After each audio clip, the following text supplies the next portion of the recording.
This book is for Barbara. Each of us bears his own hell. Virgil, Aeneid. 1. Near North Bend, Washington. 17-year-old Anna Shaw didn't want to die.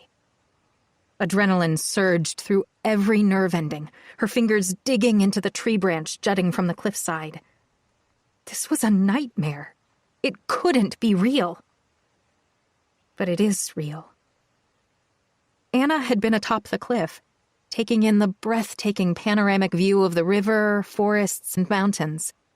Then, in a heartbeat, she was falling some 20 feet, crashing into the big twisting branch sticking from the cliff face, catching herself, seizing it, struggling to hang on as it bent, now threatening to give way.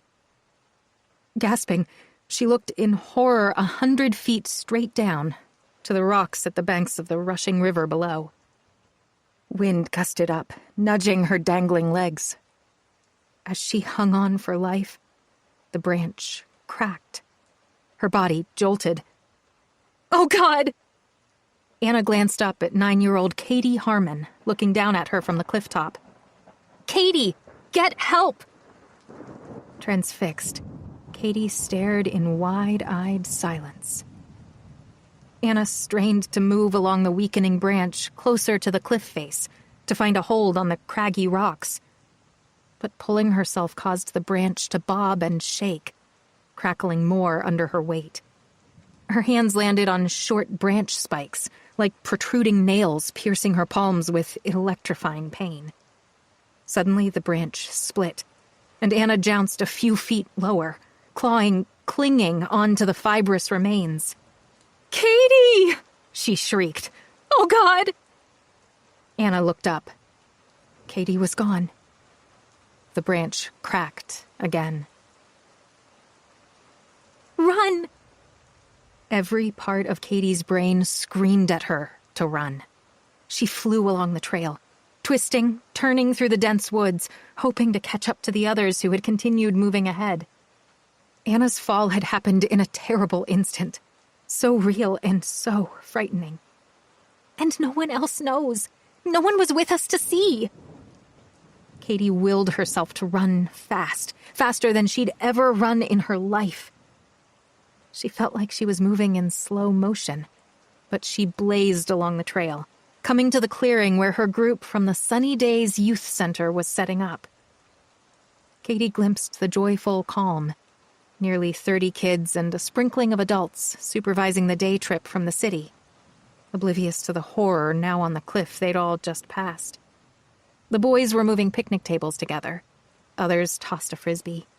The girls were opening backpacks, tearing into snacks and drinks, while others took pictures. It all stopped when Katie screeched, "Help!" Heads turned, smiles melted. The frisbee crashed. "What's up, Katie?" said Jackson, one of the supervisors. "Anna fell!" Katie's chest heaved. She was gasping for air. "Taking a selfie! Fell off the cliff! Hanging onto a tree!" It took a moment for Jackson and the others to absorb the alarm and snap to attention. "We'll need ropes," he said, glancing at the other supervisors, Adam and Connie, who'd grabbed a canvas bag, unzipped it, and yanked out tent ropes. They turned to Katie, who'd already fled back on the trail, her sobbing echoing in her wake. "Everyone stay here," Connie said, starting to run with the two men as she called to another adult with the group. "Dakota, keep everyone here." The supervisors struggled to keep up with Katie, all of them racing back on the trail to the area of the cliff. 2 backpacks on the ground marked the point where it happened. Katie stood there horrified when she looked down. Only spear-like remnants of the branch reached from the cliffside. Katie stepped back while Jackson, Adam, and Connie, breathing hard, looked down, their eyes ballooning in disbelief. "Oh, God!" said Connie, her voice breaking. "No! No! No!" Adam yelled. Anna's body was splayed on the rocks of the riverbank. Ribbons of blood were webbing to the water. 2. Near North Bend, Washington. In the time that followed, events unfolded like a tragic opera. Connie's 911 call went to the King County Communications Center. Panting with panic, she struggled to report the emergency. "A girl fell off a cliff. We need... "Take a breath," said the operator. Calm, professional, taking control. "Tell me exactly where you are and what happened." Connie collected herself, answering questions and following instructions, enabling the operator to dispatch paramedics and deputies from the King County Sheriff's Office North Precinct. The deputies then made a call out for search and rescue, setting the response in motion. "I can't look anymore." Katie covered her face with her hands. Sobbing and trembling, she lowered her hands and asked, "Is Anna dead?" "We don't know." Connie put her arm around her. "Help is coming." For their part, Jackson and Adam had found a safe route to hurry down from the cliff. Moving as fast as they could along the rugged riverbank, they came to Anna's motionless body. Her arms and legs were bent and twisted like a rag doll. She was lying face up, with her eyes open, staring skyward, blood dripping from the back of her neck. Jackson and Adam knelt next to her. "Anna!" Adam said, knowing the worst, but saying her name again. Her stillness terrified them. They heard nothing but the river's rush while Jackson felt her neck, warm, but no pulse. He began CPR. Adam saw her palms, bleeding from branch fragments projecting like quills, in testament to her fight to hang on. Gently holding her hand, Adam surveyed Anna, almost glowing on the rocks in her bright yellow t-shirt.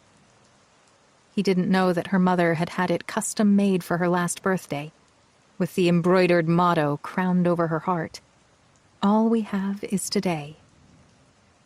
A small tattoo on her inner right wrist said "Fearless," and on her inner left wrist was a small heart. Her jeans were faded, stylishly torn at the knees. One of her pink sneakers had been ripped away by the impact. Anna's head nodded in time with Jackson's rhythmic pumping, but both men knew that the effort to save her was in vain. Still, Jackson refused to quit. Adam's phone rang. It was the emergency operator. She'd gotten his number from Connie. "Yes, a lot of blood. No pulse. We both have CPR and first aid. He's doing CPR. Unconscious. Not responding. Tell them to hurry." Staying on the line to provide directions to the scene, Adam held Anna's still warm hand while watching Jackson's unrelenting CPR. Blinking back tears, his gaze went from Anna to the rock face, his stomach lifting at the magnitude of the drop, his focus traveling up beyond the broken branch to the cliff, seeing Connie looking down at him. Adam shook his head slowly. Connie's hand flew to her mouth. She turned, nearly doubling over before somehow getting enough control to pull Katie closer, comforting her. Slowly, they started back to be with the others at their day camp. Connie's mind swirled as they returned to the clearing. 24 kids, aged 9 to 14, were in the Sunny Days excursion, along with 4 adult supervisors and 3 older teen assistants.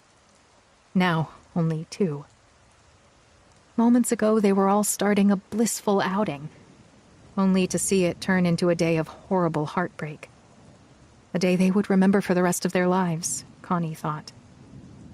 Everything at their day camp came to a halt when Connie and Katie emerged. "Is Anna okay?" asked Dakota, one of the supervisors.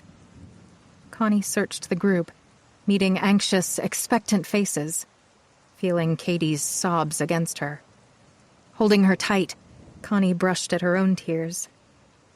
"Anna fell," Connie said. "She's hurt bad. Really bad." Did Anna die? One of the girls asked. Connie stared at her. I went to see, said Dylan Frick, a boy who was also in Katie's class at school. No, Connie said loudly, then softened her voice. We don't know anything yet. We just have to wait. Some of the kids got on their phones, texting and calling their families, while a few of the girls rushed to Katie and Connie, encircling them in a group hug, their sobbing soon mingling with the tragic operatic chorus of distant sirens echoing over the treetops. King County Deputy Rob Hirano's stomach tightened. It happened to him at every fatality. Dealing with shocked witnesses and devastated families and friends of the victims, he knew how things could get emotional and chaotic. Often people just lost it, which was understandable. But he had to maintain order, take control, keep his professional distance, concentrate on the job. As the first responding officer, his work was critical. Hirano stepped carefully down to the scene with 2 paramedics behind him carrying equipment bags and a Stokes basket. With Jackson and Adam watching, the paramedics, their radios squawking as they kept in touch with dispatch, checked Anna for vital signs. All their attempts to resuscitate her failed. Determining Anna had no cardiac activity, they confirmed she was deceased. All right, Hirano said, then alerted the medical examiner to come to the scene just as the sky thudded. The search and rescue helicopter began circling the area. Hirano radioed for the crew to stand down for now. They might be needed later, once the ME was finished, to airlift the deceased from the scene. After Hirano took photos of Anna from every angle, then the area, then the cliff face, he nodded for the paramedics to cover her with a sheet. While the medics notified their dispatcher and waited for the ME, Hirano took Jackson and Adam aside to interview them separately. Adam Patel, aged 21, held the back of his head in his hands. At times he stared at the sheet covering Anna, his eyes filling with tears, his voice tremoring as he told Hirano all he knew. Hirano then went to Jackson Jones, aged 23 and the group's leader. Continually rubbing his chin, blinking repeatedly, Jackson's voice was steady as he gave Hirano information. The dead girl was Anna Shaw. She was 17, from Seattle, and was assisting the Sunny Days Youth Center group with its outing for the day. The SDYC was a non-profit community organization. They'd left Seattle earlier that morning on a chartered school bus for a day trip, here to Sparrow Song Park. The bus dropped them off in the parking lot. From there, they hauled gear along the trail to their day camp. Anna's one of our 3 teen chaperones. She was hoping to become a supervisor. Normally, we have an adult bring up the rear of the group, but we felt it would be okay for Anna to do it today, Jackson said. So she was the last to leave the bus, and she stopped. He nodded to the cliff. To take a selfie when she fell. How do you know that's what happened? Hirano asked. Katie told us. She ran to us for help. Katie? Katie Harmon. She's 9. Was Katie the only person with Anna at the time? Yes, I believe so. So she was the last person to see her? Yes. 3. Seattle, Washington. 3 cheese with ham, hash browns, sausage, and white toast. Around the time Anna Shaw fell to her death, Sarah Harmon was relaying orders through the pickup window at the Jettown Diner. And 1 bacon scramble, hash browns, and wheat toast. And then, Mel, I need 2 BLT combos on white to go. Thank you! Amid the clink of cutlery, the hum of conversations, the sounds and aromas of brewing coffee, sizzling bacon, fried potatoes, and onions, Sarah returned to working her section. Today she had gotten up before dawn, remembering Katie was away at a sleepover with Anna before they'd bust off this morning on a wilderness adventure. Sarah's heart swelled. Katie was her world. Just be safe out there, Sarah had thought, telling herself that Katie would be safe because she was with Anna, her babysitter. That morning, alone at home getting ready, Sarah saw the spaghetti sauce that had spilled on her new work shoes at the end of yesterday's shift, which she'd forgotten. Oh no, it looks like blood. She'd washed it off before heading out to start her 6 a.m. shift. Now, her work morning in full swing, when she glimpsed her new shoes, she was glad the stain was gone, and for the soothing extra cushioning. Sarah focused on the diner's many customers, who'd been coming in steadily all morning. The Jet Town was in the city's Northgate community, not far from the ramps for the I-5, one of the state's busiest highways, and it was a Seattle favorite. The clientele was mostly blue-collar, but being close to the freeway, they got commuters, travelers, and shift workers, anyone who wanted good food at a good price. Working at the diner, Sarah had met all kinds of people.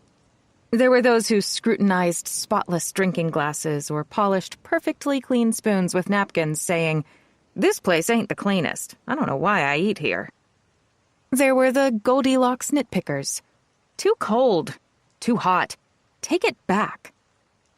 There were the jokers, the touchers, the grabbers, the ass-patters, the jerks who'd read her name tag and say things like, "I can think of other ways you can serve me, Sarah." There were families with out-of-control children, people with birthdays, anniversaries, something to celebrate. There were couples on first dates and couples who were breaking up. There were demanding customers who never tipped and silent non-complainers who left huge tips and nice notes. "You're awesome." There were salt-of-the-earth regulars from the neighborhood, families whose children Sarah had watched grow up. Through it all, she'd become something of an expert at dealing with hungry people, keeping her stress in check, learning to prioritize, and always going the extra mile. Now, as she went from booth to booth, topping off coffee and tending to requests, she saw the man alone in the corner at a 2-seat table. Hunched over his plate, he was chewing the last of his lumberjack combo, a big order. His long gray and white hair had been wetted, likely in the bathroom, and neatly combed, his effort to look presentable. His denim shirt was faded, dotted with ancient stains. Under it, he wore a long-sleeved t-shirt. He had khaki cargo pants and scuffed hiking boots with broken laces he'd knotted together. His gaze went beyond the window to the edge of the parking lot, where the sun glinted on a shopping cart, overflowing with bags and half-concealed in the shrubs. Sarah watched him look at his check, then reach into his pocket, pull out a couple of coins and set them on the table with one crumpled dollar, the amount far short of what he owed. Topping up his coffee, she smiled. "Can I get you anything else, Lonnie?" Toast crumbs and egg bits were trapped in his wild beard. A blend of hand soap, body odor, and a trace of alcohol wafted from him. Lonnie came into the diner a couple times a month. From what she knew, he was in his 50s. Some years ago, he'd lost his wife and children, then his job and his house. He didn't like shelters, so now he slept under an overpass or in parks. "Anything else you'd like?" He gave his head a slight shake, and she put her hand on his shoulder. "Don't worry. This one's on me. I'll catch you next time, okay?" A few minutes later, she exchanged heartfelt glances with her co-workers, Polly and Beth, after watching him amble across the parking lot to his shopping cart. Lonnie was a heartbreaker. As the morning rolled by, Sarah considered her own life as a 31-year-old single mom of a 9-year-old daughter, Katie, the center of her universe. Sarah had lost so much over the years. Her husband, then her dad. Now her mom was in a senior's home, living out her life. "Stop complaining," Sarah told herself. "Everyone's hurting. Everyone's carrying something." As she worked, she glanced at the gray and white flowers blossomed on her inner wrist and lower forearm. "This is what I'm carrying." For Sarah, the tattoo signified who she was, something she thought about every day. Nothing can change it. It had been so many years now, and the things she feared hadn't happened. Let the darkness stay in the past. She was confident they were going to be okay on that front. But on the financial front, a clock was ticking down on Sarah, and she had to do something soon. She'd started working at Jettown during high school.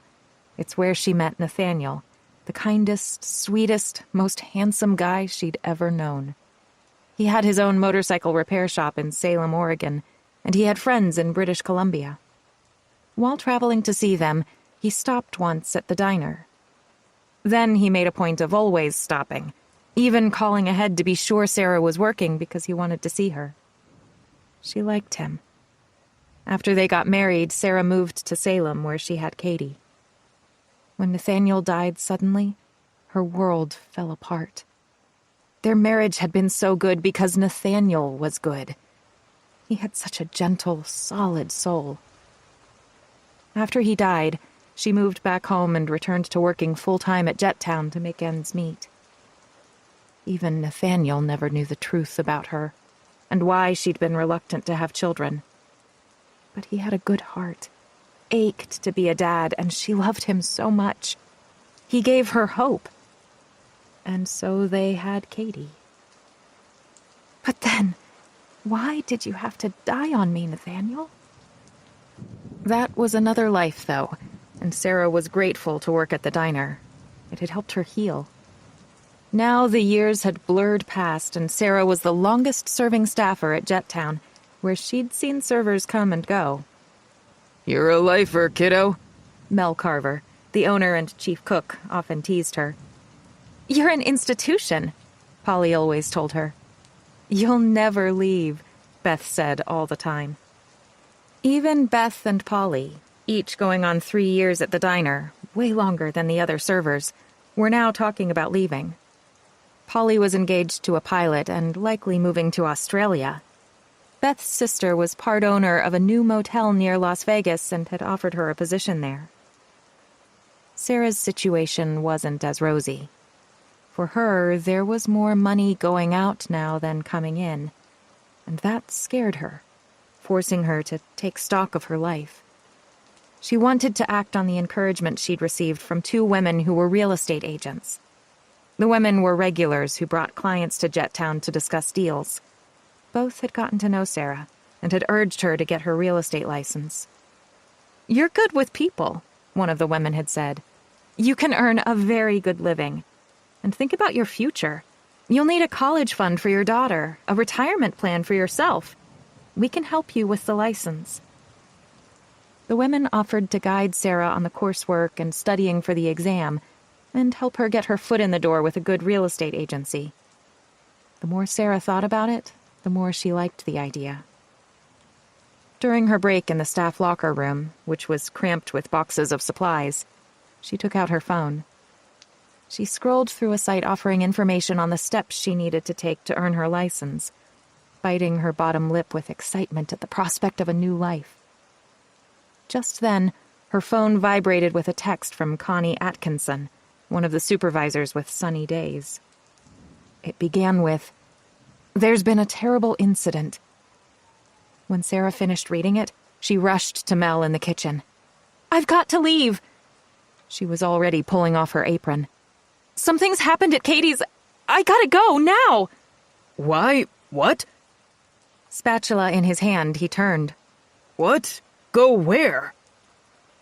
Sarah grabbed her bag from the change room and hurried out the door. She ran to her car, fishing her keys from her bag, her heart pounding. 4. Near North Bend, Washington. Deputy Rob Hirano climbed up from the river. Moving along the trail with other deputies, he reviewed a mental checklist of what he needed to do. Keep it by the book. It was far too early to classify this as an accident, suicide, or something else. He'd protected the death scene by sealing it at the river and the clifftop, posting deputies and troopers there. According to Jackson Jones and Adam Patel, no other people had been hurt. To be safe, Hirano had asked the paramedics to look at the two men. Then later he'd have them assess Katie Harmon and others in the group as well. And we may need them when we notify Anna Shaw's family, because her family will come here. No matter what we say, they will come. Hirano took a long breath, relieved that they had covered the girl's body because by the time he'd finished talking with the adult supervisors on scene and reached the Sunny Days group, the first Seattle TV news helicopter passed overhead. Hirano knew press people monitored police radio transmissions and moved fast. At the day camp, children were sitting on the grass in small circles. Some were crying and hugging each other. 3 boys were off to one side, their expressions grim while tossing a football. Others in the group were at the picnic tables, talking on their phones or texting. The crackling of police radios signaled the arrival of the deputies. Some of the older kids went to them, their faces taut, intent. "Is Anna dead?" one boy asked. "Can we go look?" said another. "Can we ride in a helicopter?" "What's going on?" one of the girls asked. Hirano raised his palms. "I'm Deputy Rob Hirano. What's happened is serious and we need your help," he said. "We'll talk to each of you. Please be patient. This is important. My friends here are going to get started." As the deputies began gathering statements, Hirano looked at his notebook, then at the group. "Is Connie Atkinson here?" She was nearly out of sight, sitting alone with Katie under a tree. Connie heard him, got up and brushed herself off as she walked to Hirano. He took notes as Connie recounted the morning's events. "Anna and Katie were last getting off the bus. They sort of took their time behind us while we walked the trail here." Connie ignored her vibrating phone. "Then Katie came screaming for help." Raking her fingers through her hair, Connie nodded toward a canvas bag. "We got tent ropes, ran to help, but... oh, God!" Connie covered her face with her hands, sobbing. "It was too late." Connie gasped. "Anna had volunteered to help us for the day. Oh, God!" Out of earshot, Katie watched them from the tree, never taking her eyes from them. When Hirano finished talking to Connie, he asked for Anna Shaw's consent form. Her fingers shaking, Connie withdrew a copy from a binder in her backpack. "I'll need Katie Harmon's, too, before I speak to her." Connie's phone vibrated again. This time she pulled it from her back pocket and looked at it. "Parents are hearing from kids and have been calling nonstop with questions." Connie sniffed. "My God, what do I tell them?" "Tell them there's been a serious incident, that you don't have all the information," Hirano said. "That help is here and you'll know more later." Nodding and reading messages, Connie said, "They want to know if they can drive out here and get their kids." "Yes, but they must stay in the parking lot until we're done," he said. "We'll bring the kids out when we're done talking to everyone." Hirano was aware of the challenges, but he knew that under the circumstances, deputies could question the children alone without a parent or lawyer present. He radioed for deputies and troopers to get tape up and post someone at the trailhead. "Nobody gets in," Hirano said into his walkie-talkie. Taking a deep breath, Connie got Katie's form for him. And while she sent messages, he went over to the tree and sat alone with Katie. Her tear-filled eyes took a walk all over him in his patrol uniform. In his black shirt and armor vest, with his body camera, holstered gun, and other gear, he realized his appearance might be a concern for a 9-year-old girl amid the horror and chaos. Still, Hirano couldn't lose sight of the fact he was the first officer to speak to her. This was his one shot at getting her first account. He had to do this right. He checked his body camera to ensure it was recording a video of Katie, while he took notes. "Hi, Katie. I'm Deputy Rob Hirano, and I'm here to help, okay?" She nodded. "Don't be put off by all my stuff. I have to wear it for my job." She brushed at her tears. Her face weighted with anguish. Her hair was half out and half in blonde braids that touched her shoulders. Are you okay to talk to me? She shrugged, crying softly. I'm going to ask you some things, Hirano said. I need you to tell me everything that happened, no matter what it was, okay? Her blue eyes found his, and she asked, Is Anna dead? She's hurt. Very seriously hurt. We have paramedics with her, and we still have things to do. But she's seriously hurt. Her shoulders shook. She clenched her eyes and sobbed. I want my mom! I want my mom! She pressed her fists to her eyes. We're going to get your mom here, Hirano said. I know this is hard, but I need you to be strong, okay? Hirano glanced at her consent form for the outing. I need you to help me. Your full name is Caitlin Jean Harmon? I go by Katie. All right, Katie. And you're 9 years old. When's your birthday? June 25th. Your mom is Sarah Harmon, and you live in Seattle at... Hirano read her address from the form. Yes. Can my mom come and get me, please? We're going to get her here, or we'll take you to her, but only after we're done, and it could take a while, okay? She nodded. Okay, Katie. I need you to tell me what happened concerning Anna. You can take your time. Katie swallowed hard. As she began recounting the events, Hirano studied her. He knew children at her age were generally conscientious and truthful, but it was also the age that some became skillful at lying, depending on the circumstances, the stakes, and the repercussions.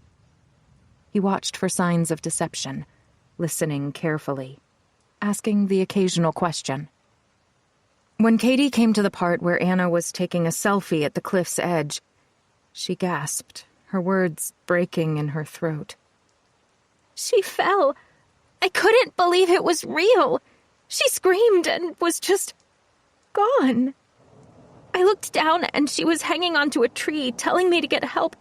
I was so scared. I ran and ran. Katie covered her face with her hands and sobbed. Hirano watched her for a long moment. Her shoulders shook. Her head shook. For a brief moment, he thought her movements were an overreaction, even exaggerated. It gave rise to his uncertainty as to whether it was due to her shaking, or if she was actually peeking through her fingers, watching him watch her. He just wasn't sure. He waited until she calmed down, until her shaking and tears stopped. Then he asked more questions. When they finished, he asked Connie to resume sitting with Katie while the paramedics assessed her. Hirano walked off for a moment alone. While surveying the deputies interviewing the others at the day camp, he called his sergeant. What do we have there, Rob? I can't be certain, Hirano said. We need detectives on this. You suspect this isn't a clear-cut wilderness accident? Just a gut feeling. What's the ME say? They're on their way. All right, Rob. We'll get a detective team rolling. You hold the fort.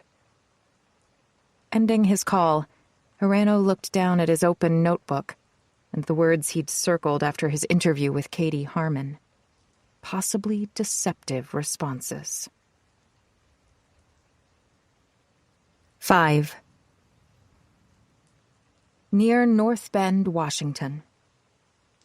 Detective Kim Pierce didn't see the forests rolling by her window as Detective Carl Benton guided their unmarked Ford Explorer east from Seattle on I-90. Driving far above the speed limit, the SUV's emergency lights wigwagging, Benton threaded around traffic while glancing at Pierce. She was concentrating on notes she'd received from the first responding deputy, who was still at the scene. She broke things down. Deceased, a 17-year-old female. Indication she'd taken a fatal fall. Only witness, a 9-year-old female. Pierce went over other notes while continuing with her own. Less than an hour earlier, she and Benton were at their desks at the King County Sheriff's Office headquarters at the King County Courthouse in downtown Seattle. Pierce had been completing a supplemental report on an assault when Detective Sergeant Art Acker came to their workspace, undid his collar button and loosened his tie. "North Precinct just called," he said. "We got a death in Sparrow Song Park, the private place on the east side of North Bend. Kim, this is yours. You lead. I'll put you in touch with the deputy there." In that moment, Pierce caught Benton's reaction. The rise of his eyebrows nearly imperceptible as Acker said to her, "You go with Benton." Acker rolled up his sleeves, looked at the desks nearby. "Grotowski and Tilden, I want you to go too. Take another vehicle in case you need to separate out there." Heading to their car, Pierce had considered Benton's subtle registering of surprise at Acker putting her in charge of the case. It underscored her feeling that Benton and the others were slow to accept her on the team. She was the only woman in an all-white squad of men, having joined 3 weeks ago after just making detective. She was the rookie. Sure, it always took time to settle in, but Pierce sensed their resistance went deeper, thinking back to an uneasy moment. It happened about 3 days after she'd joined. She'd stepped away from her desk to get a coffee. When she returned, Grotowski and Tilden were talking with Benton at his desk. Benton, the case-hardened veteran, the team's senior member, was leaning back in his chair, arms folded, holding court. Approaching them, Pierce heard a fragment of Benton's side of the conversation, picking up on 2 words, her heritage, before their murmuring died away. Seeing her, Tilden shifted the subject to the Seahawks. Her heritage? The words stuck. Pierce didn't know what or who they were talking about, or the context. Acting like she hadn't heard, she sat down and resumed working, deciding to let it go. Days passed, but the incident and those 2 words gnawed at her. There'd been a short bio of her in the newsletter when she made detective. Were Benton and the others talking about the fact her mother was Native American and her father had been born in Guatemala? Do they have an issue with my heritage? Maybe I'm wrong about that. I hope I'm wrong. No one had said anything about that moment to Pierce.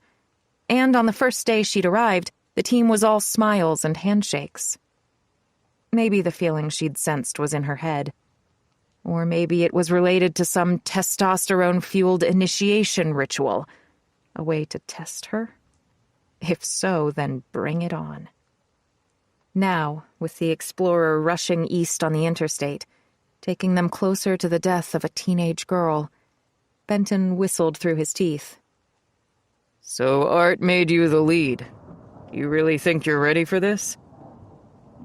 Am I ready for this? Pierce looked down at her work. Then, for a moment, she turned to the window, the trees blurring by like her life. Her family was always moving. She was always the new kid, and she was often insulted, ostracized. The stench of racism was always near. Her mom and dad telling her, "Push through it, Kim.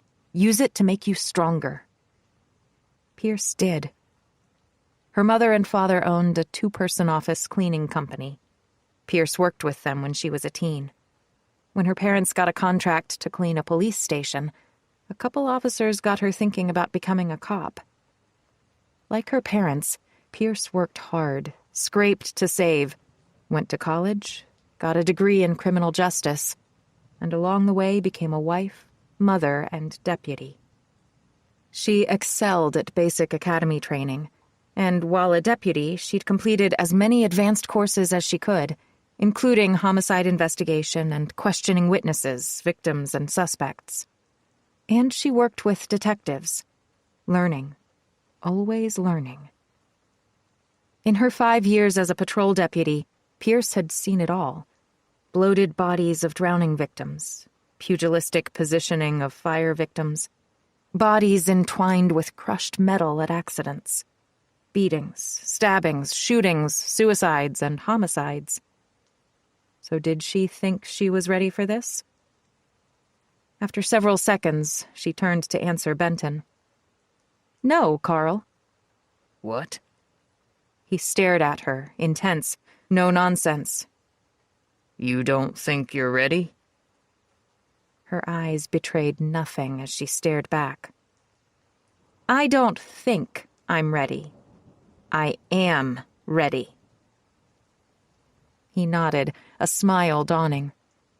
Good, he said. You should start a running case log, with times. Already done. Well, look at you, Kim. Good. Eyes on the road ahead, Benton stuck out his bottom lip. Besides, this is a slam dunk. Sad, but an accidental death. A teen taking a selfie. Now it was Pierce's turn to raise her eyebrows. She found it interesting that Benton could draw a conclusion without setting foot at the scene or talking to a witness. She got back to work on her notes, remembering key points concerning a wilderness death.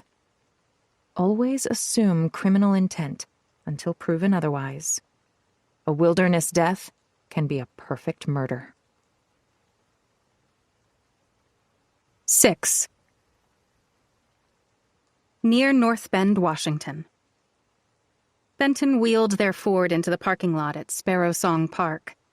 News vans, sheriff's units, and private vehicles were there. Pierce counted them and made notes along with the time. The medical examiner was there, too. About 24 people, including media, were clustered at the yellow tape cordoning off the entrance to the trail where a deputy was posted. Pierce and Benton were in plain clothes. Both wore jeans. They put on jackets with sheriff on the back and displayed their badges in the front. Gathering what they needed, they left their SUV.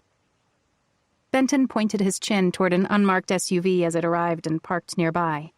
Detectives Grotowski and Tilden got out and joined them. The gang's all here. It's all yours, Kim, Benton said, as a news helicopter thudded overhead. Pierce took a moment to observe the vehicles, the lot, the dome security camera fixed to a light post. She took in the people at the tape, the news cameras, the sense of urgency. She cautioned herself not to get caught up in the excitement and confusion, to remain calm. Focus on the work. Because paramount to everything going on was the fact the investigation into a young person's death was in her hands. Taking a deep breath of forest air, Pierce led the other detectives through the group toward the tape. "Excuse me," a woman, face taut with worry, said to Pierce. "Excuse me, who are you?" Before she could answer, a man stepped closer to Pierce, saying loudly, "Are you in charge? Why's the medical examiner here? What the hell happened?" More people collected around them, and another woman, her voice cracking with fear and anger, said, "Our children are in there, and they won't let us see them!" Pierce noticed that 2 TV cameras on the shoulders of newspeople were aimed at her. Other reporters were holding out phones, recording. "Our son texted me." A woman held up her phone, then pointed to the trail. "He said he thinks someone got killed, and police are questioning our kids in there." "We demand to know what's happening," the loud-voiced man said. "It's illegal for you to talk to our kids without us. You can't detain them. We'll get lawyers. We'll sue." "Who are you?" a woman asked. In a moment of silence, Pierce jumped in, responding politely. "I'm Detective Kim Pierce. I understand that you have questions, and this is a troubling time. We're investigating a report of an incident. I assure you we have the authority to talk to your children, to gather information." "We demand to see our kids," a woman said. "I know," Pierce said. "We'll reunite you with them right here as soon as we're done. I'm sorry. Unfortunately, that's all we can say at this time." Pierce turned to the tape, which the deputy had lifted for her and the other detectives. Passing under it, another question followed her, one from a woman identifying herself as a reporter with a Seattle TV news channel. "Detective Pierce," she called. "Can you confirm the age and sex of the victim?" The air stilled as Pierce stopped, turned and sought the reporter. Mindful of the parents, the cameras and phones, she said, "I'm sorry, but we can't confirm anything at this time." Pierce and the detectives continued down the trail, tugging on gloves. Deputy Rob Hirano was waiting for them, ensuring they were out of hearing distance from the parking lot. A quick round of introductions, then for several minutes Hirano flipped through his notes, updating them on steps taken so far. He concluded by saying that the Sunny Days group was waiting at the day camp. They're upset and want to leave. We've got paramedics and the medical examiner people here, and there are deputies and troopers to help with additional work.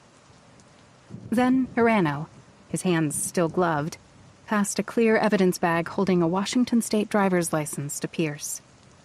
Anna Catherine Shaw, aged 17, stared at Pierce from the photo. "The ME got this," he said. Pierce signed an evidence tag, studied the license, then tucked it in her pocket and made notes. "I read your summary on the drive out," Pierce said. "The only person with her when she fell was Caitlin Jean Harmon, and she's 9? "Yes. She goes by Katie." "What made you suspicious that this might not be an accident? You noted possibly deceptive responses concerning Katie Harmon." "Yeah. She seemed a little evasive," he said. "I could have been misreading her, but I thought we should be thorough. Bring you guys in." Pierce nodded, and while she made notes, Benton jumped in.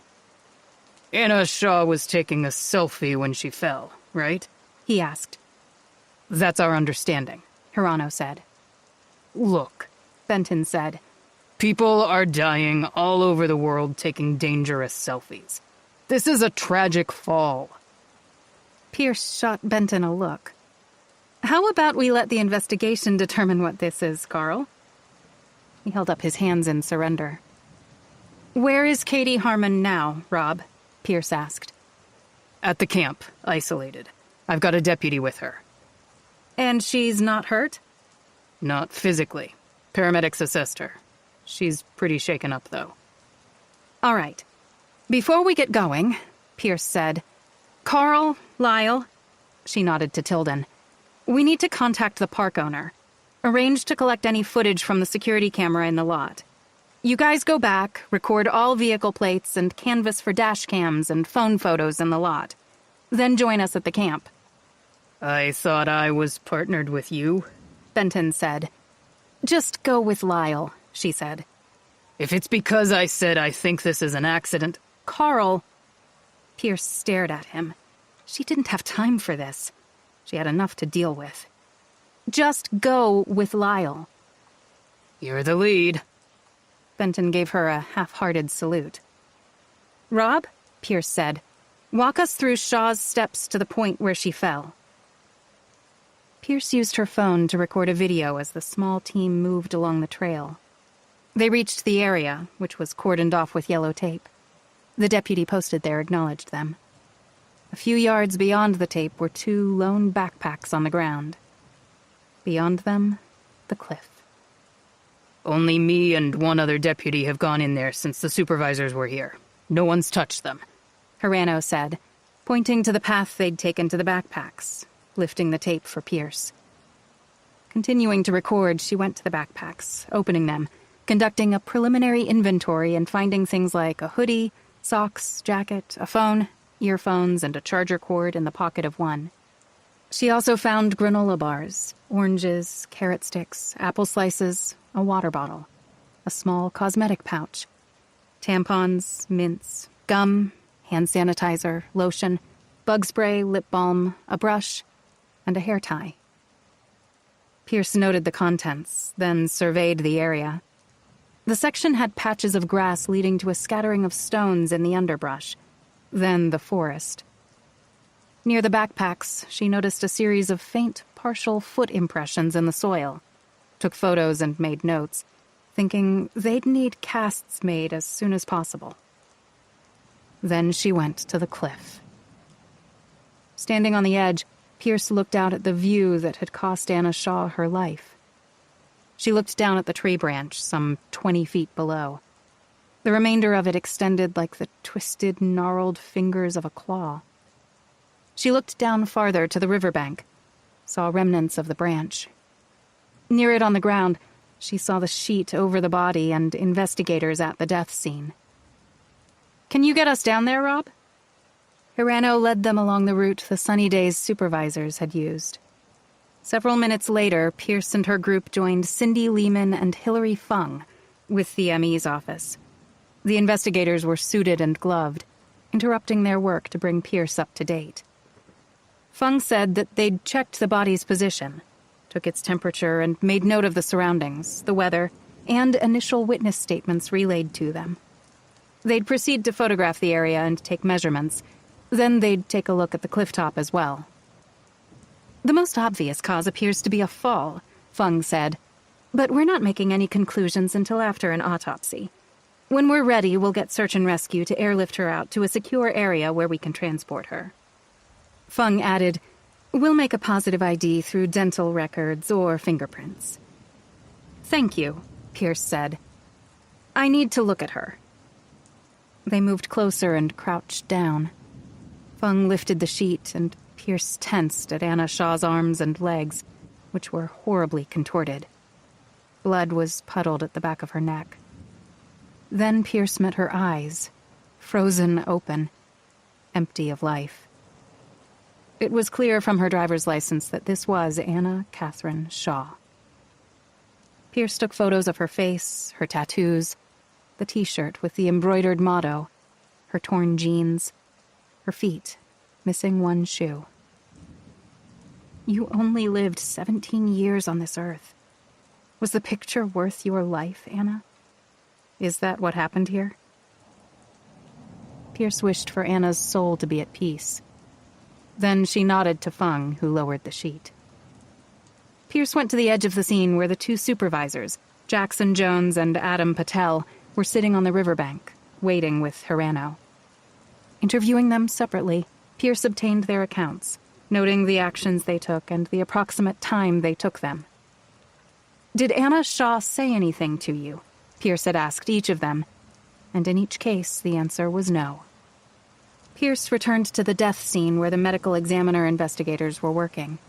She surveyed it all while taking a video. She saw the broken branch and, yards away, Anna's other sneaker. But something was missing. She asked the investigators, then Hirano, then Jones and Patel, if anyone had found Anna Shaw's phone. No one had.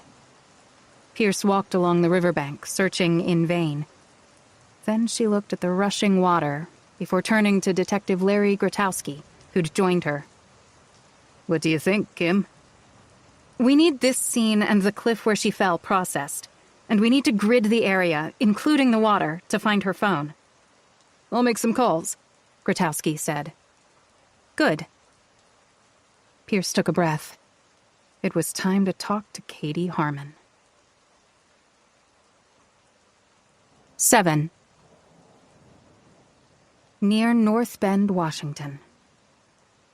Katie Harmon shivered in the breeze tumbling up from the river. Someone had given her a University of Washington hoodie that was too big. She was swallowed by it. With the hood up, Katie had leaned her head on a female deputy's shoulder. They were sitting on the ground under a tree. Katie was watching Snow White and the Seven Dwarfs on the tablet the deputy was holding, the faint strains of a song sounding. Hi-ho, hi-ho. Pierce went to the paramedic who was nearby and took her aside. "How's Katie doing?" Pierce asked. "Her numbers are still a bit elevated," the paramedic said. "She's cold, pale, and anxious. We're keeping her still and hydrated. She's doing okay under the circumstances." "But she's cognizant, right? I need to talk to her." "Yeah, it should be okay. I'll stay close." "Did she say anything about the incident to you?" "No. She asked me if Anna was dead. I said I didn't know. She's scared. She wants to go home." "All right. Thanks." Pierce's mind raced on how best to interview Katie. She's the last person to see Anna Shaw alive. Hirano had flagged her as possibly deceptive. Pierce needed detailed answers, but knew that children who'd been traumatized by sudden tragic events could have distorted or impaired memories. Weighing it all, she went to Katie and sat on the grass with her, as Grotowski joined them. "Hi, Katie. I'm Detective Kim Pierce." Katie drew her knees to her chest, with Pierce making a mental note of how she'd started swaying slightly. "This is Detective Larry Grotowski," Pierce said as he sat with them. "He's just recording a video of us. It's part of our job," Pierce said. Grotowski gave her a small, friendly wave. "You can call him Larry. He's got 2 daughters who are pretty much the same age as you. I have a son about your age, too. You can call me Kim, okay?" Brushing at tears, Katie said nothing. Pierce reached into her pocket and passed Katie fresh tissues, which she accepted. As Katie wiped her face under the hood, Pierce saw Katie's ice blue eyes, the pretty side braids of her blonde hair. "I want my mom to take me home now." "She's on her way." "Everyone says Anna's dead. When I saw her at the bottom of the cliff, I thought..." She took shaky breaths. "Is she really dead?" "Anna's hurt bad, very bad, and there are a lot of things people have to do to take care of her. And we need you to help us. Do you think you can help us?" Katie gave a weak shrug, tightened her arms around her knees, and this time she began rocking gently. "I need you to be brave and strong so you can tell me everything that happened, okay?" "But I told the other policeman everything." "I know, honey, but I need you to help me understand exactly what happened so we can take care of everything and get you home with your mom." Katie sobbed a little. I know, Katie, this is so hard, but it's important, because nobody else was there but you." Katie continued rocking. "Let's start like this," Pierce said. "What did you do when you got up at home this morning?" "I had a sleepover at Anna's last night." "You woke up at Anna's house?" "Anna's my babysitter." "How long has she babysat you?" "A long time, I guess." "A couple months, a year, longer?" "A year, I guess. She wanted to help today, and we got up early." Pierce nodded, encouraging her to keep talking. "We got a ride to Sunny Days and got on the bus with everybody." "Where did you sit?" "In the back." "Did you and Anna talk?" "Yes, about music and stuff." "What kind of stuff?" "She just broke up with Tanner, her boyfriend." "Tanner? What's Tanner's last name?" "Bishop, I think." "Was she sad about that?" "Yes, I guess, but she was happy to be on the trip." "Okay. Were there any incidents? Anything that happened on the bus?" Thinking about the question, Katie stared down at the ground and shook her head. "Are you sure?" Pierce asked. "Nothing happened." Okay. You're doing good, Katie. What happened when the bus got here?" Katie gave a little shrug. "We were the last to get our backpacks and get off and follow everybody down the trail. The others were pretty far ahead." "Was anyone else walking with you?" Katie shook her head. "They were far ahead." "It was just you and Anna alone?" "Yes, well, there were butterflies, birds, and we saw a rabbit." "What did you talk about?" "How pretty it was. Anna was taking pictures." "So you're walking from the bus. Do you meet or see anyone else?" "No." "So it's just you and Anna. Then what?" Blinking, Katie said, "We came to the cliff part." "Then what?" Katie looked down at her hands, fidgeting with her fingers. Anna says, "Oh, it's so beautiful here, Katie. I want to take a selfie." A selfie? That's what she said? Yes. All right. We took off our backpacks to stay there for a bit. She got her phone. Katie nodded at no one. And I said, her voice softened to a whisper. I said, "Okay. Be careful, Anna." You said that? Yes, because of the cliff. Those were your exact words? Yes. Then what happened?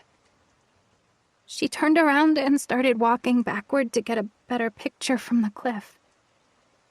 Katie wrung her hands and licked her lips. I said, "Be careful," but she kept saying it was so beautiful and stepped back, and then... Catching her breath, Katie forced the words out. She just fell. She screamed. She wasn't there anymore. Katie stared straight ahead, focusing on nothing. But I heard her voice. I looked over the cliff and she was hanging onto this tree that was sticking out. She was begging me to get help. I was so scared I didn't know what to do, so I ran. Katie sobbed, her voice weakening to a whisper. I got here, and I screamed for help. Jackson, Adam, and Connie came. But when we got to the cliff... Katie's face creased in anguish. She clenched her eyes shut. I saw Anna at the bottom on the rocks. It was awful. A long moment passed before Katie resumed speaking. I want my mom. I want my mom to take me home now. We're almost done, Pierce said. Please. Only a few more things to help us, sweetie, Pierce said. Now, when you ran for help, was Anna still holding on to the branch? Yes. Was Anna holding her phone at the time she fell?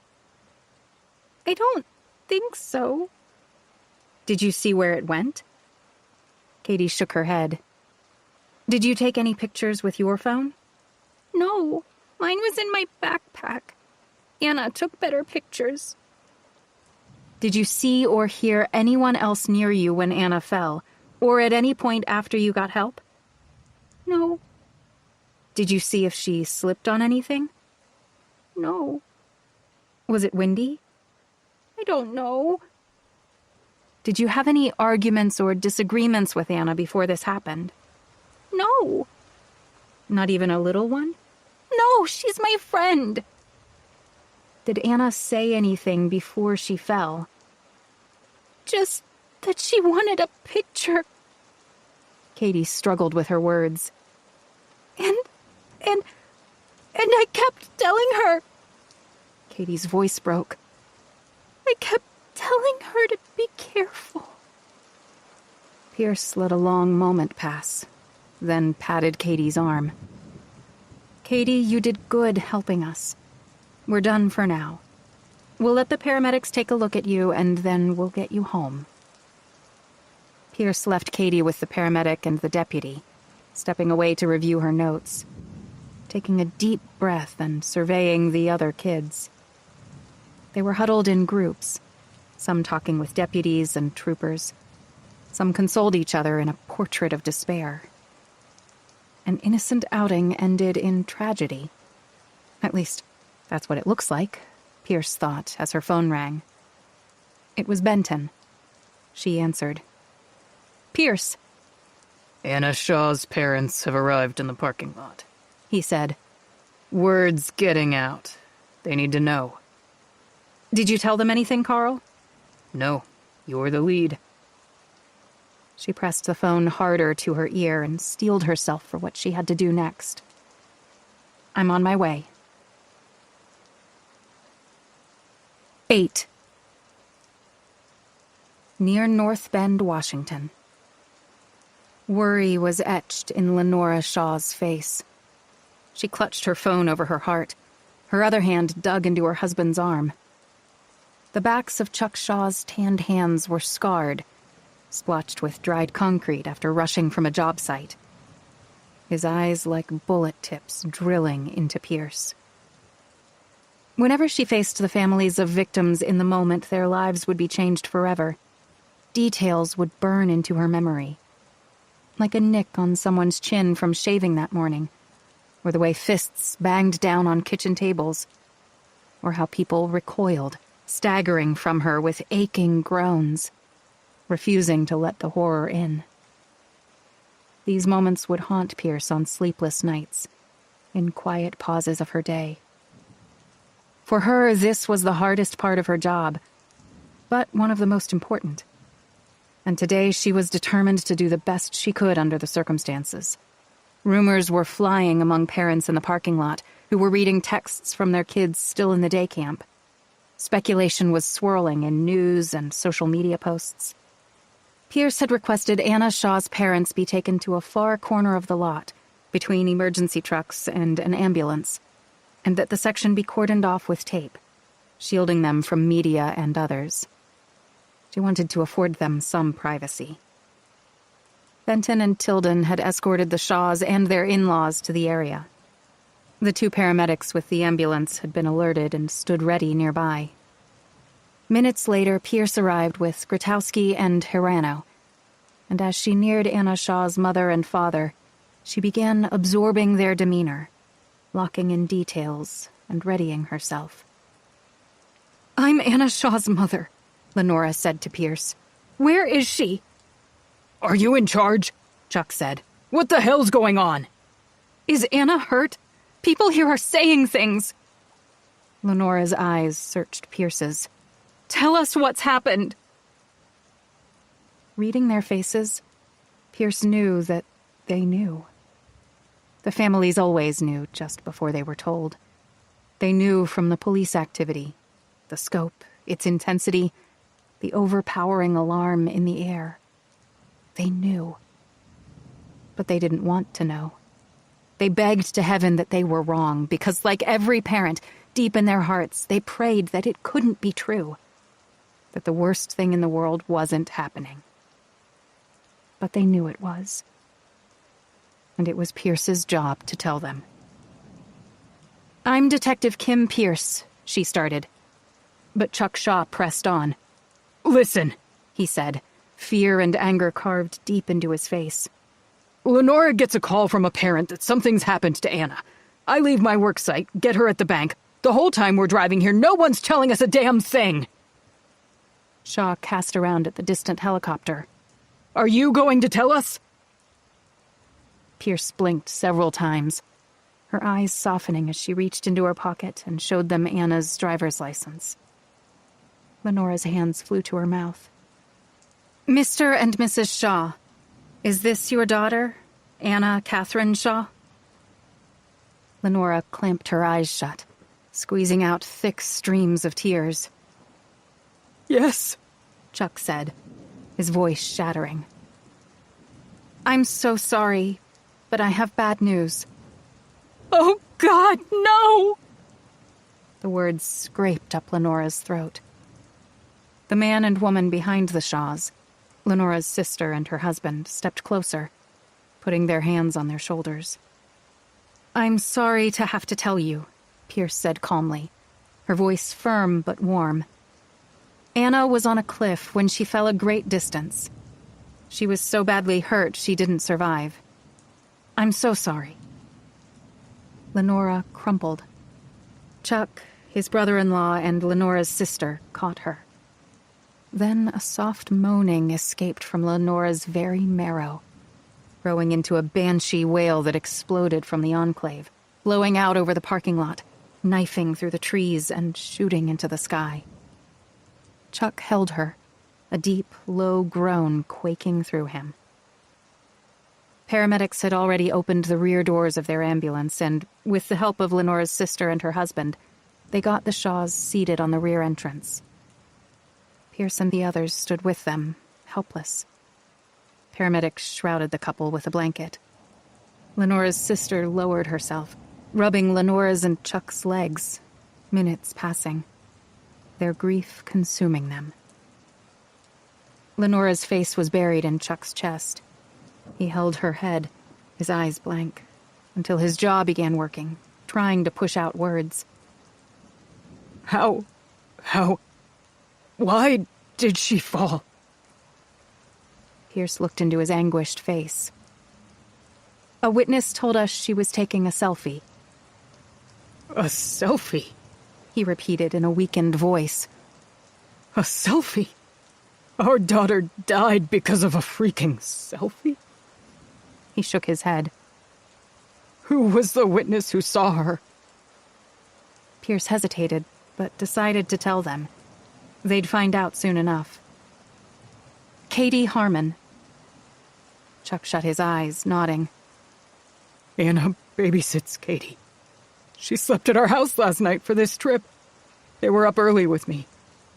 I drove them to the Sunny Days bus. He dragged a hand over his face. The last thing Anna said to me was, "Love you, Dad." He began sobbing. Lenora lifted her head, speaking as if her words were too heavy. I have to see Anna. Where is she? Take me to her.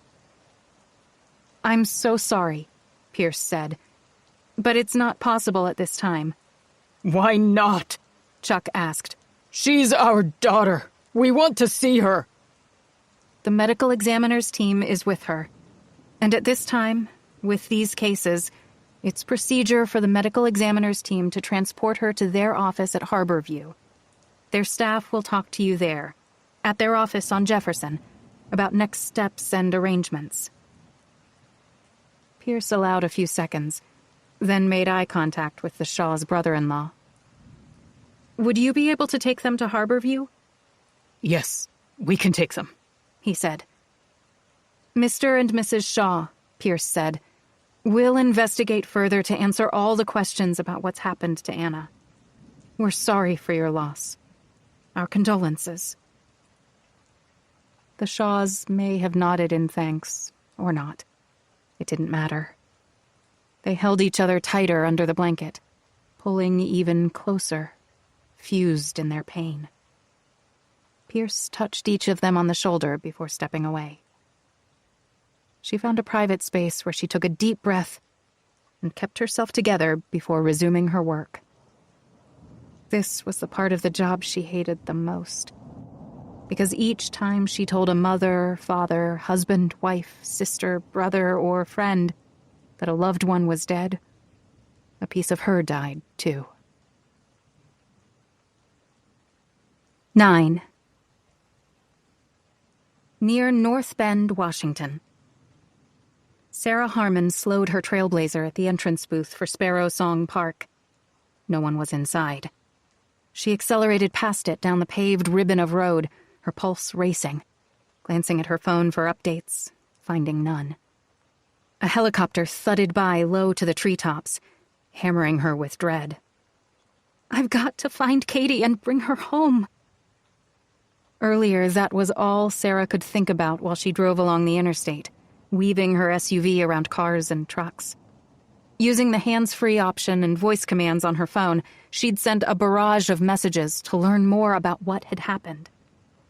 Back at the diner, in that first text, Connie Atkinson, one of the supervisors, had said there'd been a terrible incident at the camp and that Sarah should come right away. After that, Connie's messages were sporadic. The next said, "There's been a tragedy. Katie's shaken but okay." Tragedy? Katie's shaken? What kind of tragedy? Sarah's request to speak with Katie went unanswered. Sarah's calls to Katie's phone went unanswered. Sarah's calls to Connie's phone went unanswered. Sarah's calls to Anna's phone went unanswered. Tragedy? What tragedy? Then, in Connie's most recent message, she'd instructed Sarah to wait for Katie at the police line in the parking lot at the trailhead. Police line? Dear God! Now Sarah was losing her mind as she came to the lot. The havoc of emergency vehicles, their lights flashing, with news trucks, cameras, and people gathered at one end. No spots were available. She parked on the shoulder, grabbed her keys, her phone, her bag, and, still in her dark shirt and dark jeans for work, she ran. Sarah rushed to the end of the parking lot and the trailhead, where she'd glimpsed yellow police tape. Distraught parents were leaving with their kids, comforting them while walking to their cars. She pinballed from group to group, searching for Katie and for Anna, asking about them. No one knew anything. Why hasn't Anna contacted me? She's so responsible. Seeing TV reporters interviewing people, urgency mounting, Sarah went to the nearest camera. Its lens and bright light were aimed at a woman holding a boy close to her. She was among a small group, talking to a woman who had coiffed hair, lots of makeup, and was gripping a microphone. From what we're hearing, the woman was telling the reporter, a girl fell from a cliff and died. Who fell? Sarah asked others nearby.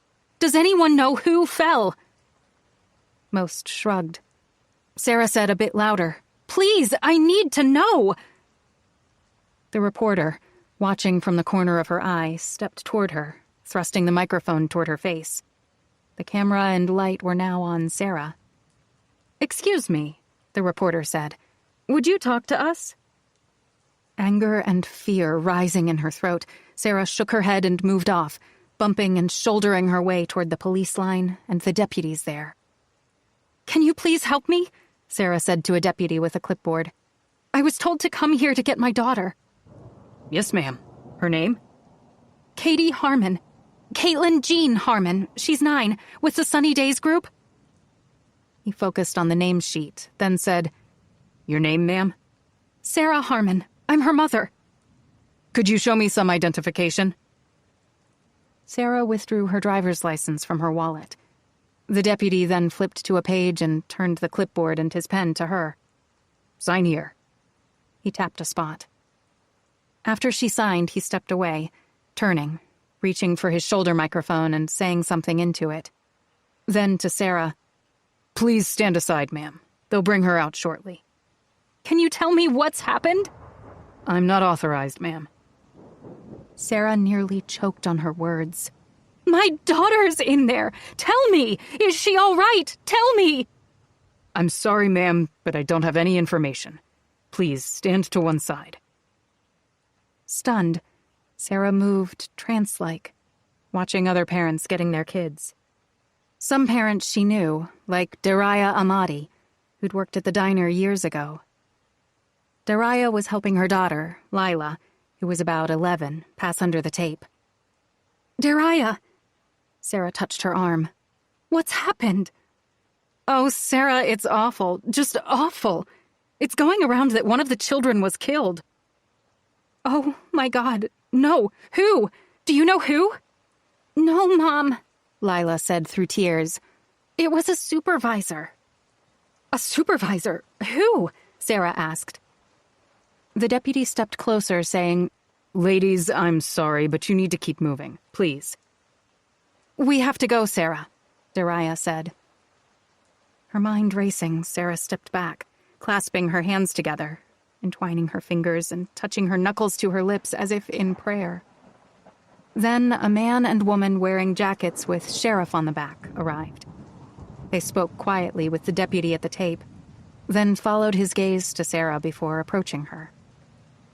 Are you Sarah Harmon, Katie Harmon's mother? The woman said. Yes, I'm here for Katie. She's on this trip with her sitter, Anna Shaw. The man and woman traded a serious look.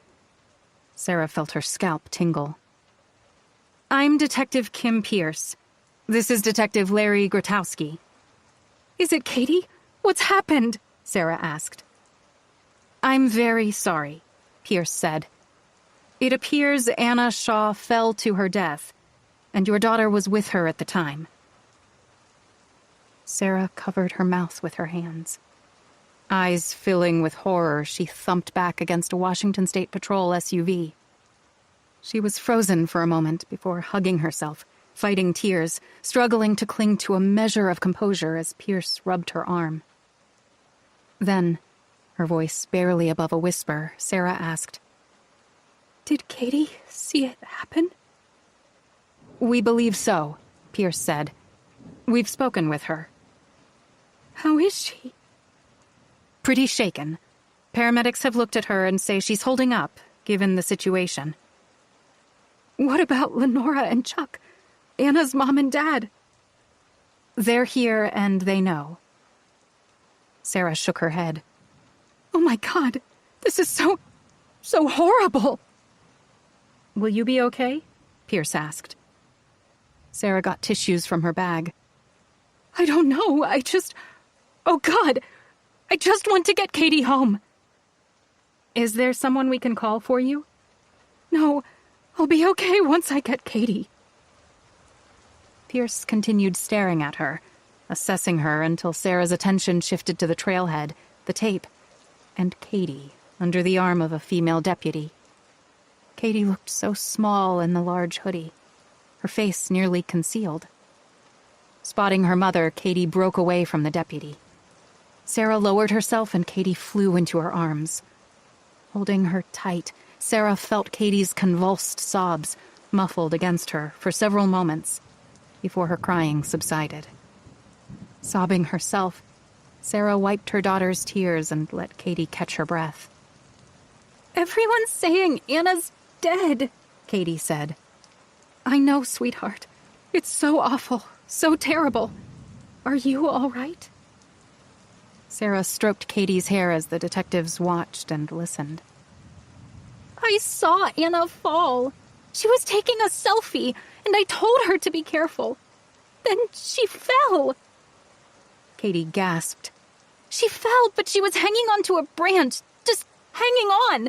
I ran for help. I ran as fast as I could and got Jackson and Adam and Connie. But when we got back, Anna was at the bottom and... Oh no. She looked broken. A TV reporter and camera operator had quietly inched closer to record Katie and Sarah. Grotowski noticed them first. Back off, he said. We're not intruding, said the reporter, the same woman who'd tried to interview Sarah before. Back off, Grotowski repeated. Deciding not to push the issue, the reporter and camera operator retreated and turned to hunt for people to interview in the parking lot. Thank you, Sarah said to Grotowski. Pierce took a business card from her badge wallet, jotting numbers and information on it. She then touched Sarah's arm.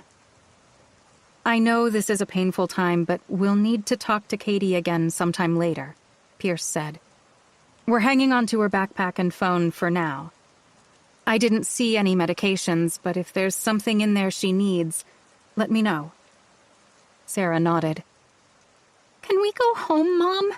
Katie said. Sarah stroked her hair. Yes, our car's this way. You're sure you're okay to drive back to Seattle? Pierce asked. I think so. Sarah touched her tissue to her eyes. Yes, I think so. One more thing, Pierce said. While you're free to do what you like, we'd suggest you not talk to media or post things about this while we're investigating. Arms around each other, Sarah and Katie walked across the parking lot. Driven by the need to see Anna's parents, Sarah searched for Lenora's Malibu or Chuck's truck. Cars were coming and going in the lot. The yellow school bus that had delivered the group to the park that morning had just returned for those who needed a ride back. Unable to find the Shaw's vehicles, Sarah and Katie continued to their car. They were steps away when a horn sounded behind them. Sarah! They turned to the SUV that had stopped next to them. Chuck and Lenora got out of the back, and they all embraced in a long, tearful hug. Oh, God, Sarah said.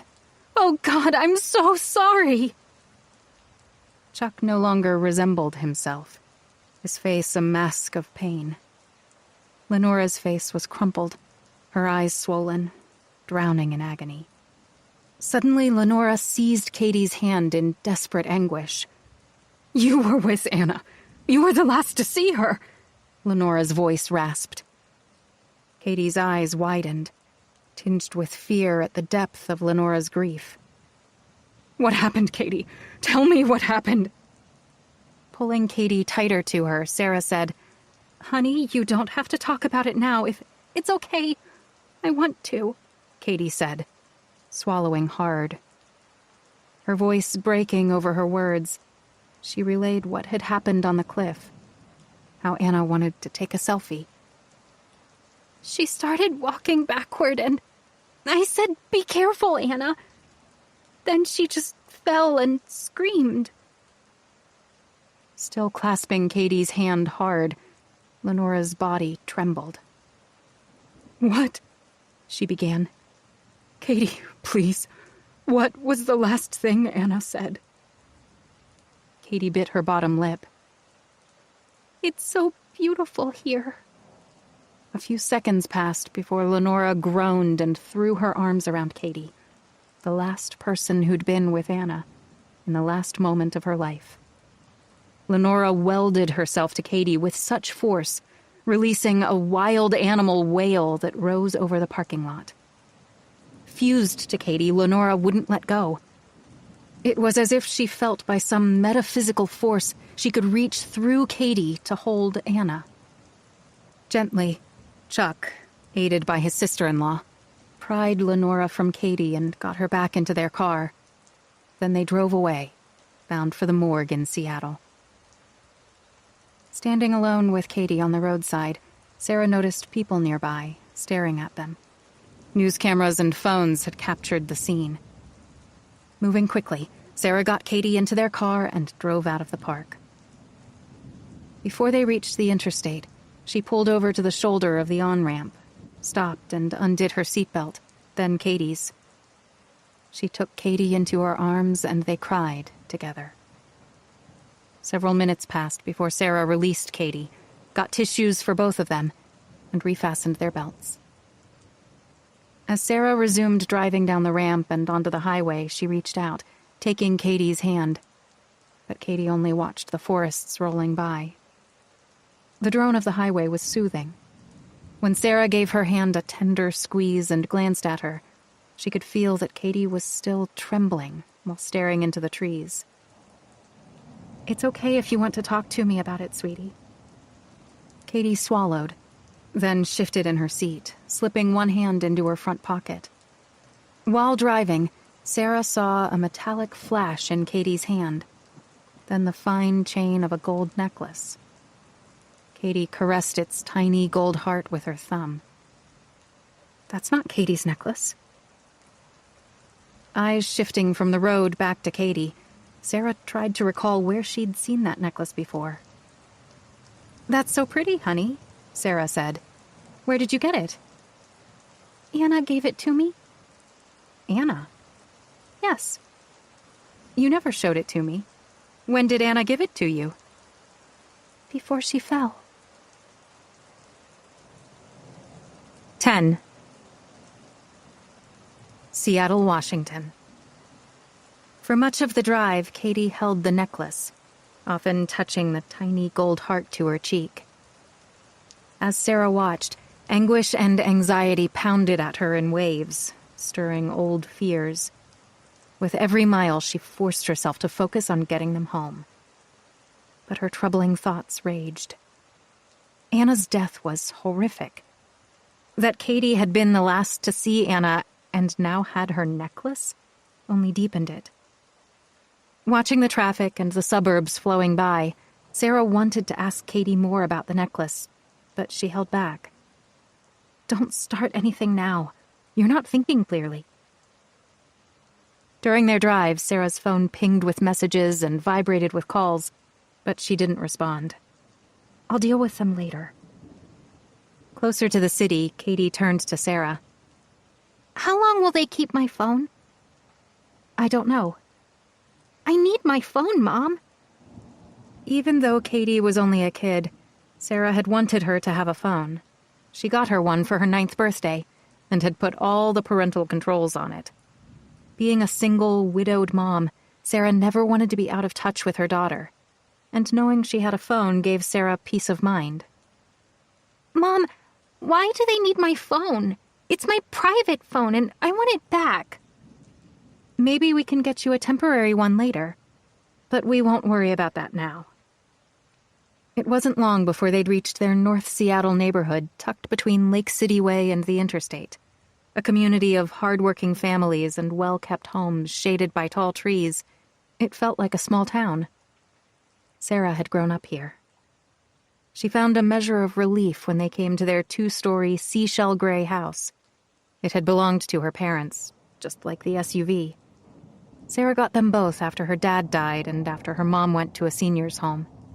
Her parents' life insurance and savings went to support her mom's care, with just enough left so that, with Sarah's job, she and Katie could survive. But lately, the cost of her mom's care was rising to the point where they would soon be unable to afford it. I can't think about that now. She parked the Trailblazer in the driveway. They entered the house in silence. Sarah grappled with a numbing sense of unreality, striving to find order in something mundane. "Have you eaten anything?" Sarah asked. Katie shook her head. "How about a banana smoothie?" Sarah said. Katie shrugged. Sarah started making it, preferring the activity to the raw quiet and her jumbled thoughts and emotions. She made enough for both of them, then checked her phone. News of the tragedy had moved with viral speed. Friends offered concern, condolences, and support. "I just saw the tragic news about Katie's group," Val Rossi, her friend and neighbor, had texted.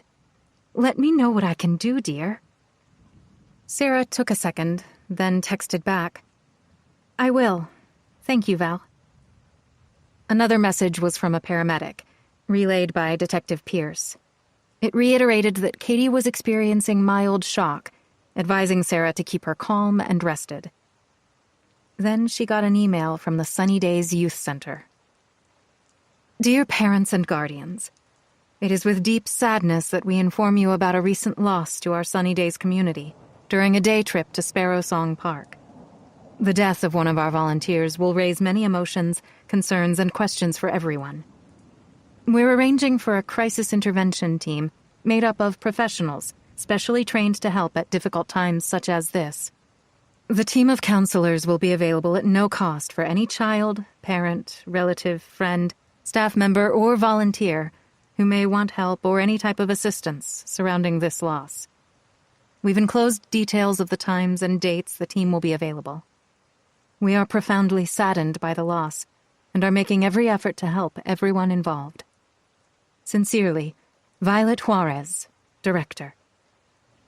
Sarah's phone rang. It was Mel from the diner, so she answered. "Hey, Sarah, we've been trying to reach you. It's online and all over the news that a girl was killed at Katie's camp." Sarah stifled a sob and left the kitchen to talk. "Are you all right, kid?" He'd called her kid since the day he hired her. "Not really. Katie was there. She saw the girl fall." "What? Damn! Oh, jeez!" A second passed, and Sarah turned to ensure Katie couldn't hear. "Do you need help? What can we do?" Mel said.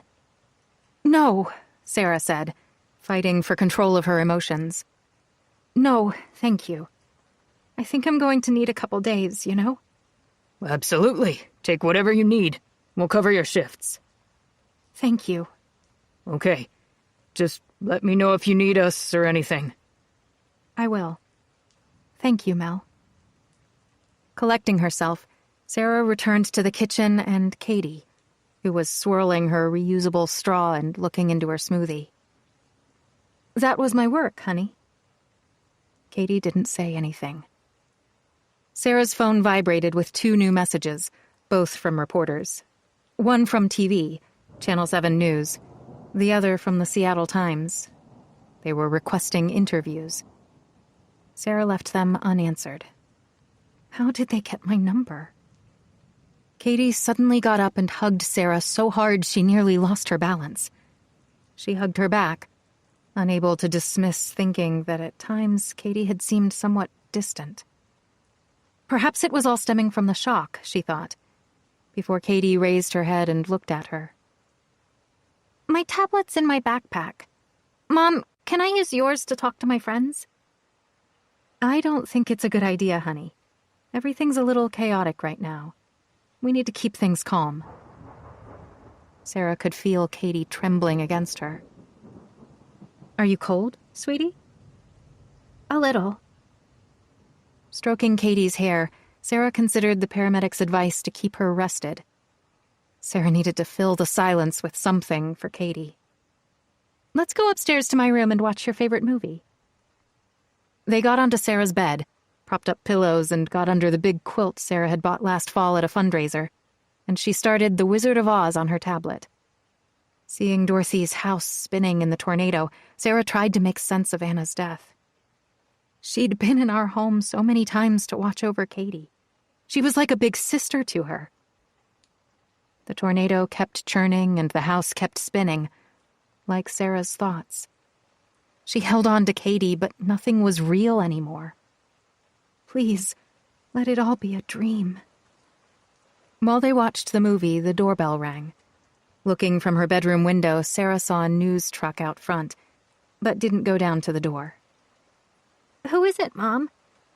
"Reporters. We're not going to talk to them." Sarah stepped back from the window. "After they leave, I'll fix us something to eat." Later, she made grilled cheese and tomato soup. Good comfort food, as Mel always said.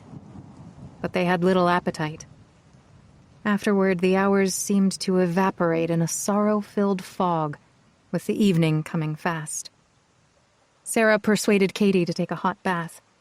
She knelt next to her at the tub, washing her back, soothing her. Katie sat as if she were in a trance. Mom? Katie said, her voice low and despairing. What's wrong with me? Her question caught Sarah off guard before she recovered. "What do you mean?" I feel like I'm a bad person. "Why do you say that?" Because Anna died. "Oh, honey, no. What you're feeling is normal. Honey, it's like the paramedic said, you're shaken. You saw a horrible thing, an awful thing that was beyond your control."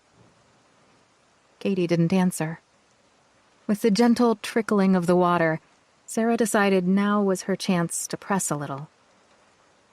"Maybe we could talk a bit," Sarah said. Katie didn't respond. "What happened has taken a toll on your nerves." Sarah swallowed. "You saw Anna step backward off..." She cleared her throat. "Off the cliff. She just backed up, right?"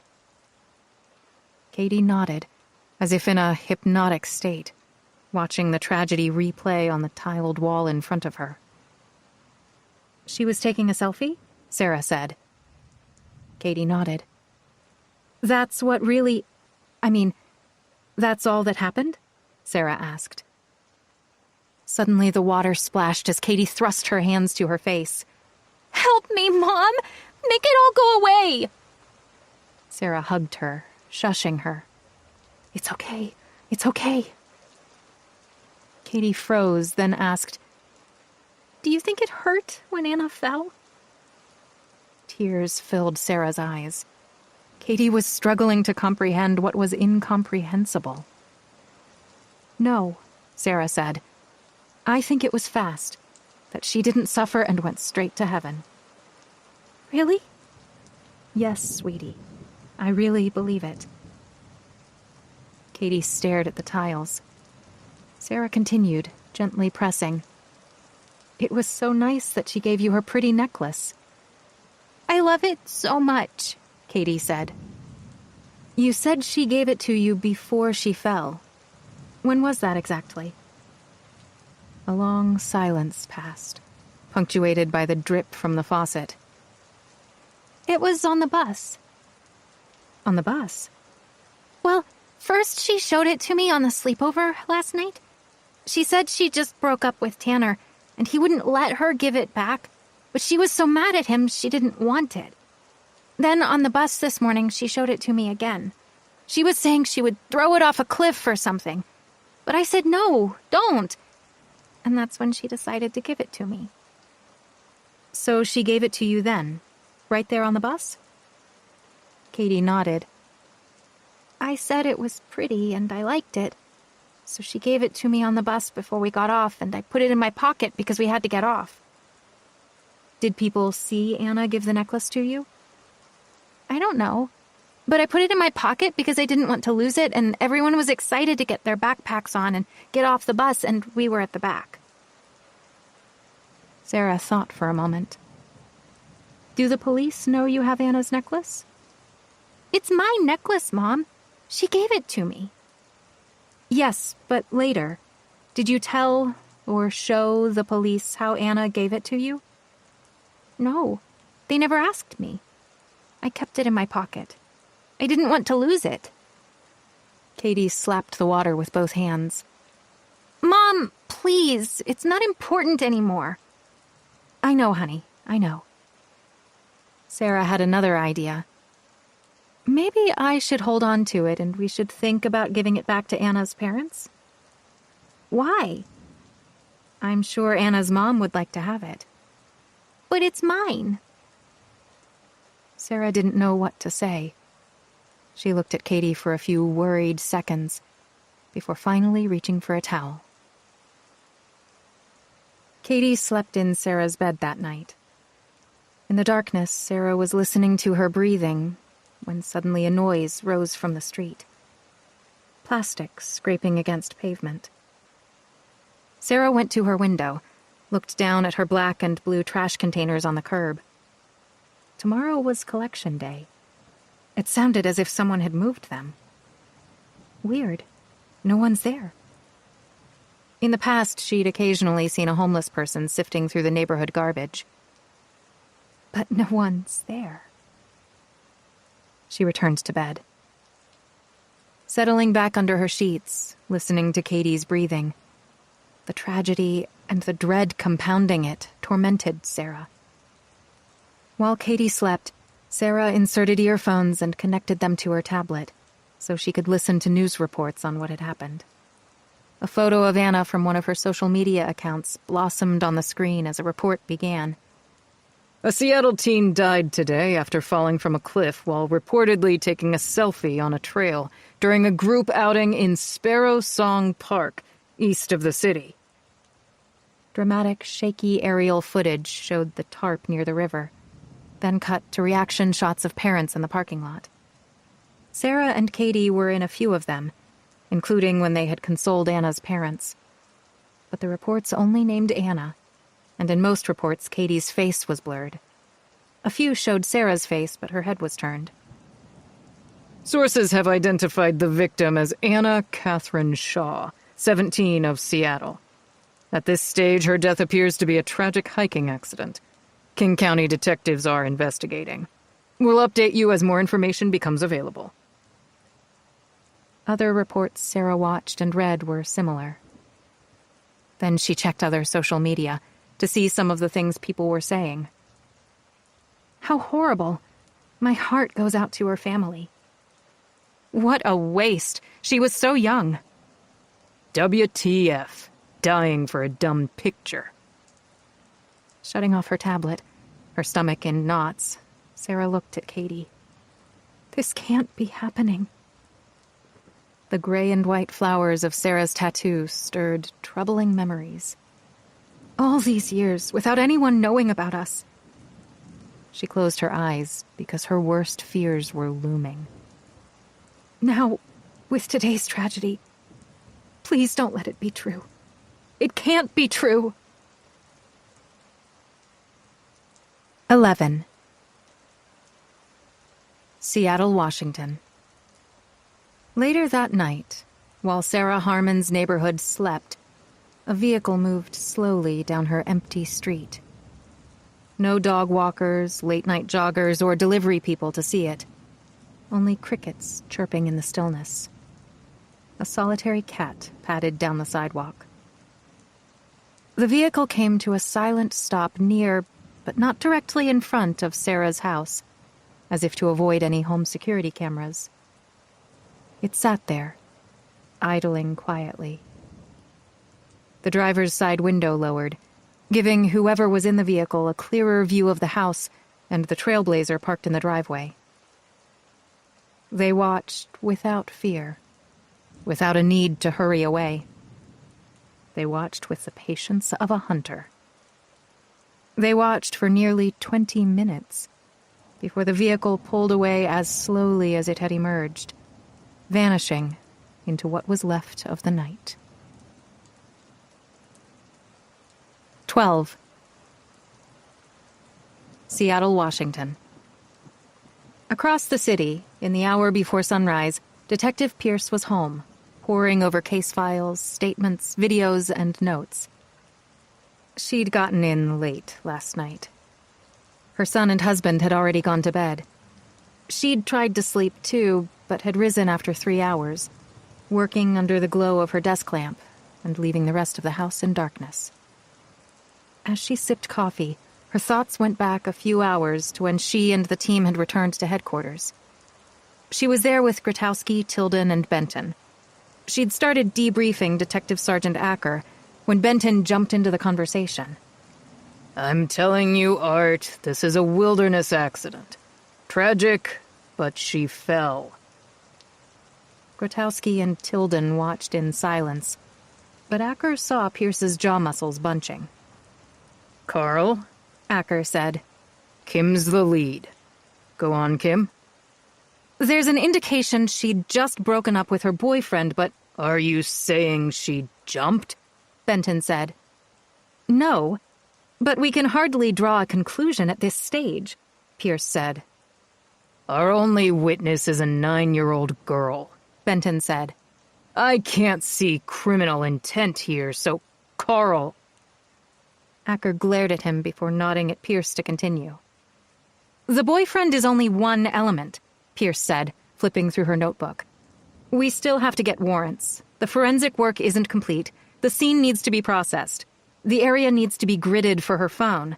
The medical examiner's not finished, and we still haven't canvassed every person who was in the park at the time of Anna Shaw's death.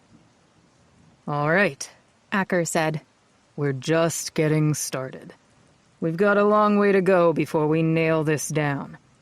We all know that it's part of the job to challenge each other, and some of you are still a bit jacked. It's been a long day. Go get some sleep. Get back to it in the morning. Pierce had arrived home to find a note from Webb, her husband, on the kitchen table. There's pizza in the fridge. We held the onions for you. She'd smiled. She liked cold pizza, and ate a slice before heading to bed. Now at her desk, in the tranquil, pre-dawn light, Pierce estimated that she still had an hour before Webb and Ethan would be up. She drank more coffee and got back to work. Once more chronologically with key points.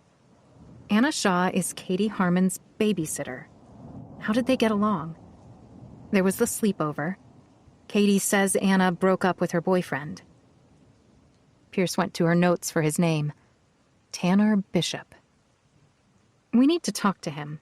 What happened between them? What was Anna's state of mind at the time she fell?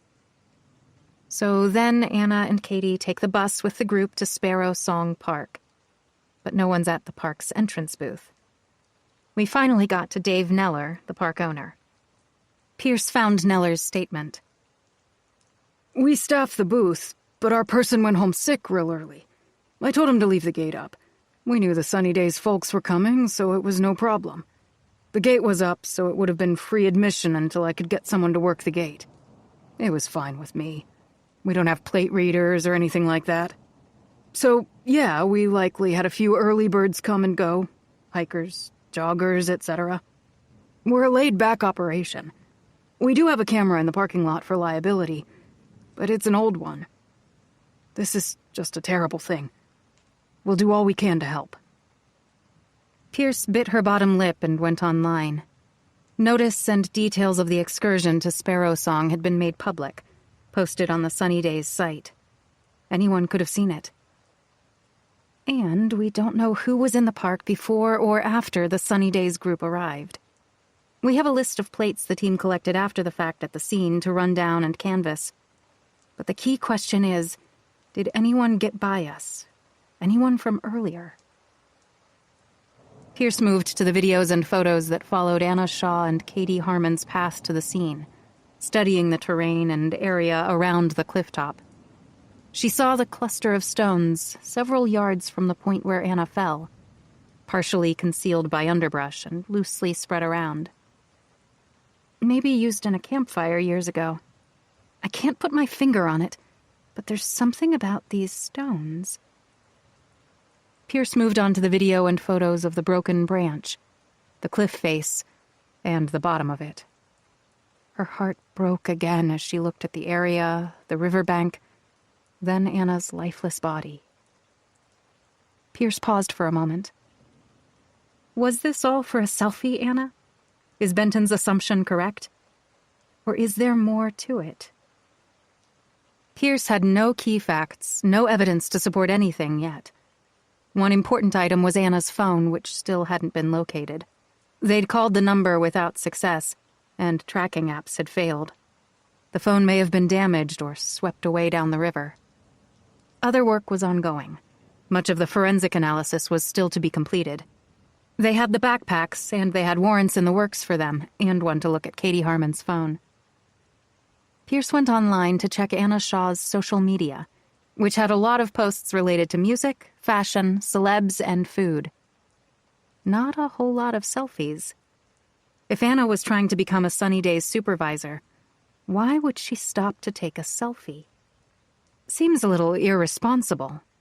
Even odd or out of character, Pierce thought. What we have is a dead 17-year-old girl and the account of one child witness. As she reread other statements and reports, a pinging sounded at the back of Pierce's mind. I've forgotten something, overlooked something. She couldn't pinpoint it. Kneading the tension in her neck and shoulders, she weighed what she had to do today when the floor creaked near her. Hey. Webb kept his voice low, whiskers brushing Pierce's cheek as he kissed her. I didn't hear you come in. You get any sleep? A little. Guess being the lead on a case means no sleep for you. She stared at the screen of her tablet. I can't make mistakes. I have to get this right, Webb. You can do this, hon. You're a detective. You've got this. We'll see. Pierce paused, closing the file of a photo of Anna's corpse. A girl is dead, and it's on me to prove without a doubt exactly what happened. And there are things going on. What kind of things? Is Acker giving you a hard time? No, Art's fine. Is it the others? What about that Benton guy you mentioned? Oh, she waved it off. Benton's being Benton. I've dealt with people like that all my life. No, I just need to do this right. And I can't shake the feeling that I've missed something. You're smart, Kim. You'll do a good job. I have faith in you. You'd better. That's what you signed up for, buddy. Listen, I've got your back. I'm just coming off 24s and don't have to be at the firehouse for a few days. So there's no problem with Ethan. After that, we'll get my mom. Pierce nodded as he rubbed her shoulders and neck. You're tense. Have a shower. I'll get breakfast and fresh coffee going. Hot needles of water felt good on Pierce's skin. Images of Anna Shaw rose in the wisps of steam as the full weight of the investigation pressed down on her. After dressing to the aroma of fresh coffee and the sizzle of bacon frying, she went to her son's bedroom. A Seahawks poster was on one wall, a framed mosaic he'd made with dazzling colors on another. She sat on the edge of his bed and kissed his cheek. Time to get up, Ethan. He clenched his eyes tighter and she kissed him again. Come on, get up. Groggy, he rolled over, rubbing his eyes and smiling at her. Guess what? He said. What? I'm making a drum for the next time we go to Arizona. That's cool. Sounds like fun. Your uncle will love that. Pierce stood. Dad's got breakfast going. Let's go. She glanced around and began picking up Ethan's clothes to get ready for the next load. While she was in the laundry room, emptying his pockets, it struck her. I forgot to get Katie Harmon to show me what was in her pockets. Maybe Hirano did that, she thought, returning to her desk, scrutinizing reports, and finding nothing. She took a breath, cursing to herself. I can't go back in time. Pierce queued up Grotowski's recording of her interview with Katie. She replayed it, scrutinizing Katie's demeanor and body language under that big hoodie. Are we getting the whole story from her? Hirano thought she was being deceptive. Certainly she was traumatized, but I got a sense that she was holding back, not telling me everything. And as for a juvenile committing a crime? Well, for the most part, Pierce knew that state law considered young children legally incapable of committing a crime, except when it came to murder. That meant a child Katie's age could face a murder charge if there was proof and evidence that she understood her actions were wrong. Don't be making any assumptions. Breakfast! Webb called from the kitchen. Switching off her tablet, Pierce joined her husband and son at the table. She was happy to be with her men, absorbing the moment, hearing what they had going on today. Math test, Ethan said. Are you ready? Pierce asked. He gave her a thumbs up.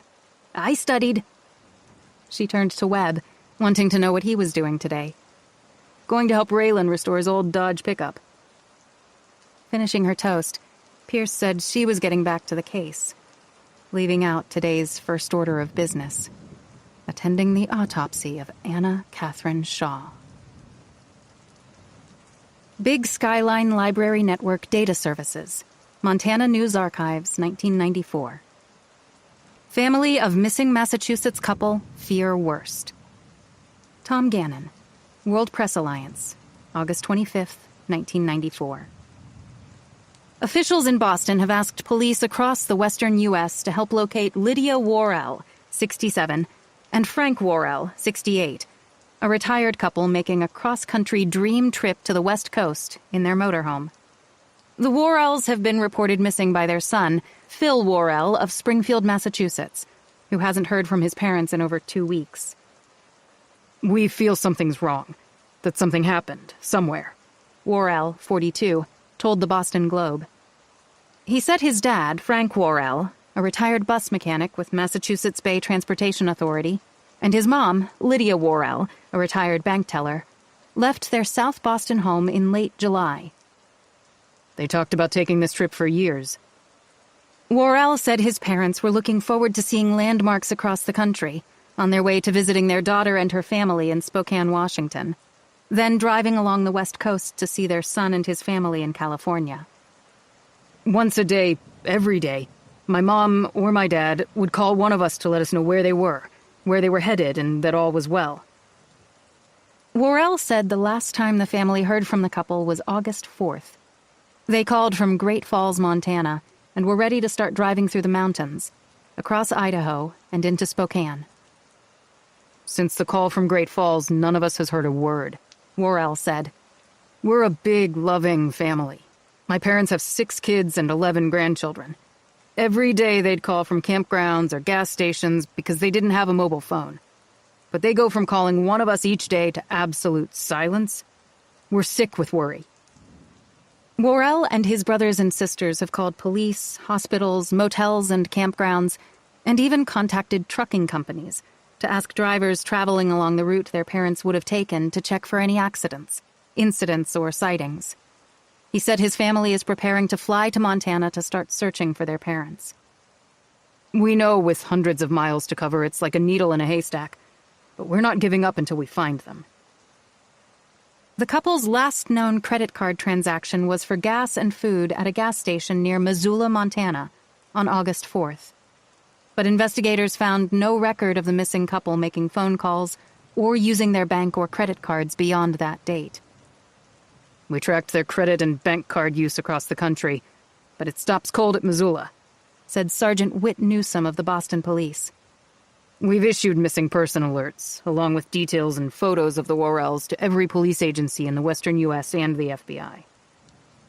The couple is driving a 1992 Chevrolet Class C 21-foot motorhome with Massachusetts license plate AAA02AX. Police are urging anyone with information about the couple's whereabouts to contact their local law enforcement agency.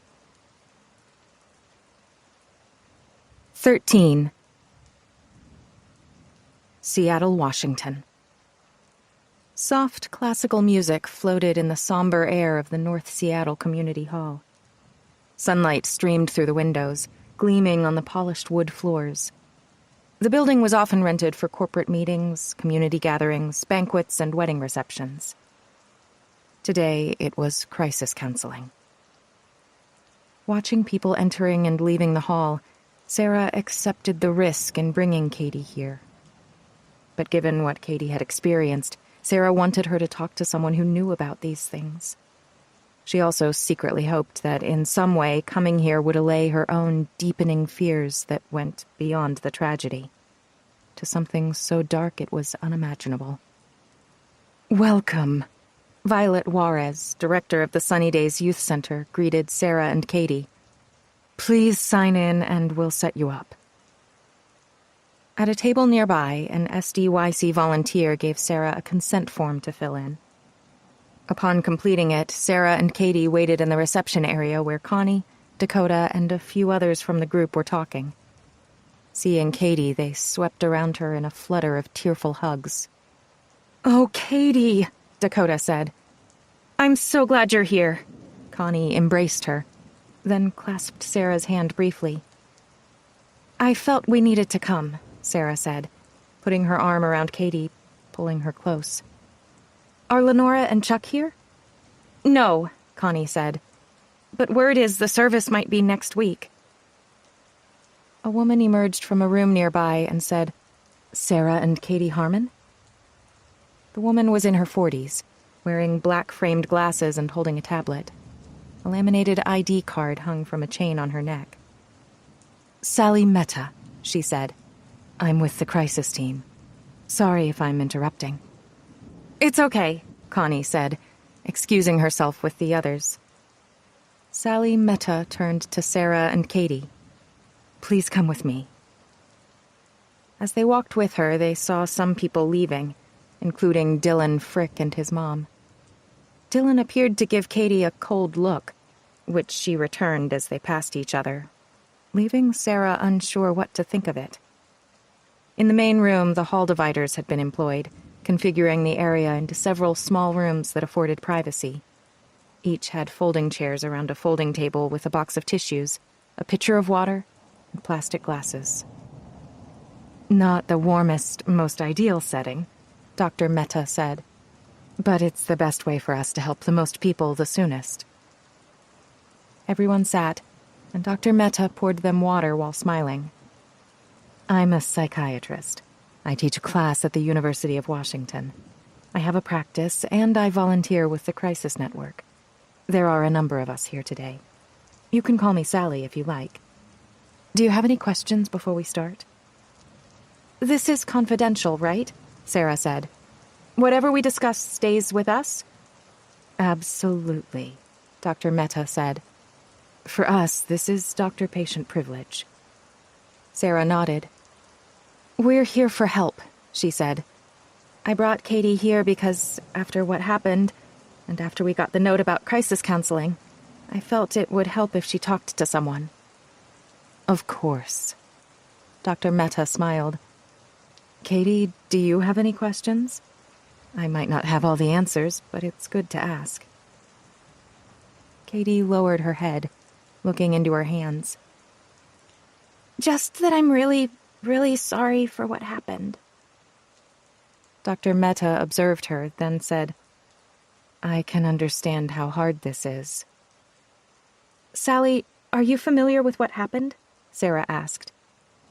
"We've been given a summary, but not specific names or details to protect privacy." "So you're probably not aware," Sarah said. "But Anna was our babysitter, our friend, and Katie was with her on the cliff. She saw it happen." Katie lowered her head. Sarah hugged her. "I was not aware." Dr. Mehta took a moment, processing Katie's connection to the tragedy.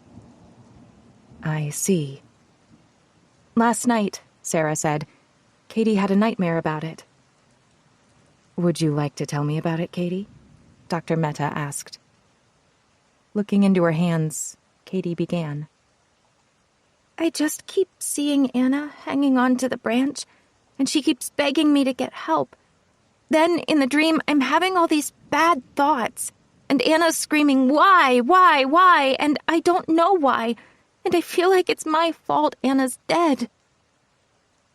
Katie buried her face into Sarah as she consoled her. Dr. Mehta leaned closer to them.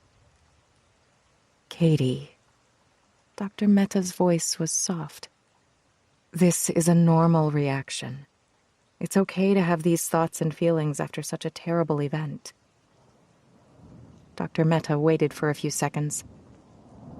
Part of this, the way your mind mends itself and helps you heal, is to relive the tragedy, to blame yourself for what happened, to feel guilty for things that you were never really in control of.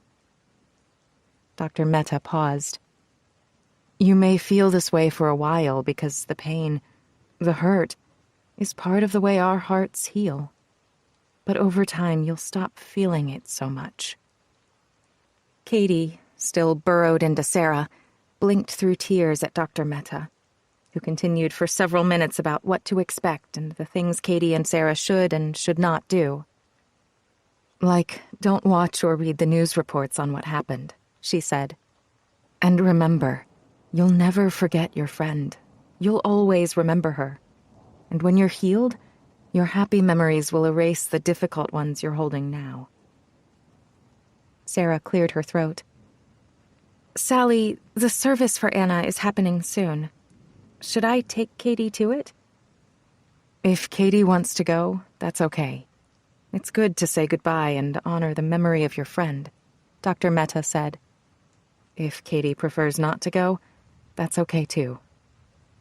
Thank you, Sally, Sarah said. This has been helpful. Dr. Mehta reached into her pocket for her card. I'm happy to have follow-up sessions with Katie if you like. No charge. Thank you. Katie, do you have any other questions? Anything you'd like to know? So, I shouldn't feel like what happened to Anna was my fault? It was a tragic accident that happened close to you. Just like with that boy, Katie said. No, Sarah said, placing her hand on Katie's lap. No, nothing like that. Puzzled, Dr. Mehta blinked. What boy? She asked, reaching for her tablet and swiping the screen. I'm sorry, I don't understand.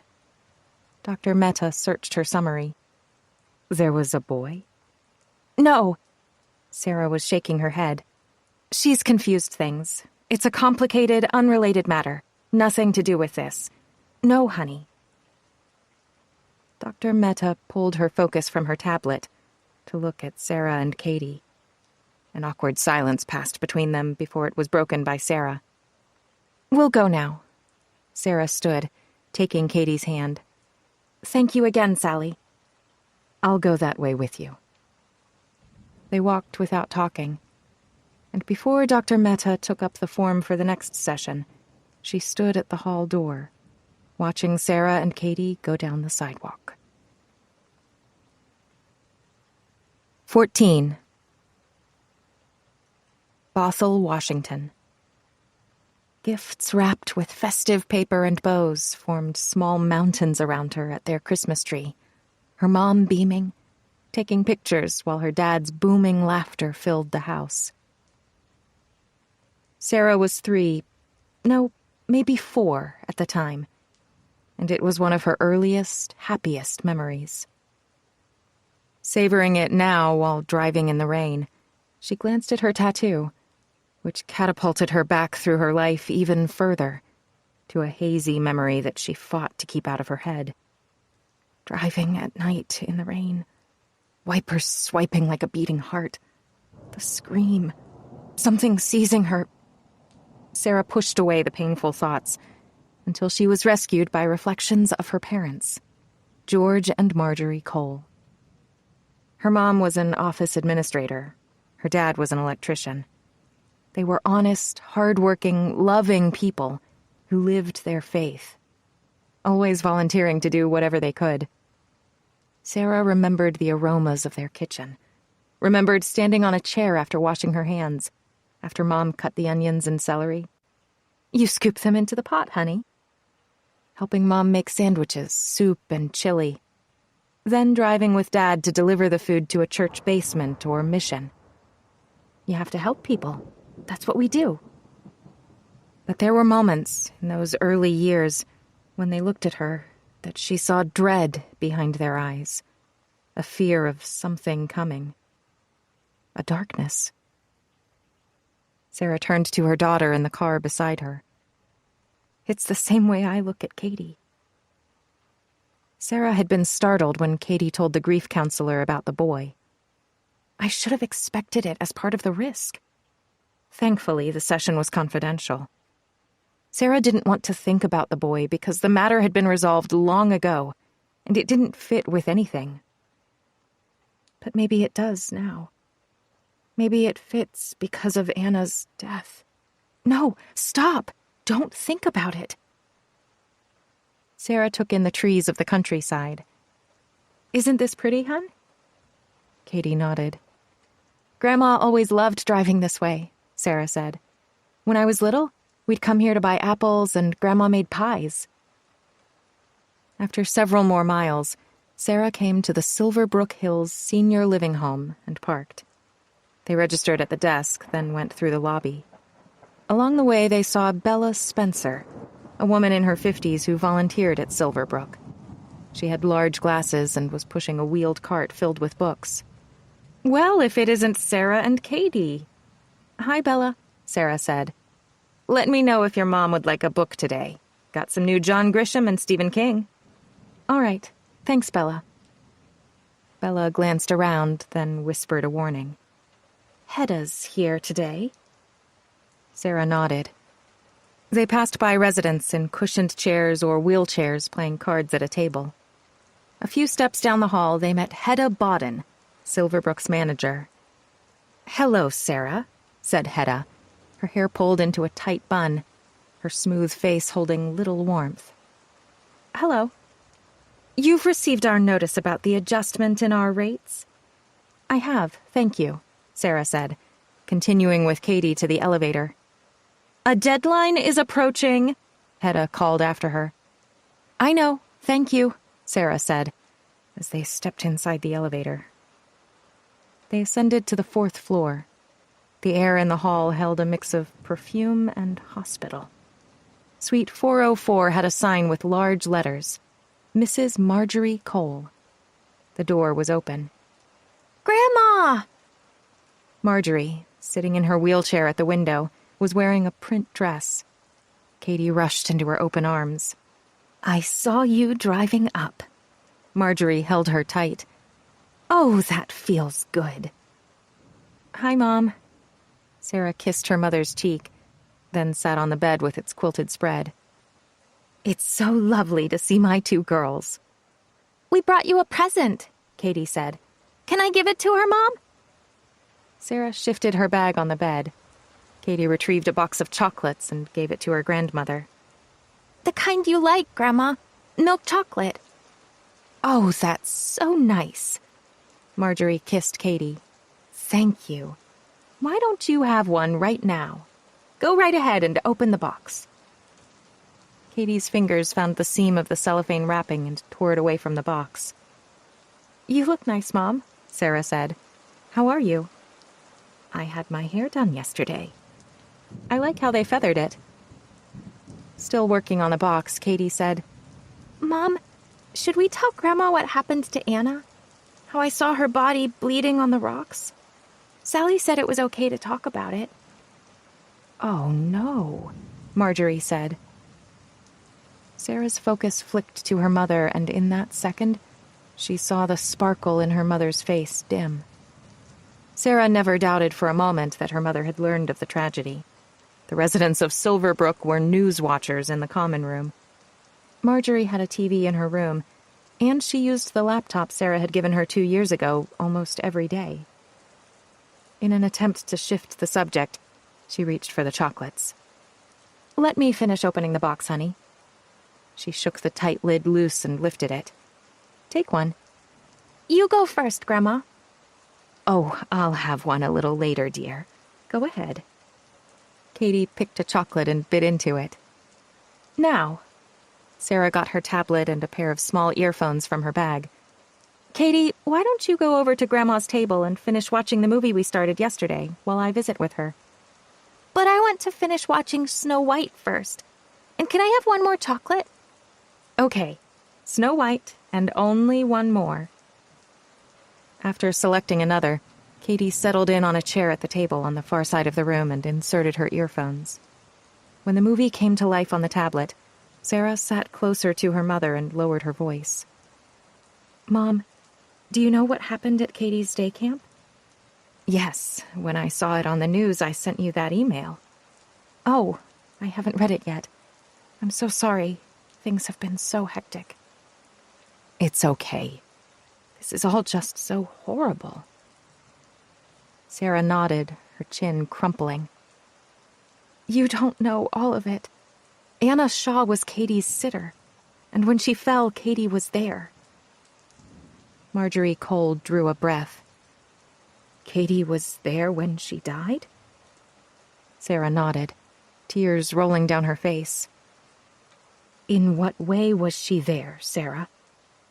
She was the only person with her, the last person to see her alive. Marjorie blinked, wincing slightly. Mom, I can't even say the words. I just don't know how to deal with it. Marjorie lifted her wrinkled hands, taking Sarah's hands into hers, while looking at Sarah's tattoo. Mom, it can't be true, can it? They both turned to watch Katie across the room, sitting at the table with her legs crossed, finishing her chocolate. Her tablet was angled. They could see the movie. It was playing the part where the Wicked Witch Queen was offering Snow White a poisoned apple. Tell me it's not true, Mom. Sarah's whispered voice cracked. Marjorie's face filled with trepidation, then tender compassion. I know you're afraid. I know what you fear. But you have to stay strong and trust your heart. Katie's a good girl. 15. Seattle, Washington. Here's Anna Shaw, a toddler blowing out candles on a cake. Now here's Anna, front teeth missing, a pink helmet, gripping the handles of her bike. Watch me, Daddy! Watch! And here's Anna, hugging John, her little brother, laughing with her mom and dad at the Grand Canyon. The video played on the screens in the chapel of the funeral home, along with one of Anna's favorite songs, Sarah McLachlan's Angel. One wall was lined with photos of Anna, always smiling, eyes bright like stars. Fragrant flowers everywhere. Anna's urn and candles were centered at the front on a table. It was all Sarah could do to hold herself together. Katie had wanted to come, so they'd joined the mourners filling the chapel. Most were teens wearing black or dark clothes and holding hands or gripping tissues, amid soft sniffles, whispers, and shuffling of fabric. The service was live-streamed and began with Reverend Arturo Santos from Anna's family's church at the podium, welcoming everyone, including those online, reviewing the program agenda. He paused a moment before continuing. In gathering here today to celebrate Anna Catherine Shaw, we may ask why. Why was her young life cut short? Parents are not supposed to grieve their children. This is not supposed to happen. But it did happen. And we don't have the answers, and it hurts so much for all of us who loved Anna. The Reverend paused, holding the edges of the podium. But, in many ways, Anna's death lights a path for us. A path to find meaning in our lives. Our pain reinforces the truth in our hearts of how strongly we are connected to each other. And now, our bond to Anna takes on a new spiritual form. A glorious, transcendent understanding that she will always be a part of us. Reverend Santos continued for several minutes before concluding. Then, One by one, others came to the podium to give eulogies. Paige Kendall and Charlotte Cook, two of Anna's school friends, stood together, offering their memories. Anna was always there to fix you when your day sucked, Paige said. Yeah, we need ice cream was her solution to everything, Charlotte said, causing a ripple of laughter. Anna was the best of us, Paige said. She really was, Charlotte said, as they consoled each other. One of Anna's teachers spoke next, then the principal of her school, then Anna's Aunt Dolores from Reno, who'd taught her how to play poker. It wasn't long before she was cleaning up. She was so good. So good. The eulogies concluded with Chuck, Lenora, and John, her little brother. At the podium together, supporting each other, they worked through tears to say what they needed to say. I was honored to be your dad, Chuck said. You were a perfect daughter, Lenora said. I was blessed to be your mom. Then John, now 14, moved to the microphone. She was so good at being a big sister that the angels asked God if they could have her to be their sister. The program neared the end when Anna's friend, Will Naya, from her music class, played the piano and sang another of Anna's favorite songs, Someone Saved My Life Tonight. As he played, Sarah brushed her tears and turned to Katie, putting her arm around her, giving her a sad smile, then shutting her eyes and praying. Sarah prayed with all her heart. I cannot think what I'm thinking because it isn't true. I have to stay strong, like Mom said. Sarah clasped Katie's hand. Because Katie's a good girl. People congregated in the building's expansive entrance hall. At times, Sarah sensed a few mourners were looking at her and Katie, but she could never catch them staring. It's like they know. Or maybe Sarah was only imagining it, with her nerves in overdrive. Navigating through the gathering, Sarah and Katie passed near a group of teenage girls, their whispers spilling over their circle. I can't believe Tanner came. After breaking her heart, no way. Maybe he still loves her. Funeral home staff gently guided everyone into a long line that flowed to Anna's family, close to the reception room where a buffet had been prepared. Sarah and Katie soon found themselves in the line, sandwiched ahead of some teenage girls and behind two tall teenage boys in suits. Hi, Tanner, one of the girls whispered. One of the boys, his tie a little crooked, turned and saw the girl. Hi, Aubrey, he said. Turning back, Tanner glanced at Sarah, then Katie, nodded politely, then did a double take, registering what Katie was wearing. The necklace Tanner had given Anna. He turned to face forward again, but unease rattled up Sarah's spine. I shouldn't have let her wear it here. But Katie had insisted. As they dressed, she'd said, Anna gave it to me, Mom. It's so pretty. Please let me wear it. To show how I miss her so much. To help my heart.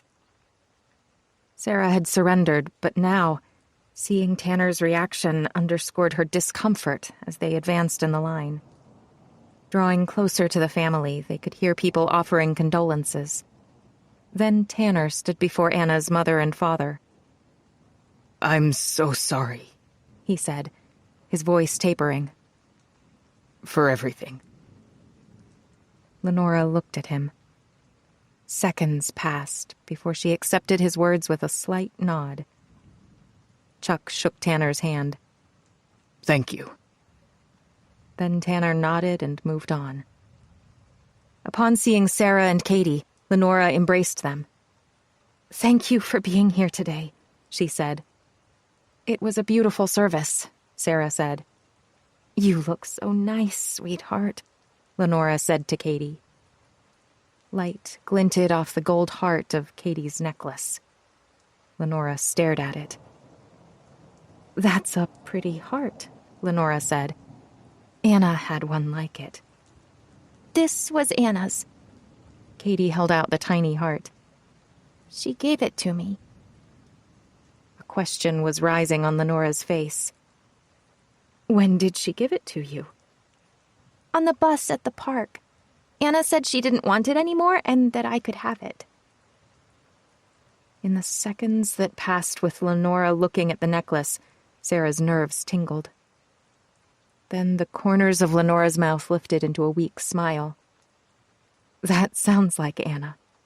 Cherish it. I know she loved you, Katie. I loved her, too. That's why. Lenora reached for Katie's hand. It comforts us to know that you were the last. That you were with her when. That you were there, Katie. Lenora gasped into her husband's chest.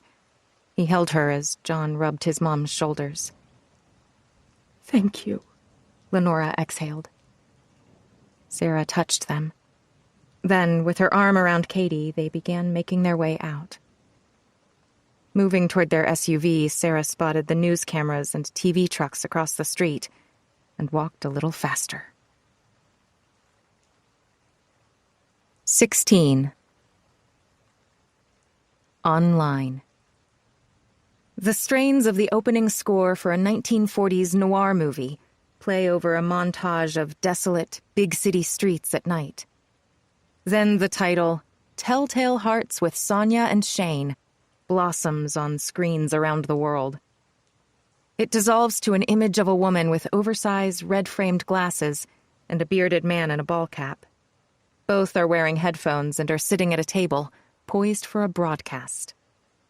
Their room of book-filled shelves, framed photos, plants, and posters of the covers for In Cold Blood and Crime and Punishment make for a warm, homey backdrop as they smile, wave, and begin.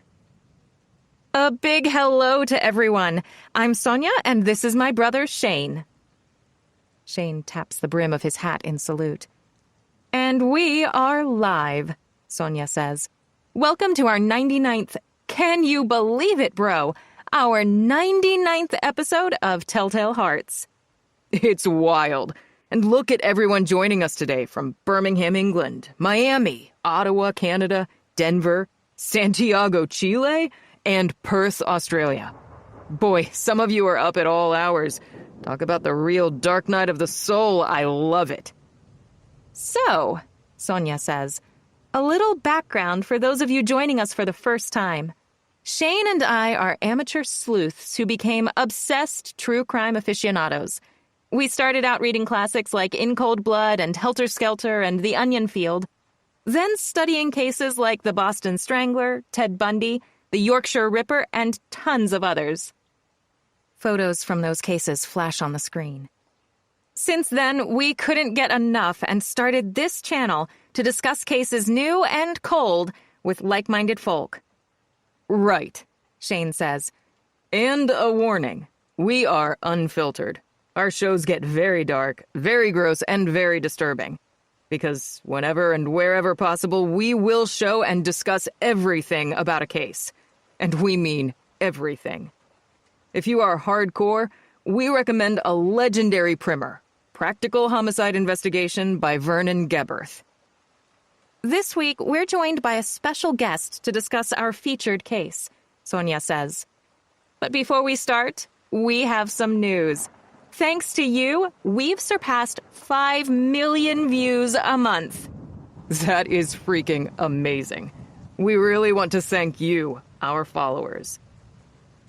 They cut to a blip of stock footage of mass crowds, oceans of people cheering and applauding. Today, we're going to look back several decades to the case of one of the world's most prolific serial killers, Sonia says.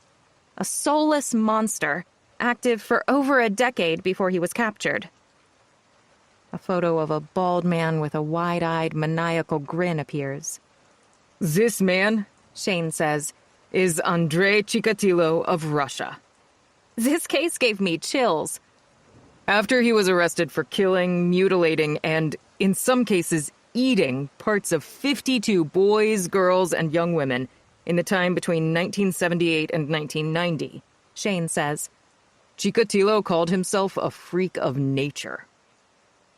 Photos of the young faces of victims appear.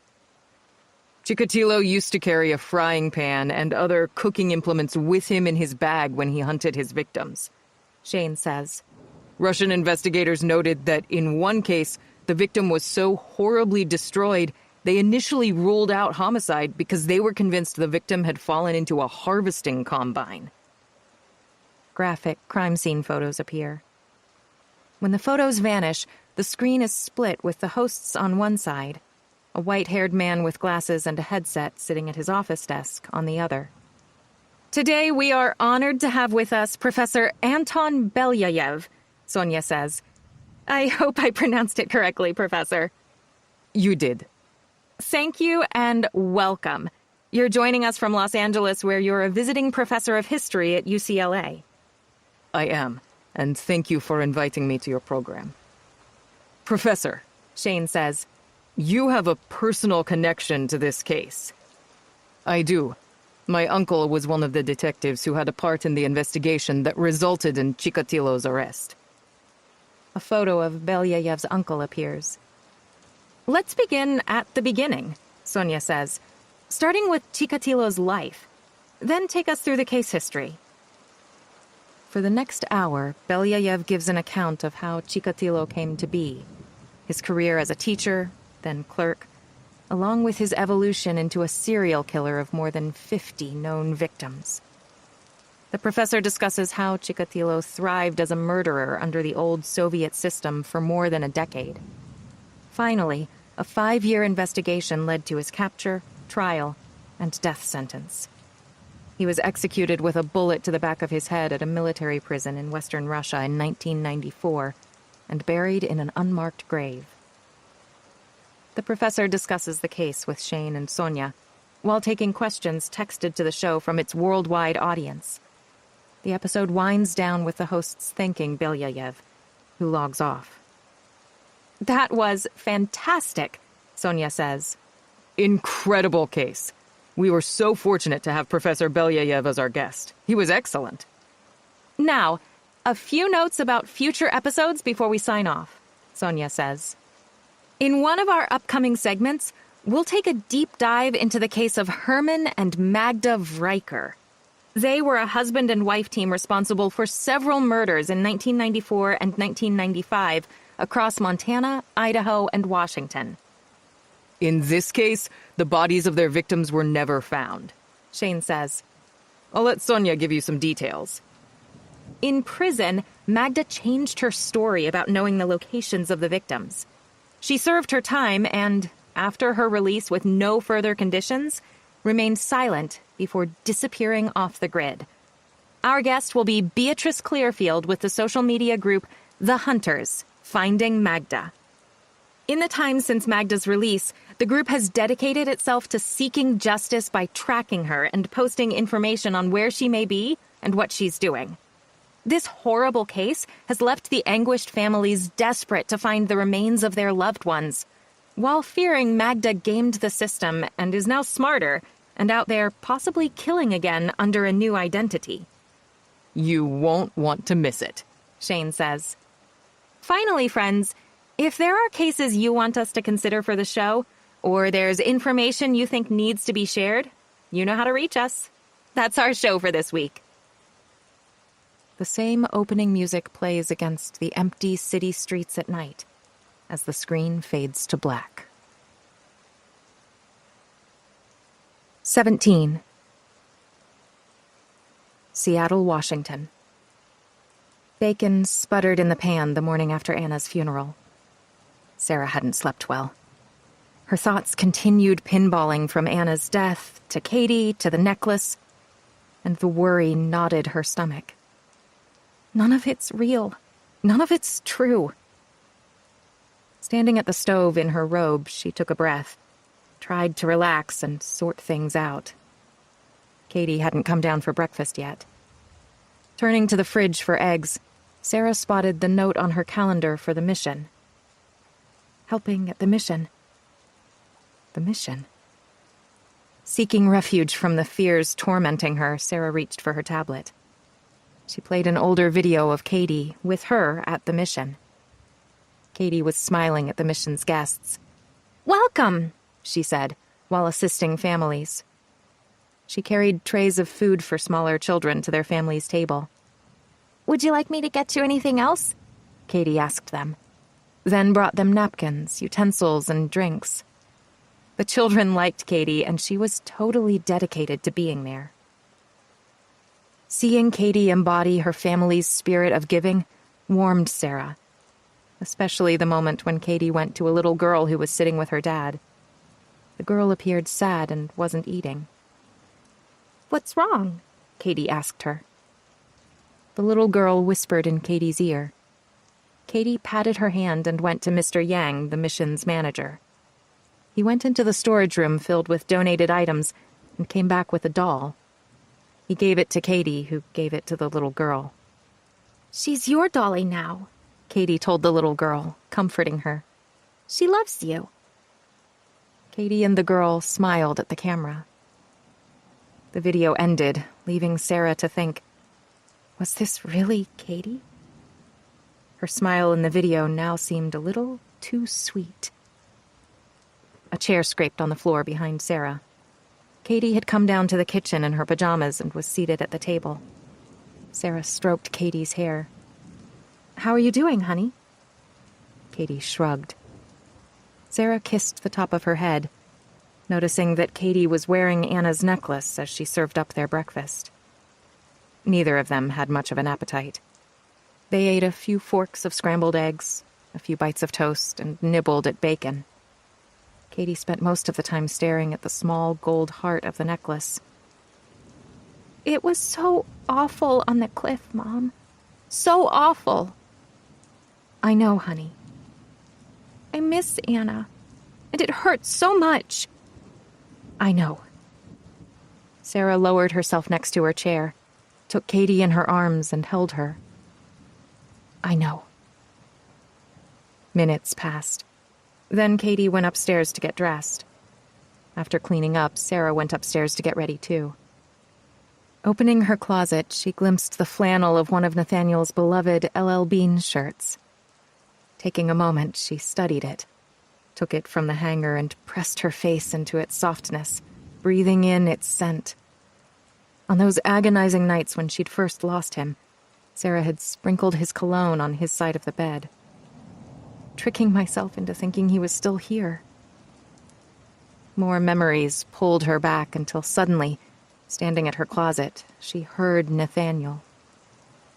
"Come on, Sarah. We have to." They were driving through the city. A car had pulled over, the hood raised. Nathaniel stopped to help. It didn't matter, day or night, rain or shine, the interstate, the city. If someone needed help, Nathaniel, the Good Samaritan, would render aid. "You've got to show a little kindness." That's how he was raised, and that's how he lived. Sarah needed to believe, as her mother did, that Nathaniel's virtues were woven into Katie's DNA. After she showered and dressed, she paused for a moment outside of Katie's bedroom door. Katie was sitting at her desk, bent over her spiral-bound sketchbook. She was drawing carefully, pencil in hand, the chain of the necklace folding on the paper, lost in her work. Let her be, Sarah thought. As she headed downstairs, she thought she heard Katie humming. 18. Seattle, Washington. Lenora and Chuck Shaw were on their knees, working in the garden of their front yard. It had been several days since their daughter's funeral, and Pierce's heart broke again for them. Fenton slowed the unmarked SUV at the Shaw's house. The garage door was up, and Pierce recognized Anna's bike inside, having seen it in her social media posts. She imagined Anna growing up here, dreaming all of her dreams in the short time she lived in this world. Pierce shut her eyes briefly, her thoughts pulling her back several days before the funeral, back to Anna Shaw's body on the cold, polished steel table. Mio Ryu, the medical examiner, working to the sound of her tools, the formaldehyde smell dominating the room. It appears death was caused by blunt force trauma to the head and massive internal injuries, Ryu said later in her office, giving Pierce and Benton her preliminary assessment. Consistent with a fall from the height indicated 2 rocks below. Ryu then discussed other aspects of her findings. Pierce noted it all before the detectives returned to headquarters, where Detective Sergeant Art Acker nodded as he listened to Pierce's update. Looking at what the ME says, where are we? Acker asked. I think we're done, Benton said. No foul play, an accidental fall. No, Pierce said. Ryu didn't rule out other possibilities. We still have loose ends, locating everyone who was at the park at the time of her death. We haven't recovered her phone, and we haven't fully processed the parking lot security video. There's a glitch with the park's system. All right. Keep working and keep me posted, Acker said. Then, earlier today, he'd notified Pierce and Benton that forensics had finished processing Anna Shaw's backpack and its contents. We have all we need, should it be deemed evidence later, Acker said. We don't need to hold it. So now, here they were, driving up to the Shaws' North Seattle home to return Anna's property and ask her parents a few more questions. Benton eased the Ford to a stop and they got out. The Shaws watched, their focus going to Pierce, who was carrying the large brown paper bag into which forensics had placed Anna's backpack. Chuck stood to greet them while Lenora remained on her knees, holding a gardening trowel. Your garden's beautiful, Pierce said. Some friends sent live plants for the funeral, Lenora said. What do you have there? Chuck asked. We're returning Anna's property. May we talk? They went inside to the living room. John had gone to a movie with friends, Chuck told them. The house was empty. Sitting in the quiet with the Shaws, Pierce felt their pain and the grief creasing their faces, the helplessness in their eyes, drained of joy by the toll of their agony. The silence was broken with the rustling of the paper bag as Pierce gave Anna's backpack to her mother. Lenora released a soft groan. She touched the canvas tenderly, slowly unzipping it, reaching inside to run her fingers over some of Anna's belongings, a cosmetic pouch, a brush, and a hair tie, touching the last things her daughter touched. Thank you, Lenora whispered, hugging Anna's backpack as Chuck moved his hand soothingly up and down her back. Does this mean... Chuck cleared his throat. That you're done? Not yet, Pierce said. We've got things to follow up on. Chuck nodded. Forgive me for this imposition, Pierce said. But would you allow us to take a look in Anna's room? Chuck looked at Lenora, who found her voice. What for? To give us a better understanding, Pierce said. It may help. Help with what? Lenora said. Will it bring her back? Honey, Chuck said. They have a job to do. It's all right, Pierce said. I'm so sorry. I'll take you up, Chuck said. Give us a moment. Allowing the Shaws' privacy, the detectives waited in the kitchen. Benton was shaking his head as he scrolled through his phone. Pierce turned from him, uncertain if he was shaking his head at messages or the fact they were here. Pierce looked at the calendar on the backsplash. Appointment notes. One for Anna at the dentist next month. An array of family photos fixed with souvenir magnets to the fridge door. Happier times over the years with the Shaws at Niagara Falls, Disneyland, and New York City. In each of them, Anna's smile was like the sun. Chuck entered the kitchen. We're both very tired. She's resting on the sofa. He led them upstairs to a small hallway and a door he opened to a pleasant hint of lilac.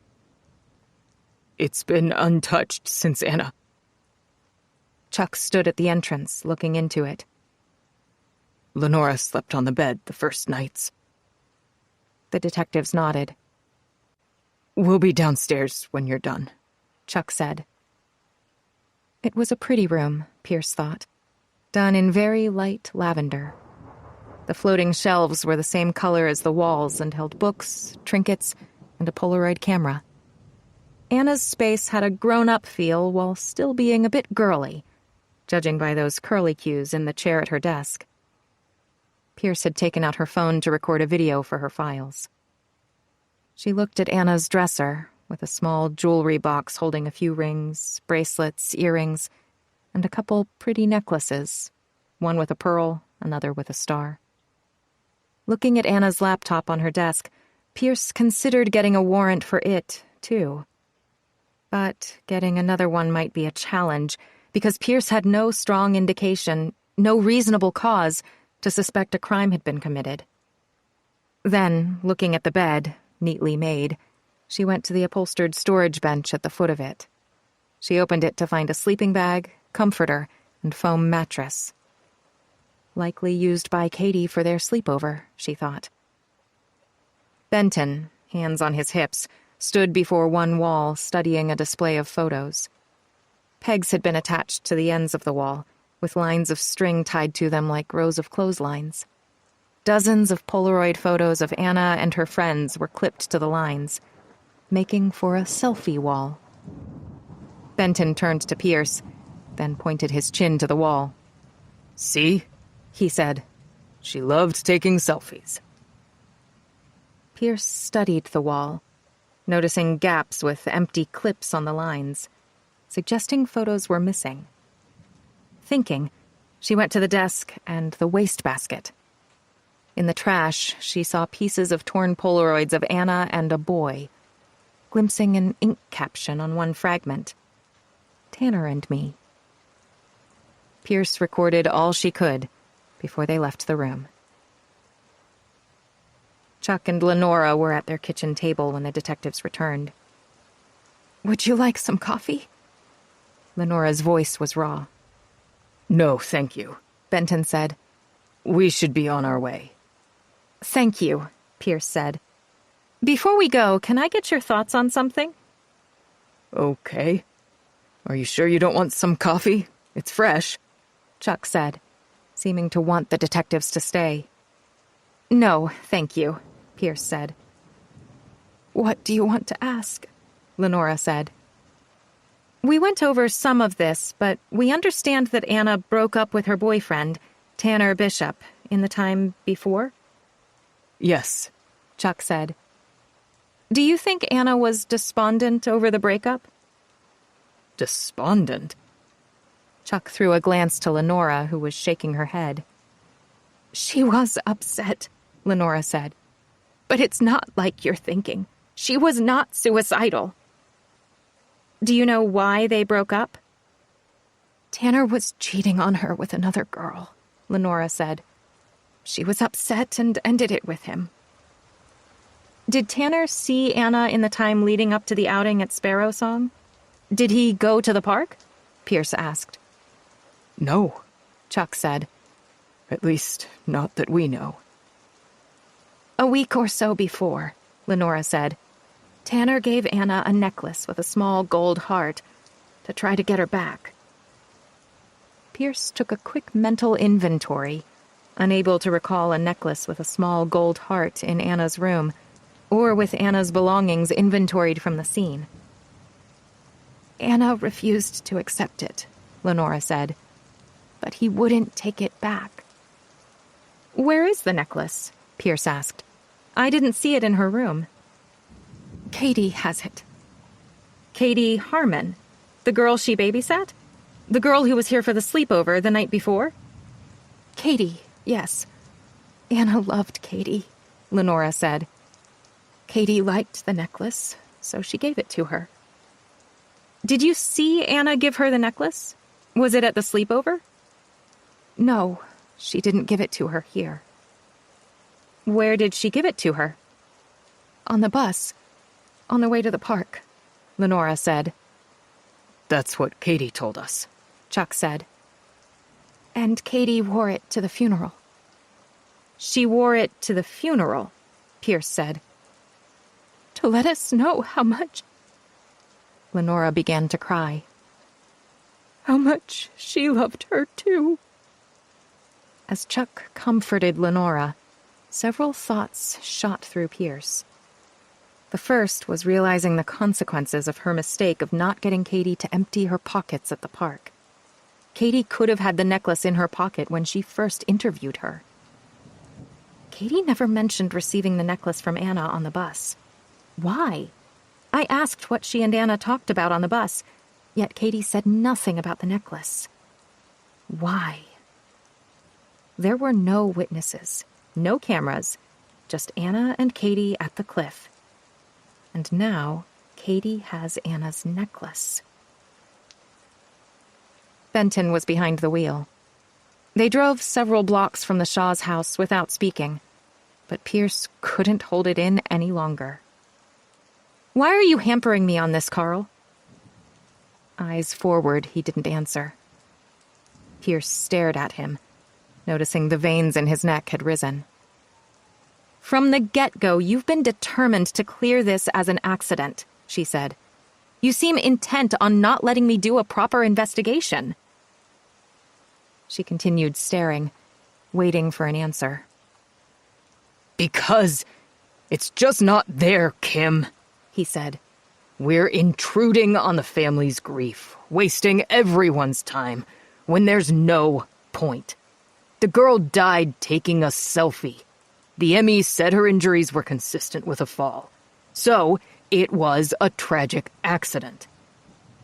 Are you dismissing what else the ME told us? Pierce said.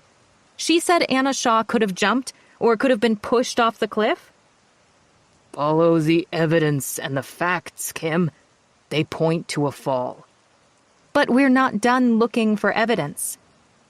You're making a rookie mistake, trying to build a case that isn't there. We still have a lot of unanswered questions. Pierce turned away from him, letting out a slow, silent breath. Archived. Department of Justice, Federal Bureau of Investigation. Missing persons. Carrie Arlene Gardner and Willow Eve Walker. May 10th, 1995. Tempe, Arizona. Details. The FBI's Phoenix Field Office in Arizona is seeking the public's assistance in locating Carrie Arlene Gardner and Willow Eve Walker, who have been missing after departing from Tempe, April 12, 1995, bound for Alaska. Gardner and Walker were last seen in Idaho Falls, Idaho, April 14, 1995, leaving the Burger King in Walker's blue 1992 Ford Aerostar minivan, with Arizona license plate Q959VMN3. Neither have been seen nor heard from since. Gardner and Walker are students at Arizona State University and are driving to Fairbanks, Alaska to start jobs. Descriptions. Carrie Arlene Gardner. Date of birth, February 21st, 1973. Place of birth, Hartford, Connecticut. Hair, light brown. Eyes, blue. Height, 5 feet 3 inches. Weight, 115 pounds. Sex, female. Race, white. Willow Eve Walker. Date of birth, April 6th, 1973. Place of birth, Baltimore, Maryland. Hair, black. Eyes, brown. Height, 5 feet 5 inches. Weight, 115 pounds. Sex, female. Race, black. Remarks. Walker occasionally wears glasses and has a scar on her right ankle. Gardner is asthmatic and uses an inhaler and has a birthmark on the back of her left thigh. If you have any information regarding the whereabouts of Carrie Arlene Gardner and Willow Eve Walker, please contact your local FBI office or the nearest American embassy or consulate. Field Office, Phoenix. 19. Seattle, Washington. The scream in the night woke Sarah. She rushed through the darkness to Katie's room, finding her asleep, blankets kicked off and askew. She was curled tight, almost fetal, her hands balled into fists. Sarah tried to conceive the visions tormenting Katie after all she'd seen that day on the cliff with Anna. And what could have really... No. Oh no, don't think about it. Sarah looked upon her daughter, her flawless skin, her upturned nose, her angelic face. What could have really... Stop! Stop thinking what you're thinking. Katie just had another bad dream. Something to be expected. Something normal. Even now, almost 3 weeks after the tragedy, according to Dr. Sally Mehta, who'd been having regular sessions with Katie alone in her office. Sarah smiled down at Katie. "I love you so much," she whispered. Then untangled Katie's sheets, covered her, kissed her cheek, and went back to her own bed. But Sarah couldn't sleep.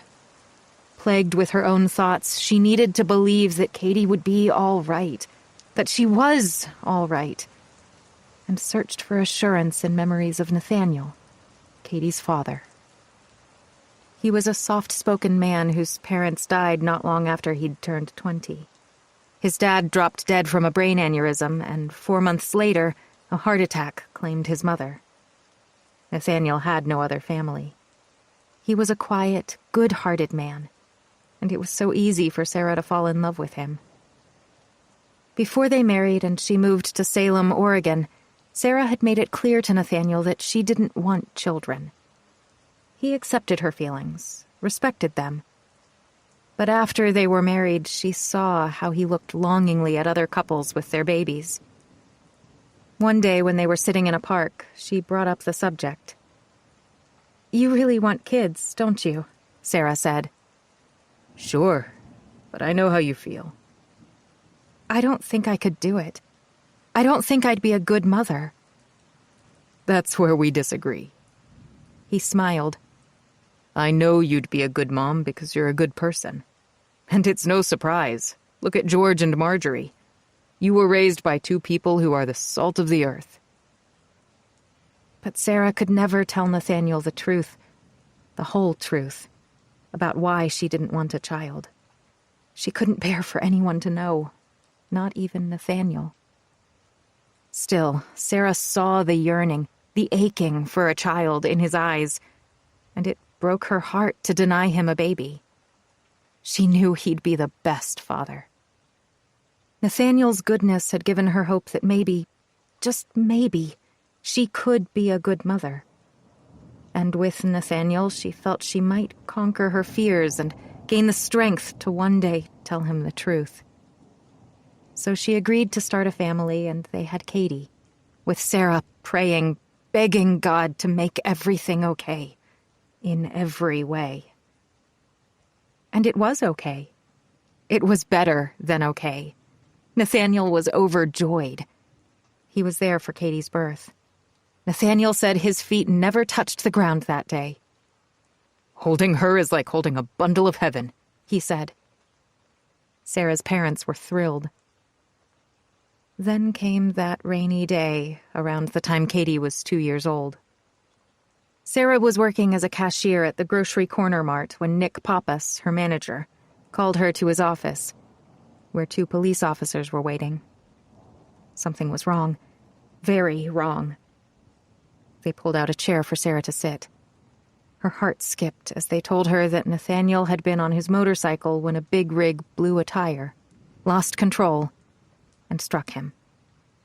We're so sorry, the officer said. But Nathaniel was killed.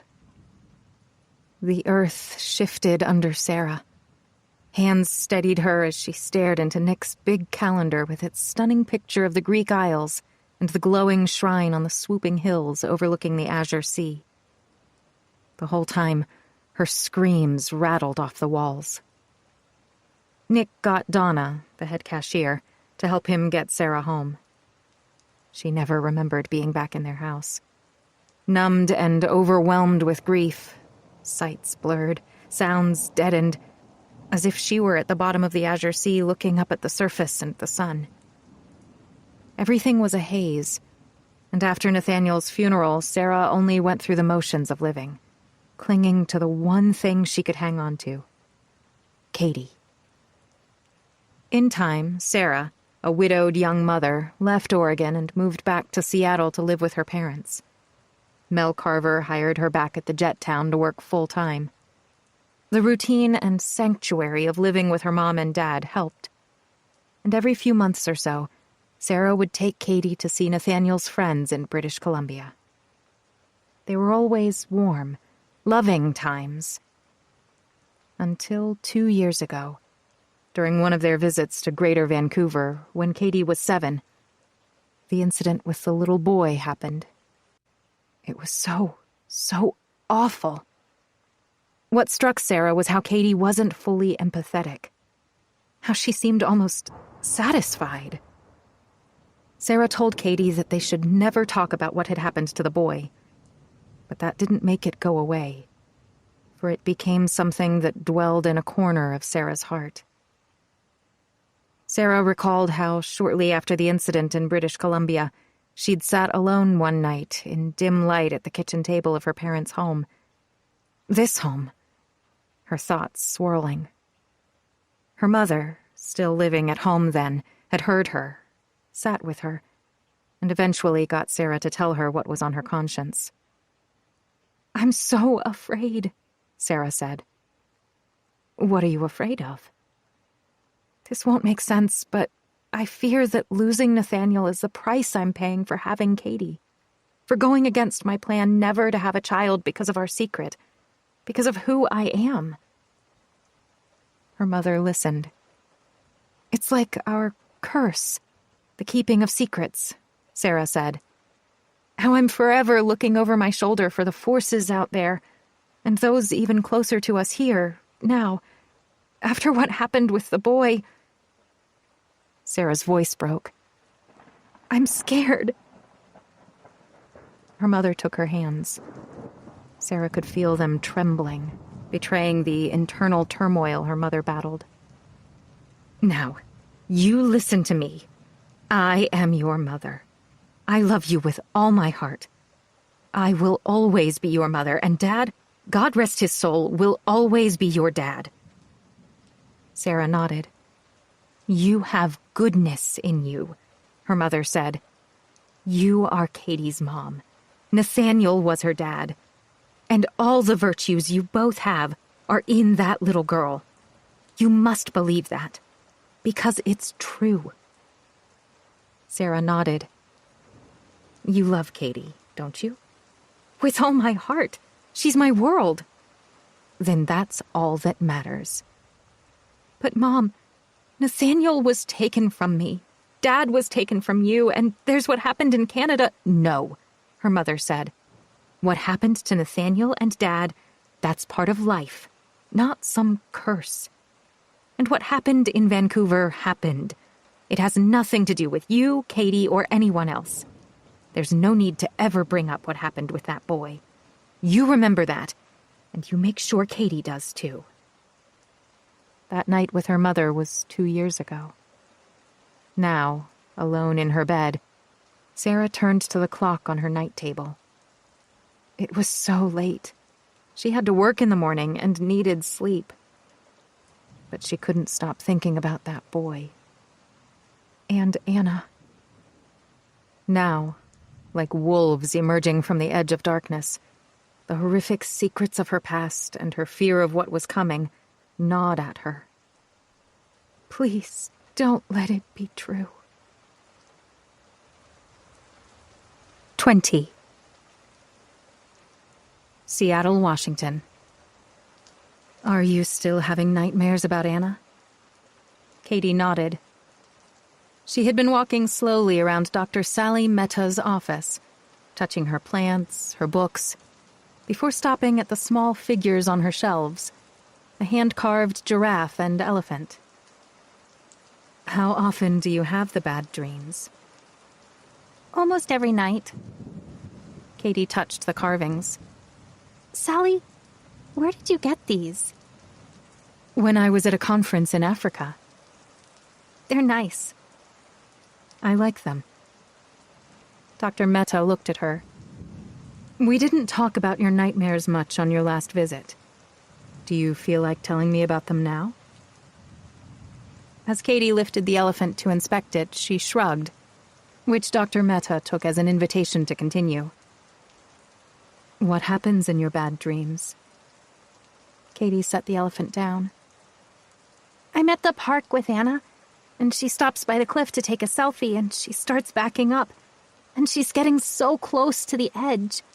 I say, "Be careful, Anna." Katie stopped talking. She was rooted before the shelf, staring at the elephant and giraffe. Dr. Mehta knew Katie was ordering her thoughts and waited for her to continue. But, Katie said, Anna's holding her phone up, looking at it, saying it's so beautiful, and she keeps backing up. I tell Anna to stop, be careful, but she keeps backing up. And I want... Katie stopped. What is it you want to do, Katie? I want to run to Anna and... Katie stopped. Dr. Mehta went to her, gently helping her onto the sofa chair. Ice cubes clinked as she poured water for Katie. Drinking some, then gasping, Katie's brow furrowed. She didn't listen to me. Why didn't she listen to me? Dr. Mehta waited for her to continue. I see her hanging onto the branch, Katie said, screaming for help, and I run so fast for help, but it's too late, and I feel like it's my fault. No, Katie, no. It's normal for you to think that, Dr. Mehta said. Katie, it was a terrible accident that happened to your friend right in front of you. You had no control over the events. What happened is not your fault. But I feel like it is. It's really in my head that it is my fault. And this feeling won't go away. Katie looked at the tiny gold heart of the necklace she was wearing, taking it gently between her fingertips as Dr. Mehta watched. That's the one Anna gave you that day? Mehta said. It's pretty. Katie nodded. You wore it the first time we talked. What does it mean to you? Katie blinked, thinking. It means I'll remember Anna all my life, and that I'm sorry for what happened. In time, when you think of Anna, your memories will become happy ones, and soon you'll understand that what happened was not your fault. Will the nightmares go away? Yes, they will. I'm curious about something you told me, Dr. Mehta said. I was hoping you could help me understand it. Remember when we first met, and you said that what happened to Anna was just like what happened to that boy? What does that mean? Katie's face whitened. Mom said it's better if I don't ever talk about it. Dr. Mehta removed her glasses, tapped the arms to her chin. Tell me about your family again, as far back as you can remember. Well, my dad died when I was little, so I don't remember him so much. Sometimes Mom shows me videos of him holding me when I was a baby and stuff. Then later, my grandpa got sick and died. Then my grandma is in a place for old people where we visit her. What about relatives on your dad's side of the family? Your dad's mom and dad? Your other grandparents? We don't have other relatives. We have friends. And do you see them? Not all of them. I mean, we used to visit, but not so much anymore. Especially after... Katie stopped herself as if she'd opened a door to a forbidden room. Especially after what? Katie shook her head. Katie, whatever you tell me is private. I'm not allowed to tell anyone. I want to help you, but you have to help me, okay? Katie looked at her. It's okay, Katie. Katie swallowed. Well, I think it's because of what happened to that boy I was with. What happened to him? Katie blinked several times. I don't want to talk about it. 21. Seattle, Washington. In the scattered light of the dawn, the stranger in the vehicle parked far down the street watched Sarah Harmon's North Seattle home through binoculars. A shadow fell along Sarah's front sidewalk. The view through the binoculars blurred, shifting and locking onto a woman and a dog, a leashed retriever, approaching the front door. The woman rang the doorbell, the sound carrying softly. A few seconds later, the door opened. Sarah appeared and hugged the woman. A thread of their indecipherable voices echoed in the still morning air, floating down the street to the vehicle enveloped in the dark shade of maples. The woman and her dog entered the house. The windows of other rooms illuminated. The binoculars raked over the house, the yard, the street, and back to the house. 10 minutes later, the front door opened. Sarah, bag in hand, appeared and was walking toward her SUV in the driveway when she stopped dead in her tracks. Did she forget something? Sarah took a few steps toward the front sidewalk. She looked along the street. Her head tilted as she looked in the direction of the vehicle parked in the darkness down the street, nearly a block away. Why? Why was Sarah looking? Was there a glint reflecting a streetlight in the lenses? The curiosity on Sarah's face was evident through the binoculars. She took another step toward the sidewalk and stopped, as if debating further investigation. The person in the vehicle didn't move. Sarah raised one hand slightly, triggering a distinct chirping as the lights of her SUV flashed. She got in, started it, then drove away. The stranger watched her taillights until she disappeared. Then the binoculars raked the house, searching every window, watching. 22. Seattle, Washington. Sarah set down an order before the man at table 9. "Fish and chips," she said. "Can I get you anything else?" He was alone in the booth working on his laptop and glanced to the plate, then to Sarah.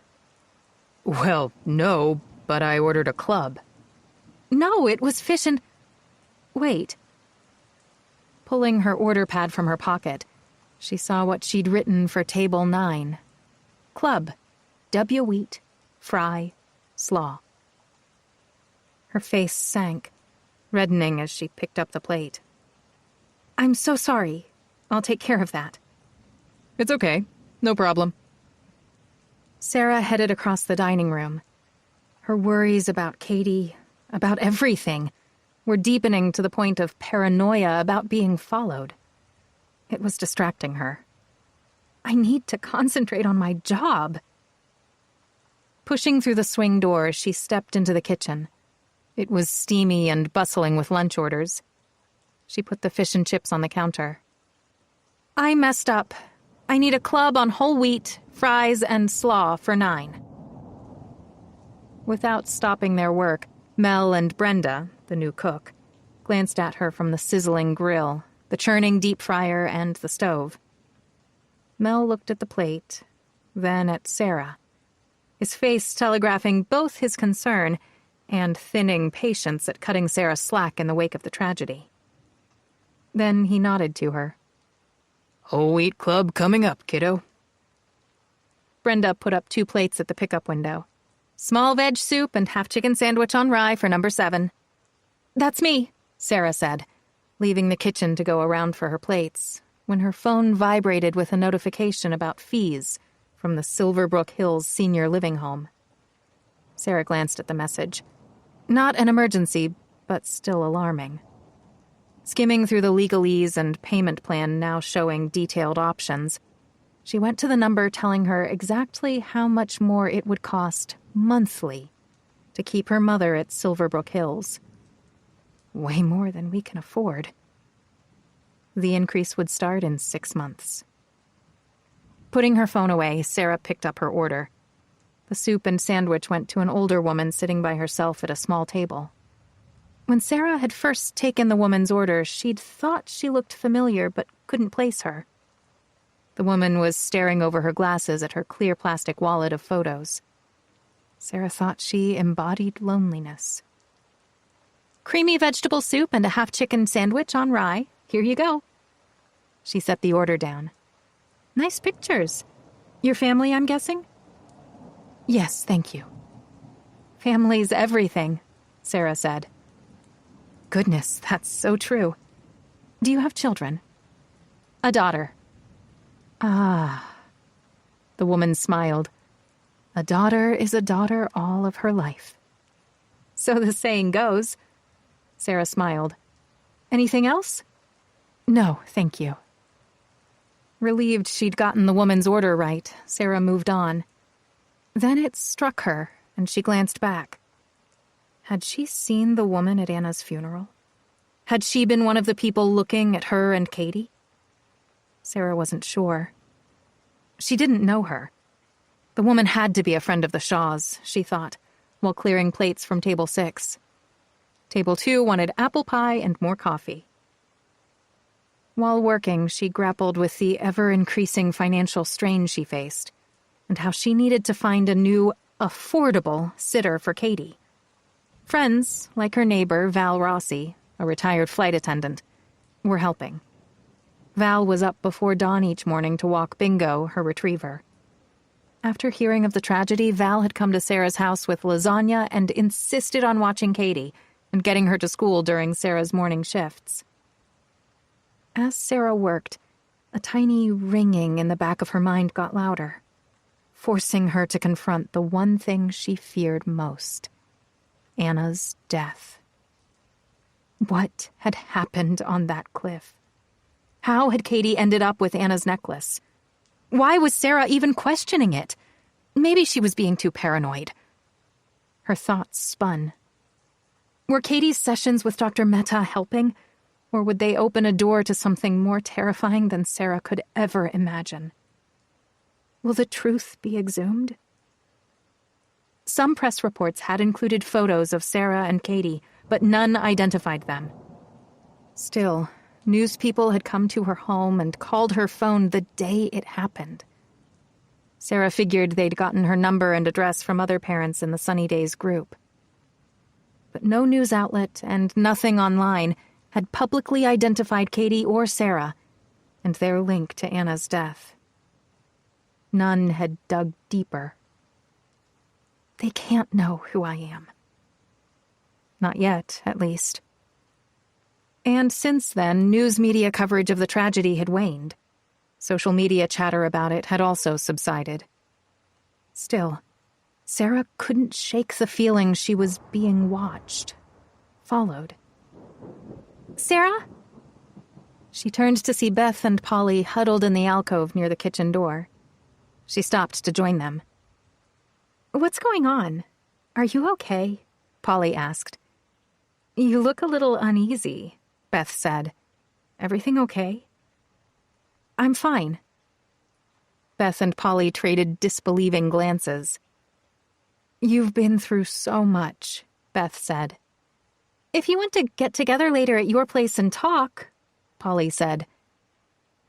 For a second, Sarah considered finally confiding the truth, the whole truth, unburdening herself of the immense weight she had carried all these years. But no, she could never let that happen. Never. She killed the thought as quickly as it rose. Thank you guys, but I'm fine. Really. Our offer stands if you change your mind, Polly said. Thanks. Hey, Sarah. Beth was looking elsewhere. You're being watched. Sarah followed Beth's gaze across the dining room to table 9, where the man had shifted his focus back to his laptop. Oh yeah, that guy, Polly said. Kinda hunky. Beth said. Gives off an Ethan Hawke vibe.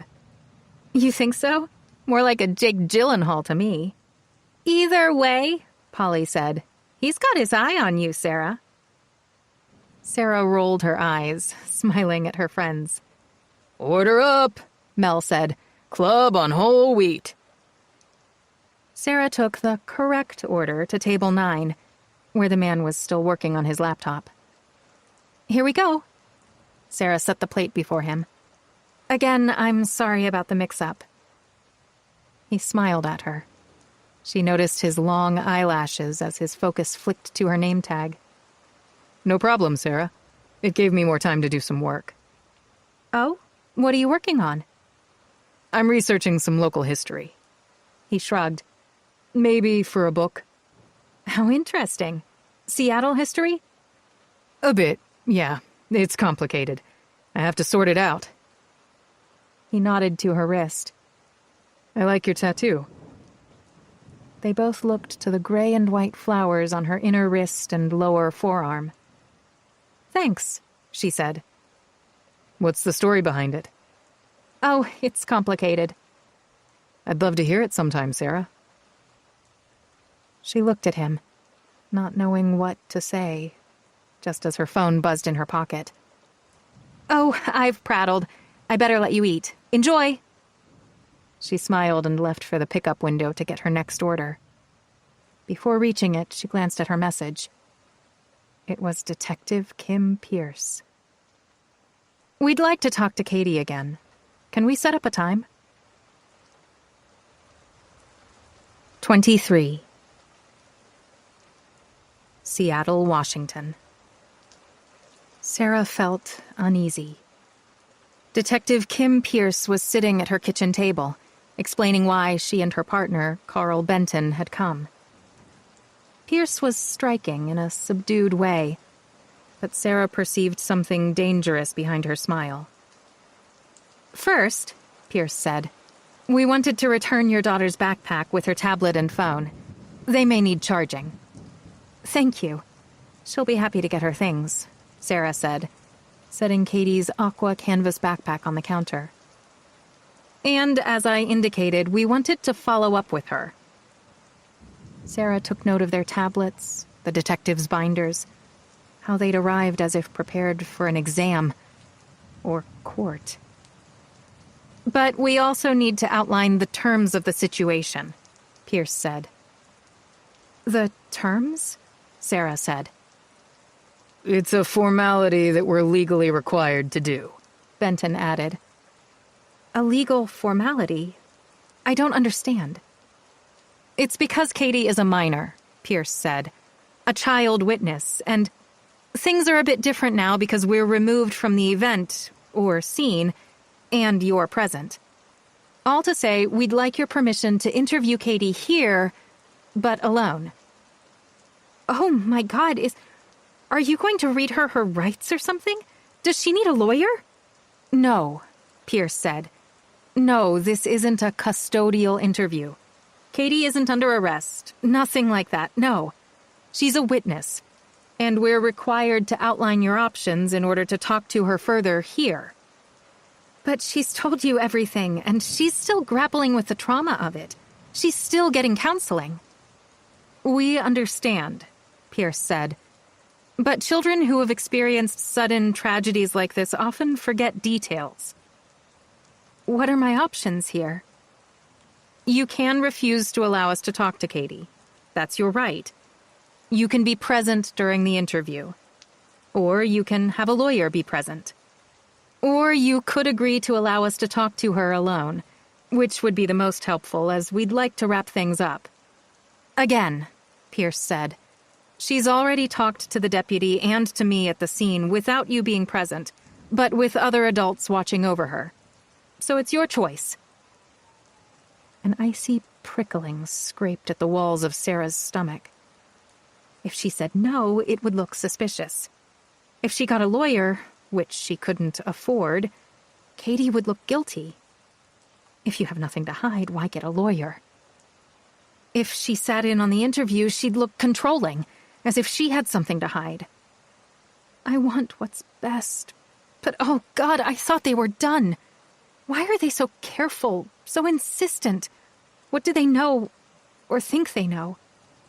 If I asked them that, I'd look suspicious. What happened to Anna was an accident. An awful accident. It has to be. She bit her bottom lip. I guess it would be all right, since you've already talked to her.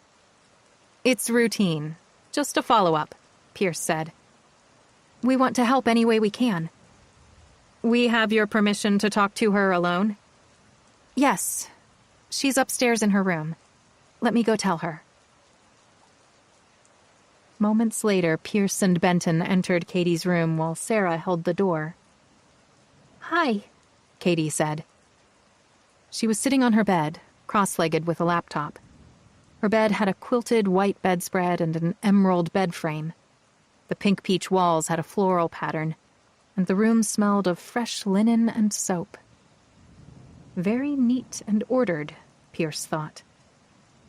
Hi, Katie, she said. You remember me, Kim, from the park? This is my partner, Carl Benton. He was there, too. You can call him Carl. Benton gave Katie a friendly little wave as he looked around the room. Okay if I sit here? Benton indicated the chair at Katie's desk. She nodded, and Benton turned it and sat, dwarfing her workspace. I'll leave you guys to talk. Sarah forced a smile, then left, closing the door behind her. May I sit with you on your bed? Pierce asked. Katie scooched over. Thank you. You pretty much told us everything about Anna, but we're here in case you forgot, or we forgot, anything, and to ask you some new things. Will that be okay? Okay. And because we want to get things right, Carl's going to record us. Make a video on his phone for our notes, like before. Okay? Katie nodded. And we'll keep this confidential, private, which means we can't tell people what you tell us, and you shouldn't tell anybody what we ask you, okay? Okay. Pierce then casually relayed a summary of the events, confirming details with Katie from the previous interviews she'd given to her and Deputy Hirano. Katie listened, answering Pierce's occasional questions, clarifying aspects leading up to and after Anna's fatal fall. As Katie spoke, she gently twisted the tiny gold heart on the fine chain around her neck. I like your necklace, Pierce said. Where did you get it? Anna gave it to me. That day. It's pretty. Can you hold it so I can take a picture on my phone? Katie raised it and it sparkled in the light as Pierce took a photo. Thanks, Pierce said. We didn't know that Anna gave it to you. When did she do that? On the bus, just before we got off. She told me the night before, on the sleepover, that Tanner gave it to her and that she didn't want it. He wouldn't take it back, so she was, going to throw it away. She wanted to throw it away. Why? Because she was mad at Tanner. Why? I think he had another girlfriend. Pierce weighed the information. Katie, do you remember at the park, I asked you what you and Anna talked about on the bus and at the park, but you never mentioned her giving you the necklace. Why's that? Katie thought, shrugged, then lowered her head. I guess I forgot. So much stuff was going on. I'm sorry. Where did you put it after Anna gave it to you? In my pocket. And this was on the bus? Yes. Was Anna wearing it at the time? No, she had it in her backpack. Did anyone on the bus see Anna giving the necklace to you? Katie shrugged. It was pretty busy. We just got to the park and everyone was hurrying to get off and stuff. Pierce sorted her thoughts before continuing. I need your help going over a few more things again. So, you and Anna were the last to leave the bus? Yes. When you started on the trail, you were far behind the others, but she wanted to stop to take a selfie. Katie nodded. And no one else was around you? It was just you and Anna? Yes. And she fell walking backward while framing her selfie? Katie's shoulders dropped. Yes, I keep telling you. She shot out a breath of frustration. And I kept telling Anna to stop, to be careful. She was so close to the edge. I told her to stop, but she didn't listen to me. Pierce leaned a little closer to Katie. And when she fell, did she fall all the way down to the ground? Katie shook her head. She was hanging on to the branch. Then what happened? She was screaming, and I ran for help. So Anna was alive, hanging on to the branch when you left to get help? Yes. Is that what really happened, Katie? Katie recoiled a little, her face whitening as if stung. Then she lifted the tiny gold heart and gazed at it. Yes. Pierce let her answer sit in the air, allowing her time to adjust it if she needed to. Katie outweighted her in the silence. Then Pierce continued. We understand you're seeing a counselor. Yes, Dr. Sally, near the university. Does talking with Dr. Sally help you feel better? Yes, she's nice. Is there anything that you tell her about that day that you maybe haven't told us, and maybe we should know to help us too? Katie pondered Pierce's question, then shook her head. Is there anything that your mom or anyone told you not to tell us? Katie's nostrils flared slightly as her breathing quickened. No. You're sure? Yes. I know this is hard. Just one last thing. Is there anything you think we should know or that you want us to know? Katie found Pierce's eyes and looked into them. Almost imperceptibly, Katie's eyes narrowed. It's not my fault! What do you mean? What's not your fault? What happened to Anna and to... It's not my fault! Katie turned, thrust her face into her pillow. Pierce traded a glance with Benton, then put her hand on Katie's shoulder. Okay, Katie. It's okay. We're done for now. Idaho FOIA request. Section 74-113, Idaho Code. Bonner County Sheriff's Office Witness Statement Form. Case number 5276. Date, June 21st, 1995. Time, 1:30 p.m. Statement of, redacted. Phone number, 604, redacted. Address, redacted, Creston, British Columbia, Canada.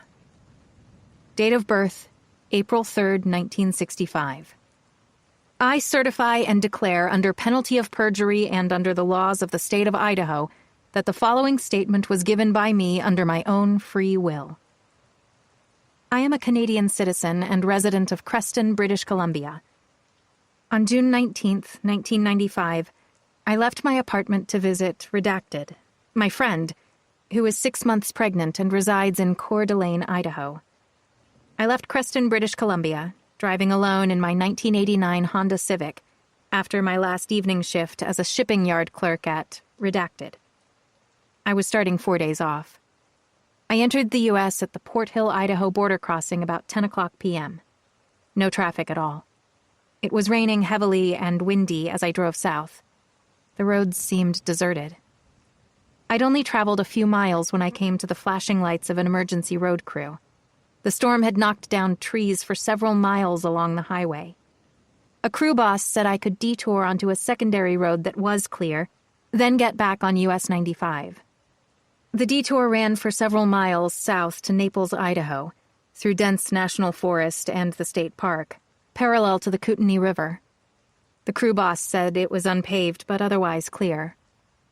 I thought about turning back and returning home, but my friend had argued with her husband, who'd left her to go hunting, and needed me to come, as she was in a bad way and really needed me there. I kept going. The road was extremely dark with hardly any traffic. I didn't know this back road. I couldn't see any towns, gas stations, or houses. I kept going, watching the miles on my odometer. The rain had not let up. I had gone about 6 miles when my lights caught the reflection of a vehicle stopped far ahead on the shoulder. Getting closer, I saw that the hood was raised, like it had broken down. Then I saw that it was a van and had a Montana license plate. No one was around, so I didn't feel comfortable stopping. But as I slowed to pass it, a woman got out of the driver's side, waving like she needed help. She was holding a child on her hip. She must have had the child on her lap, as if waiting to show they were alone and needed help. The child looked to be about 2. Both of them were in the rain, lit up by my headlights. Because she had a child, I pulled over, stopped, and rolled down my passenger window. She leaned into my car, thanked me for stopping, and asked me to help.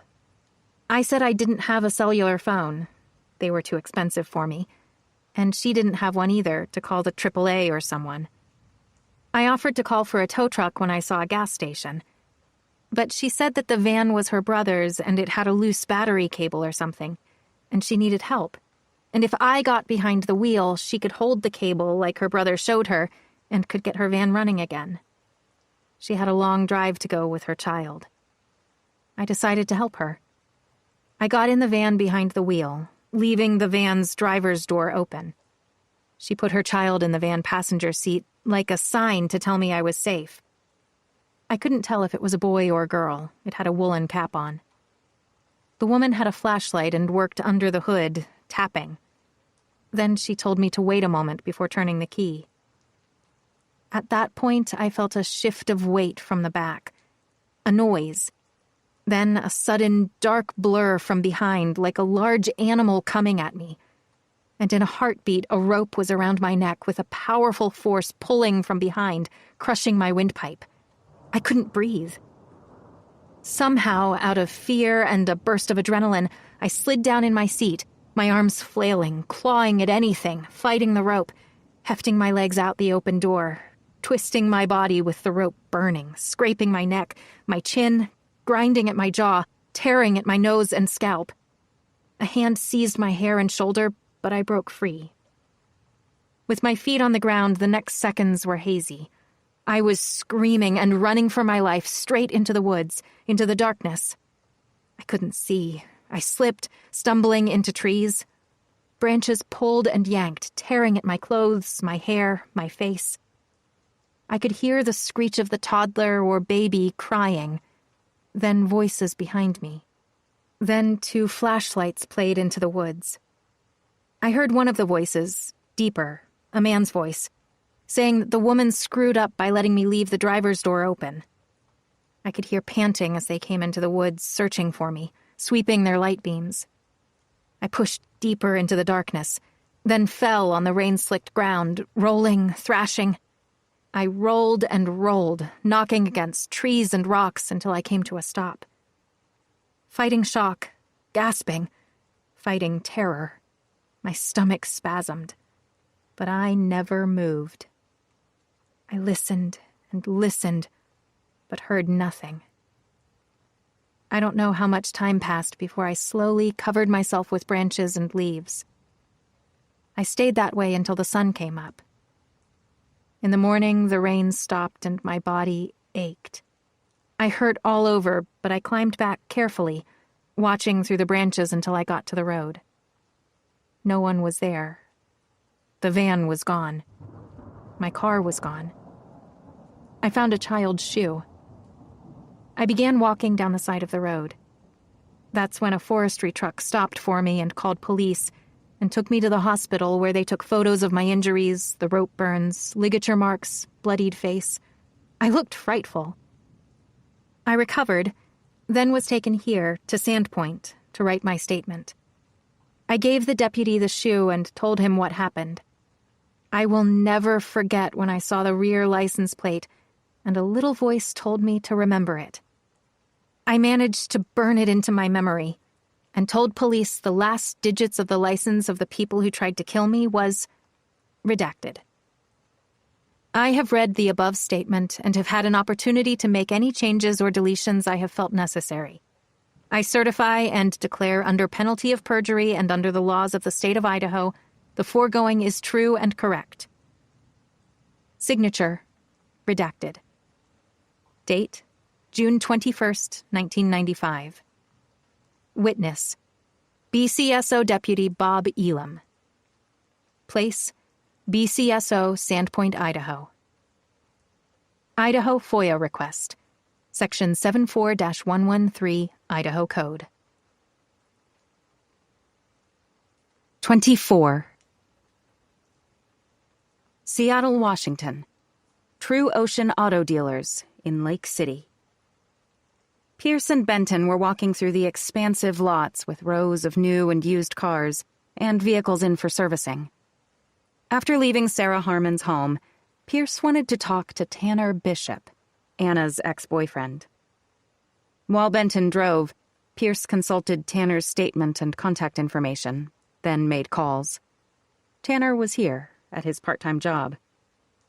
Pierce's concerns, after seeing the torn Polaroids of Tanner in Anna's room, and her parents' revelations about the necklace, had mounted after they'd interviewed Katie Harmon for her account of how she'd come to possess it. In the statement he gave to Larry Grotowski, Tanner had acknowledged the breakup with Anna, but there was nothing about a necklace. It also left Pierce doubting herself for not interviewing Tanner directly. I still think you're reaching with all of this, Kim, Benton had said when they wheeled into the dealership. I want to be thorough. At the counter, the service manager had eyed their badges, listening to their request to talk to Tanner. Is this about that girl he knew who fell in the park by North Bend? Yes, we'd like to talk to him alone for a moment, Pierce said. Well, he's alone in the far west lot, washing cars or moving them in and out of the service bays. He's got on a neon lime shirt. You can't miss him.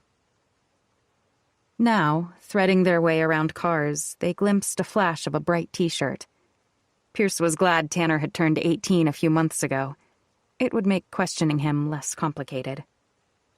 A hose hissed and a rainbow appeared in the spray as Tanner rinsed perfumed soap suds from a Jeep Wrangler, pausing when the detectives approached him with badges and introductions. They requested Tanner show them his driver's license to confirm his identification. After Pierce photographed it, Tanner leaned against a dry car and listened. Just a few questions on your relationship with Anna Shaw, Pierce said. What about it? In your statement, you acknowledged she broke things off a few weeks before her death. He dragged his forearm across his forehead. Yes. Why did she break up with you? Tanner looked at Pierce, then Benton, then back at Pierce. It was a misunderstanding. A misunderstanding? Shelby, my ex-girlfriend, wanted to talk to me. She was hurting about her parents' divorce. I met her at a park. She was crying. I hugged her. She kissed me. It got back to Anna, and that was that. But I wasn't cheating. After Anna broke it off with you, did you do anything to win her back? I gave her a necklace. Tanner blinked and looked to the sky. The breakup destroyed me. I loved her and wanted her back. I would have done anything to get her back, to make her see I wasn't cheating. Why is none of this in the signed statement you gave to Detective Grotowski?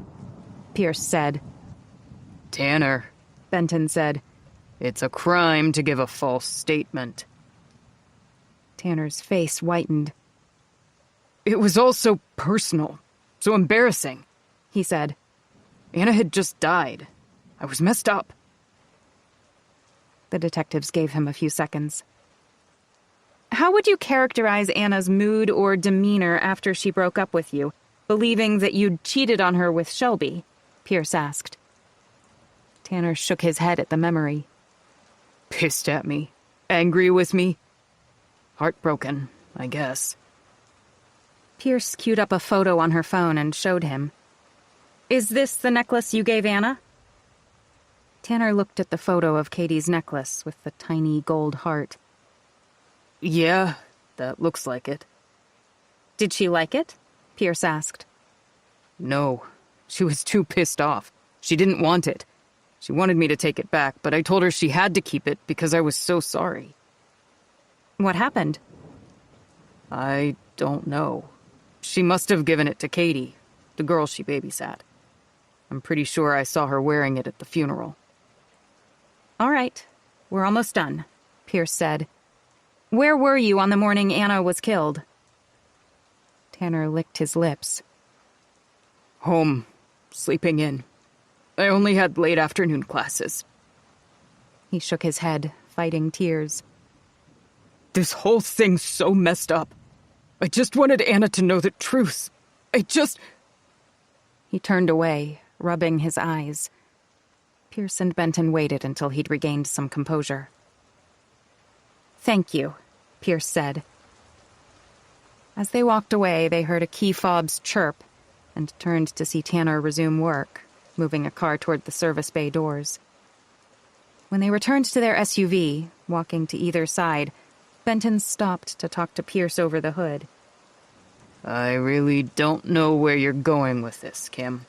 This was a tragic accident. We're done. We've got cases backing up. Pierce met Benton's gaze, and self-doubt flared in a corner of her mind. Is he right? Am I pushing it too far because this is my first case? Am I trying to prove something? No, that's not it. Every instinct tells me something about this case just doesn't sit right. I've got to do this by the book. I don't think we have the full picture of what really happened, Carl. I think Tanner was holding back on us. Maybe Katie, too. I've got an unsettling feeling about all of this. Benton cursed under his breath, then said, Evidence, Kim? There was nothing on Katie's phone. Nothing anywhere else. No solid evidence. That's true. So far. Earlier this morning, I was looking at the forensic stuff from the scene. The video inventory they took. And? We need to go back to the park. 25. Online. The music and montage for Telltale Hearts plays on phones, laptops, and monitors around the world. It's followed by Shane with a Blue Jays ball cap and Sonia in her red-framed glasses, both wearing headphones and seated at their microphones. A massive hello to everyone, Sonia says. Welcome to another episode of our true crime show. They acknowledge their global audience, run through the show's background, and give their advisory about graphic content, then get started. Today we have a special guest for our featured case, Sonia says. I'm fascinated with this one. We did a little reading up on it, and even though it goes back years, it really still hasn't ended. Shane says. That's right. On today's Telltale Hearts, we're looking at Herman and Magda Vreiker, a husband and wife team linked to at least 7 murders in 1994 and 1995 in the U.S., across Montana, Idaho, and Washington, Sonia says. But their victims were never found. To beat the death penalty, or life in prison, for an easier sentence, Magda made a plea deal with prosecutors to locate the bodies, Sonia says. But she outsmarted them, Shane says. Once she had the signed deal, Magda failed to locate their victims, claiming a faulty memory. She served her time and, after her release with no further conditions, remained silent before disappearing off the grid. To take us deeper into the story of the Rikers, Beatrice Clearfield joins us from Tampa, Florida. Beatrice is with the social media group The Hunters, Finding Magda. Welcome, Beatrice! The screen divides to show a woman in her late 40s, early 50s. Missing person posters of victims in the case serve as her backdrop. Thank you for having me. Tell us, Shane says, how you got involved in this particular case. Well, before moving to Florida, I was living in Montana when it emerged. It just haunted me that part of it took place not far from where I grew up. I followed the case, and seeing that justice was never really served, I wanted to do something about it. So that's how the Hunters got started. Now, in the time since Magda's release, your group has dedicated itself to seeking justice by tracking her and posting information on where you think she may be and what you think she may be doing? Sonia says. Yes, we have 5,000 members from across the U.S. and around the world. Most are concerned everyday people. We also have retired cops, reporters, professional researchers, legal and forensic experts, you name it, using their skills to actively search for Magda over the years. What are the challenges in finding her? Sonia asks. Well, many records concerning Magda, especially those that relate to her daughter, are sealed by court orders. So you haven't located Magda or her daughter? Shane asks. Not officially. Not officially, Shane repeats. No, but we believe we're close. Now, before we get into why your group is doing this and its objective, can you outline the case for us and how it broke? In 1994 and 1995, several reports surfaced of people missing in Montana, Idaho, and Washington, Beatrice says. Sadly, countless numbers of people are reported missing each year in the U.S., Sonia says. That's unfortunately true. But a connection to these cases came to light in late June 1995. A Canadian woman who'd crossed the border from British Columbia into Idaho gave a Bonner County Sheriff's deputy a chilling account.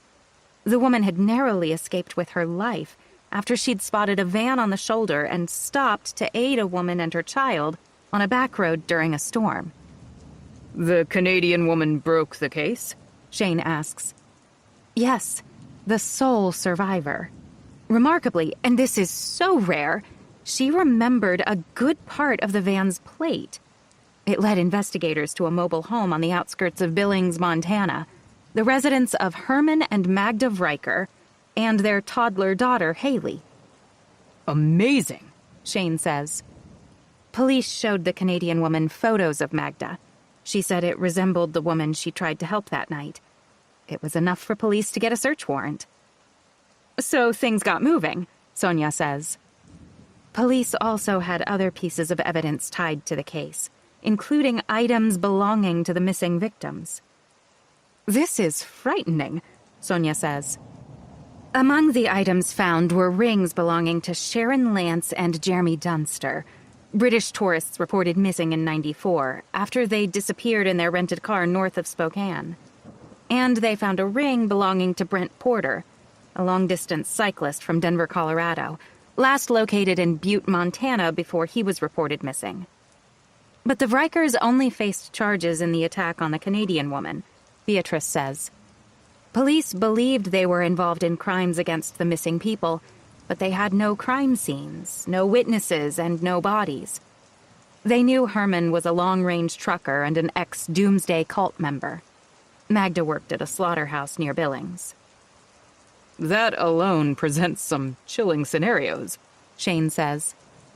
They used cadaver dogs, searched and dug up their property in vain. Everything was circumstantial, Beatrice says. Then, while they had them in custody, a couple of sharp investigators questioning Herman and Magda separately employed a strategy whereby they strongly suggested one was poised to betray the other, and both would be executed for their crimes. Clever, Sonia says. That's when Magda made a shocking move, Beatrice says.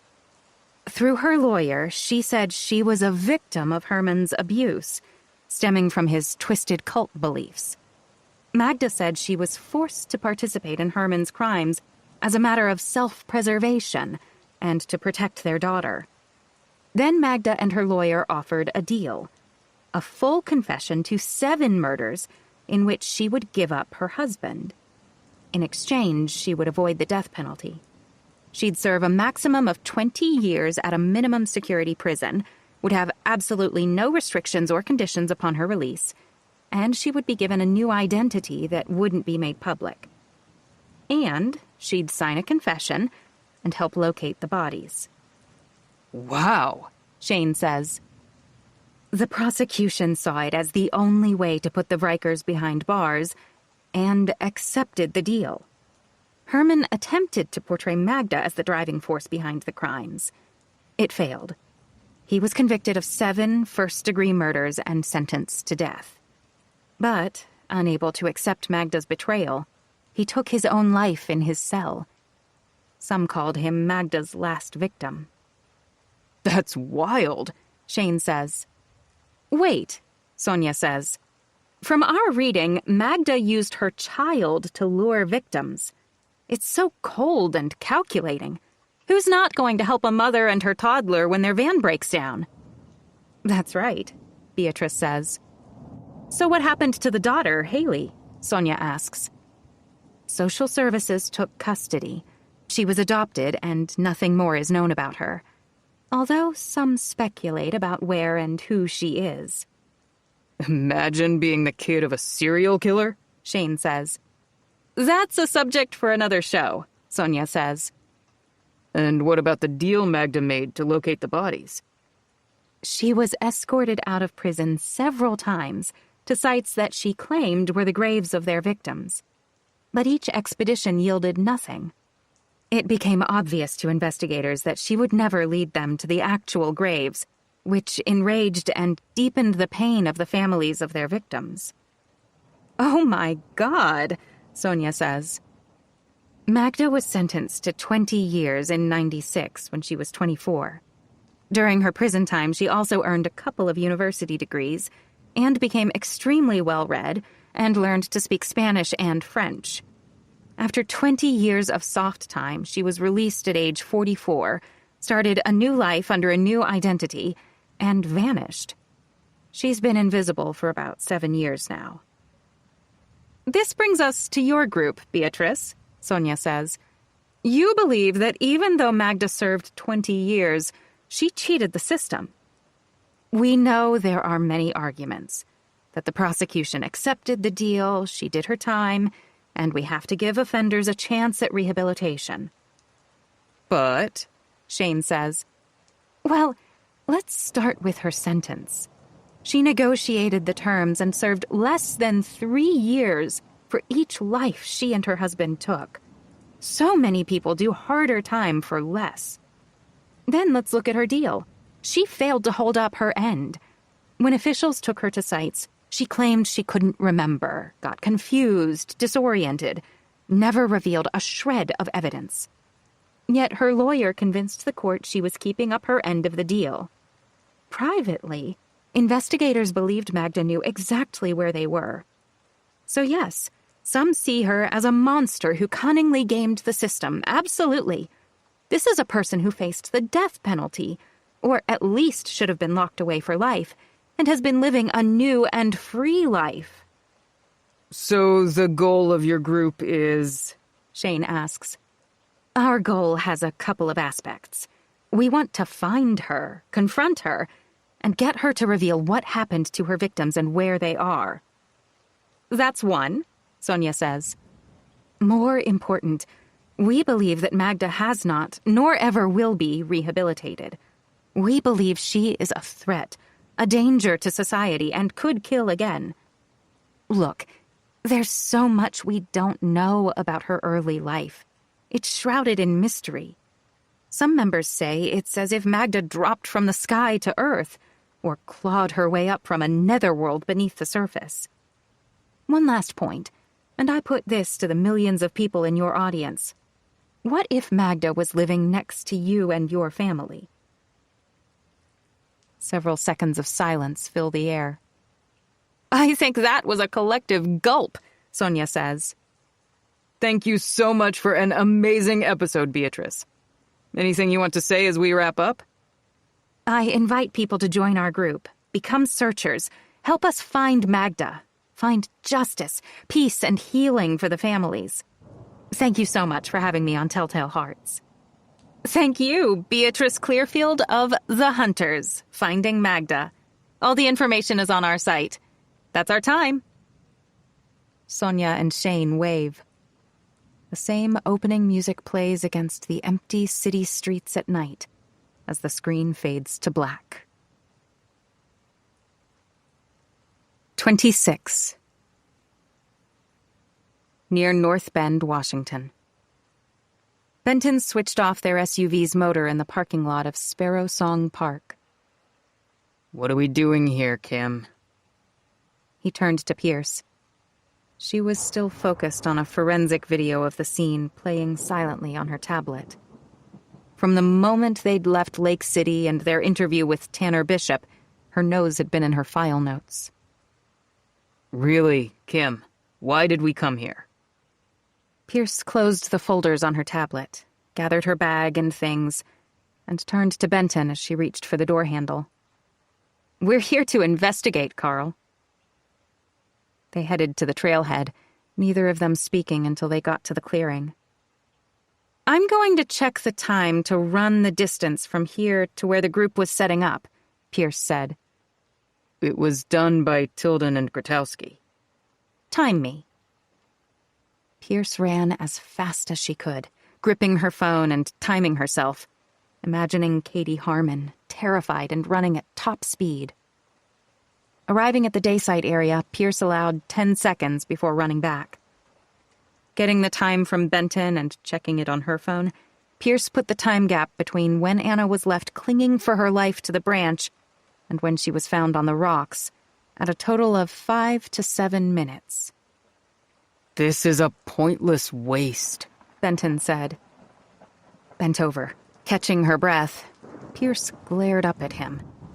At every step of the investigation, she felt him suppressing anger, and with every step, her patience with him was thinning. Pierce moved to the open area and the cliff where Anna Shaw fell and stood there, surveying the area. Benton came up behind her. This whole place was processed a couple weeks ago, he said. It makes no sense to come here.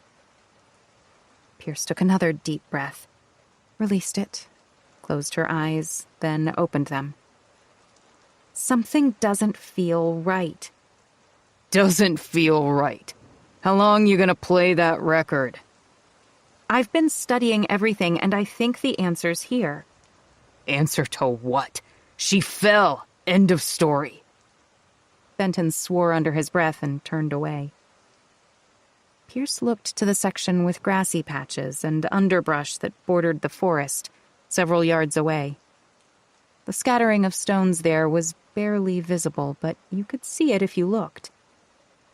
That's why she'd wanted to return. Something about the stones nagged at her. She went to them and lowered herself. She counted 7 coconut-sized stones, each rounded, smooth, and spread in a loose circle, remains of a campfire. But not recent, no, years ago. The stones were weathered, with each one blackened on one side.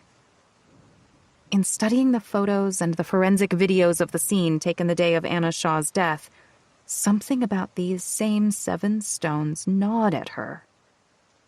And here it is. Just as it was in the photos and video, among the 7 stones, a bowl-like impression in the earth.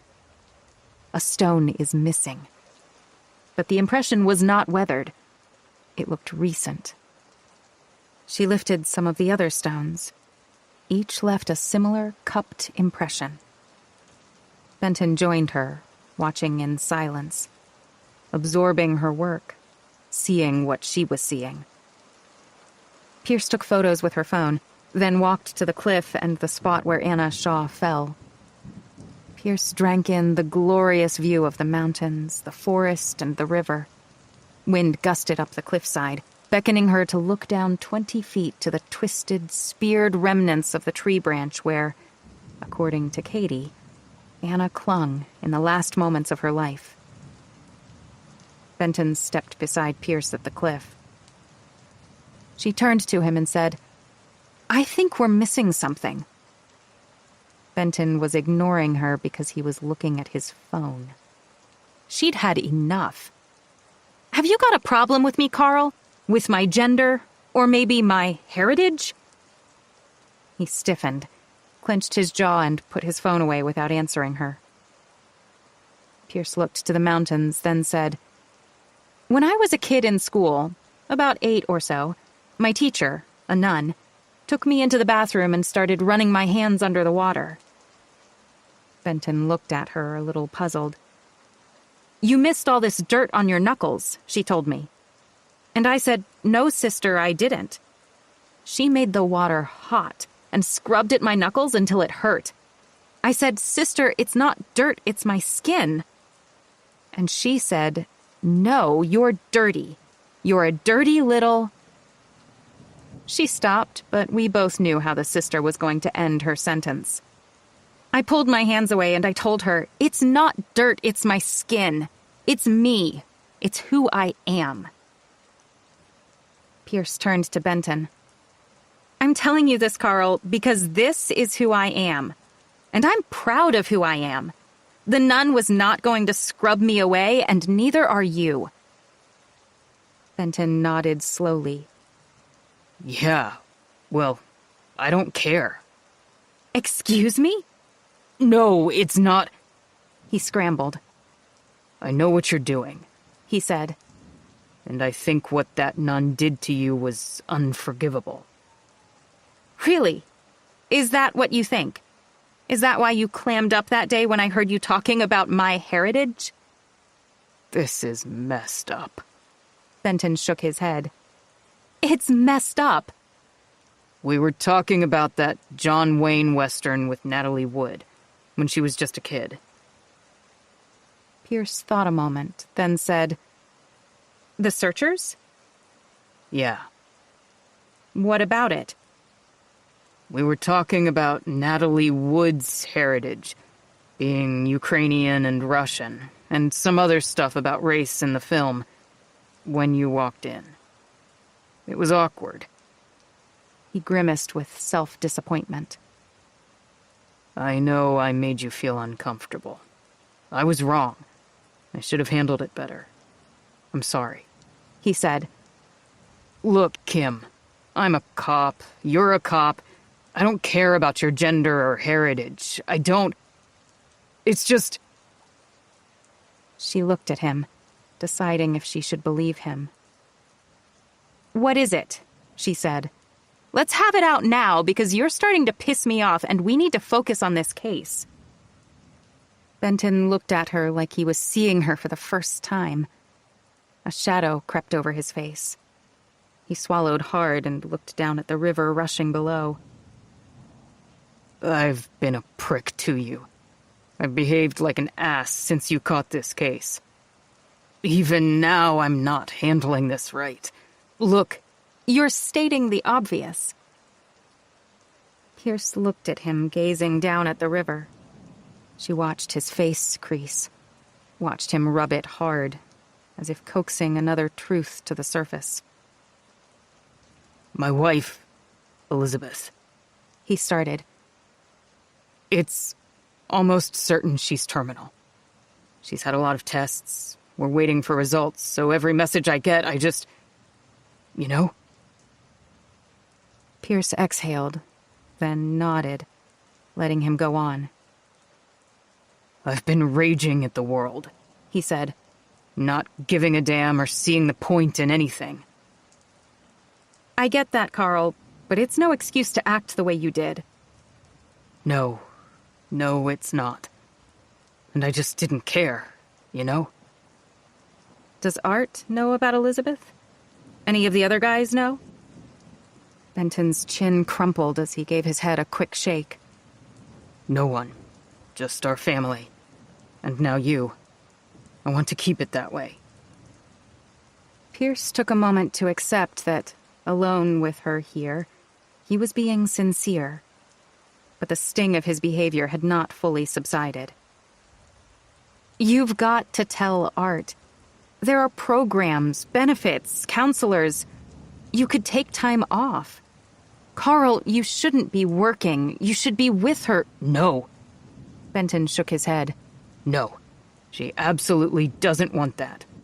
We've been very private. Practically said all our goodbyes. She wants me to keep working. He shook his head. Instead, I've become a bitter bastard. You say her condition is almost certain, which tells me you still have hope, Carl. Hang on to that hope.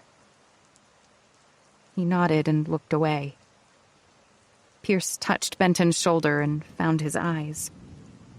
The look on his face told her that he recognized the depth of the racist wound, even if unintended, that he'd inflicted, and that he was sorry. The look on her face told him that, while forgiveness would come, he was her partner now. Benton nodded, cleared his throat.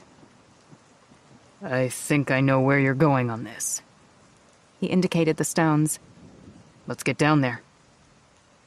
They found the safe route down to the river, the one used by everyone at the outset, from the camp supervisors to the investigators. The rush of the water was loud as they walked carefully along the craggy riverbank, coming to the spot where Anna Shaw was found. Minutes ticked by as they searched the uneven, rocky ground, looking for something that would be easy to overlook. From time to time, they'd take stock of the rising cliffside, the broken branch protruding from it. Noting their bearings, they'd double-check their position on the rough riverbank. Then Pierce found it. Carl! Nearly invisible, wedged a foot down between two large rock sheets. A single, coconut-sized round stone, just like the others on the clifftop. Pierce got down on her knees to inspect it without touching it. Benton arrived and turned on his flashlight. The stone showed signs of being charred on one side, just like the others. So, Pierce said, how does this stone go from being up there to down here? 27. Seattle, Washington. This is the time. Sarah gripped her shopping cart handle, pushing it down the aisles at the Safeway. Helplessness rippled through her in the wake of the detectives interviewing Katie. Alone in our home. I should have said no. I should have sat in or called a lawyer. Why did they come? After the police left, Sarah wanted to know what the detectives said to Katie and what she told them, but she didn't want to put pressure on her by re-interrogating her at home. They needed groceries. Taking Katie on an errand would give them some distance and divert attention. Or so Sarah hoped. In the car, Katie was distracted, checking out her phone. Sarah held off asking her about the detectives, even with Sun finding the tiny heart of the necklace, flashing on it like an accusation. Sarah, afraid, bought time, letting the drive serve as decompression while waiting for the right moment. This is it. Sarah reached for a box of pasta, placing it in her cart. She glanced at Katie, who seemed happy to have her phone back. It had partially charged in the car, and she was quietly swiping and tapping away. Mom, when can I go back to school? You want to go back? Yes. I miss my friends. I'll call Mrs. Hadley and tell her you're ready. They continued to another aisle. Keep it calm and casual, Sarah told herself. How did it go with talking to the police? All right, I guess. Sarah glanced around. No one was within earshot. What did they ask you? Ignoring her, Katie asked, Mom, do police always know when people lie? The question took Sarah by surprise, and she adjusted her grip on the handle. "They're good at finding out things, sweetie. Why do you ask?" Katie remained focused on her phone as Sarah checked a sale on canned vegetables. "Why do you ask about that, honey?" Just wondering. "You seemed a little upset after they left," Sarah said. Katie remained silent. "Honey, I'm your mom. I should know what they asked you." Sarah placed 2 cans of corn in the cart. They asked me about how Anna gave me the necklace. "Oh." Sarah reached for peas. "What about it?" Like, why I didn't tell them about it at first, then stuff about Anna breaking up with Tanner. And when and where did Anna give me the necklace? Stuff like that. "I think we need some ketchup," Sarah said. "What else did they ask?" They stopped in front of the shelves for ketchup. No one was near except for an older woman far off, browsing. They asked me for the millionth time what happened. Sarah paused. Ketchup was on sale. "I see. Were they double-checking details, that sort of thing?" I guess. "What did you say?" Katie lowered her phone, her chin wrinkling as she looked to the ceiling. Geez, Mom, do I have to keep talking about it? Sarah looked down the aisle. The older woman remained distant from them. Sarah lowered herself before Katie and stroked her hair. "Sweetie, I know this is hard." Sarah blinked quickly. "It's hard for me, too. But I'm doing this to help you. And it helps me, too. That's why I need to know everything." Everything? Sarah drew back slightly.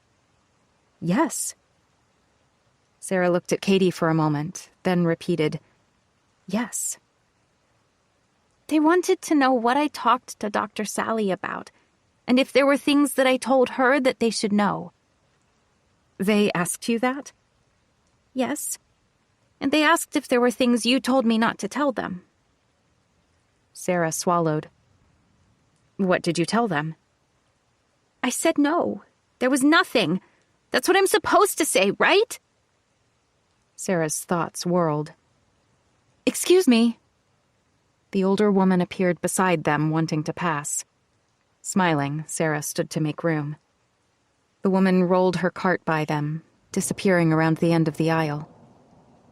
The interruption ended Sarah's questioning of Katie, and they resumed shopping. But for the entire time, Sarah struggled to process her concerns over what Katie had told her. At the checkout, while placing her items on the conveyor belt, Sarah's heart flew back to Salem, Oregon, to when she was a cashier and the day she lost Nathaniel. Then her mind shifted to what had happened only 2 years ago when she'd taken Katie to visit friends in British Columbia. Another tragedy. And now this one with Anna. "That'll be $41.40.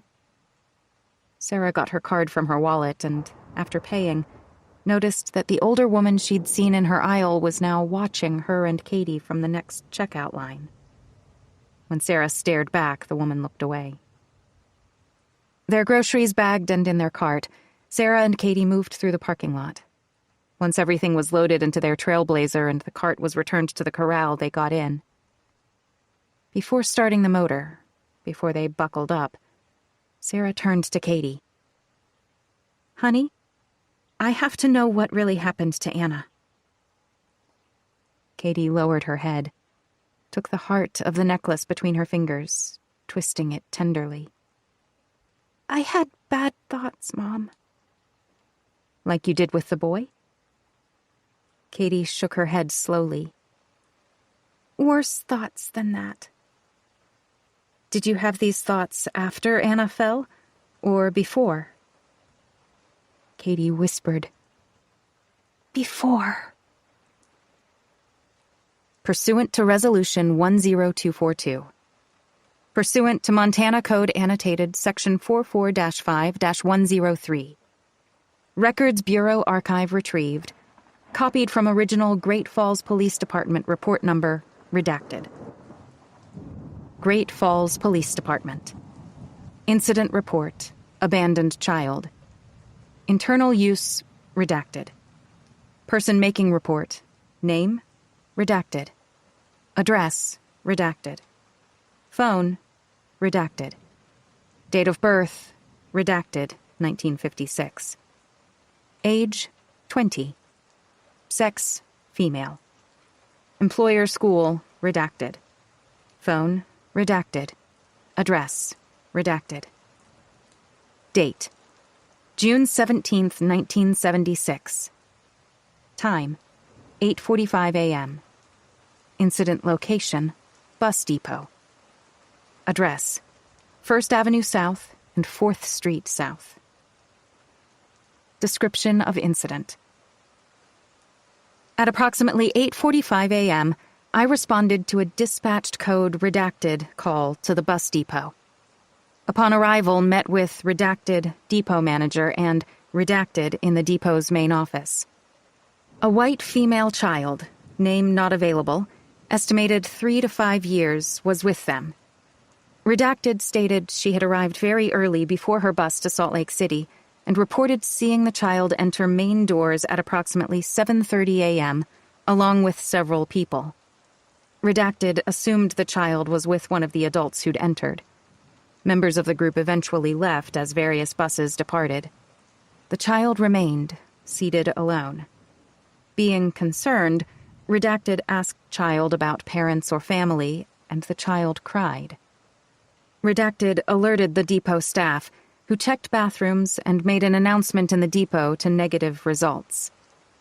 Redacted radioed drivers of the 3 buses that departed within the period in question to alert passengers to the child at the depot in an attempt to contact parent-guardian who may have left child.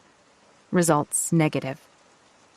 I attempted to interview the child for her name, parent-relative name, address, telephone. She managed to tell me she was 4 years old but could not or would not provide any other information. A search of the child yielded no information that would serve to identify her. Child was tearful but did not appear to have a physical injury or be in physical distress. Child accepted a sandwich and milk from depot staff. Other units called through dispatch conducted a canvass of all businesses and residences nearby, with negative results. I alerted Child and Family Services Division, CFSD, who dispatched redacted, number redacted, a child protection specialist, CP specialist, to take temporary custody of the child, as this appeared to be an abandoned child case. Further investigation to be conducted. Officer, redacted. Officer signature, redacted. Date, June 17th, 1976. Serial number, redacted. Incident number, redacted. Supervisor's initials, redacted. 28. Seattle, Washington. It rained that night. Sarah made Katie's favorite supper, baked mac and cheese. Later, while cleaning up, Sarah's phone vibrated. Another notification from the Silverbrook Hills Senior Living Home on the increase, advising her that she hadn't yet selected a payment plan, and time was running out. I can't select a plan because I can't afford a plan. Sarah thought about alternatives for financing her mother's care. Maybe selling the SUV. But Dad loved the Trailblazer. It was his baby. Always check the oil. It's still golden when I change it, and it runs like new. She could take out a home equity loan or sell the house. But Mom loves this house. Sarah put her phone away. I can't deal with this now. Her anguish over Anna's death and Katie eclipsed everything. She joined Katie on the sofa, trying to maintain control while they started watching Frozen. But Sarah brooded so deeply she didn't see the TV. She couldn't escape her increasing fear over the detective's questioning of Katie today. And that woman in the store staring at us. Why was she staring? Sarah picked up the remote and stopped the movie. Mom? Sorry, honey. But I need to be sure about some things, okay? Did the detectives ask you about the boy in Canada? Katie kept her eyes on the TV. No, I keep telling you they didn't. What about Dr. Sally? You've had several sessions with her now. Did you tell her about the boy? Katie was silent. Did she ask you about the boy? Katie nodded. What did you tell her? I told her I didn't want to talk about it. Did you tell her what happened? Did you say where it happened? Katie shook her head. I didn't tell her anything, Mom. I didn't. You told me not to talk about it ever, so I didn't. Sarah struggled, probing Katie on how much she actually recalled. Do you remember what you said to that boy? Katie nodded without looking from the screen. He was so mean. Do you remember everything that happened after? Katie nodded. And that what happened after had nothing to do with what you said? Katie nodded and kept staring at the TV. But today, in the car at the grocery store, you talked again about having had bad thoughts. You said that they were worse than what you had with the boy. Katie said nothing. You said you had them before Anna fell. Katie said nothing. Did you have them at the time she fell? Katie said nothing. Honey? Katie's breathing quickened, making her nostrils flare. She pursed her lips, snatched the remote from her mother, resumed the movie, and turned on the sound. Sarah closed her eyes, then opened them. I'm trying to help you, honey. My thoughts scare me, Mom. They really scare me. Sarah swallowed hard. Did you tell Dr. Sally about them? Katie shook her head and raised her voice. No! I already told you no! Jeez, Mom! Did you tell any of your friends about them? Katie shook her head. Do you want to tell me about them first? It might help. No. Do you want to try? No, I can't! Please don't make me tell! Okay, it's okay. For the time being. Nothing more was said on the subject for the rest of the evening, and they continued with the movie. After it ended, Katie went to bed. Downstairs, Sarah dimmed the lights and sat near the window, watching the rain web down the glass as she wrestled with confusion and dread. No one will understand. After Anna, after Katie and the boy. How could they? I don't understand it myself. It was late when Sarah padded upstairs and into Katie's room, looking down at her daughter and the necklace on her nightstand. What really happened on that cliff, Katie? Turning to the rain-streaked window in the room, Sarah clenched her eyes as her own dark thoughts reached from the night to drag her back. Driving in the rain, screams in the darkness. 29. Seattle, Washington. That same night, across the city from where Sarah Harmon grappled with her life, work continued. Rain glistened on the streets near an apartment building on a hill. An upper window was lit in bluish white from a laptop screen and a lamp. In the room, on the desk, stacked next to the computer, was a mountain range of files, dog-eared pages of records, articles, and documents. A ceramic mug of fresh black coffee sat next to a yellow pad with handwritten notes. Soft, steady tapping on the keyboard resumed. A few clicks, and a PDF blossomed. Child and Family Services Division, CFSD. Child Protective Services, CPS. Update RE Assessment and Investigation Report. Case number redacted. CP Specialist redacted. Date September 25th, 1976. pursuant Montana Code Annotated Section 41-3-4. Further to neglect abandonment case number redacted, female child taken into temporary custody of CFSD via foster home, while assessment and investigation conducted. Subsequent to female child's abandonment at the Great Falls Bus Depot June 17, 1976, medical examination determined no signs of physical or sexual abuse or inadequate nutrition. Child's demeanor, anxious, nervous. Attempted interviews with child yielded few results. Child gave age as 4 but was unable or unwilling to provide information regarding parents, guardian, address, telephone, etc. Examination of child's clothing labels show acquired from U.S. retailers, but no indicators of child's identity. Investigators had temporarily named child June for the month she was found. Psychological assessment indicated that June's cognitive development of episodic memory may have been stalled due to possible traumatic occurrence, resulting in blocking or a degree of amnesia. Investigation by CPS and law enforcement encompassed an area canvass of businesses and residences and search for possible items related to the case, checks with hospitals, accident reports, suicides, shelters, and support groups. Investigation also included questioning and background checks of all passengers by respective law enforcement at arrival destinations of buses departing from Great Falls Bus Depot on day June was abandoned. No information linking any individuals was obtained.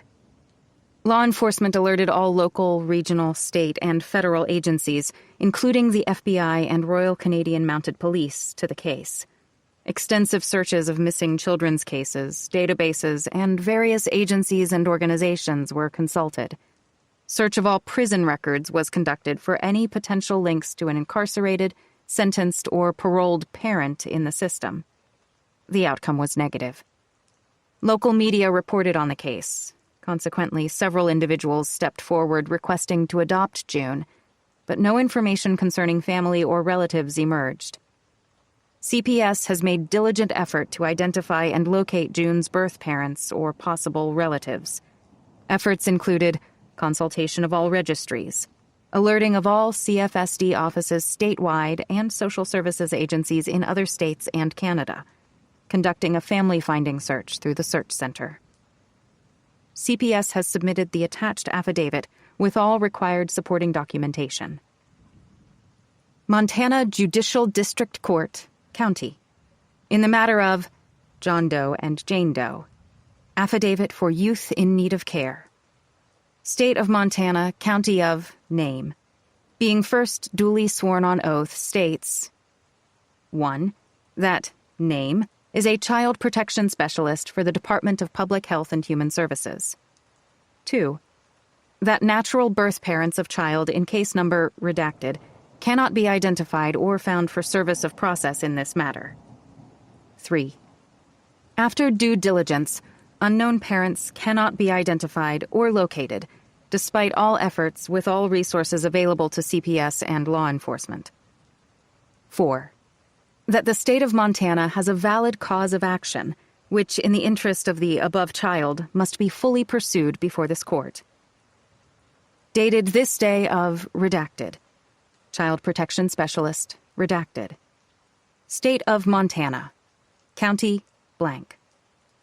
On this blank day of blank, blank personally appeared before me, a notary public for the state of Montana. Personally known to me to be the person whose name is subscribed to this instrument, and acknowledged that he executed the same. Notary Public for the state of Montana. Printed name of Notary Public. Notary Public for the state of Montana residing at blank. My commission expires blank. Case number redacted referred to District Court. Update to follow. Case number redacted status notes. April 17, 1977. No information on June's family, relatives, circumstances leading to abandonment of June 17, 1976 has emerged. June 26, 1977.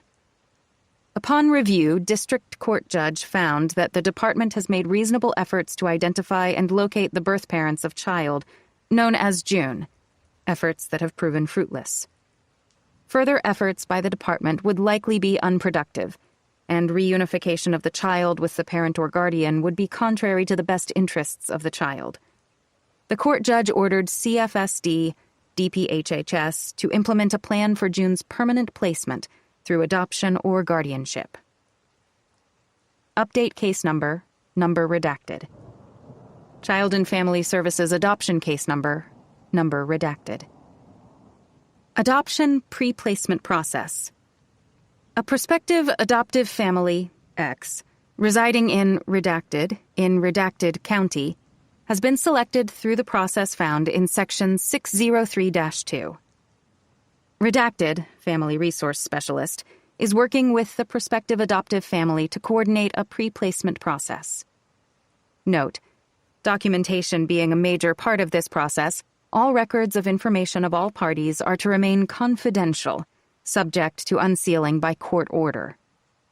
Redacted CPS arranged for pre-placement visits with child and her prospective adoptive parents to become acquainted and to ease the adjustment of all parties as the child moves into a new home. A written visitation agreement was drawn up and included place, frequency and number of visits, purpose and goals of visits, along with roles and responsibilities. See attached visit agreement number redacted. Update Child and Family Services adoption case number redacted. CAPS entry. Pre-placement process successfully concluded with decision to place the child in the adoptive home with the prospective adoptive parents, with redacted, a placement worker, supervising the adoptive placement and completion of all documentation, including all brief known medical and psychological history of the child. Noted exceptions in case number redacted: no information concerning the social history, psychological evaluation, medical information, and background of the child's birth parents could be provided. Adoption process procedure, removal of child from state, redacted. Post-placement evaluation. Redacted, assigned caseworker, conducted first visit 2 weeks after placement, then conducted monthly visits with the child and the pre-adoptive family in the family's home during the post-placement period. All visits documented. The waiting period has been complied with. Maiden name of the pre-adoptive mother and the correct spelling of the name of the child and adoptive parents that will appear on the amended birth certificate to be verified by the pre-adoptive parents. Adoption to be finalized with attorney. Adoption is finalized. Order of Adoption Decree, April 1978. The ceramic mug was raised. Coffee was sipped. Obtaining these decades-old confidential records was difficult. Of course, all the identifying information in the case of the abandoned adopted girl had been redacted, in keeping with privacy laws. But if you knew where to look, how to look, and who to ask for help, you could get closer to the truth. Tapping on the keyboard resumed. A few more clicks and another file blossomed. May 1978. Yellowstone River Community Newsletter. Upcoming events. 3rd. Live music at the Skyriders Museum. Big Country Cowboys, 7 to 9 p.m. in the Honor Hall, $20 per ticket. 4th. Farmers Market, 8 a.m. to 12 p.m. in Split Rock Park. 8th to 9th. Flat Ranch Rodeo Finals, Friday, 6 o'clock p.m. 9th. High Plains Classics Car Show and Shine, 11 a.m. to 3 p.m. at Split Park. 23rd. Clear Plains Wildlife Banquet, 5 p.m. at Billtown.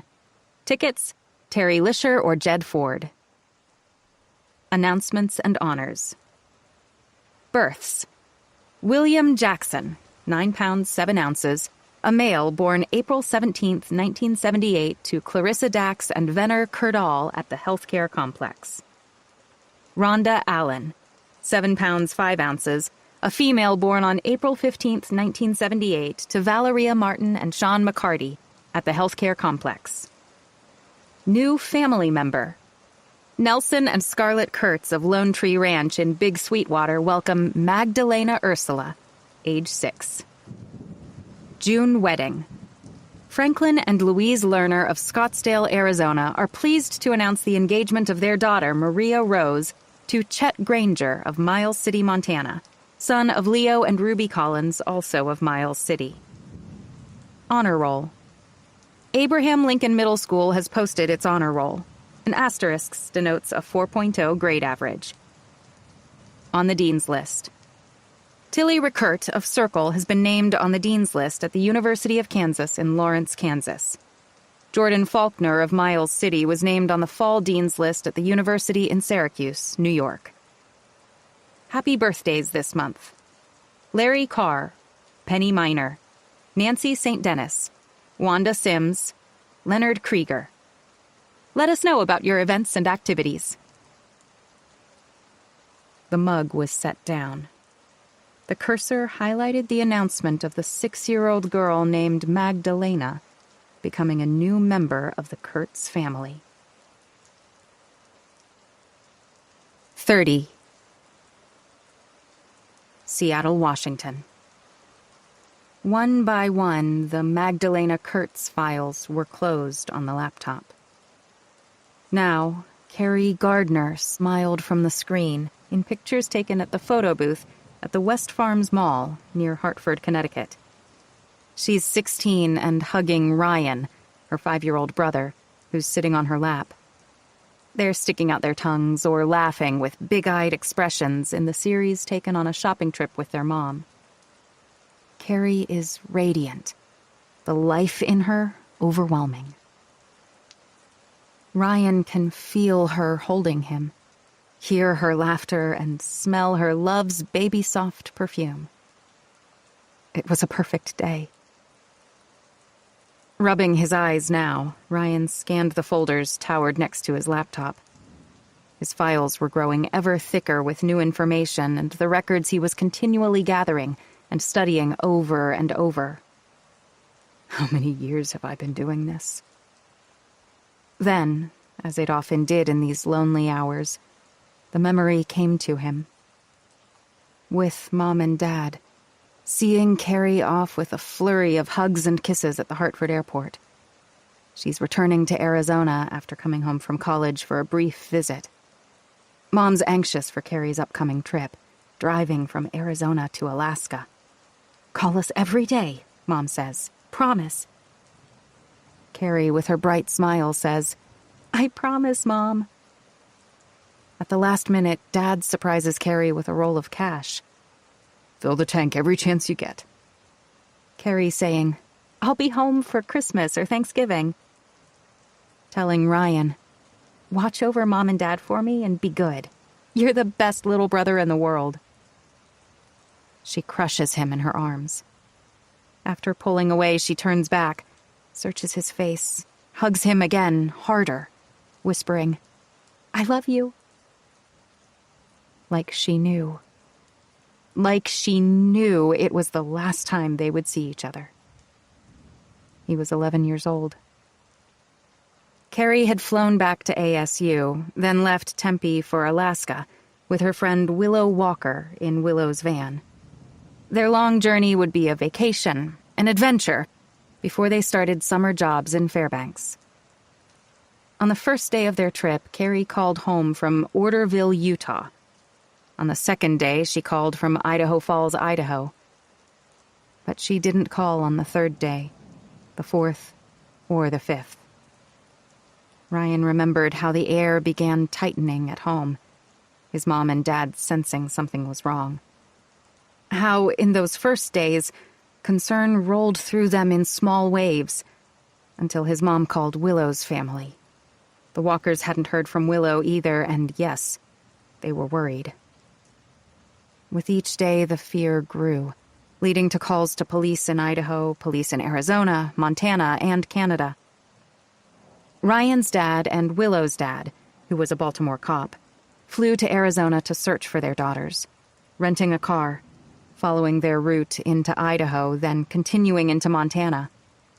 ASU student friends put up posters, held candlelight vigils, and a collection was started for a reward for information about the girls. Every day Ryan's mother prayed for them. All of it was futile.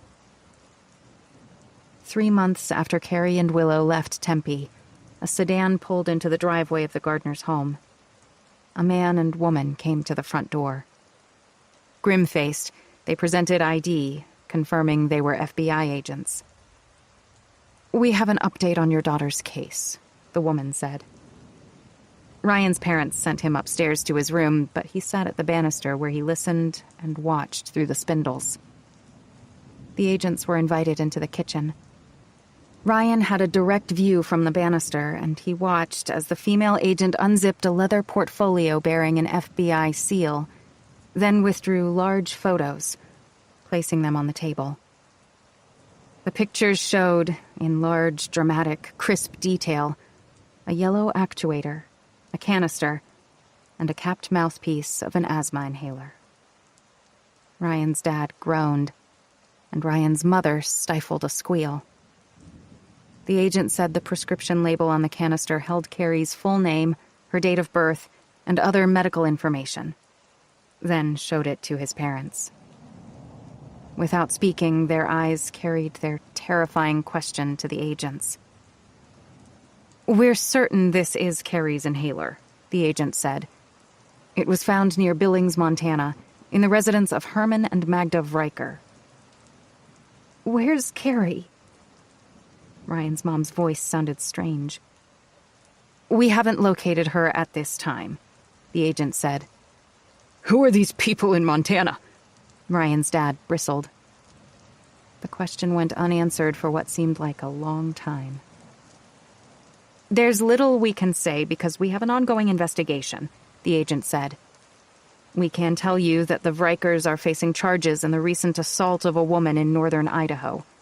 Her case led us to the Vrikers and evidence linking them to the disappearances of several other people, including Carrie and Willow Walker." "Oh my God," Ryan's mom said. What are you saying? Ryan's dad asked. Is Carrie dead?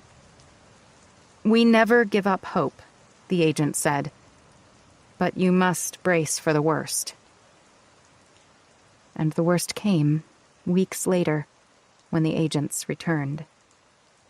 Again, they sat at the kitchen table where they told Ryan's mom and dad that Magda Vriker had made a plea deal and confessed to investigators.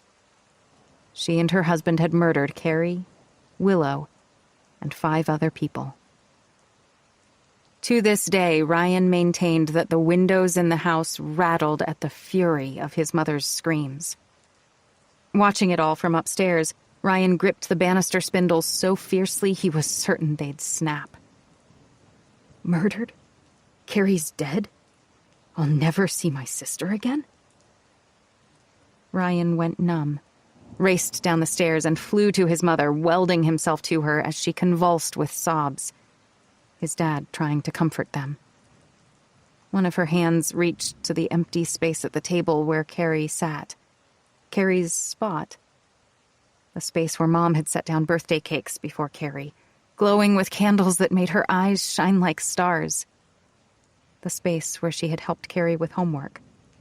The space where she had taught Carrie needlepoint. The space where Carrie had opened her letter of acceptance into Arizona State University. Oh God, it hurt. It hurt so much. It was as if the earth beneath their feet had collapsed.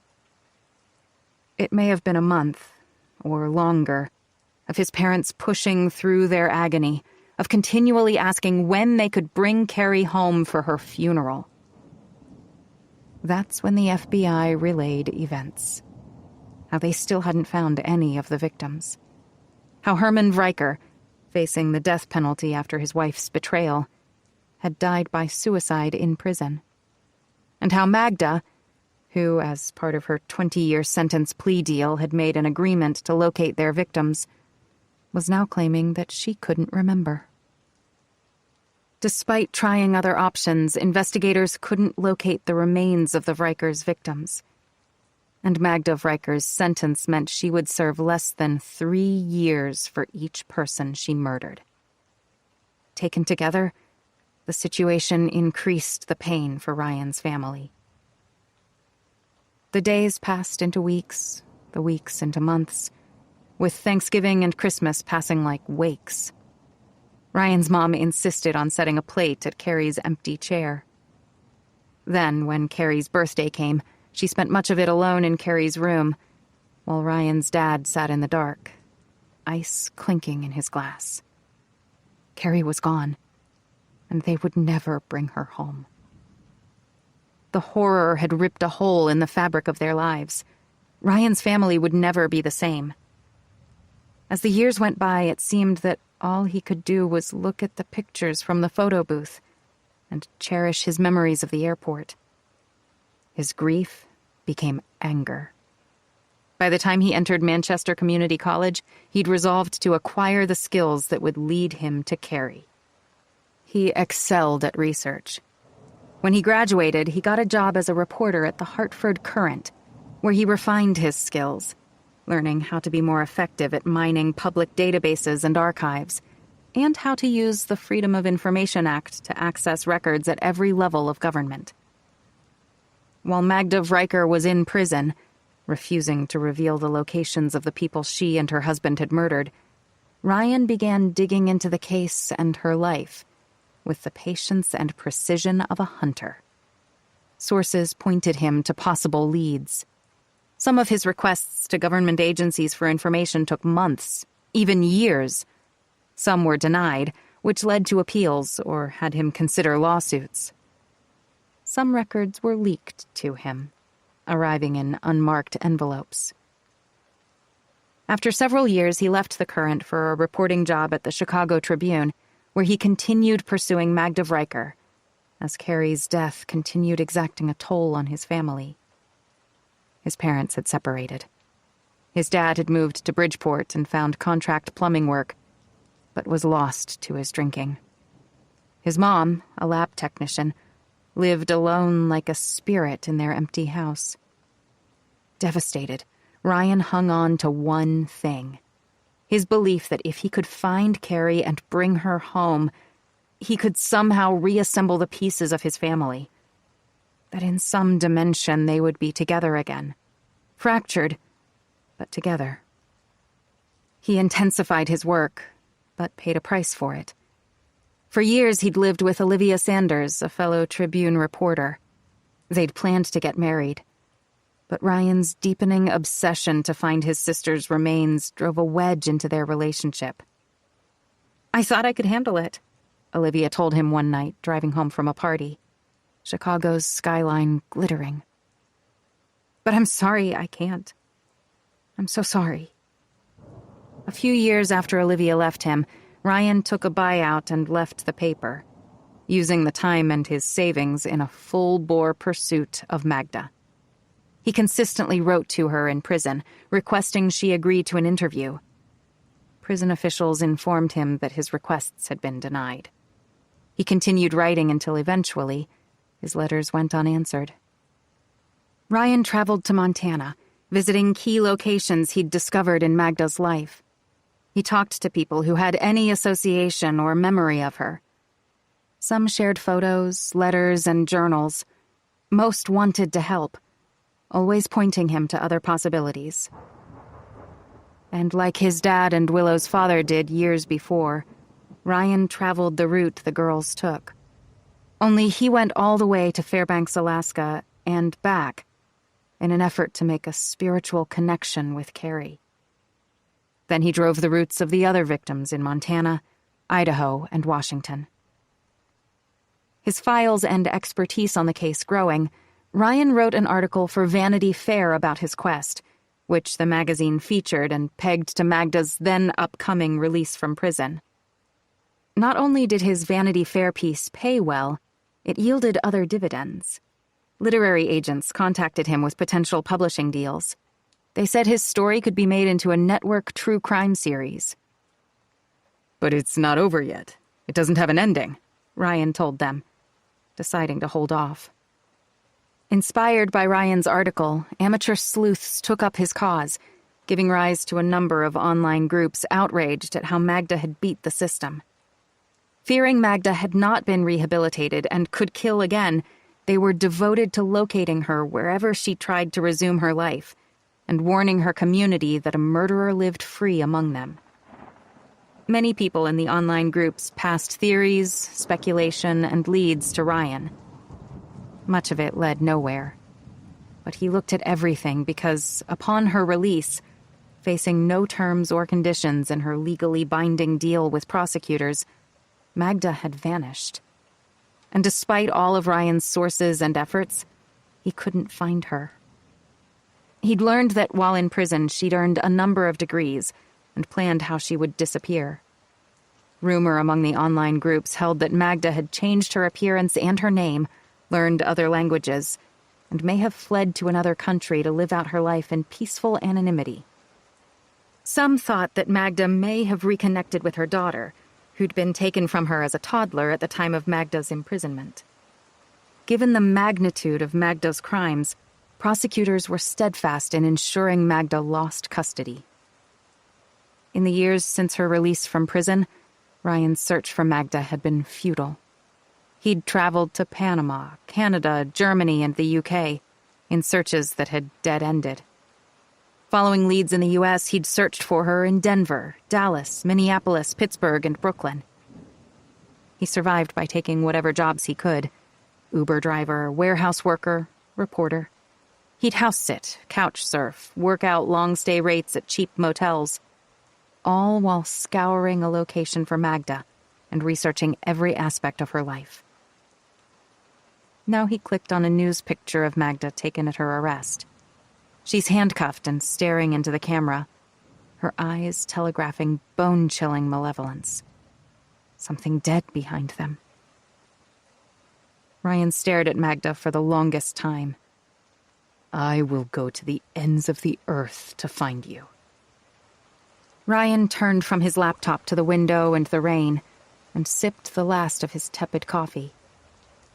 Now he was in Seattle, following a lead arising from his research and his sources indicating that Magda's daughter was living and working in the metropolitan area, and that it was possible Magda was also here.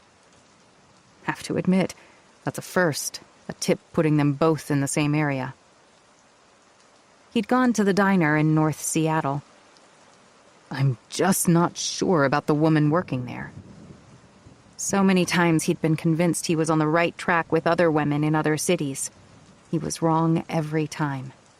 No, he couldn't be sure until it was a certainty. Ryan paused to consider a tip he'd gotten long ago from a police source in Montana. In her life-and-death struggle, the Canadian woman who'd survived had flailed wildly in the Rikers van, gouging the wrist of Magda's daughter so severely it left a permanent scar. Ryan looked through his files. He had information for other women in other locations in the area that he was working on. But his thoughts went back to the diner. The woman appeared to be the right age, and her tattoo, if meant to hide a scar, was in the right spot. I just don't know. I've still got a lot of work to do until I am certain. Among the skills he'd learned from his sources, who were detectives and private investigators, was how to surreptitiously collect and sift through people's trash for useful items and information.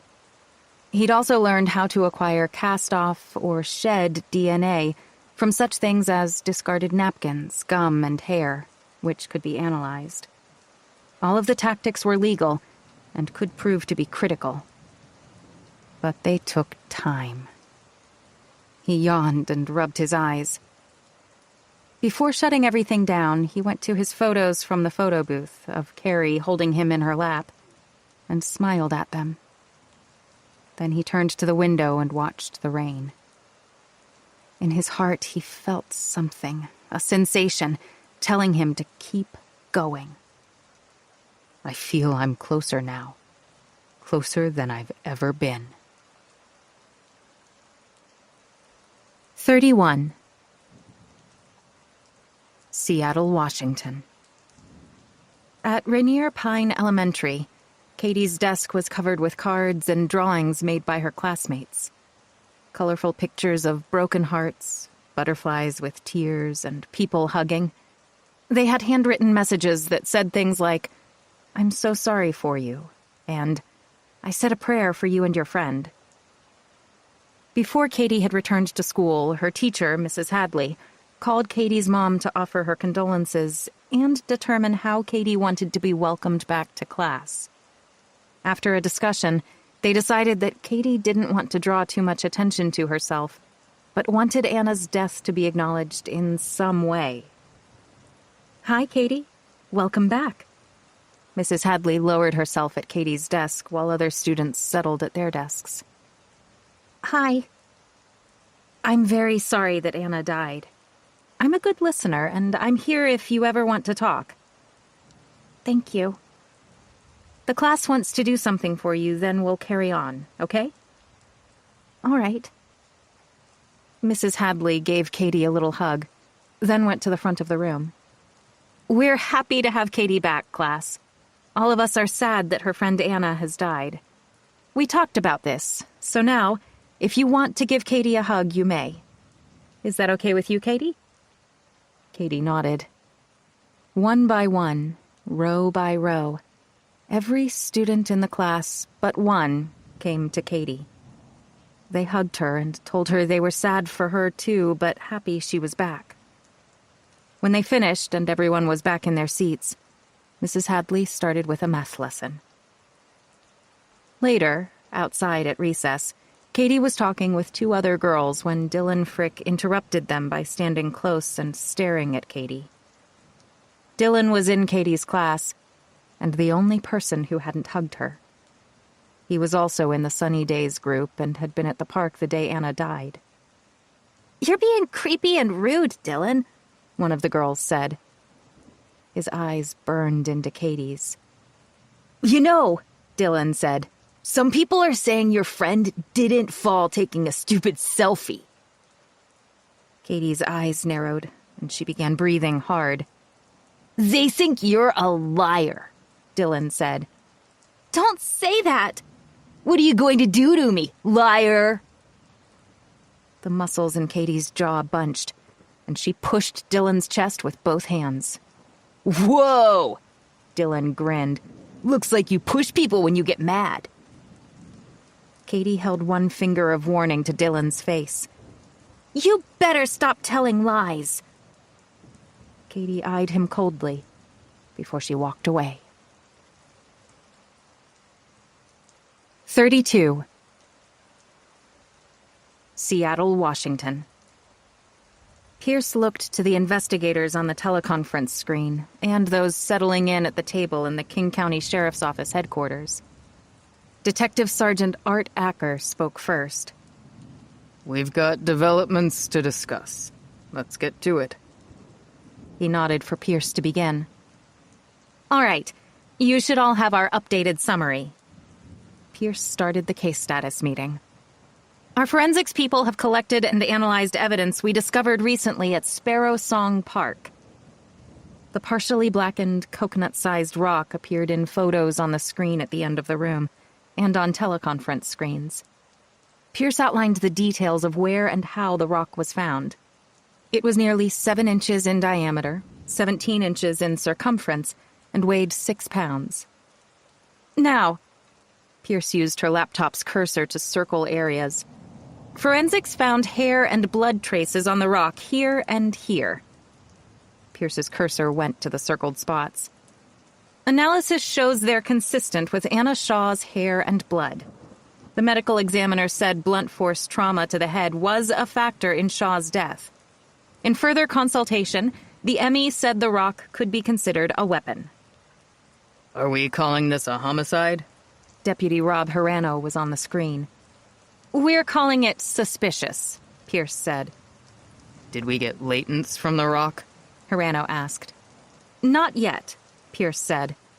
"As we know, it's difficult to get prints from rough, porous surfaces. Forensics advises that they're trying some new techniques, but it'll take time and they'll get back to us." "I see a problem," Oscar Neal, a commander from the North Precinct, said. "You found this weapon, Long after the fact, after the scene was processed, then opened to the public. It might not be admissible or hold up in court. We always find guns after the fact and away from a scene, Benton said. Then prints and ballistics tie it to a crime. Oscar's point is a valid one, Acker said. but we've got date-stamped photos and video of the scene that show the impression of a missing rock at the top of the cliff. And even though we missed it at the time, you can see the rock wedged deep between cracks at the bottom at the riverbank. Your summary suggests other factors, potential players like the ex-boyfriend, Hirano said. We can't place him in the park at the time, Pierce said. The park has a security camera in the parking lot, Neil said. That should be able to determine who else was there at the time. Where are you with that? It's an aging, faulty system, Benton said. It was recording at the time, but any images we can recover might be unusable, if we can recover images at all. Our techs are working with the camera company. It's going to take time. What about Anna Shaw's phone? Neil asked. We still haven't located it, Benton said. Did you go through Katie Harmon's phone? Neil asked. We did, and there was nothing there of any significance, Pierce said. Your thoughts, Heidi? Acker said. Thanks, Art. Heidi Wong, with the Juvenile Division of the King County Prosecuting Attorney's Office, was on the screen flipping through notes on a legal pad at her desk. It appears you're thinking Katie Harmon, who is 9, may have struck and pushed Anna Shaw off the cliff, possibly for the necklace? It's a theory with some supporting evidence, Acker said. It's compelling, I grant you, but you're not there yet, Wong said. Our unit has a high volume of cases right now. This one presents a challenge, starting with Katie's age. We have to prove she was capable of committing the crime and knew what she was doing.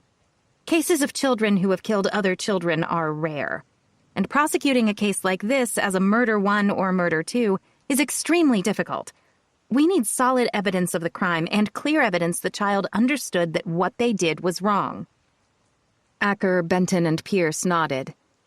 Now, Wong said, your evidence as it stands is weak, and your case is circumstantial. You have no witnesses. You can't polygraph Katie because polygraphs aren't effective on children her age. Wong tapped her pen on her pad. Reading your case notes, Katie Harmon's statements thus far have been consistent, that Anna Shaw fell taking a selfie. We see Anna Shaw's parents were not alarmed that Katie had Anna's necklace. We don't see a conflict between Katie and Anna, who was Katie's beloved babysitter. We see that Katie's statement of Anna clinging to the branch is supported by the traces of material embedded in Anna's hands. And you estimate the gap in time when Katie ran for help at 4 to 6 or even 5 to 7 minutes. While it may be a short time frame, it could be enough to weaken certainty. We don't see that Katie has a known history of violent acts, and other aspects of the investigation appear not to be nailed down yet, leaving room for a lot of reasonable doubt, which you need to remove. But we have the rock as a murder weapon, Benton said. At this stage, that's all you have, Wong said. Have you even established that Katie Harmon can lift a rock of that weight and carry it that distance? What, about 6 or 7 yards? And can she raise it high enough to use as a weapon on a teen? Not yet, Pierce said. Bottom line this for us, Heidi, Acker said. This case is suspicious and it remains open, she said. You've done good work, but you need to eliminate all areas that raise doubt. Keep going on Katie Harmon. Keep nailing down the open elements wherever possible. The prints on the rock, finding Anna's phone, the security camera. Strengthen your case. The meeting ended and Pierce and Benton returned to their desks. I'm going to the kitchen for coffee. Want me to get you one, Carl? Pierce placed her files, notebook, and tablet on her desk. They slid, sending her framed photo of Webb and Ethan to the floor with a crack. Oh, shoot! She picked it up, studied the fractured glass. I'll have to replace that. She set the broken frame in her drawer. So, coffee? Benton was looking at his phone. Thanks, I'll go with you. He put his phone away. Everything okay? She asked. Still no word. Hang in there. Kim, you've been on the right track on this, right from the get-go. She shrugged as her phone rang. She looked at the number. Heidi Wong is right. We've got a lot of work yet, and we can't get tunnel vision. Hello? She said into her phone. Detective Pierce? Yes. Andy Newell, Forensics. I was hoping to get this update on the parking lot security camera to you before your meeting, but we just got this. We've finally been able to clean up the footage recorded at the time of the fatality. How clean? Still working on it, but we should get plates. 33. Seattle, Washington. Sarah took Katie to Cary Park. From a slope in Queen Anne Hill, it offered an unbroken view of downtown Seattle and the Space Needle. Taking it in from the bench where they sat, Katie seemed lost in a thought and was humming softly to herself. Sarah had brought her here to get out of the house, hoping to talk. She was searching for a way to start when Katie beat her to it. Mom, does it hurt to die? The question cut into Sarah, but before she could answer, Katie continued. Because I was wondering, how much pain Anna felt when she fell. I was wondering, what her very last thought was before she hit the ground. If she knew she was going to die and how awful it would be. Oh, honey. At a loss, Sarah turned away, then said, Have you talked to Dr. Mehta about it? Katie nodded. What does she say? She said what you said, that Anna didn't feel anything. And she said nobody will know what Anna's last thoughts were. Sarah nodded. And she said it's normal for me to have lots of questions because I was with her. That's true, and it sounds right, don't you think? Yes, Mom. But I can't stop thinking it was my fault. Katie was staring at the skyline. It wasn't your fault. But I feel like it is. Why? It just does, Mom. It just does. Sarah put her arm around Katie. Didn't Dr. Mehta tell you that you would have all kinds of feelings about it, but it wasn't your fault? Katie nodded.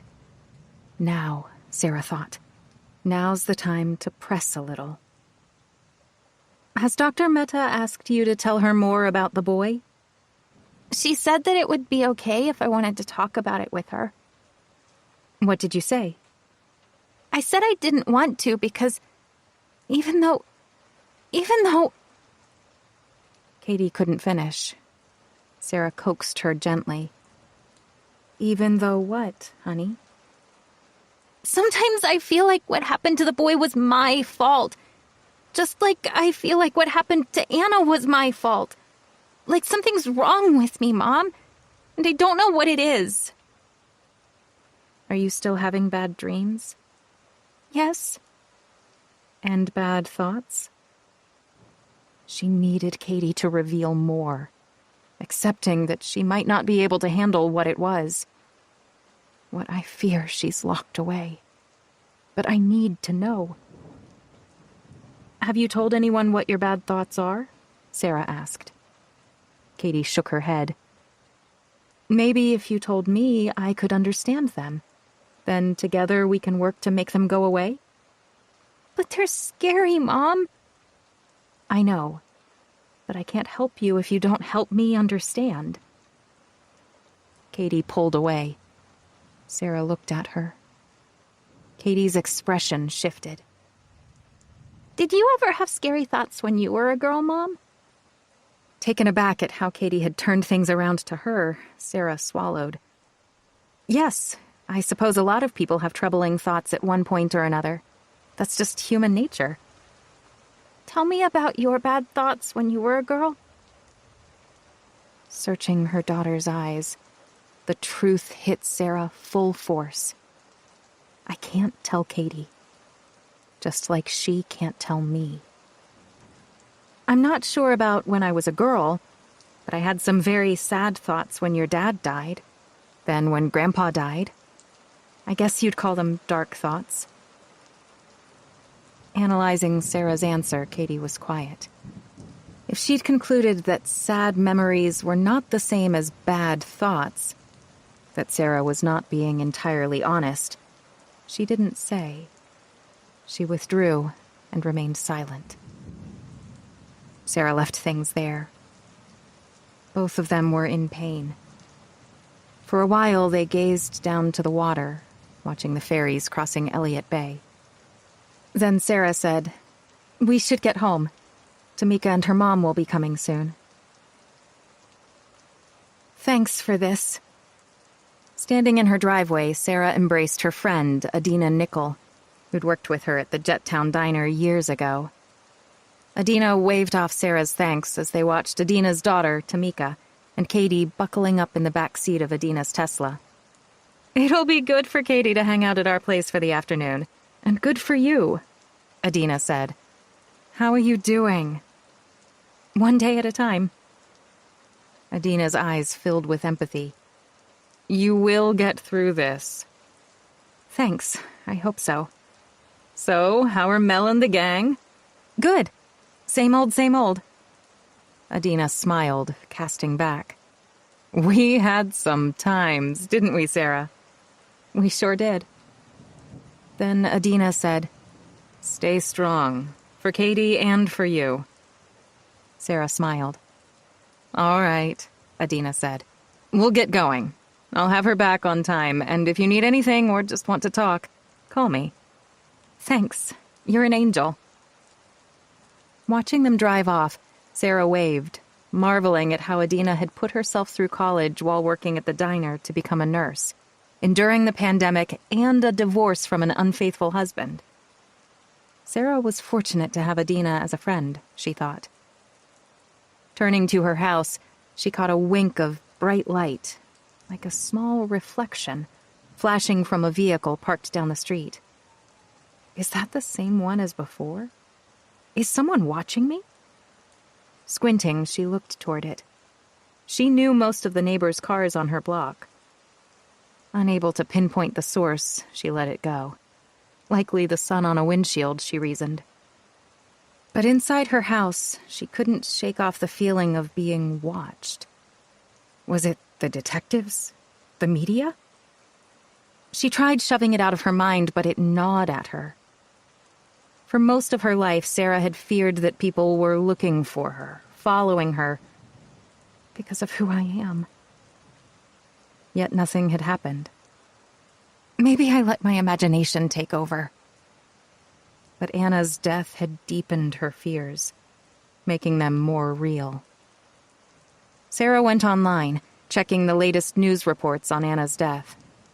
In some of the early stories, she found news pictures of her with Katie, but none had named them. In a couple of cases, they were identified as, "A mother comforts her daughter at Sparrow Song Park."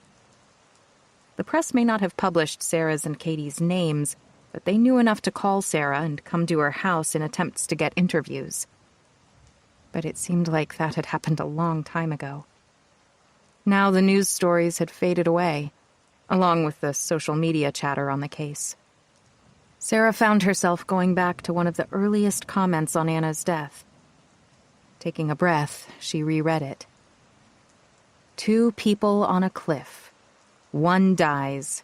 No witnesses. The post, signed by Anon E. Muss, underscored Sarah's anguish about Katie, and how Katie now had Anna's necklace. How Katie had revealed having bad thoughts, forcing Sarah to admit to herself that she had lied about her own bad thoughts. I'm trying to protect her. But now, like a claw, the truth seized her, pulling her back across time to the night, the rain, the dark forest, stopping, waiting and waiting. Then the heart-wrenching screams, the pain. Oh God, the pain! The horror of being caught up in a whirlwind of evil. Tensing her body, Sarah pulled out of the memory, massaging her wrist, looking at the flowers of her tattoo, then at her laptop's screen. Steeling herself, she began clicking her mouse and typing. Still rattled by the memory, she had to check again. But not about Anna. Sarah had to go online to the places she hated. She went to the sites and social media pages of the people hunting for her, and the link to her dark past. The justice hunters, the finders, or whatever they were now called. They were the self-appointed, self-righteous searchers obsessed in their pursuit of every aspect of a life, a lie, and a nightmare that had nothing, and yet had everything, to do with Sarah. She opened a page. Can't believe she's been free so many years. She should be in prison. Louise from Omaha. A friend with a woman's support agency is hearing that she now lives in Wichita. Relinda B. That could be outdated because my cousin in law enforcement has her in Cleveland. Maybe Shaker Heights. Lynn R. from Dayton. Check out this security still we got from a friend last month. We think this might be her walking into this Houston 7-Eleven. Jock from San Antonio. No. Look at the height strip at the door. It doesn't fit with her height. Chris from Norfolk. Didn't she find her daughter and move to Birmingham, England? That's what we heard from a friend at the U.S. Embassy. Polly from Arlington, Virginia. We heard she died in a house fire in Medicine Hat, Alberta, Canada, like 4 to 5 years ago. May from Toronto. How fitting for her to burn. Good riddance. Zelda from Utah. Sarah breathed a small sigh of relief because there was nothing recent about Seattle, or even Washington. As always, the sites were awash with rumor and theories. As always, they were wrong. But what if I'm wrong this time? What if somehow, in some way, someone drew a connection from Anna Shaw to my past? What if those online searchers have gone from being ridiculous to being right, and right down the street? Watching? Waiting to do what? I can't be found, and I can't be found out. If the world discovers the truth... Stop this! Sarah got offline, got away from her computer. Deciding to clean her house, she dusted, vacuumed, then changed the sheets on her bed, then Katie's. The mundane tasks gave her a sense of accomplishment, a sense of control, restoring a measure of order to her life. She found it therapeutic. Maybe I'm overthinking this. Anna's death was horrible. But maybe the detectives coming back was nothing more than a routine follow-up? And, like Dr. Mehta had suggested, maybe Katie's reactions were normal responses to witnessing a traumatic, tragic event. I just need to get a handle on everything. Since she was changing the sheets, Sarah decided to do laundry and began collecting clothes in the hamper. In Katie's room, clothes were scattered helter-skelter. Sarah was forever picking up after her. Getting down on her knees, she checked under the bed for any fugitive socks or underwear. Nothing, but she did a double-take. Some pages were hanging down, wedged into the bed frame. Katie's spiral-bound drawing book. Sarah pulled it out and began flipping through her sketches of birds, trees, butterflies, hand tracing. I've seen these drawings. Katie's shown them to me. But why hide this book under her bed? Sarah continued turning pages, coming to the last one on which Katie had sketched. Goose flesh rising on Sarah's arms from what she was seeing. In Katie's scrawl, she'd titled the drawing, The Park. It showed 2 stick people. One labeled Anna, her mouth agape, tilting, falling from a cliff. The second one, labeled me, arms outstretched toward Anna, her face wide-eyed, her mouth open. The balloon of dialogue from Anna said, "Help!" The balloon of dialogue from Katie? Why? Why? Why? 34. Tacoma, Washington. The woman behind the counter at the drugstore handed a prescription to a man with a cane. She rang up the transaction. The man left, and Ryan Gardner approached her. Could you help me? She was wearing a white smock. Her name tag said Sherry Evers. What would you like? Ryan indicated a shelf nearby. Could you recommend something for a backache? She came around the counter, led him to the display. A source had tipped Ryan that he'd find his subject working at Geiger's RX Pharmacy, an independent store in Tacoma, and that her name was Sherry Ursula Evers. As Ryan had done so many times with so many other leads over the years, he'd checked out the pharmacy until he found her on duty. Now, with Evers so close to him, he absorbed every detail. She was the right age, the right height. I was thinking about this. He pointed to a box on a higher shelf. Eyeing her, he studied the wrist extending from her sleeve as she reached for the box. She had flawless skin, not a mark. And all he could think was that he'd struck out again. Then something happened. She raked a free hand through her hair, and a single strand caught the light as it fell, floated and coiled, landing on the bottom display shelf. Evers hadn't noticed. Ryan pretended to listen as her glossed fingernail tapped the medicinal ingredients on the box while she told him about the remedy. He thanked her, and she returned to answer the phone behind the counter. Pretending to ponder a purchase, Ryan lowered himself at the shelf and collected her rogue strand of hair without anyone noticing. What luck, he thought, like when he'd collected a toothbrush recently discarded in the trash of another Target. Of course, he was uncertain Evers was Magda's daughter. Maybe she'd had surgery to remove the scar, he thought, consoling himself while driving back to Seattle. And maybe her middle name didn't reflect Magda's, but was, in fact, coincidence. Still, he couldn't rule her out. Not just yet. Besides, he had her DNA to test, and he still had another possibility to pursue in Redmond. And there was that woman at the diner in North Seattle. He hadn't given up on her. There's something about her. A vibe, something. I can't give up on any of the women in the Seattle area yet. I need to be thorough. I need to be certain. Deciding to return to the apartment, Ryan regrouped, taking stock of all the research he'd collected over time, reminding himself that he'd come a long way. He always had setbacks and successes. At his desk, to reassure himself, he reread files, opening a PDF. Montana Child and Family Services Division, CFSD. Child Protective Services, CPS. Update RE Post-Adoption Follow-Up Assessment Evaluation. Case number redacted. CP Specialist redacted. Date, May 30th, 1979. Pursuant Montana Code Annotated, Section 41-3-4.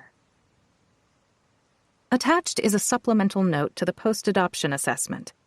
At this writing, more than a year after the finalization of the adoption, it appears placement and adjustment has been largely successful, with one known exception. This note concerns an incident. It has been determined that Redacted, the adopted child, aged 7, was invited to a birthday party attended by 6 children of similar age at the residence of the host child at a neighboring ranch. The mother hosting the party had discovered that her daughter's favorite doll was missing after the party guests had departed. The host mother contacted the guests' families, asking them to check with their children, politely suggesting the doll had been accidentally misplaced, the implication being that it was taken from the host child. Redacted, the adopted child, was asked by her adoptive mother about the doll. Redacted denied any knowledge. However, after the adoptive mother searched Redacted room, she discovered the doll, and Redacted confessed to taking it, but demanded to keep the doll, stating that the doll likes me more, so I should keep it. It was only after the adoptive mother's insistence that Redacted agreed to return the doll. The adoptive mother took Redacted to the ranch to apologize and return the doll, which Redacted had packed into a shoebox. In the presence of both mothers, Redacted handed the box to the child. Upon opening it, the child screamed, for Redacted had placed the doll in the box decapitated and handless. Supplemental note: the biological parents of Redacted, the adopted child, and their history are unknown factors. CP Specialist Redacted consulted with departmental psychologist about the incident. Without interviewing Redacted, the adopted child, psychologist could only hypothesize about a possible genetic predisposition to violence in Redacted, the adopted child. Psychologist noted that research showed that in some few cases, the offspring of violent adults were at risk of acts of violence when their wishes were thwarted. Subsequent communication with the adoptive parents of Redacted, the adopted child, resulted in the adoptive parents declining to have Redacted seen by a psychologist. The adoptive parents were provided information on adoption support groups and services that are available through agencies or organizations. Ryan sat back in his chair. How many times had he read these files? The documented beginnings. He needed fresh coffee. Then he would move on to the video recordings. There was more to come about the early years. 35. Seattle, Washington. The Sunny Days school bus arrives at Sparrow Song Park, and the group gets off. Anna Shaw and Katie Harmon are last to leave. The bus pulls away. Not long after, a man, appearing older, moving slower with a slight shuffle, emerges from one of the trails. He walks across the parking lot to a blue Toyota Camry, gets in, then drives out of the frame. That's the first. I'll call him Camry Man. Detective Andy Newell typed commands on his keyboard, freezing a frame on the Toyota's Washington state license plate. Newell had called Pierce and Benton to view the video recovered from the park's security camera. The detectives were encouraged, determined to follow up on and clear any outstanding investigative threads. Newell's office was jammed with monitors, computer towers, and cables. One wall bore a poster of Newell's hero, Charles Babbage. It had taken so long to extract anything from the park's faulty security system that the detectives had given up hope the camera would yield anything useful. Applying his never-say-die attitude, Newell had worked tirelessly with the manufacturer and IT experts to get usable footage.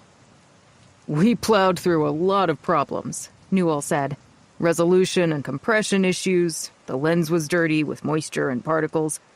It was tedious, but with some new technology, we got these 3 potentials. Newell tapped on his keyboard. His monitor resumed playing the video. A woman appears, leaving a trail and walking across the lot, getting into a Ford Focus. She begins driving away before the footage freezes. Newell typed more commands, enlarging the Washington state license plate on the Ford. She's the second. I'll call her Focus Woman. Newell entered more commands. This time, his monitor rewound footage to the start, then resumed playing. Watch. Newell pointed to the bottom of the frame. This is interesting. The Sunny Days school bus arrives. All the passengers begin disembarking. At the edge of the footage, a Chevrolet pickup crawls partially into the frame and stops, as if watching. The driver is not visible. Moments later, Anna Shaw and Katie Harmon get off and disappear down the trail. At the edge of the frame, the pickup wheels around to exit before the footage freezes on its Washington state license plate. Newell's chair creaked as he leaned back. That's the third. I call it Sketchy Pickup, he said.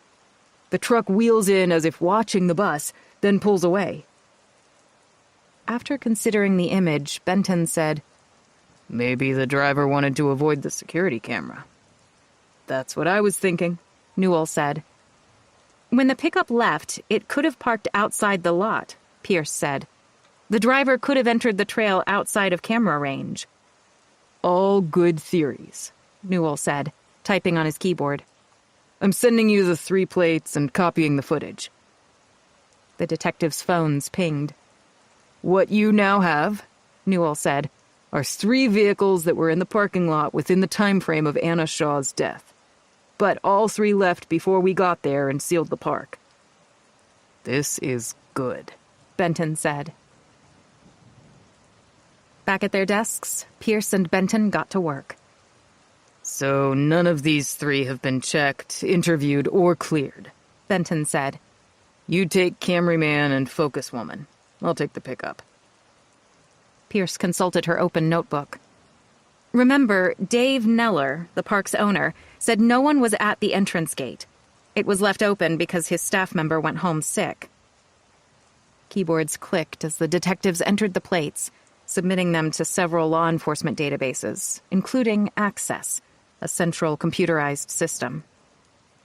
Okay, Focus Woman is Marilyn Leanne Hamilton, aged 60, resides in Seattle. And Camry Man is Gilbert Conroy Croft, aged 79, resides in Issaquah, Pierce said. She continued running their names through other databases that were part of the Access network, including local and state systems with warrant data and NCIC, which was managed by the FBI. Hamilton and Croft had no criminal history, no records, no offenses, and no warrants. Taking a moment to study their driver's license photos, Pierce tapped her pen on her notebook. She thought how several trails webbed in the park to the one used by the Sunny Days group.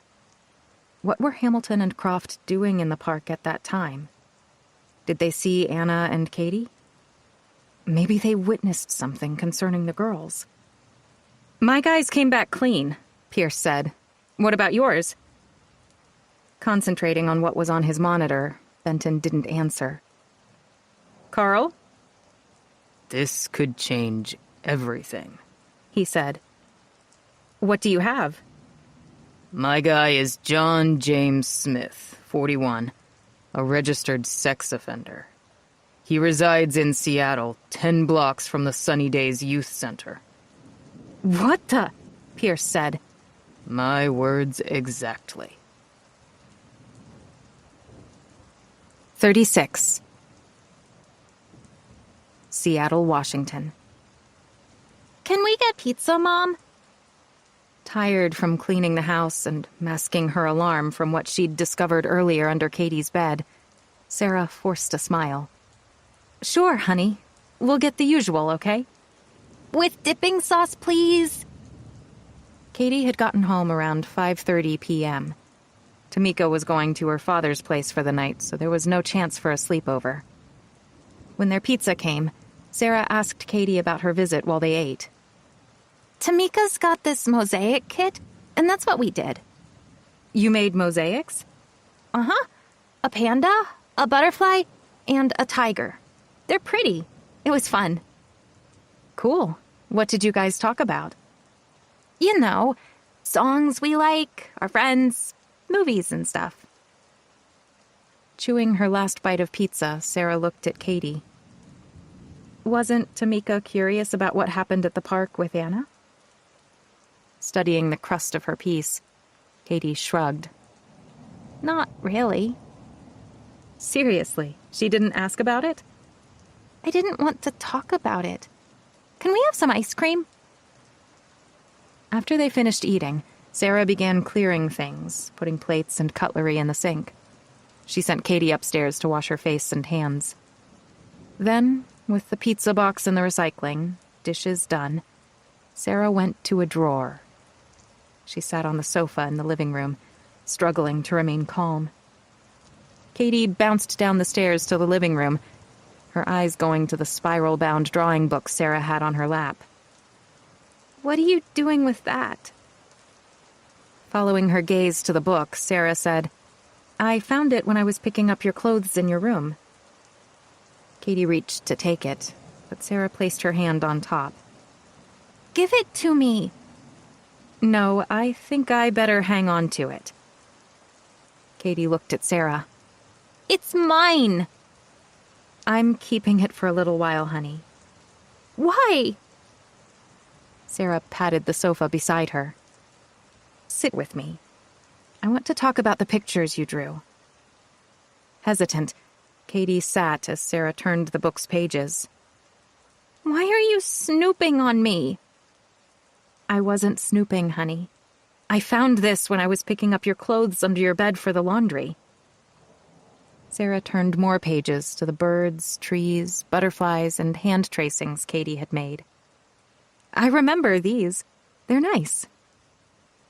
Sarah continued to the next pages. Why did you put the book under the bed like you were hiding it? It's private. But you've shown me the birds and things you've drawn before, Sarah said, turning the page to the stick people. But not this one. You've never shown me this new one. Sarah blinked as she and Katie looked at Katie's depiction of the tragedy at the park with 2 stick people. The house fell silent. Honey, why did you draw this? What does it mean? It's private. You spied on me. Again, Katie tried seizing the book from Sarah. Give it back. It's mine. Stop. Sarah pulled the book back. I wasn't spying on you. But you have to tell me why you drew this. I already told you. I have bad thoughts. Sarah couldn't stop now.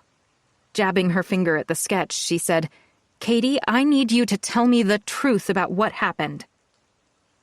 Katie shook her head, clamping her mouth. Watching her, Sarah feared the answer. Maybe because she now believed she knew the answer. And all this time, since the day she rushed to Sparrow Song Park, she could never bring herself to say the words. Until now, glimpsing at the sketch, feeling the words rising in her throat like an eruption she couldn't control. Sarah stabbed at the sketch as if it were the horrible truth.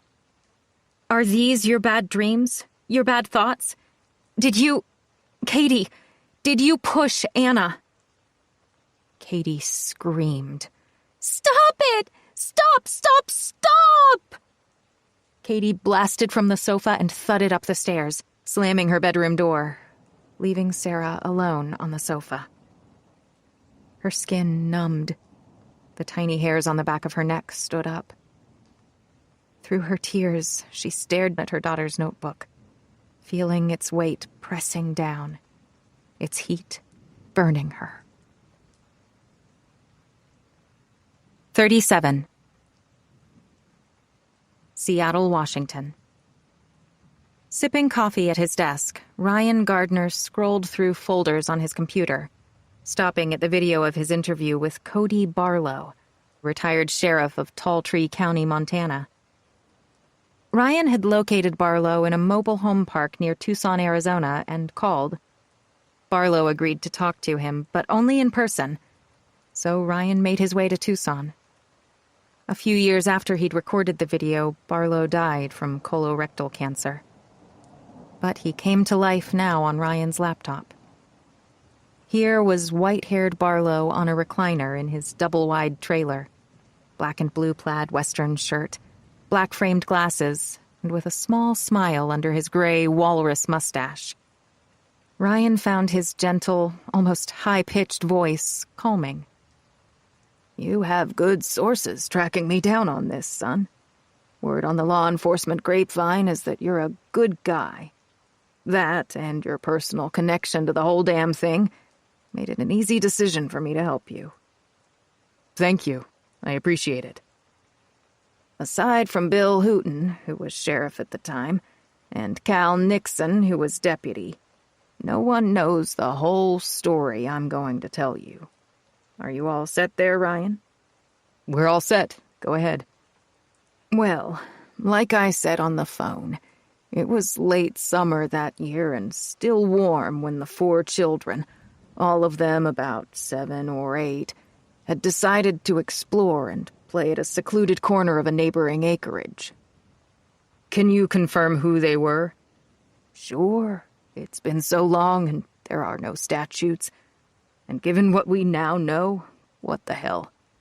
I got my old notebooks to help me.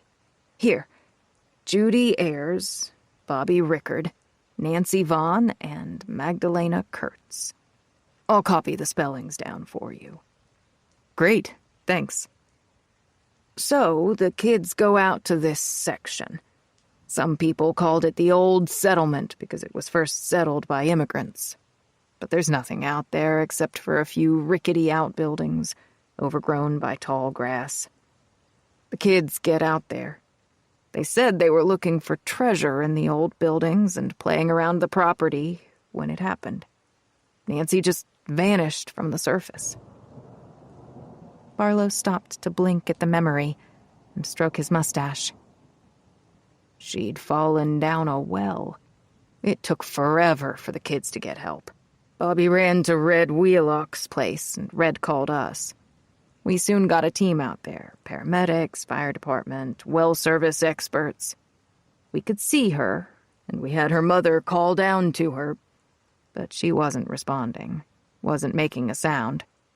The rescue crew lowered listening devices, but couldn't pick up a sign of life. Working as fast as we could, we rigged things up, fashioned a harness chair, and lowered Billy Dix, this skinny firefighter, down on a rope with water, medicine. Billy must have went down 100 feet. We could hear him gasping, shouting, "It's bad, it's bad." Saw his camera flash. We needed pictures for the case and for possible rescue, but... Barlow paused again. It was a recovery, not a rescue. She was deceased. Her parents were there. Their screams. They wanted to go down the hole to get her. We had to hold them back. Lord, it was just so damned awful. Eventually, we got her out. Later, I looked at Billy's pictures, at how she was all twisted, her feet up by her ears. Doctor said her spine was snapped. Barlow removed his glasses, drew his sleeve to his eyes. Something like that you never forget, he said. Later, as part of our investigation, talking to Nancy's folks and the kids, we learned there was a bit of history between Nancy and Magdalena, or Magda, as she was called. Is this about the doll? You know about it. I'd heard something about it. I'm trying to get a copy of a confidential report. I've seen it and may be able to help you with that, Barlow said. I'll tell you what we learned about the whole thing. He related an incident that happened several months prior to Nancy's death. It concerned Nancy's birthday party and a missing doll that Magda had stolen. When forced to return it, Magda had removed the doll's head and hands. So there was some bad blood between the girls. That explained why Nancy was at first reluctant to go to the old settlement that day. It turned out Magda wanted her to come. Magda had convinced Bobby and Judy that she'd been to the old buildings earlier with her dad, and there was likely jewels and money hidden in the building. She made it sound exciting, Ryan said. She did, convincing Bobby and Judy, who were Nancy's best friends, to come, and they convinced Nancy to come. When they got there, they looked around inside. Then Magda told Bobby and Judy to stay inside while she and Nancy looked outside. Barlow adjusted his glasses. Not long after, Bobby and Judy heard Magda shouting, "I found some treasure!" They left to join her, seeing Magda standing still and waving for Nancy to come closer to her. The place was overrun with wheatgrass up to their waist, so when Nancy approached, she didn't see how it canopied over a few rotting wood planks, gaps between them, covering the well. She stepped on them and went right through. Bobby and Judy witnessed it, Yes. The thing was, they said Magda just stood there, looking down, not reacting. While they were crying, screaming down to Nancy, hysterical. Ryan thought for a moment. What was the treasure Magda found? A couple of quarters. Quarters? Yeah, but they were newer ones, not old, time-worn coins. Really? What was going on in your mind as you investigated? You first look at the facts, or the facts as we know them. Which were, it's a fact the well was dug by settlers, then abandoned. Landowners are supposed to locate unused wells, seal and cap them. But along the line, other than a few planks, that wasn't done with the old settlement well. So we had a dangerous well. Magda and her father told us they had no prior knowledge of the well. So it was a tragic accident? Barlow adjusted his glasses and stroked his mustache. I think Magda lured Nancy to her death. Why would she do that? Payback for the doll. But she's what, 7 years old or so? Just a child? We couldn't ever prove a damn thing. Nothing came of it, so yes, on the books, it's an accidental death. Barlow's jaw tightened. He gritted his teeth and he looked off, leaving Ryan to think he was recalling those disturbing photos of Nancy. It's hard for me to explain, Barlow said. That's okay. When I questioned Magda, my gut told me this girl wasn't like any other child. Something about her was not right. And now, when I think to what Magda and that husband of hers went on to do to innocent people, like your sister and her friend, I realize as I stood at that well, watching them lift Nancy Vaughn's body from the ground, I was witnessing the birth of something monstrous. 38. Seattle, Washington. A 14-year-old girl walked Buddy, her beagle, every day on the trail through the park near her home in Olympia. On one walk, she failed to secure his leash, and Buddy chased a squirrel. She couldn't find him. John James Smith was in the park that day and saw that the girl was upset over her dog. Smith was a stranger, but the girl had seen him in the park occasionally when she walked Buddy. Smith offered to help look for Buddy, suggesting they go in different directions. In a short time, Smith said he'd found the dog and called the girl to a dense thicket. Not seeing Buddy or hearing panting or the jingling of his leash, the girl hesitated. But Smith urged her into the thicket, saying Buddy looked hurt. Concerned, she proceeded. When she got to it, she didn't see Buddy. Smith pulled her to the ground. 2 female joggers, Marines who'd served in Afghanistan, heard the girl's screams. Rescuing her, they subdued Smith, fracturing several bones in the process. The women called police and paramedics. In the chaos, Buddy returned to the girl and was a source of comfort, as paramedics and police tended to her. Smith was charged with assault. Olympia detectives investigating Smith linked him to other attacks where he had stalked girls, learning their routines, waiting for the chance to strike, then assaulting them in wooded areas or empty buildings and lots. Smith was convicted and served time in prison. Reading the report, Pierce studied Smith's physical description again. White, 6 feet tall, 180 pounds, with a scar running over his left eye to his cheek from a victim who'd scratched him. Looking at his photo in the offender registry, Pierce thought, why was Smith at Sparrow Song Park at the time of Anna Shaw's death? Benton slowed their SUV, then said, "Here we go." The license plate captured by the park's security camera matched the plate of the pickup parked on the street in Ballard. A white 2012 Chevrolet Silverado 1500, 2-door with a regular cab, belonging to John James Smith, a released inmate and registered sex offender. Pierce and Benton checked the truck's interior. Neat. Spotless. Trading glances, they continued walking. With the forensic analysis of the rock indicating Anna Shaw's death was intentional, they still hadn't ruled out Katie Harmon. She was the last known person to see Anna alive. But there was that gap in time when Katie ran for help. Someone else could have been involved. And placing Smith at the park at the time of Anna's death had turned their investigation around. The detectives found Smith's truck after Pierce reached Raleigh Grimes, Smith's community corrections officer, a gravel-voiced man who sounded like he was scraping his way through the phone line. Why are you asking? Has he deviated from his conditions?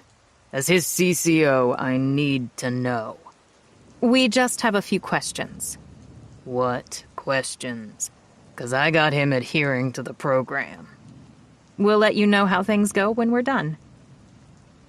Smith's Silverado sat a few doors from a 1950s house that was enveloped with scaffolding and ladders.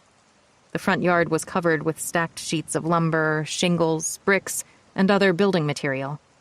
A symphony of staple guns, power saws, and hammering filled the air with clouds of sawdust and the smell of fresh-cut wood. A van and pickup with the logo Diamond Ocean Remodel sat in the driveway as workers in jeans, t-shirts, hard hats, and tool belts moved about. Pierce stopped a worker inspecting a sheet of plywood. "Excuse me, we're looking for John James Smith." JJ? The worker pointed his chin to a table saw. The saw whined as Smith pushed a 4x4-inch beam to the blade.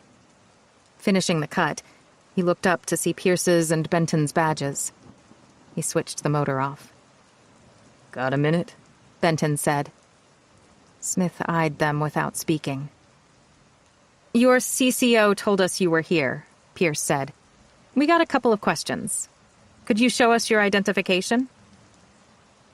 After showing them his license, Smith stood there waiting. Pierce pulled out her notebook, paged through it. "Where were you on the morning of the 10th of this month?" Smith's focus shifted as he thought, and blinked once. Here, at work. You want to rethink your answer? Benton said. What's this about? They turned to a bearded man about 6'2", his eyes going to their badges, his expression going cold. Who are you? Benton said. Venner Robson. I'm the contractor, JJ's boss. Could you show us some identification?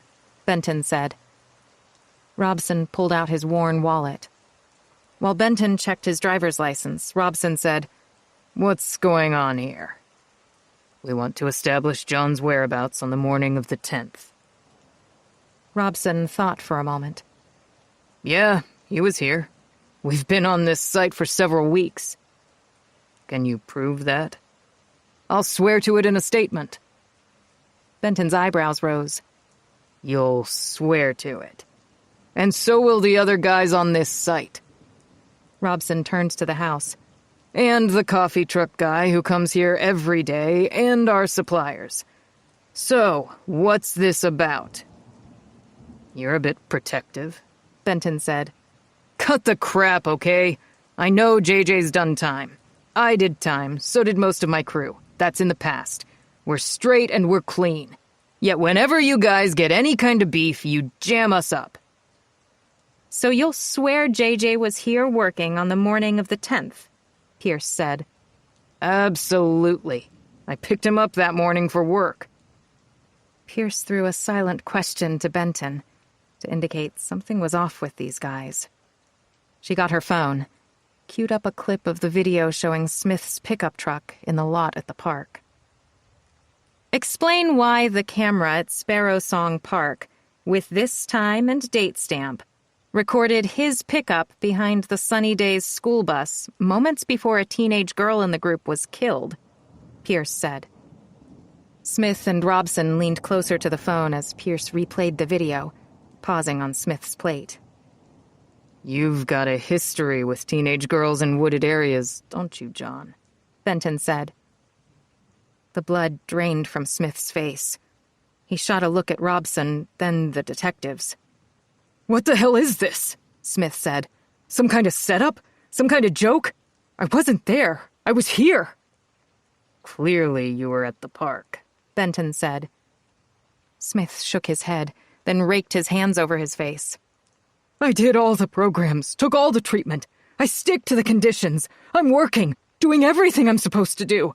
Why are you doing this with some kind of doctored video? I'm telling you, I was never at that park. That's right, Robson said. I picked him up that morning because he didn't have his truck. Your truck is in this footage, John, Pierce said. You going to tell us it was someplace else? It was in the shop, getting the transmission fixed. Pierce and Benton stared at him, their faces filling with doubt. I can prove it, Smith said. Robson, Benton, and Pierce walked down the street with Smith. Coming to Smith's truck, the detectives took no risks. Because Smith was a convicted felon, they took his keys from him, then patted him down. Benton then unlocked the passenger door, and Smith directed him to look in the glove box. Tugging on gloves and rummaging through the compartment, Benton withdrew a folded yellow sheet of invoice paper. Pierce took a photo of it. It was all there. Transmission repair, parts, labor, drop-off and pickup dates. Benton and Pierce looked at the name of the auto shop at the top of the invoice. True Ocean Auto Dealers in Lake City.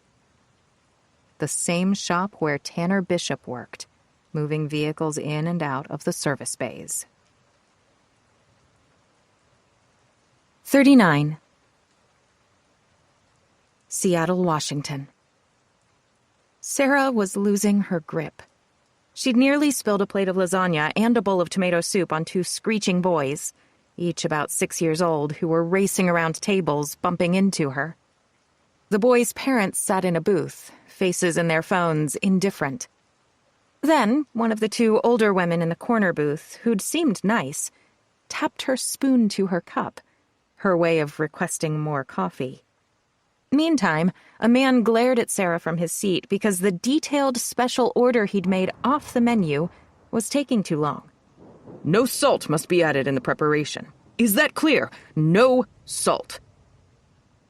But Sarah was detached, her mind spinning with thoughts of Katie's drawing, of Anna falling to her death, the horrifying truth growing into an internal cry. Someone brought her back by saying her name.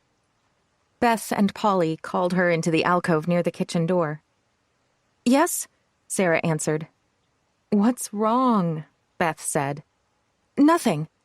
"Bull," Polly said. "You look like the world's fallen on you. What is it?" "Is it Katie? Is it your mom?" Beth said. "Talk to us." "Lean on us, Sarah," Polly said. Feeling Polly take her hand amid the din of the dining room, the clatter in the kitchen, Sarah welcomed the heartfelt concern in the faces of her friends. Breathing evenly, Sarah wanted to embrace them, collapse into their arms before she broke into 1,000 pieces from her secret, crushing fear. Maybe, just maybe, talking about it with them would help. At the brink of revealing it, her jaw opened slightly to form the words, but no, I can't risk telling them. I can't bring myself to say out loud that I think Katie may have killed Anna.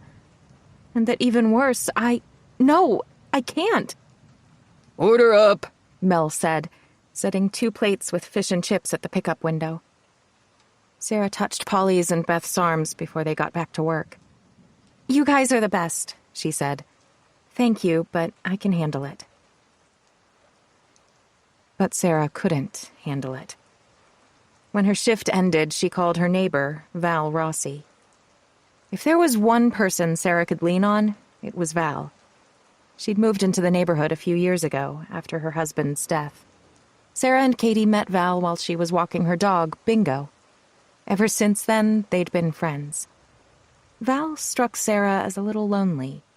She didn't have kids and took to Katie right away, often telling them, "You girls are like family to me." When Sarah reached Val on the phone, she asked if she could watch Katie for a few hours as soon as Sarah got home from the diner and Katie got home from school. "Absolutely. I'm sorry to impose. I just need some alone time." "No imposition. Happy to help. You've had a lot happen in the last little while." "Yes, a lot. I'll come to your house to get her. I'm dropping Bingo off at the groomer's for some spa treatment. Katie can come with me. She'll love that. I'll take her out for a cheeseburger after, then some shopping before we pick up Bingo." "Sounds good. How's your mom doing?" "She's doing okay. I've been meaning to get out to Bothell and visit her. Please give her my love, Sarah." "I will. Is there anything else I can do?" "No, but thank you so much, Val." Rain webbed down the windows of Sarah's house. Home alone, she clasped her hands around her ceramic cup of hot tea in a futile effort to subdue the icy dread inside her. She glanced at the cup with "World's Best Mom" printed in colorful letters. Katie had made it for her at a Sunny Days craft class. Sarah then glanced at Katie's drawing book on the kitchen table, opened to the sketch of Anna and Katie on the cliff. Sarah stifled a sob. Why did Katie make this drawing? Is she trying to confess? Sarah thought back to the detectives, Pierce and Benton, sitting at this table not so long ago. They'd come to talk to Katie, a follow-up, they'd said. But they'd come with their binders, presenting Sarah with options, and were so formal, so careful, as if laying legal groundwork. What did they know? She'd heard nothing from them since. Sarah pulled her laptop closer, went online, and for several minutes searched news sites, social media posts.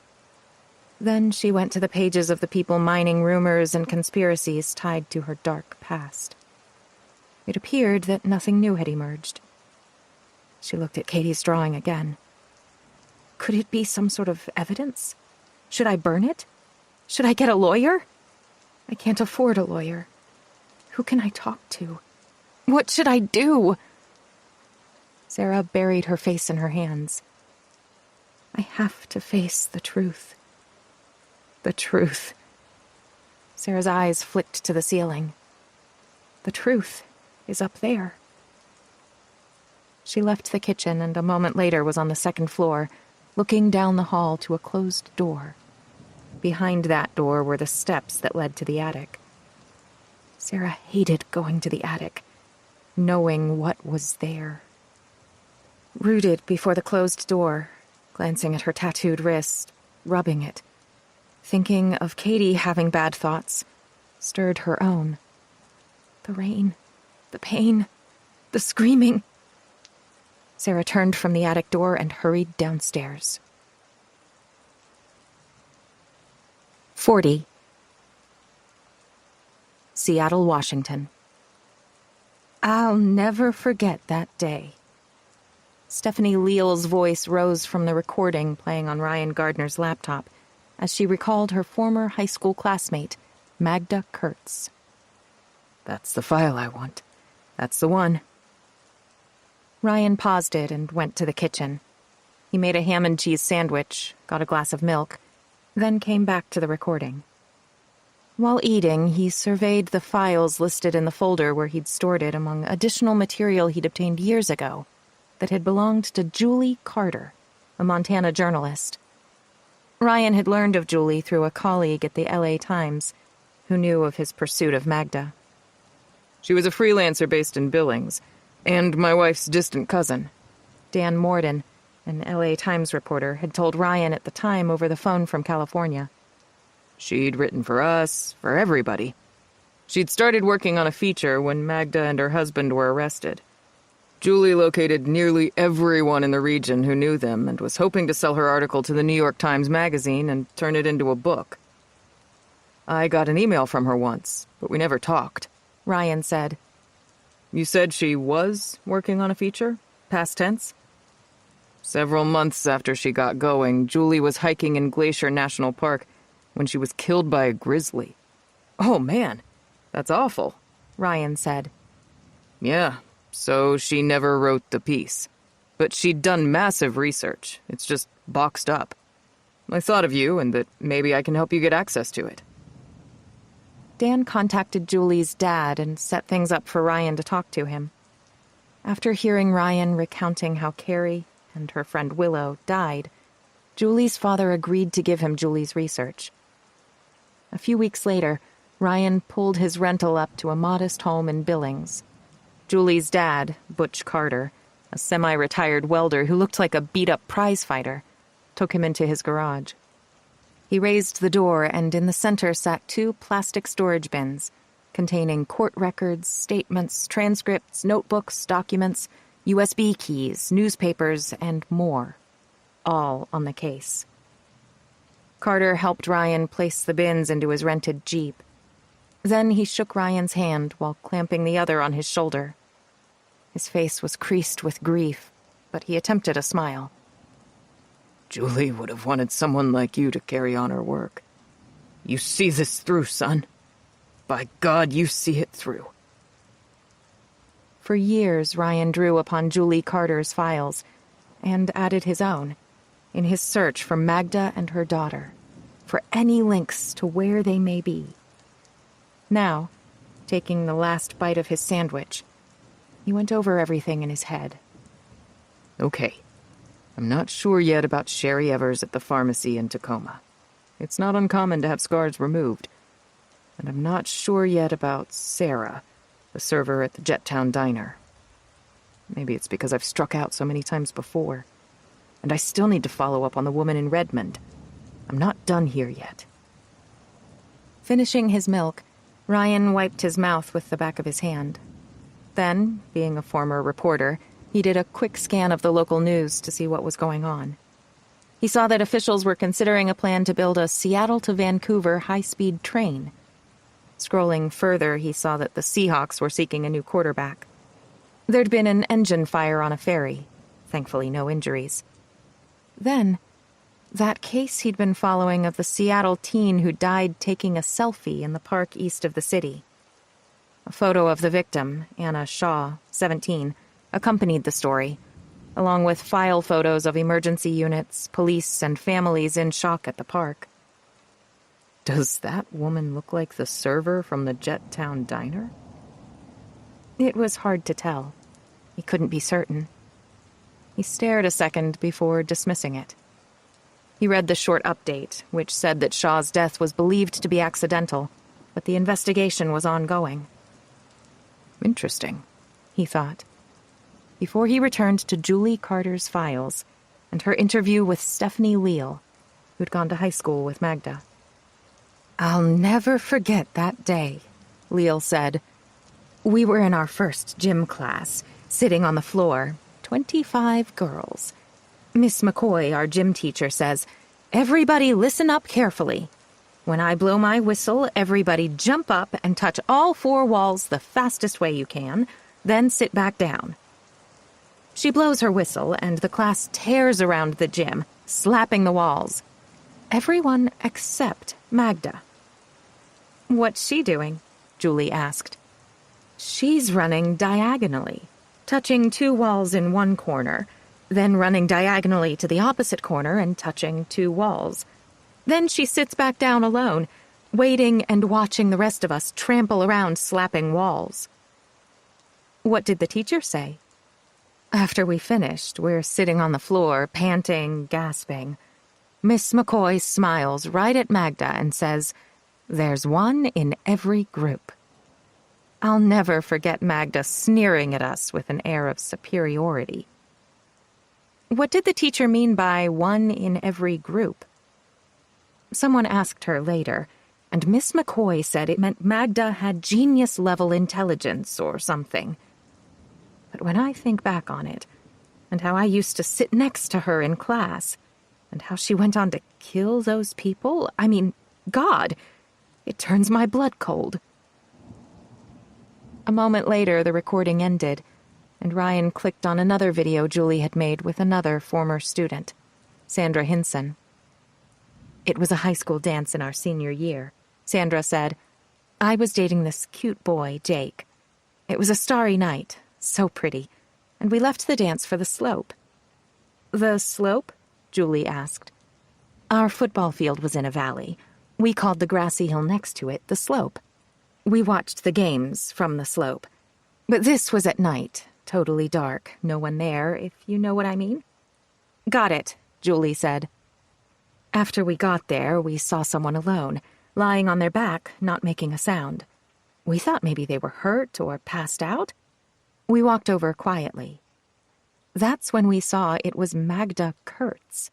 She was lying on the ground, staring at the stars. She knew we were there, but didn't move or speak. Jake nudged me, and I said, Magda, are you okay? The recording hissed for a moment. Magda didn't answer, Sandra continued. Then, after about a minute, she looks up at us and says, You have no idea what I can do. One day you'll all be in awe of me. Wow. Then Magda got up, walked away, vanished in the dark. To this day, it still freaks me out. Ryan pulled a file folder of Julie's typed interviews with people who knew Magda. After she graduated from high school, she fought with her parents, left home, moved to Billings, and into an apartment with 2 older women. Julie had tracked down one of the women and wrote this note. Penny Womack, roommate in Billings. We lived together for a time. Magda answered our ad for a roommate. My friend Kit Lee and I thought she was young, but we took her in to save on rent. Magda was smart and had a thing about numbers. Her room was full of calendars. She read weird books about mystics and the cosmos. She was quiet, a loner. She had a job at a poultry processing plant. Kit and I were office girls. One night we were all watching TV when Magda started talking about her job. Lord, she went into such detail. How the birds, as she called them, are shackled upside down on a moving conveyor line, then electrically stunned before moving on to where their jugular veins were automatically severed. Magda said it was her job to ensure this stage ran smoothly, that the process was quick, effective, and humane. But she was grinning, and her eyes were gleaming when she told us, I just love watching them bleed. Ryan pulled out another of Julie's notes. Janina Rimkus, poultry plant co-worker. Magda was good at her job. She enjoyed it. She kept to herself until she met Herman Vreiker, a trucker from Idaho who moved shipments in and out of the plant and drove all over the country. Herman was good-looking, with intense eyes. But he was an outcast, or so the story went. He was a prepper who followed wild conspiracies and got kicked out of a doomsday cult. But Magda seemed to fall for him. She would suit him up and sneak him into the plant to watch the process. Magda told me that Herman thought it was poetic. That was his word, poetic, the way the blood flowed. Those two were made for each other. No one was surprised when they got married and moved into a double-wide at the edge of town. Paper-clipped to the Rimkus note was another. Camila Diaz, poultry plant co-worker. Magda and Herman didn't get many visitors. I don't think it bothered them. They didn't care much for people. When word got around that Magda had a baby, a couple of us visited to fawn over her little daughter. They named her Haley, a play on the name of Halley's Comet, Magda told us. She was a beautiful baby. While we cooed over her, Magda said odd things like, Haley's birth date was an important sign for us to make use of her. None of us knew what the heck she was talking about. Make use of her? We thought, who says things like that about their child? At one point, Janina nodded to all the calendars, charts, and numbers on the wall. It was strange. We'd heard the rumors about Magda's borderline obsession with some sort of cosmic relationship with dates and events and numbers. I'm not sure.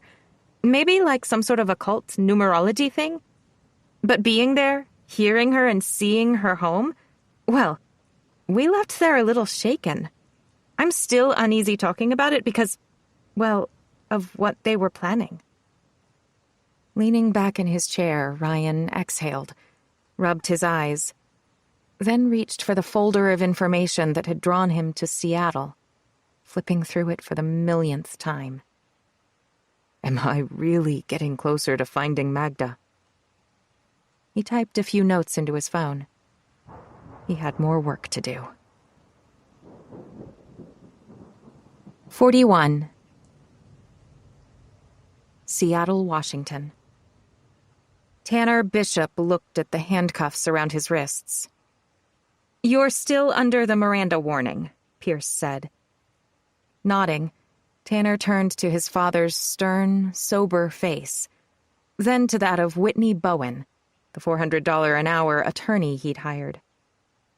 A few hours earlier, Pierce and Benton had located Tanner near his home, eating at a McDonald's, where they arrested him. They brought him downtown to the King County Sheriff's Office headquarters. Tanner was photographed, fingerprinted, and permitted to make calls. He'd summoned his dad, who'd hurried to headquarters with Bowen.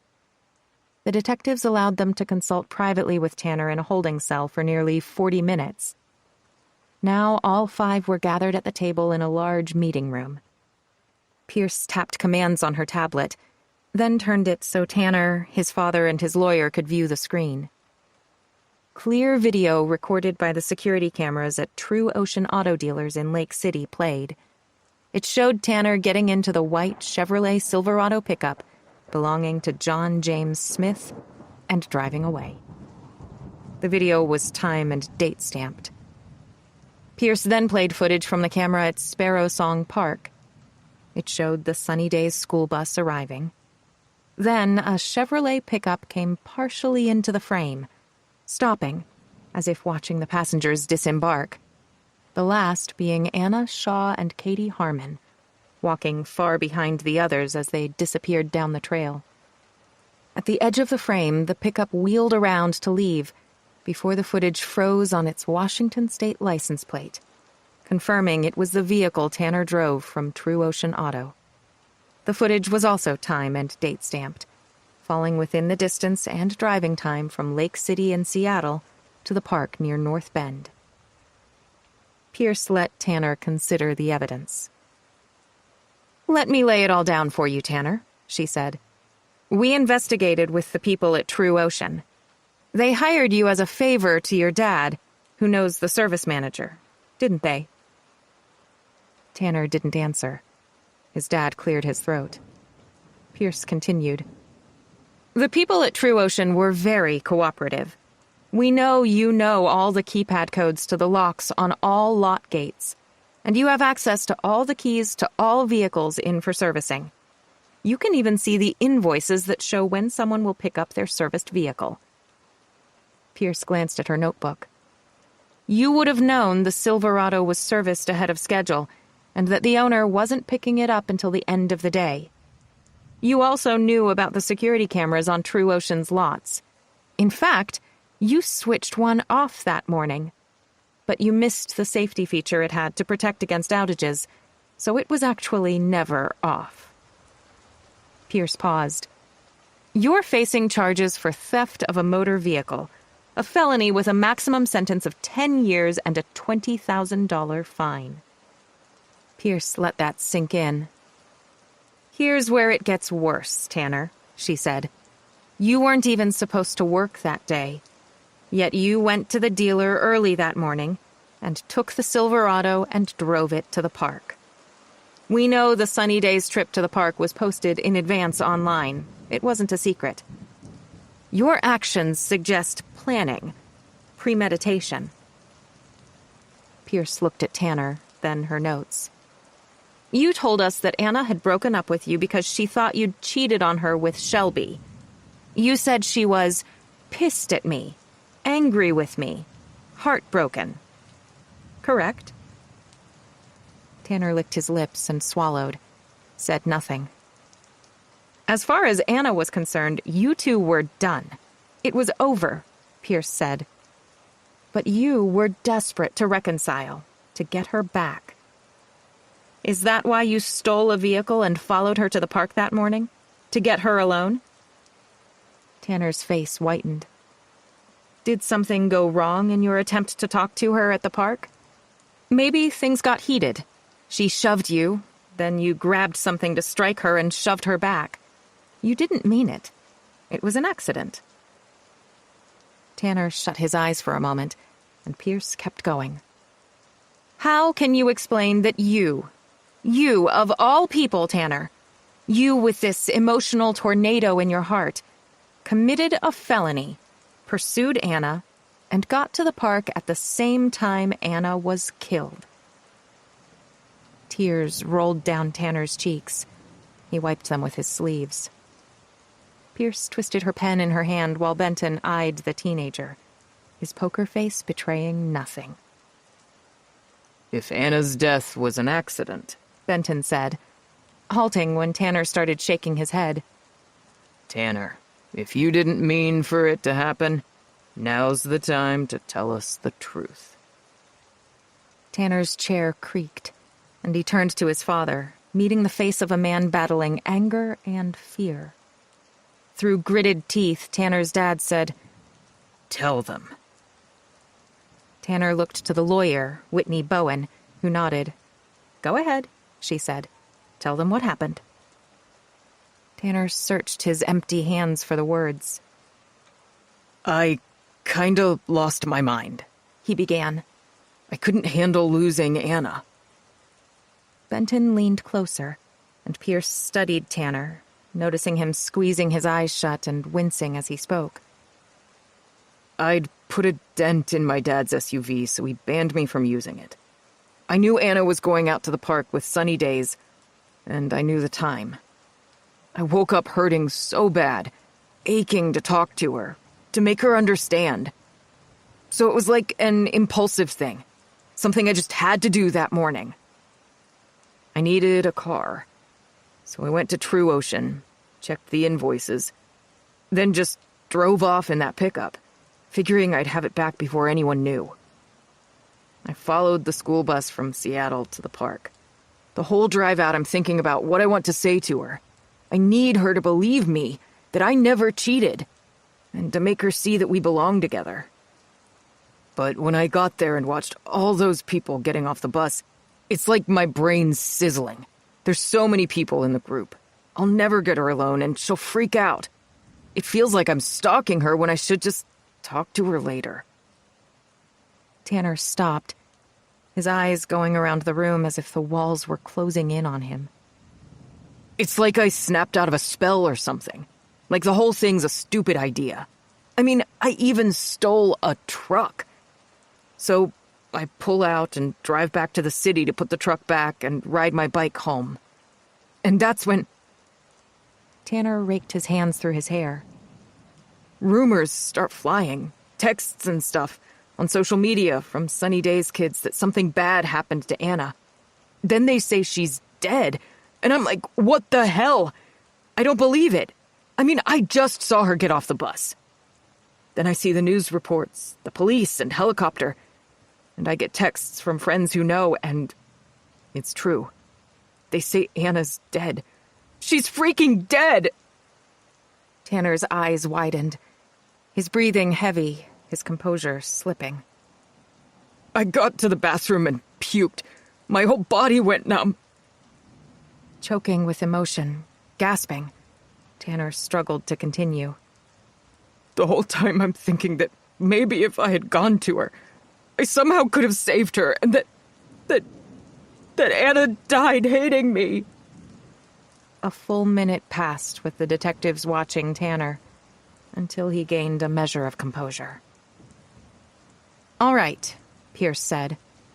To start, we'll proceed with charges for stealing the truck. You'll be processed, held, then go before a judge to see if you can bail out and if your attorney can help you. Opening her file folder, Benton passed formal documents to Tanner's lawyer. These are warrants allowing us to seize all of Tanner's phones and devices, to search the Bishop residence and other areas. You're going to take my phone and laptop? Tanner turned to his lawyer. Can they do that? Yes, they can, she said. That's right, Benton said. and don't worry, Tanner, if you deleted anything. Our people can find anything that has ever been there. 42. Redmond, Washington. The espresso machines grinded, banged, hummed, and gurgled. The milk steamer reached a high pitch, and the coffee machines sizzled, cracked, and dripped. The aromas of dark chocolate and cinnamon floated over the bustle behind the counter at the Chiming Bells Cafe. Waiting in line to place his order, Ryan scanned the employees. Each was wearing a name tag. A tip from one of his sources held that the woman he was looking for was named Avis Brooke, and she worked here as a barista. As he'd done with the diner in Seattle and the drugstore in Tacoma, Ryan studied the cafe off and on, subtly stalking it, asking a harmless question or two of customers or staff, as he zeroed in on his subject. He needed a close look at Avis Brooke. The fact employees wore name tags helped, but what really helped was that names and schedules were posted on the in-out staff board, near the back, but visible to customers. Standing in line, Ryan read it to be sure he had the correct day. His eyes ran down the list. Sandy, Aaron, Hayworth, Ashley, Rosa, Lucas. And there it is. Avis, marked as in. While waiting, he looked at the female staff members, trying to read their name tags as they moved about, ringing up orders, filling them, calling them out. When he got nearer to the counter, he spotted Avis, and his pulse kicked up. This was the closest he'd gotten to her. Examining everything about her, his thoughts swirled.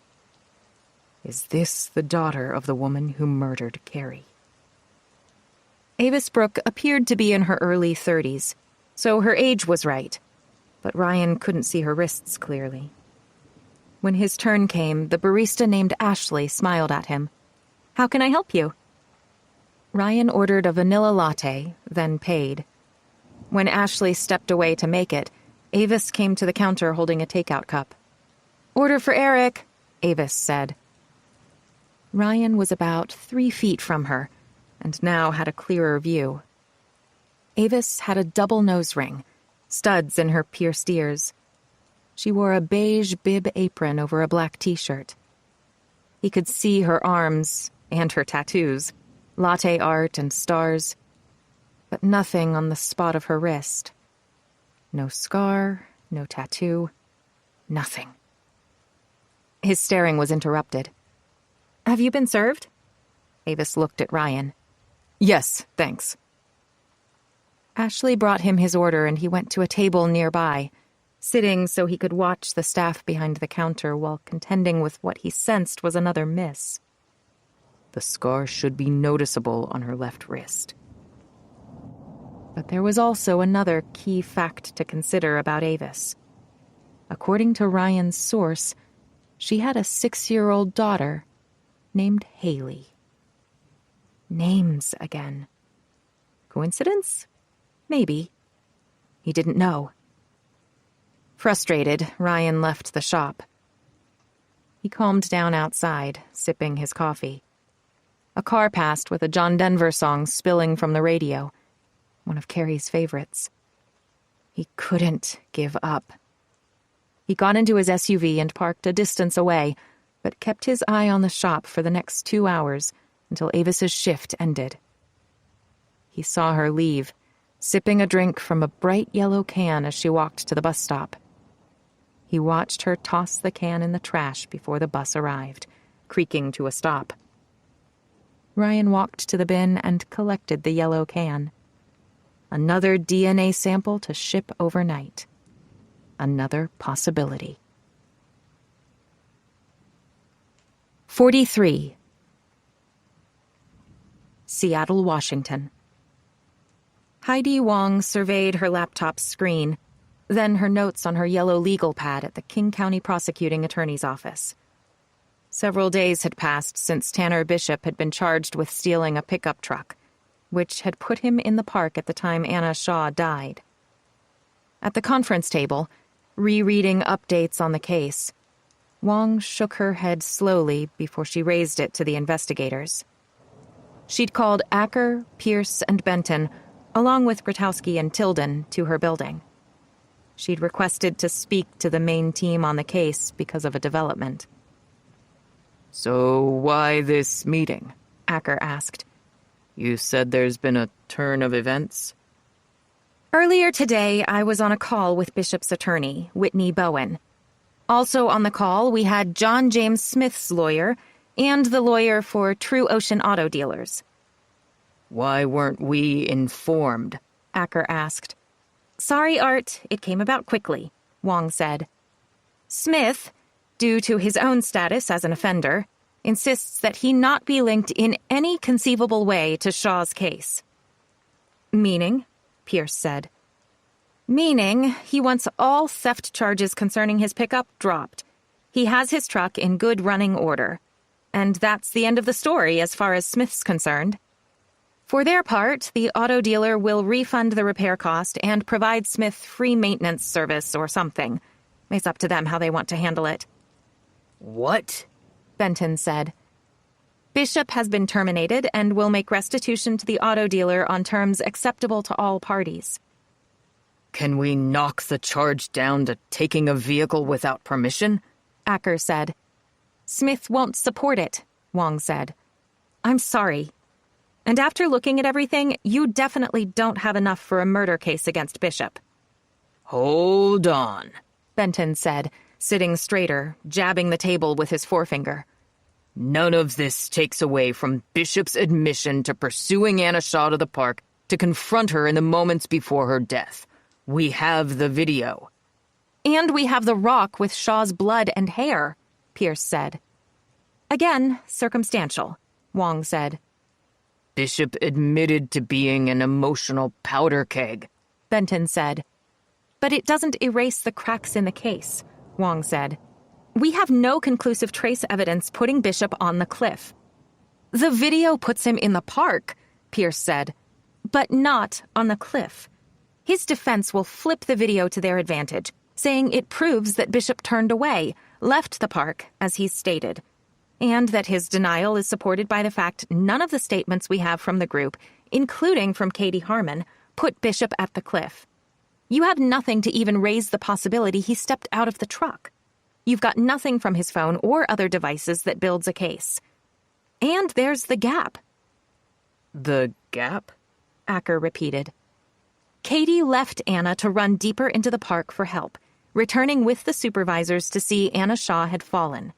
You estimate the total time to be 4 to 6 minutes, or 7, thus creating a gap in time when no one was with Anna.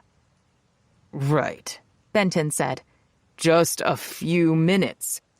The defense will stress that a lot can happen in that time. They'll point to the faulty cameras in the parking lot, state that someone else could have arrived or been in the park within that time. Wong clicked on her laptop, reviewing files. For example, you haven't ruled out other possibilities, such as Marilyn Hamilton and Gilbert Croft, who were identified on security camera footage as being in the park. Focus woman and Camry man, Benton said. Who? Wong said. Their vehicles, Pierce said. Hamilton and Croft are on our list, but Smith and Tanner became priorities. And, Wong said, you haven't ruled out Katie Harmon. Not yet, Pierce said. As you suggested, we're endeavoring to eliminate all other possibilities before we concentrate on her. Wong looked at the detectives. Keep doing that. You're doing good work, guys, she said. You just need to keep nailing down every loose end. They stepped into Acker's office for a post-meeting huddle. These things are never smooth. Acker cursed to himself, undid his collar button and loosened his tie, then turned to Grotowski and Tilden. Lyle, get in touch with North Precinct. We need to make another search for Anna Shaw's phone at the scene. Again? Tilden said. Again, Acker said. And guys, before we go back to looking hard at the Harmon girl, let's chase down the 2 others on the footage, Hamilton and Croft. We haven't spoken with them yet. Sure, Pierce said. You okay with that, Carl? Benton looked up from scrolling on his phone. I'm okay with it. Good. Stay the course. Hang in there, Acker said. At their desk, Pierce searched her computer for contact information and called Gilbert Croft. She gave him a brief explanation on the investigation into the death at Sparrow Song Park and set up a time to visit him at his home in Issaquah. Then she called Marilyn Hamilton and arranged to meet her later. Upon ending the call, she noticed Benton sitting across from her, leaning forward, elbows on his knees, talking softly into his phone. Allowing him privacy, Pierce got her bag and the new frame she'd purchased at Walmart. She opened her drawer to the glass-framed photo of Webb and Ethan she'd broken earlier in the week. The new frame was a plastic, rounded poster frame. It held a paper stock photo of a little girl in a bright yellow raincoat, holding a rainbow-colored umbrella and splashing in puddles with her blue rubber boots. Pierce smiled at it, then removed the stock photo and tossed it in her drawer, intending to put it in recycling later. When she inserted the photo of Webb and Ethan, a pang of guilt shuddered through Pierce. She'd been working longer hours than usual, and she missed them. Softly, she touched the restored picture, then placed it on her desk. Benton ended his call, stared at his feet, and rubbed the bridge of his nose. Ensuring no one was near, Pierce said, "Bad news?" No news. Still waiting on the latest test results. "Carl, did you tell Art about Elizabeth?" No. No one outside our family knows except you. "It might help if you let Art know." I'll think about it. Pierce nodded with a warm smile. Before she could say anything more, Benton said, Right. Let's get busy. 44. Seattle, Washington. Finishing his takeout fish and chips on a bench at Alki Beach Park, Ryan took in the view as gulls glided in the salt air. Puget Sound, the Olympic Mountains, freighters, ferries, Seattle's skyline, and the Space Needle. Nothing had panned out yet. Not the coffee shop in Redmond, the drugstore in Tacoma, or the diner. For now, it had come down to a waiting game. He sought a measure of optimism in the fact he'd sent off another DNA sample. He hadn't received the results of the others. These things took time. His heart sank a little. Could he realistically expect different results after so many years of strikeouts? After all these years, and all the cities he'd searched, would he find the answers here? Or am I chasing ghosts in the wind? Back at his apartment, Ryan made coffee and settled in to work, doing what he always did to recover from a setback. He reviewed his research material. Deciding this time to study Magda and her husband's downfall, he opened a folder on his laptop labeled Magda Arrested. It had the videos that had been recorded in the FBI's office in Billings, Montana. He'd obtained them with the help of court clerks. The first started with Magda in a barren room with cinder block walls. She was wearing orange jail clothes, sitting in handcuffs at a table across from a man and woman in business attire. FBI Special Agents Joe Avilar and Aaron West. They informed Magda everything was being recorded. "You don't have to answer our questions," West said. "Anything you say can be used against you, and you're entitled to have a lawyer at any time. But first, we'd like to talk. Is that okay? Do you agree to talk to us first?" Magda remained silent. Her focus flicked up at the camera, like a snake's tongue. Ryan's stomach tightened as he stared at her. How many times had he watched these videos? Here was Magda at 23, practically the same age as Carrie and Willow. Magda wore no makeup. Her tousled blonde hair framed her face. And with her high cheekbones, she was attractive. But her eyes, those stone-cold, dead eyes. Were they the last thing Carrie saw? Magda, Avelar said.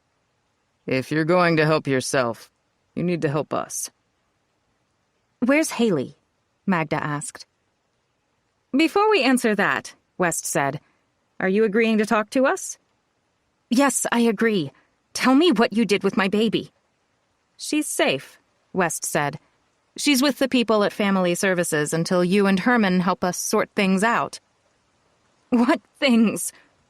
Magda's voice broke. I have no idea why I'm here. Magda, it was all in the warrants, West said. You read them. You and Herman were present when they were executed at your home. Avelar opened a file folder and set down before Magda, one by one, color photographs of an engraved watch belonging to Frank Worrell of Boston, then Carrie's inhaler. Then the rings belonging to the British couple, Sharon Lance and Jeremy Dunster of Manchester.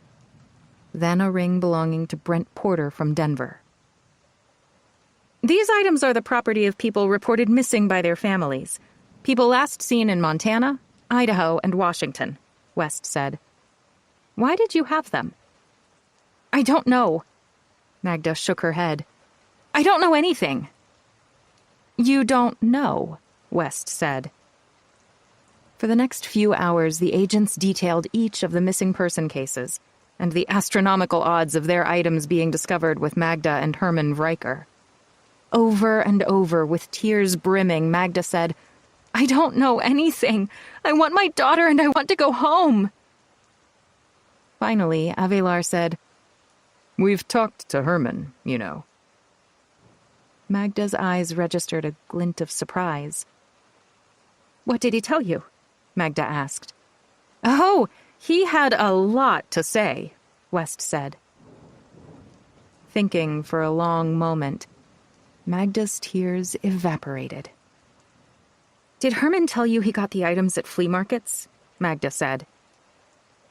The agents let her statement sit in the air. You know that's not true, West said. It is. He told me not to say anything because they could have been stolen. That's why you searched our place. Enough, Avelar said. You're lying. You and Herman killed Lydia Worrell and Frank Worrell, Carrie Gardner and Willow Walker, Sharon Lance and Jeremy Dunster, and Brent Porter. And you kept their property as trophies. Magda shook her head. We know, West said, because there's a living witness, a survivor, from your failed attack on her in Idaho, a few miles south of the Canadian border. That's not true, Magda said. Avelar turned to West, who put another photo on the table. It showed a single toddler's shoe, white with pink stripes. This shoe was found at your residence, West said, but not its mate. Now, you may have thought it was misplaced and would turn up. West set down another photo of the missing shoe, white with pink stripes. It did turn up, West said.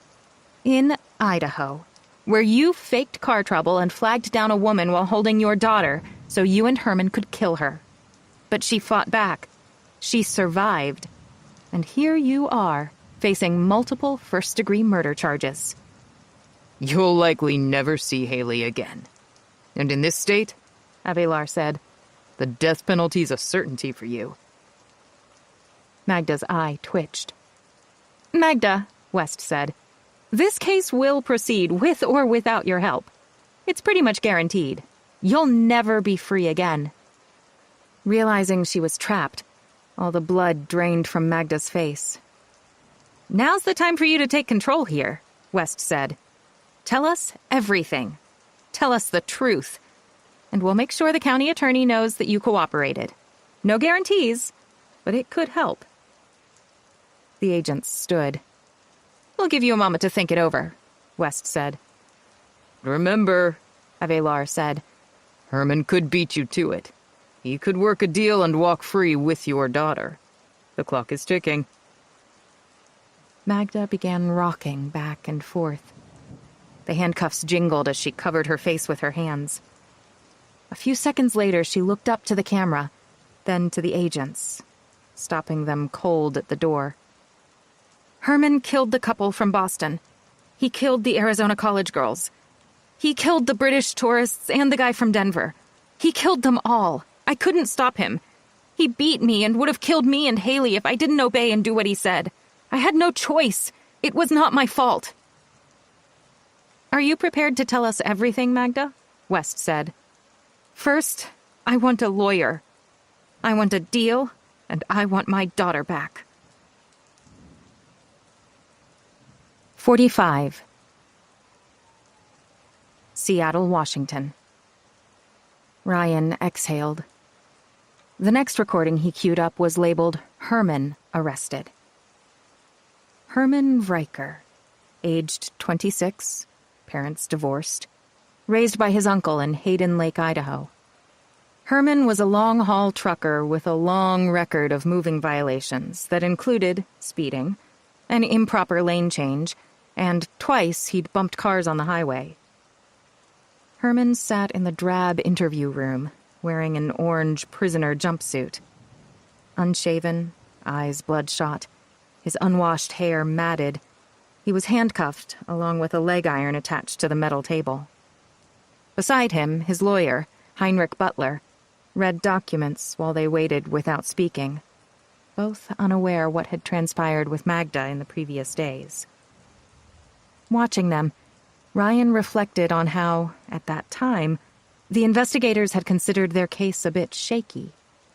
Outside of the failed attack in Idaho, they had no bodies and no murder scenes. The fact Magda and Herman possessed items belonging to missing people was not enough. They needed admissions from Magda and Herman to tie together the evidence and facts they had. In most jurisdictions, the law allowed detectives to be deceptive with a suspect in pursuit of the truth. So they'd gone to Magda first, having not yet questioned Herman. Telling her they'd spoken to Herman, they wanted her believing her husband had turned against her. They also planted the seed that Magda was facing execution and would likely never see her daughter again, which was true. It worked. With her attorney beside her, Magda was questioned for hours, during which she detailed the killings and her role in them. In exchange, she would plead guilty, but wanted to be reunited with her daughter. Magda wanted a light sentence, 5 to 7 years, in a minimum security prison with access to college courses of her choosing, after which she'd be released with no conditions. Once she started serving her time, she would help locate the bodies, so the families of their victims would have some peace. Days passed as approval was sought from the county attorney, right up through to Montana's Attorney General's office. Lawyers for the office consulted with their counterparts in Idaho and Washington. Given the scale and horrific nature of the case, the state revised the deal to a take-it-or-leave-it final status. The state said Magda would serve 20 years. She'd be released with no conditions, no parole, no reporting, and, given how Magda had used her baby daughter in commission of first-degree murders, there would be no mother and child reunion. The state would become Haley's guardian, and she would be put up for adoption to start a new life with a new name. Magda would not be given any details. There would be no contact. Her daughter would be taken away from her. Magda was outraged. But if she rejected the deal, she'd face execution.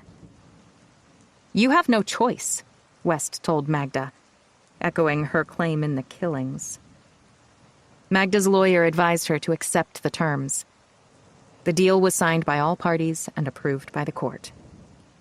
When Magda left the small interview room for the last time, she shot a glance up at the camera in what Ryan thought was a smirk.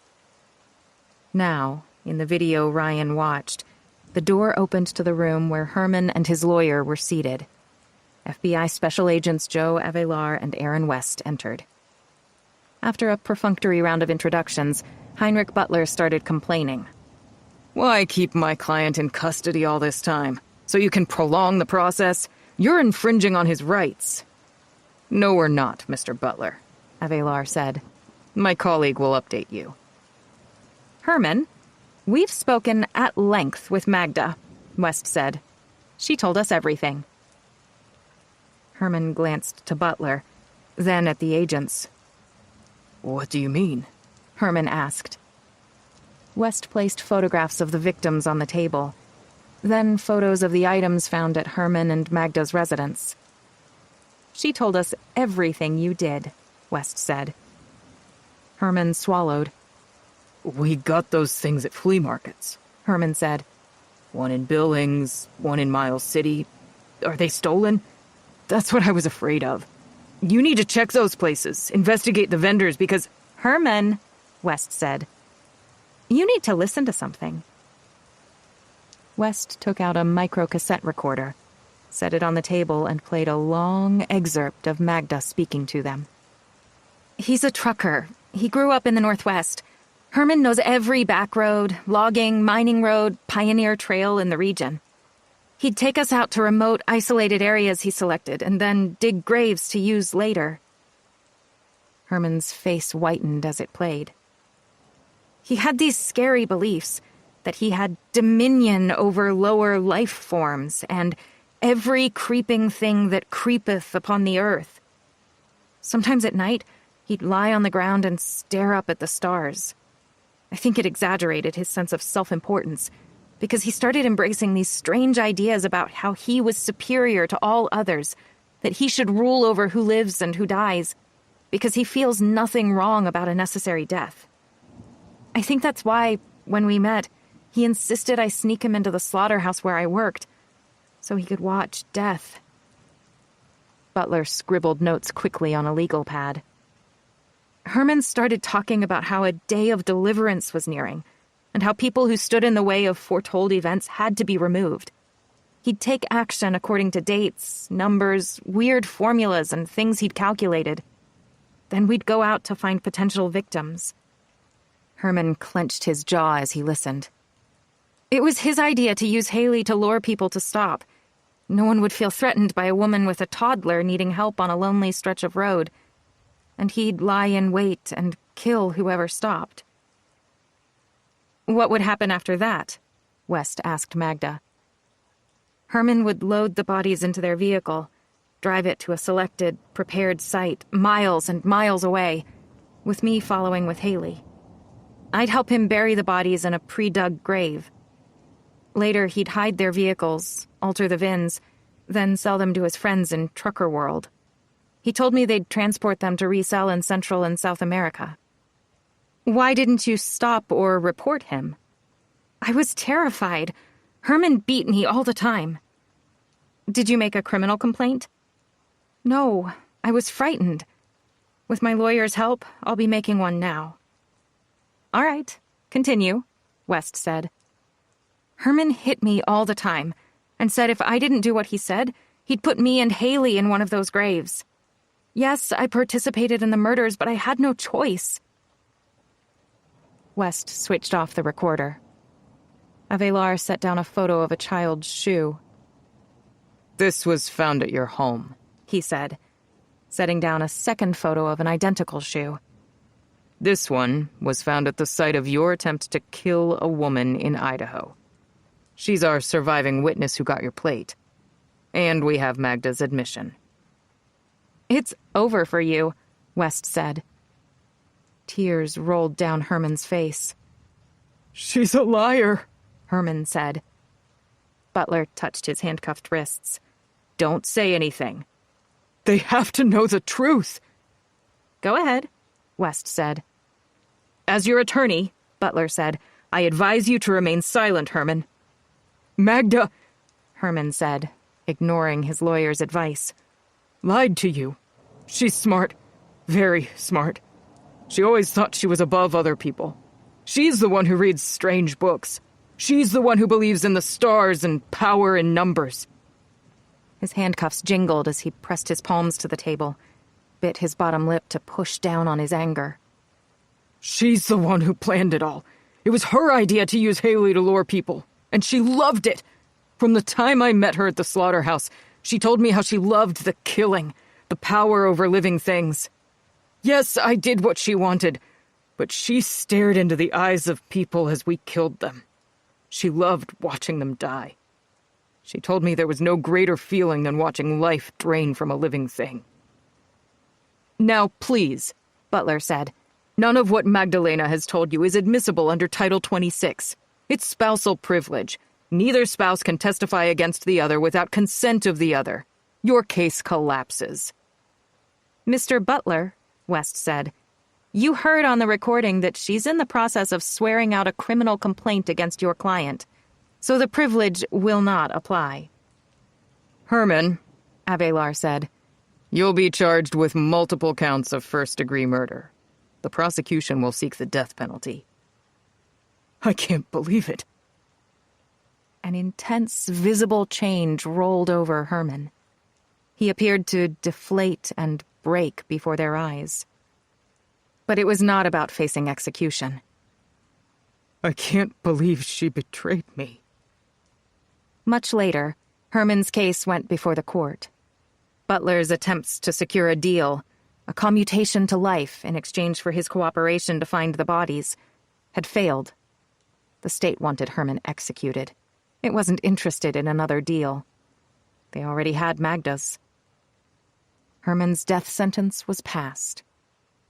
Within days of it being issued, death row inmates near Herman heard bed sheets being torn and alerted guards. But it was too late. Herman Vriker had hung himself in his cell.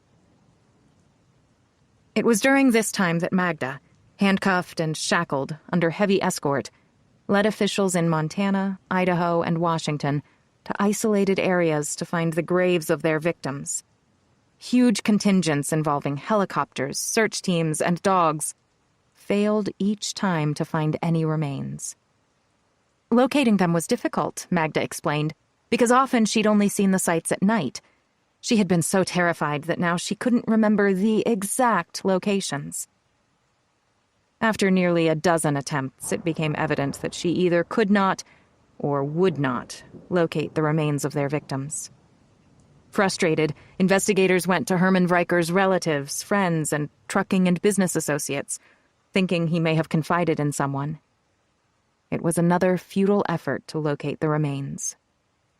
The state appealed to the court to declare its deal with Magda invalid and subject her to a harsher sentence. Magda's attorney, Catherine Marie Powell, argued that even though no remains had been located, Magda had made every effort to fulfill her end of the agreement. Powell cited precedents. Magda ultimately won. The deal could not be changed. Magda would be released in 20 years with no reporting conditions or terms. A free woman at age 44. Ryan was seething at his desk. He went back to the part in Magda's video where she was smirking at the camera, as if to say she'd won. No, I can't let you win. He stared at Magda. You know! His fist came down on the table. You know where they are because you put them in the ground! 46. Bothell, Washington. Marjorie Cole looked through the window of her room at the Silverbrook Hills Senior Living Home. "Hi, Mrs. Cole." Bella Spencer stood at her open door. Marjorie kept it open most times. The hall traffic and occasional visitor eased the lonely days. Bella had her laundered towels. "I'll set these on the counter for you." "Thank you, Bella," Marjorie said. "Is Hedda here today?" "I think she's out at a meeting. Enjoy her absence while you can." "I don't know why that woman is so... I don't know what." "God wires us all differently."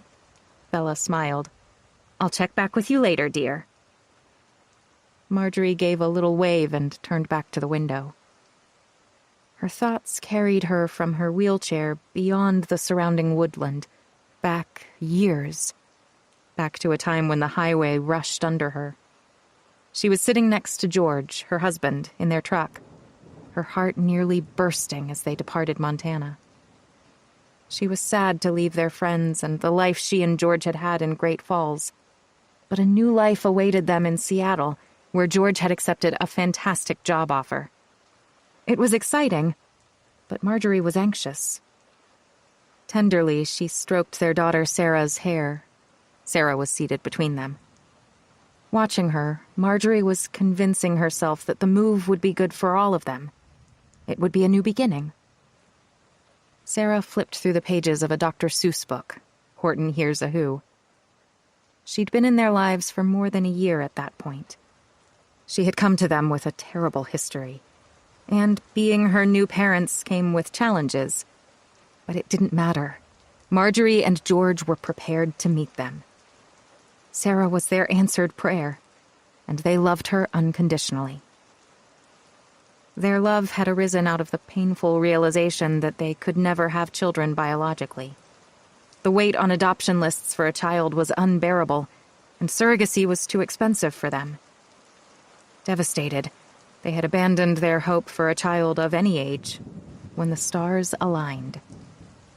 Marjorie had a close friend at their church. That friend's uncle was a detective. He'd mentioned a gut-wrenching, complex situation involving a little girl who needed new parents. Calls were made to the little girl's caseworker at Child and Family Services to establish Marjorie and George as a prospective adoptive family. Procedure was followed, forms were completed, and assessments and evaluations were conducted. Marjorie and George received a summary of the girl's tragic story from the detective, and it gave them pause. Then, at home in the evenings, George and Marjorie digested news reports they'd photocopied at the library. Reading them, Marjorie gasped at times. And early in the process, the caseworker, having advised them of confidentiality laws, relayed details of the girl's life that were unknown to the public. She stressed difficulties they could face as her parents. Marjorie wept for the little girl. With this knowledge, the caseworker had said, would you like to withdraw your application? Or do you still wish to be considered? That afternoon, weighing their lives, George took Marjorie's hand. I see the answer in your eyes, he said. Heaven moves in ways we can't understand. That little girl needs us. And we need her, Marjorie said. In time, Marjorie and George were informed they'd been selected to become the girl's adoptive parents. They were overjoyed as the next steps in the process were set in motion, and they met with experts who advised them on what lay ahead. The child has fragmented memories of her early years, one psychologist said, and she'll question you about her birth parents. The psychologist removed her glasses and continued. Her history and the truth about her birth parents belongs to her, and she will need to know. That truth should come from you, her adoptive parents, to establish trust. The psychologist warned about the harm of lying or not telling her, guiding them on what, when, and how to tell her. It'll take time. You'll need to lay the groundwork and plant seeds of truth at the appropriate ages of her life. Marjorie and George listened carefully as the psychologist, and later other officials, warned them about a crucial fact. As you know, the girl's father is deceased and her mother incarcerated, one official said. The criminal court has ruled that there must never be contact of any kind between the girl and her biological mother, deeming it a risk to the girl's safety. Therefore, all identities, all private information about the girl and her adoptive family have been sealed and kept confidential to protect the girl and her adoptive parents. The placement process went well, and Marjorie and George's attorney helped with finalizing the adoption and ensuring the little girl was given a new legal name, Sarah Dawn Cole. Marjorie had always loved the name Sarah, and Dawn was chosen as a middle name to signify a new start. The psychologist had suggested they start calling the girl by the name Sarah casually, as a nickname. That way it would naturally eclipse, and ultimately replace, the name her birth mother had given her in another severing with her past. But, as predicted, as soon as Sarah started living with Marjorie and George, she asked questions. Why aren't I living with my mom and my dad? What happened to my mom and my dad? Guided by the experts, Marjorie and George began filling in the blanks in Sarah's life. Your mom and dad had big, grown-up problems, Marjorie said. What kind of problems? Well, it's hard to understand, but their problems were so serious they started hurting other people. When they first told her that, Sarah looked at the scar on her wrist, as if remembering. And it took everything Marjorie had to hold herself together to help her child. Sarah, their problems had nothing to do with you, Marjorie said. It had to do with their problems. But how come you're my mom now? Well, a judge, that's the person who can make things official, like a law or rule, decided it was best for everyone to put your mom and dad in a place where they couldn't hurt anybody anymore. And, to make sure you were safe, a judge decided it would be best if you lived with us, because we wanted to have you in our family more than anything, and because we love you very much. And you don't hurt people? No, we don't hurt people, George said. We like to help people. But will I ever see my mom and my dad again? Honey, the judge said with their problems, they can't take care of you. That the best way to keep you safe is for you to not see them. Sarah thought for a while, withdrawing, just as she was during their drive from Montana to Seattle, looking from her book, up at the highway, the forests rising around them. Until the episode. A few miles after stopping for gas and topping off the oil, a rattling sounded from the truck's motor. I bet the oil cap's loose, George said, pulling over and getting out. The moment he raised the hood, Sarah's head snapped up, her eyes widened. Twisting in her seat, she looked behind her repeatedly. When a car stopped and a man offered to help, Sarah's breathing quickened, her face flushed with alarm. It's happening! It's happening again! George thanked the driver, declining his offer. The man waved and drove off. But Sarah exploded in sobs as Marjorie took her into her arms, shushing and calming her. Having tightened the cap and dropped the hood, George got into the truck. Taking in the situation, his eyes met Marjorie's. As she rocked Sarah, they silently acknowledged that their daughter's trauma was bubbling under the surface. They continued driving. Life went well for them in Seattle. The electrical contracting company that hired George helped him upgrade his certification and license to earn more. They found their dream home in a pretty neighborhood in North Seattle. Marjorie got a job as an office administrator for an accounting firm. Marjorie and George volunteered at shelters and missions. Sarah helped, learning and applying their morals and beliefs to always think of others. But, given Sarah's history, they continually told her to never talk to or go anywhere alone with strangers, no matter how nice they seem, no matter what they say. It was a caution they underscored. From time to time, Sarah would ask more questions about her past. Often they had no answer, or didn't think she was ready for one. It's complicated, Marjorie would say. I'll explain when you're older. Early on, they frequently told Sarah that it was very important she always remember, not everybody's family is like our family. There are things we must always, always keep private in our family. Remember that. One Sunday afternoon, they'd taken Sarah to a Seahawks football game, seating her between them. During a lull in the play, she asked questions. You said a judge put my mom and dad in a place so they won't hurt people. Is that place jail? George traded a look with Marjorie, then leaned closer to Sarah's ear and said, Yes, prison. How long will the judge make them stay there? More looks were exchanged. Then Marjorie said, Honey, we can talk about it later in the truck. Driving home after the game, Marjorie said, "Your mom will stay in prison a long, long time." "What about my dad?" "Well, you see, his problems were too much for him to handle, and he died in prison, not long after he was put there." "Oh." Absorbing the information, Sarah stared ahead. The traffic and buildings flowed by, as did the years. In keeping with the advice of experts who'd studied the research, Marjorie and George gradually finished telling Sarah all about her birth parents by the time Sarah was 10 years old.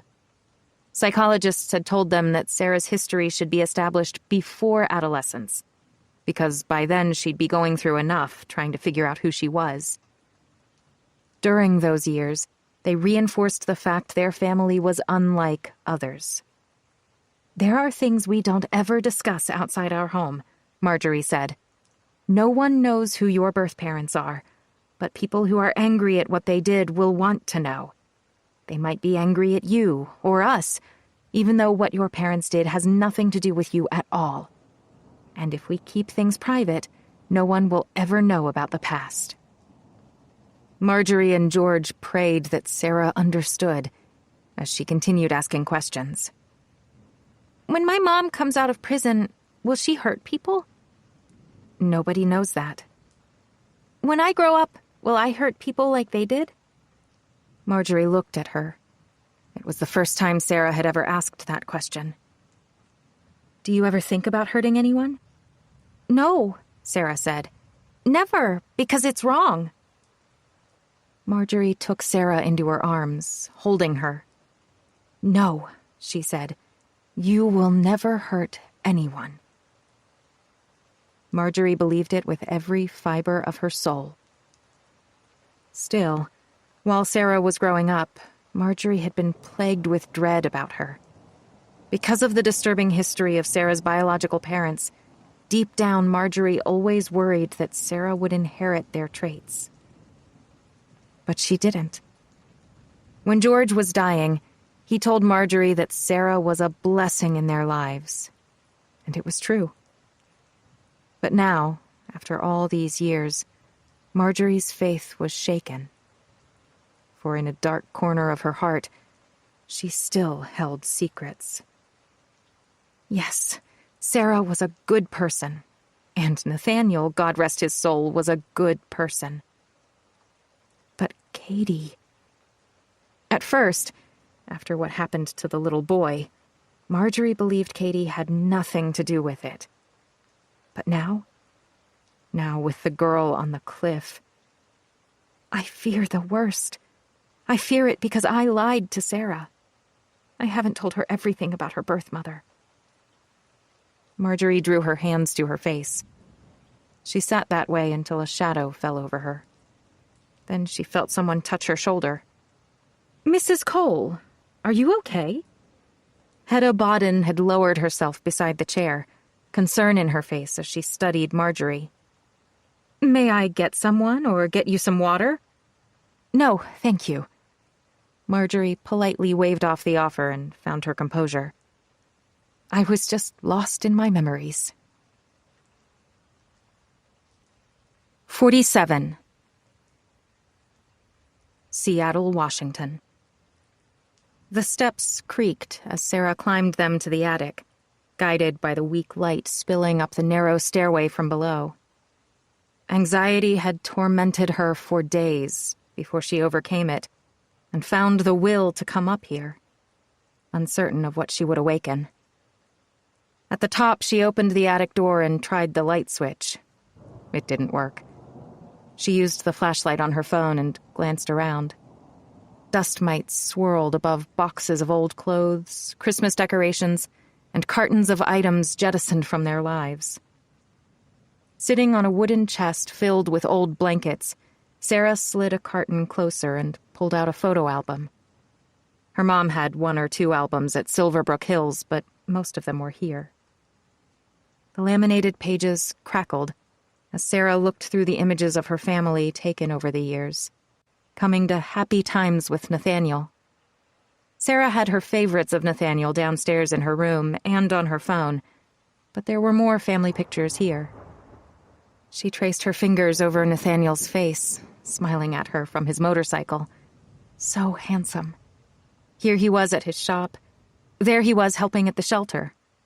Here he was holding Katie when she was born.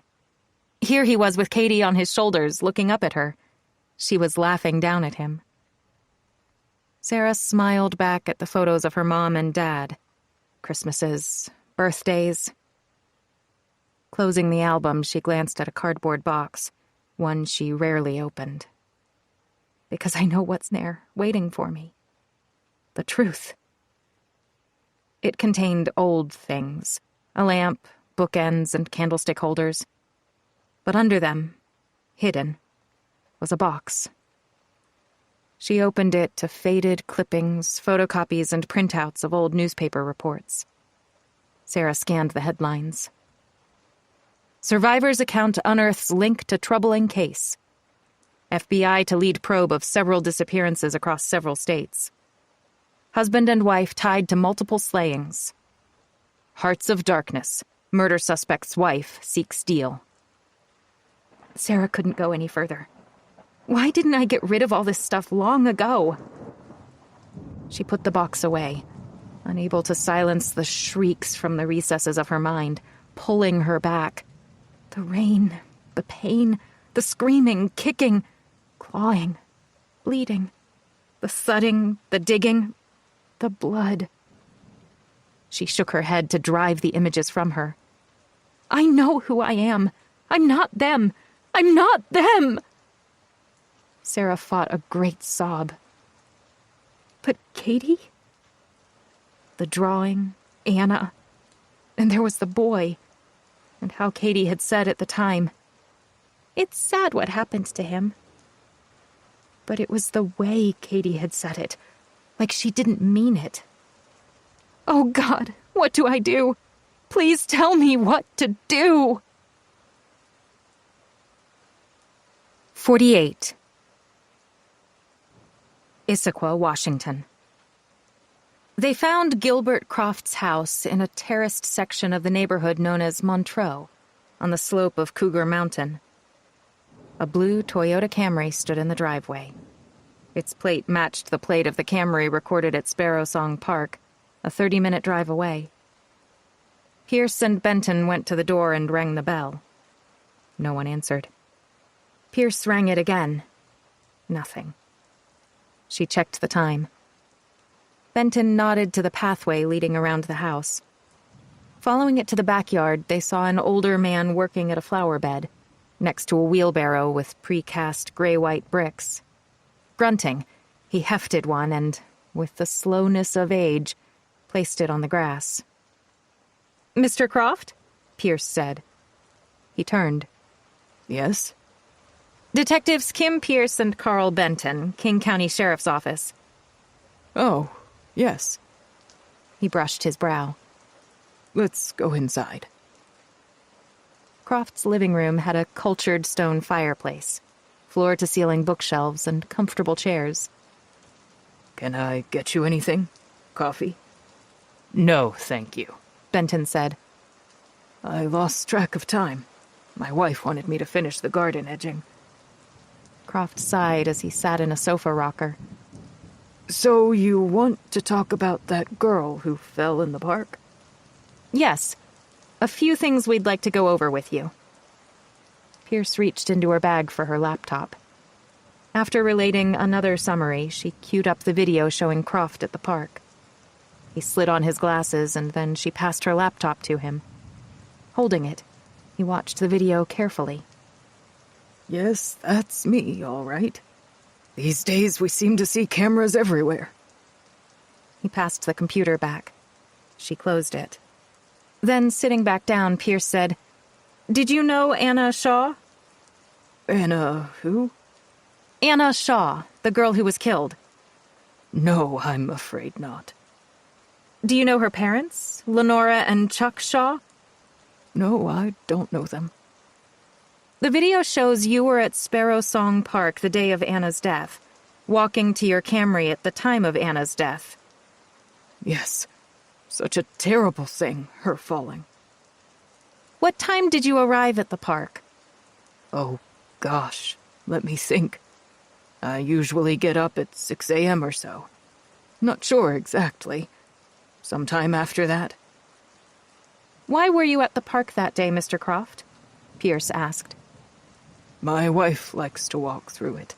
We go every week or so. It's beautiful. And I was there that day out of routine, I guess. Routine? Benton asked. Yes, my wife is away, visiting her sister in Maine. Benton's attention focused on the spines of the books filling Croft's shelves. A set of binoculars stood on one shelf. Nearly all of the books were related to true crime cases, serial killings, infamous murders, texts on police procedure and forensic investigations. That's quite a collection of books, Benton said. Most of them belong to Dolores, my wife. She's a fan of all those murder shows. Dateline, 48 Hours. And you? Do you read the books and watch the shows with her? Benton asked. No. I like puzzles. In fact, I'm working on one of Lake Louise, Alberta, 1,000 pieces. We went there for vacation once. Who do we have here? Benton nodded to another shelf with an array of framed photos. My wife, our children and grandchildren. Our son lives in Atlanta. Our daughter's in Cleveland. Croft picked up one of a girl about the same age as Anna Shaw. Miranda, our granddaughter. She's a teenager now, and you know how teen girls can be. Boy crazy, rebellious. He replaced the picture. She's quite a handful now. You have to be stern with teens. Pierce surveyed the photos. You have a nice family. And you and Dolores have been retired a few years? Benton asked. From where? Yes, I worked at Boeing. She was in accounting at Costco. Getting back to the park, Pierce said, then got her laptop again. She took it over to Croft, queued up a map of Sparrow Song, and handed her device to him. Can you show me where you walked that day?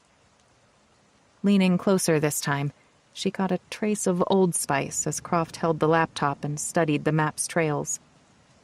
A finger with gnarled knuckles traced a line that was not the trail used by the Sunny Days group, but webbed to it near the trailhead.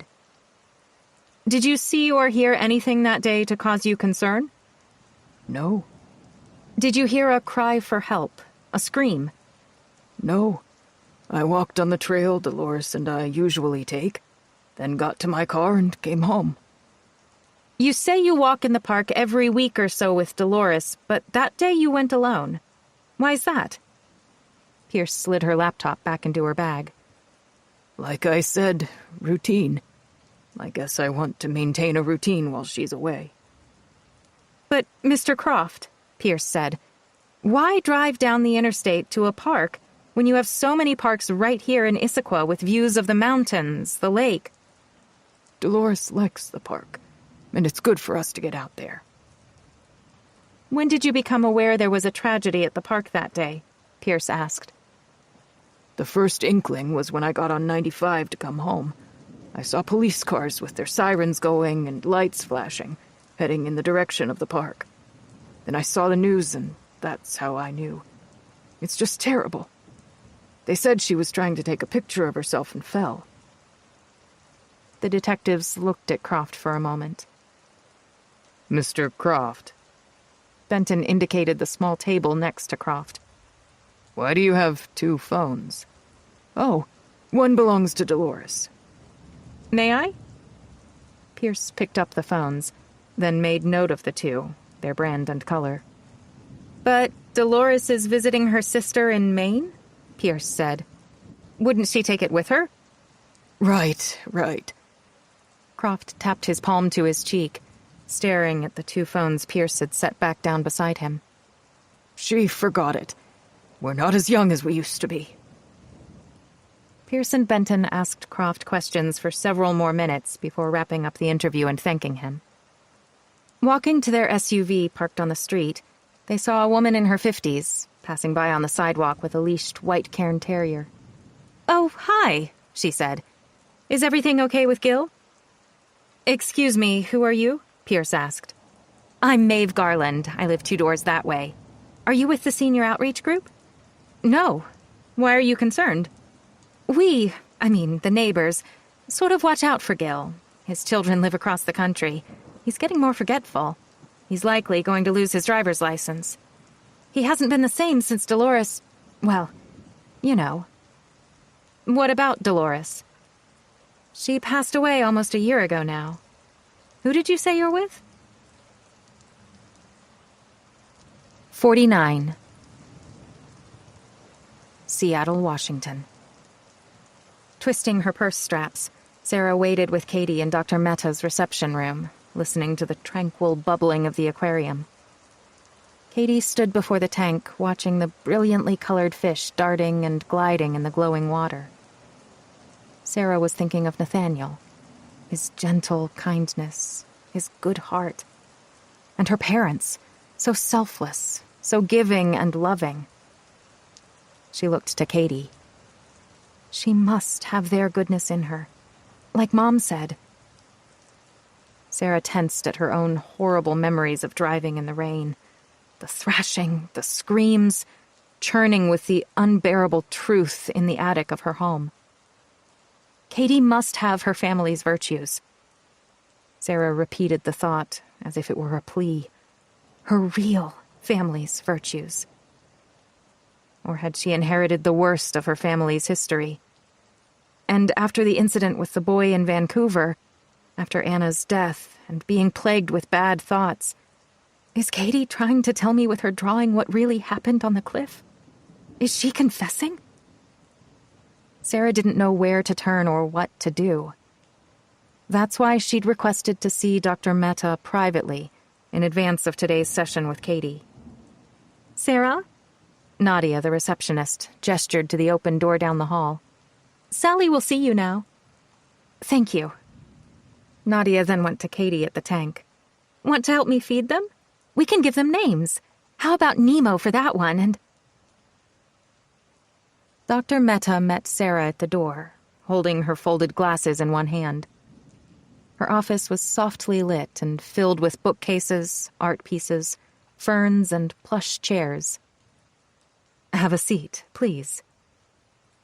After they sat, Dr. Mehta smiled. You wanted to talk? Yes. I think you're helping Katie. These things can take time. We've had some bumps along the way, but overall, she's coming along. Yes, Sarah said. Well, the reason I wanted to talk is I need your help to understand something. What is it? This stays confidential, like you said before, right? Of course. Sarah twisted the straps on her purse. This is hard for me. Take your time.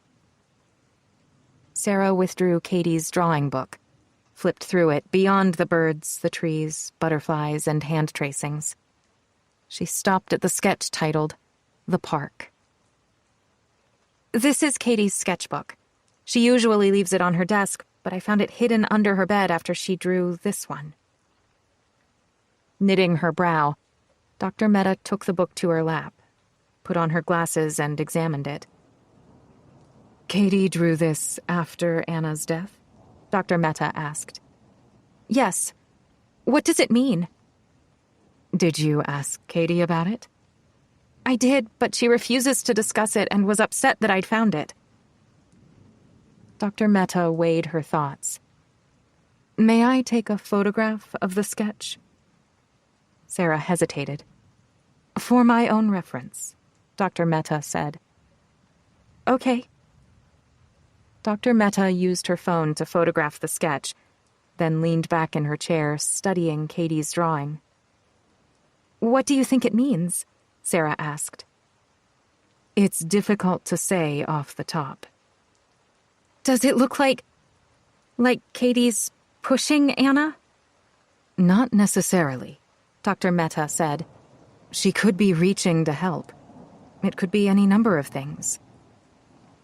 Katie told me she's been struggling with bad thoughts about Anna's death. Yes, she told me that as well. Maybe the drawing's related? Some kind of confession or cry for help? Sarah, don't read too much into it. This sketch could be Katie's crude depiction of what happened. Or it could be a manifestation of her trauma, an image reflecting a dream, or a combination of things. It's difficult to say without talking to her about it. Is she aware that you've brought this to me? Yes. Do you want me to raise it with her? Yes. Maybe you can find out more. I'm concerned. I'm worried. I understand. Because there's more. Sarah paused. I don't know how to put this. It's so difficult. Sometimes it helps to just say it. Sarah nodded and took a deep breath. If there was a history of violence in our family, part of our family, could that be passed down? Could it be inherited? Violence? Dr. Mehta looked at her for a long moment. Has there been abuse in Katie's family? What? Do you suspect Katie's been abused? No, Sarah, before you go any further, I need to inform you that I have a legal obligation to report any suspected abuse to police. No! Sarah's face whitened. She began shaking her head. No, please, you misunderstood. I'm sorry. No, nothing like that. No, Dr. Mehta, this must remain confidential, please. All right. Just so you're aware of my mandated duty. Please continue. Sarah took a moment to collect her thoughts. I'm sorry this is so complicated. It's hard for me. I understand. Take your time. What I'm trying to say, to ask you, is if someone in Katie's family history was a violent person, could Katie inherit that violent trait? Could it be passed down through her genes or something like that? Dr. Mehta nodded, processing the question, removing her glasses and tapping them to her chin as she thought. Let me ask you something that may or may not be related, Dr. Mehta said. Within the context of Anna's tragedy, Katie had referenced a boy, but declines to elaborate. Is it related? Sarah shook her head. A few years ago, Katie was present when a boy died, and it troubled her. She was present when a boy died. Could you tell me more about the circumstances? Sarah was silent. Sarah. Dr. Mehta leaned forward. It might help me understand the entire context of Katie's trauma. It was tragic, but that case is not related in any way. So why not tell me? Katie brought it up, so it might be related. It might help if I know a little more about it. No, it wouldn't. Please, it was complicated. Please, Dr. Mehta, we must keep this confidential. I don't want to discuss that. My worry in coming to you was about inheriting violent family traits. Okay. Dr. Mehta held up a palm. We'll set aside the boy for now. Dr. Mehta let a moment pass, slid on her glasses, and continued. There's been research on the question of genetic predisposition, or children inheriting violent characteristics, she said. Some studies examined the childhoods of adults arrested for serious crimes, and found that in many cases, their biological parents were violent. Researchers observed that it's quite possible that children can inherit violent, antisocial behavior, or impulsive, aggressive behavior, from their biological parents. What about children raised apart from their biological parents? Sarah asked. The research shows that even children raised apart from their violent biological parents exhibited similar violent traits. Sarah's eyes glistened. However, other research has shown that being the child of a parent or parents who have committed violent acts like assaults and murders, is no guarantee of inheriting the violent characteristics of their parents. What it comes down to is there's no certainty about inheriting violent traits. Tears rolled down Sarah's face. Dr. Mehta passed her tissues from the box nearby. Thank you, Sarah said. You're welcome. Dr. Mehta glanced at the time.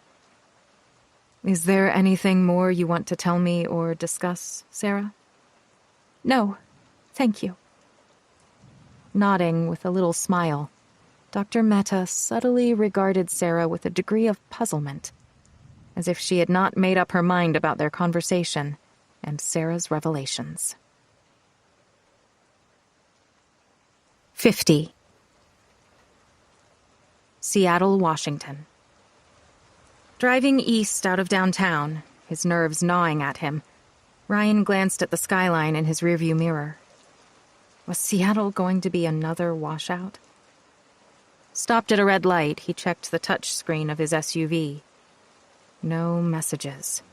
Nothing yet on his requests for help with DNA analysis. Sometimes his sources were quick to get back with results. Sometimes it took longer.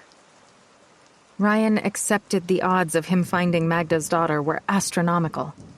But he had 3 possibilities, and despite the setbacks, deep in his gut he still believed he was close. Isn't that what I told myself in Panama, in Canada, in Germany, the UK? Isn't that what I said after searching in Denver, Dallas, Minneapolis, Pittsburgh, and Brooklyn? So what?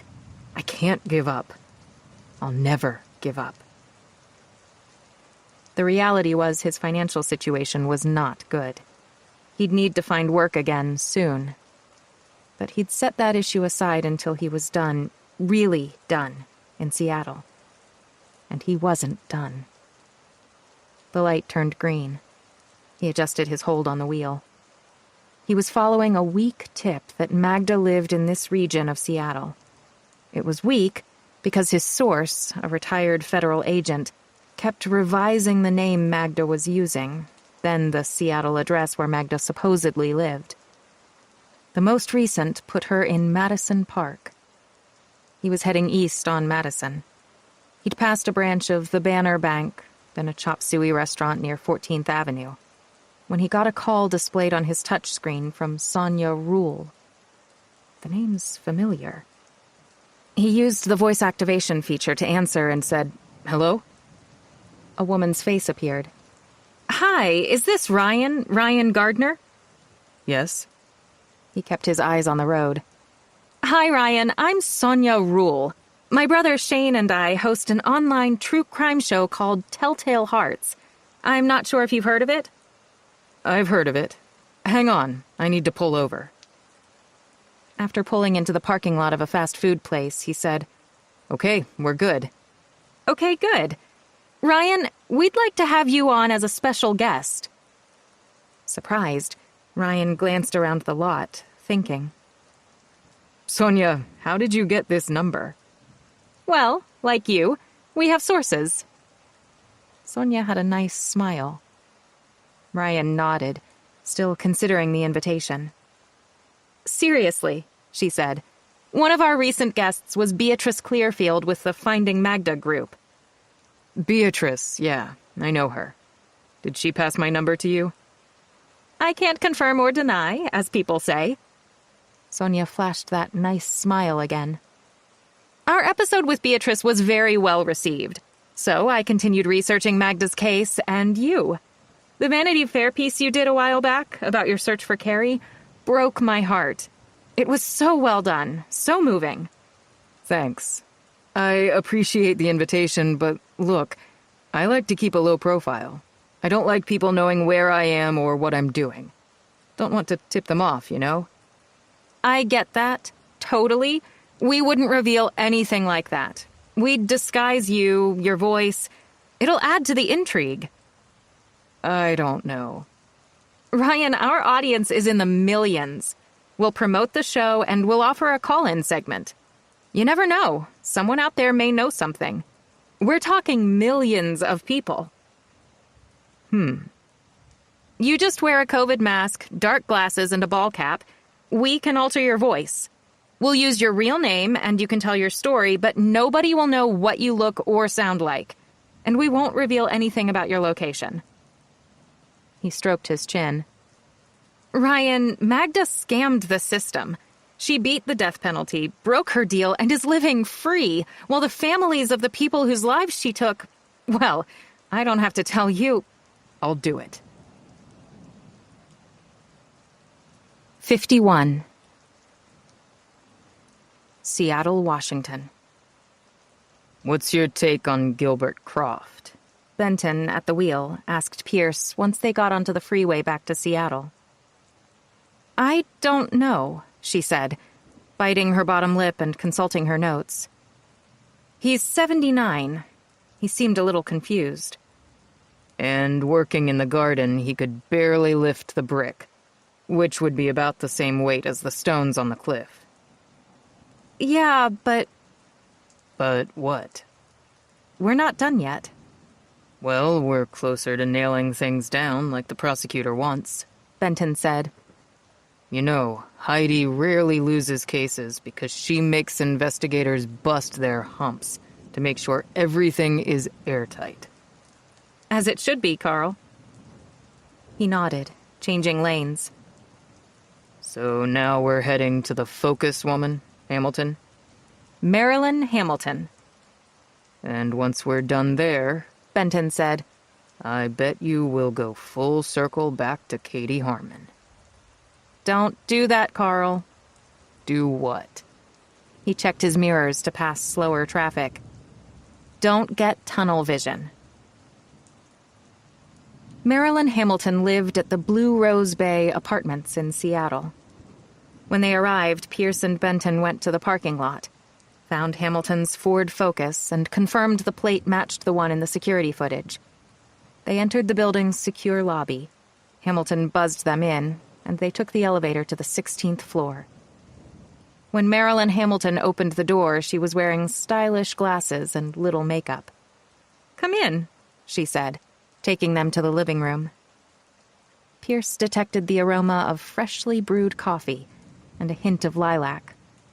The apartment was cozy, tastefully balanced with love seats and a small coffee table. Everything appeared perfectly placed with no clutter. A bookcase and framed photos, plants, a nook with a desk, a laptop, a wall map. Pierce noticed the words, Field Guide, on a book on the desk. I just made coffee. Would you like some? Absolutely, Benton said. Thank you. Hamilton brought their coffee on a tray from the kitchen. They fixed their cups to their preference, then began the interview. As they had with Croft in Issaquah, the detectives related a summary of the case and explained this was a routine follow-up, since investigators didn't get Hamilton's statement at the outset. This time, Pierce pulled Benton's tablet from her bag and gave it to him. He logged in and queued up the park's security camera video, set it to play, then handed his tablet to Hamilton, who held it while watching. When it ended, Hamilton shook her head slowly. It's so sad, she said. I followed it on the news. It breaks my heart to know I was there when it happened. Such a waste of a young life. How can I help? Hamilton handed the tablet back to Benton. What time did you arrive at the park that day? Pierce asked. Oh, let me think. It was early. Isn't the time marked on the video? It shows when you left, Benton said. Not when you arrived. Oh, I see.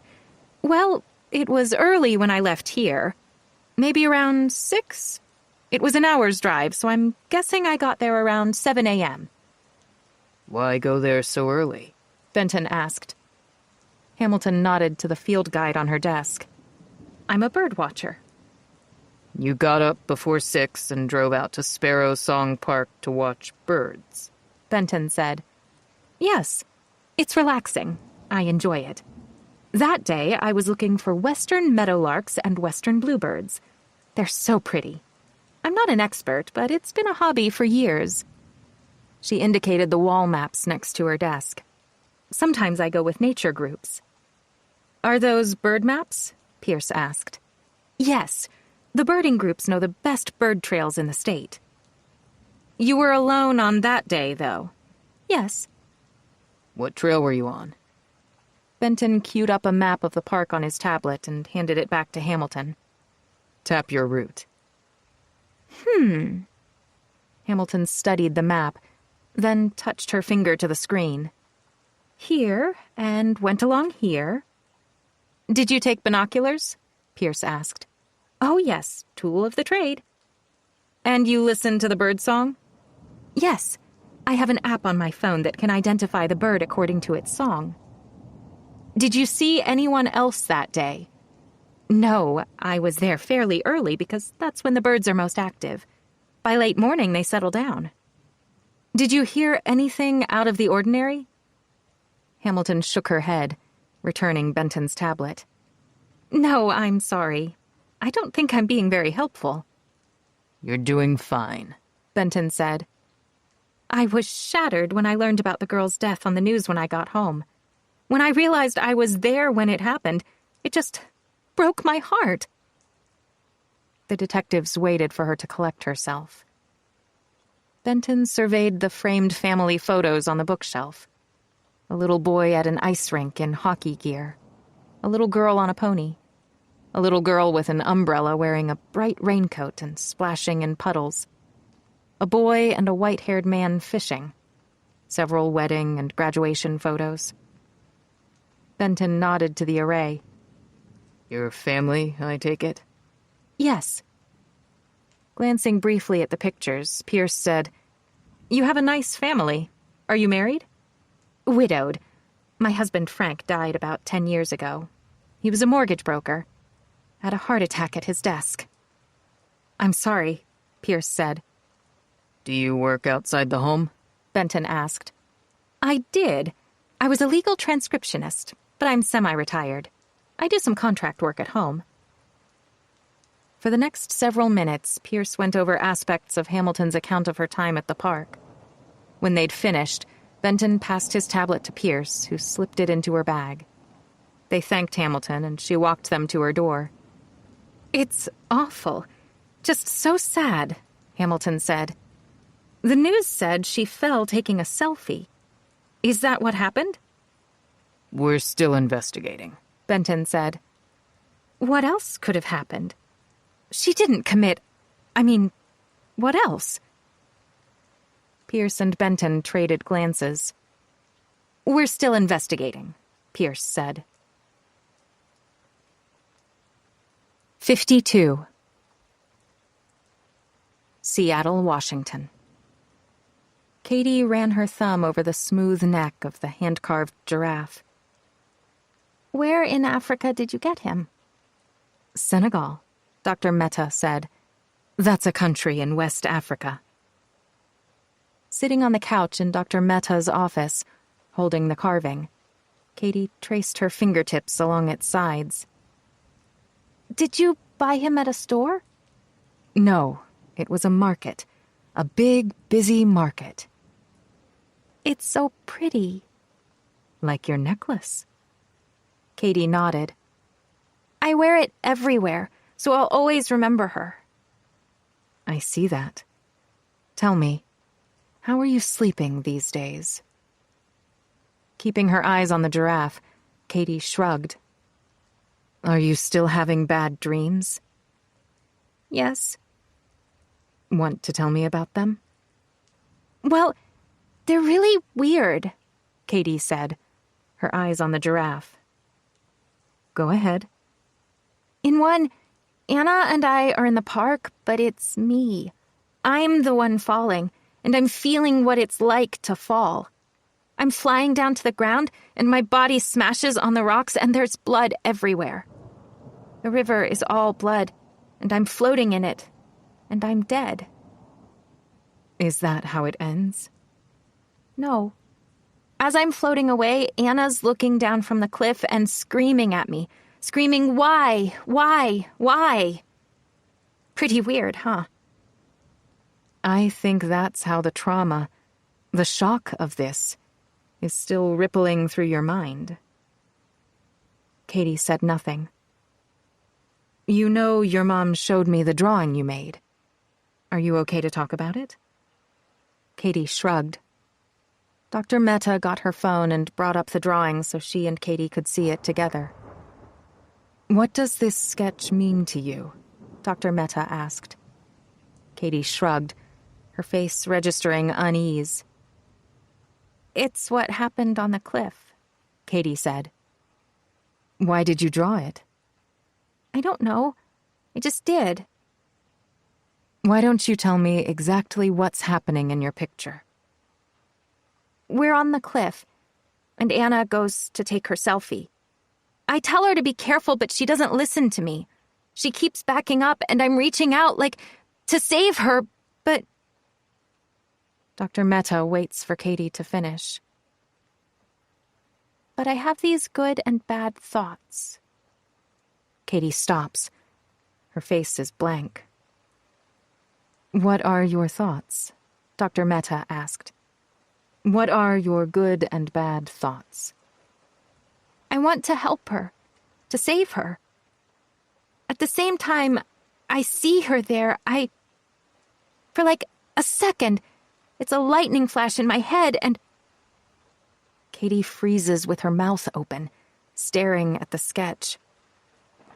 No, I can't even say what the bad thoughts are because then Anna's gone. She falls. Katie blinks several times. And Anna's screaming for me to help, with screams I still hear. And I'm like, why? Why is this happening? Why didn't you listen to me? Why? Why was I thinking those thoughts? Why? Dr. Mehta put her phone away and made a few quick notes. We've had a number of visits now, haven't we, Katie? Katie nodded. Do you feel comfortable talking with me like this in private? Uh-huh. I like it. That's good. Because there are a couple of new things I'd like to talk about today. Would that be okay? Yes. Katie, has anyone ever hurt you in any way that you haven't told anyone about? She lifted her head from the giraffe. Like, punch me or call me names and stuff? Stuff like that. Or anything else. Like touch you in a way that you felt was wrong. Or made you do something that made you feel awkward or uncomfortable. Has anything like that ever happened to you? With grown-ups or kids, with relatives or friends or strangers? Katie took a moment to comprehend what Dr. Mehta had asked her. Katie, even if someone told you to never tell anyone about it, or made you scared, it's okay to tell me here in private. I'm here to listen and to help. Katie thought for a long time. No, nobody's done anything like that to me. But once Katie's head snapped back to the giraffe in her lap. Sorry? Dr. Mehta said. You once what? Katie played with the giraffe. It's okay, Katie. Finish what you were going to say. Once, a boy said mean things to me. Then something happened that... Katie halted. Then what, Katie? Go ahead. No, I forgot. I'm not supposed to talk about it. It might help me to help you if... No, I don't want to say any more today. Dr. Mehta let Katie's answer stand for several seconds, deciding not to push the subject, while watching her closely. Okay, if you want to talk about any of this at any time, you know I'm here to listen and help you, okay? Okay. 53. Online. On phones and monitors across the U.S. and around the world, the intro and montage for Telltale Hearts fades to completion, and the hosts appear. Hello and welcome! Sonia, in her red-framed glasses and headphones, waves from the studio table. I'm Sonia. This is my brother, Shane. Beside her, Shane taps the brim of his New York Jets ball cap. Welcome to another episode of Telltale Hearts, He says. We're so pumped for this one because of our special guest. But first things first. They give a rundown of the show's background, the advisory about disturbing content, then acknowledge their ever-growing audience. As you may recall, Shane says, in a previous episode, we looked at the case of Herman and Magda Riker. they're the married couple who committed at least 7 murders in 1994 and 1995 across Montana, Idaho, and Washington, Sonia says. Your response was phenomenal, Shane says. So today, we're going to revisit it from a different perspective. Whoa, bro, look at everyone joining us today already. It's awesome, Let's get to it. he says. For new viewers, and those who aren't familiar with the Rikers, a little refresher. For the next several minutes, Sonia recaps events as a slideshow of photos from the case appears on the screen, culminating with Herman and Magda's arrests, Magda glaring into the camera with icy intensity. It's one of the most horrendous stories we know, and it's far from over, Sonia says. To take us deeper into it, we're honored to have Ryan Gardner as our guest. Ryan's sister, Carrie Gardner, and her friend Willow Walker were among the people murdered by the Rikers. A show note. Shane says. Ryan keeps a very low profile. We're protecting his identity by disguising his appearance, voice, and location for reasons that will become evident. And in addition to our live texts and posts, we'll have a call-in segment for you to ask Ryan questions. The screen splits, and Ryan appears. He wears a long-sleeved, faded denim shirt, a COVID mask, dark glasses, and a ball cap. His backdrop is a plain wall with no window or details. Welcome, Ryan, Sonia says. Thank you for inviting me. His voice sounds normal, but it's not his. We thank you, she says. We know you don't usually do interviews, but you lived, and continue to live, with the pain of this case. Yes. Off the top, you believe Magda Riker gamed the system? I do.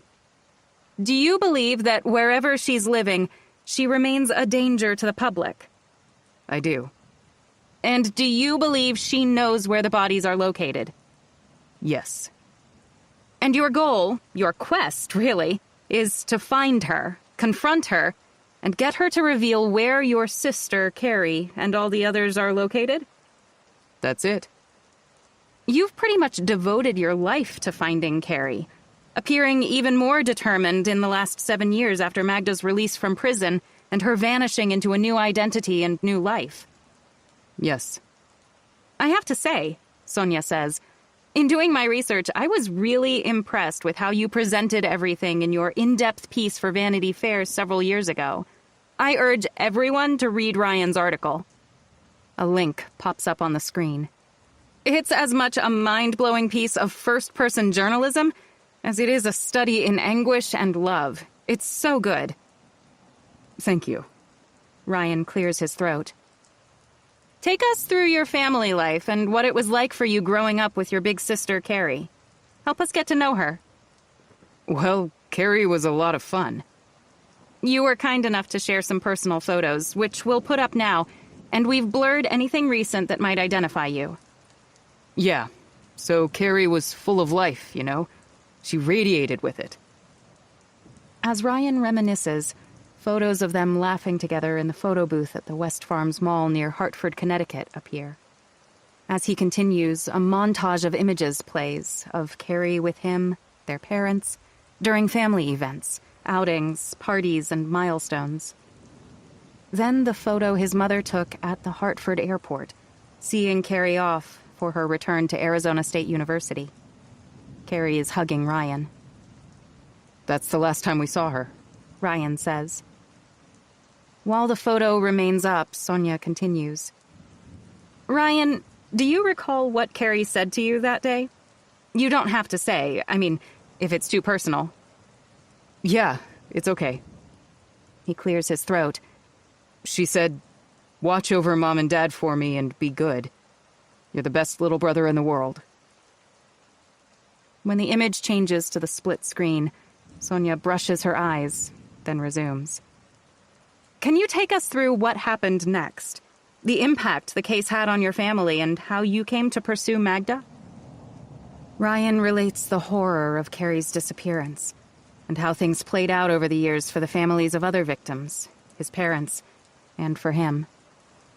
As he speaks, the screen displays photos of Carrie and Willow, with the van loaded with their belongings. They were so excited about driving to Alaska. My mom was worried, really worried. I think she had a bad feeling in her heart about it. Not long after they left Tempe, we stopped hearing from Carrie. The screen shows photos of the Burger King in Idaho Falls, where Carrie and Willow were last seen. Then a photo with their faces on the FBI missing persons poster. And when the FBI told my parents Carrie was dead, it broke them. It was as if this claw had ripped a hole in our lives. I'm so sorry, Ryan, Sonia says. Ryan continues on about how the case evolved, what he'd learned about the Rikers, how Magda cheated the death penalty, worked her deal and beat the system. How, after becoming a reporter, Ryan had vowed to find Carrie's remains and bring her home. Magda refused to allow me to visit her in prison, he says. She granted no interviews to any news outlet. She never answered my letters. As a reporter in Hartford, then Chicago, I used every skill, every source, every resource and avenue I could to learn every detail of Magda and Herman's lives. I found out that Herman was in a doomsday cult, but followed conspiracy theories that were so strange they kicked him out. He was a prepper, a trucker who knew every back road in the region when he hooked up with Magda at the slaughterhouse. She thought he was her destiny. More photos appear of Herman Riker. In most of the images, he has a full beard, and his eyes are burning through the locks of his wild mountain man hair. Magda was like something that fell from the sky. No one ever determined where she came from, Ryan says. She had an extremely high IQ. She's suspected of killing a neighbor girl by luring her to her death in a well months after a dispute over a doll. They were both 7 years old at the time, and nothing could be proven.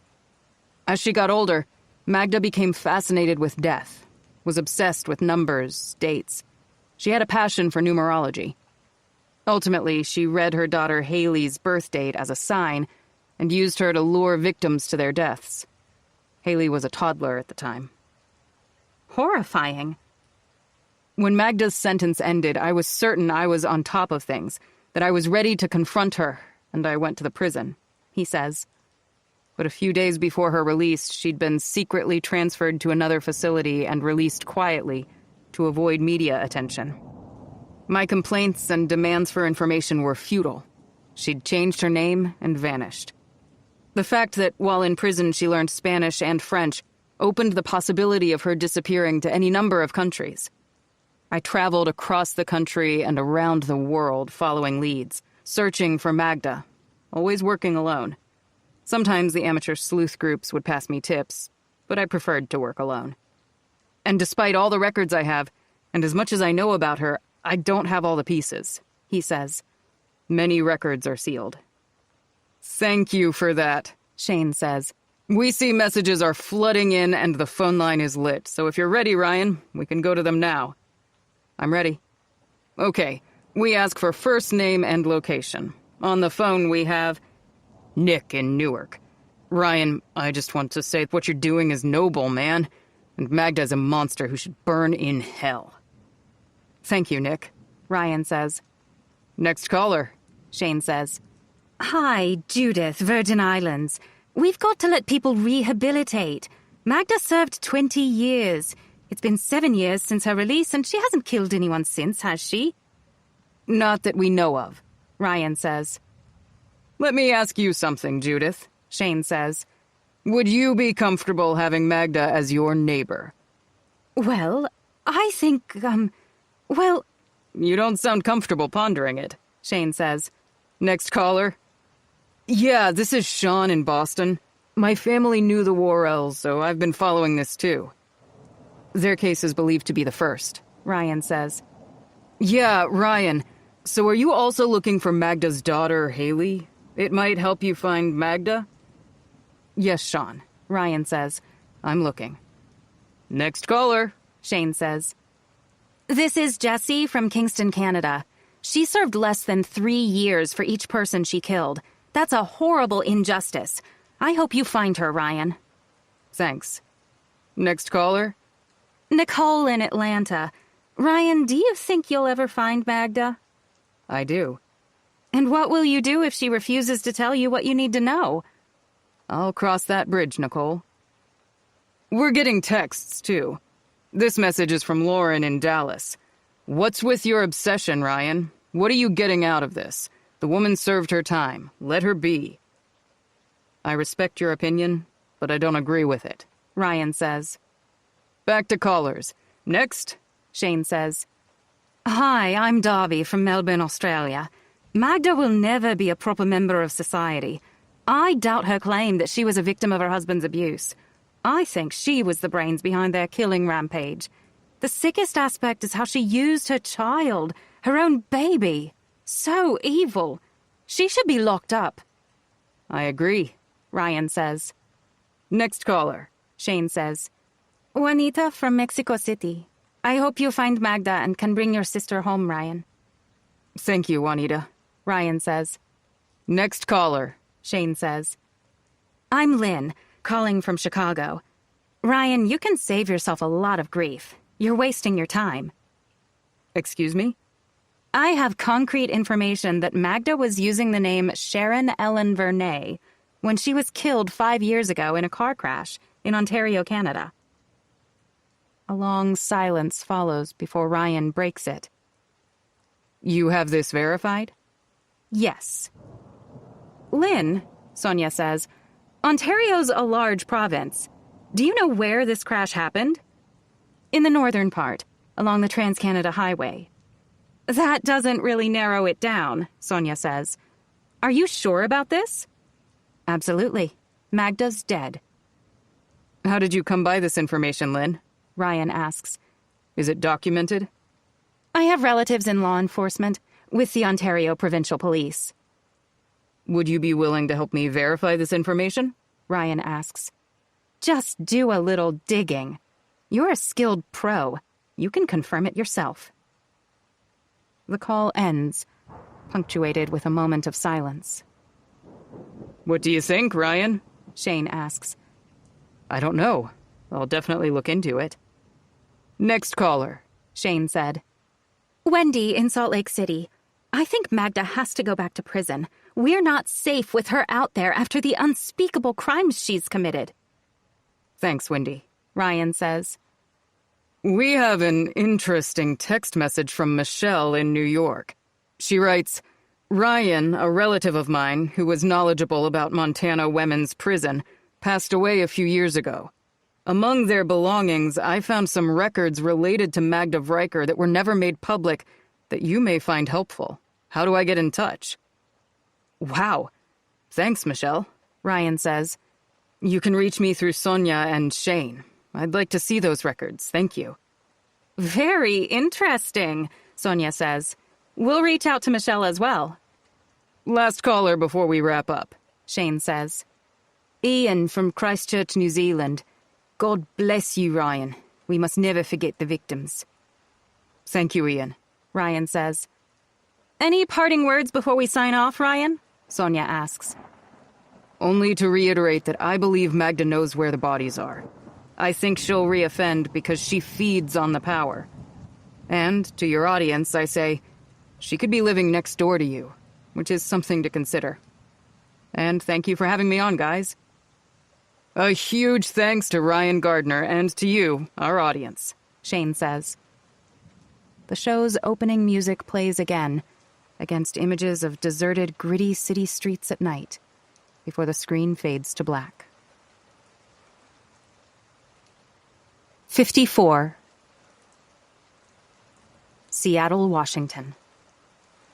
Before returning to their office, Pierce and Benton stopped at forensics to see Kelly Jensen, a senior analyst. Jensen looked at the laptop and tablet Pierce had set on her work table beside her and said, "Just these two?" "Yes," Pierce said. "We completed the request and the chain forms." We wiped the surfaces clean before going out, Benton said. and we tagged Pierce's laptop for Gilbert Croft and my tablet for Marilyn Hamilton. Anything you get beyond our prints for them would be helpful. "I'll see what I can lift, but it's going to take time. We're preparing court cases, and we're short-staffed and backlogged." Isn't that always the way? Benton said. Any luck recovering prints from the rock? "That's going to take time, too. It's next to impossible to get prints from a stone," Jensen said. "But we're consulting with the FBI, police in Israel, and a university in Scotland on new techniques. You never know." "Thank you, Kelly," Pierce said. "Keep us posted." "Wait," Jensen said. "Do you have everything you need from these devices? Because I may have to keep them for a bit." "Everything's backed up on our desktops and phones," Pierce said. 2 hours later, Pierce and Benton were at the table in the conference room, ready for the next case status meeting. Acker, Grotowski, and Tilden were there too, studying their phones and checking notes in advance of others joining. While waiting and reviewing her notes, Pierce thought back to what Gilbert Croft had said while they were looking at photos of his family. How teenage girls were boy-crazy, could be rebellious and a handful. You have to be stern with teens. Anna Shaw was 17 and had just broken up with her boyfriend. But Croft wouldn't have known that before the tragedy. His comment couldn't be related. Or could it? Dismissing it, Pierce's thoughts shifted to Marilyn Hamilton. Something about her, and her apartment, niggled at Pierce. Something felt off, but I can't put my finger on it. Notifications chimed, and Oscar Neal, a commander from the North Precinct, then Heidi Wong from the prosecuting attorney's office, logged into the conference. Their faces appeared on the large screen at one end of the room. "Sorry for the delay," Wong said. No problem, Acker said. We're good to go. Kim, if you will. "Just a quick update," Pierce said. "We interviewed the 2 people recorded on the parking lot video who were leaving the park at the time of Anna Shaw's death. Here's a refresher." Pierce replayed the video, showing the man walking to his Camry. Gilbert Croft, 79, from Issaquah. Widowed, retired Boeing worker. He was at the park for a walk. Heard nothing, saw nothing. He seems weak, almost forgetful. We're looking to cross him off. We found no criminal history for him, Benton said. The video then showed the woman walking to her Ford. Marilyn Hamilton, 60, semi-retired transcriptionist, who lives alone in town. Birdwatching is her hobby. She said she was at the park looking for meadowlarks and bluebirds. Heard nothing but birds. No criminal history. We're ready to cross her off, too. We're waiting on our forensic people, who are endeavoring to get Hamilton's and Croft's prints and run them, Benton said. How did you obtain them? Wong asked. Shared our laptop and tablet during the interviews, Benton said. All right. Wong made a note. So it appears we're on the verge of eliminating Hamilton and Croft. We've eliminated John James Smith, and we have nothing beyond circumstance for a case against the boyfriend, Tanner Bishop. So, where are we elsewhere? Larry, Lyle, Acker said. Regrouped with the North Precinct with divers to search again for Shaw's phone, Tilden said. We looked on the bank and in the water. Negative. It's possible an animal took it, said Oscar Neal, the commander from the North Precinct. We'll go at it again, farther downriver. We ran Sarah Harmon's background again through all the databases, Grotowski said. Nothing. Also checked with SPD. No complaint history on Harmon's house. To be thorough, we'll try some other avenues. Grotowski paged through his notes. And we've gone back through all statements from the Sunny Days kids and the supervisors. We recanvassed and ran background on every person in the park when deputies first responded. And? Wong asked. No change. Nothing emerged, Grotowski said. And the time gap? Wong asked. We checked it again, Grotowski said. we still put it at approximately 4 to 6 or 7 minutes. So, the only person we can put on the cliff with Anna Shaw is Katie Harmon, Wong said. Then raised another aspect. Where are we with getting prints from that rock with Shaw's blood and hair traces that the ME identified as a weapon? Forensics says it's a long shot, but they're still working on it, Pierce said. They're consulting with other agencies on new techniques. Wong flipped through notes on her legal pad. And have we established that a 9-year-old girl, like Katie Harmon, can lift a 6-pound rock, carry it about 7 yards to the cliff, lift it up, then drop it like a weapon on Anna Shaw? We're still working on that, Grotowski said. Anything else to update? Wong asked. That's it for now, Pierce said. Wong paged through her notes, tapping her pen on her pad. Heidi, it looks clear, Benton started, that Katie Harmon was the only person with Anna Shaw when she fell. The rock is a weapon, and Katie came out of it with Shaw's gold necklace.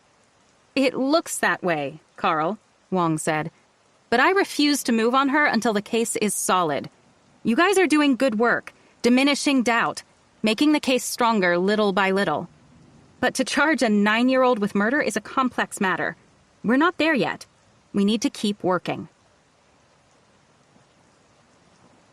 55. Seattle, Washington. Dr. Mehta saw Sarah waving to her in the bustling food court of Northgate Station, a mall in North Seattle. It had been a couple of days since Dr. Mehta's last session with Katie, and, aside from a short conversation that day, she'd been unable to talk to Sarah about it until now. Dr. Mehta had been swamped with lectures and commitments. She preferred not to see patients outside of her office, but Sarah wasn't her patient. In fact, it was Sarah who'd requested they meet here because she was ending her shift at the diner and would be here. Meeting at the mall wasn't ideal, but the time worked. Moreover, after talking to Katie about the drawing, Dr. Mehta needed to convey her concerns about the other unresolved issues. She'd only touched the surface of Katie's deeper problems, especially with Sarah raising the possibility of violence in her family's history. Maneuvering through the hectic food court, Dr. Mehta arrived at Sarah's table. "Thanks for meeting me," Sarah said. "I'm sorry to put you out." "Not at all," Dr. Mehta said. "I was coming from a lecture, and I have a meeting soon at the medical center nearby. My apologies. I've been busy." Sarah surveyed the tables around them, satisfied that the activity and din of the crowded food court would make it impossible for anyone to overhear them. Still, she leaned toward Dr. Mehta. "So, in our last chat in your office, right after you talked to Katie about her drawing, you said you had new concerns." "Yes." Dr. Mehta withdrew her phone from her purse and began tapping. "I've made a few notes." "What does the drawing mean?" "According to Katie, it's a sketch of what happened. Anna was taking a selfie, backing closer to the cliff's edge, and Katie pleaded with her to stop before she fell." "So, in her drawing, she's trying to save Anna?" "Yes," Dr. Mehta said, "according to Katie." "It's not an attempt at confessing to doing something wrong?" "Well, no." Dr. Mehta looked at her notes. Sarah covered her mouth with her hands, blinking tears of relief. "Sarah, that's one level of interpretation of the drawing." "One level?" "I have to put this within the context of Katie's cryptic references to her bad thoughts, and to the boy, who you said died in her presence. I also have to weigh it with your raising the subject of inheriting violent traits from violent relatives, and violence in your family's history." The relief left Sarah's face. "What are you saying?"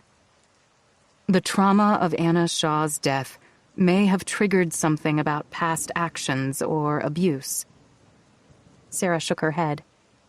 "At the outset," Dr. Mehta said, "I attributed Katie's sense of guilt as a byproduct of Anna's death.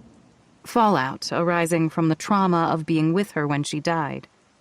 But Katie's conflicting thoughts appear to be intensifying. What are you thinking? I need more information. More information? What kind of information? What happened with the boy that Katie keeps bringing up? What do you mean?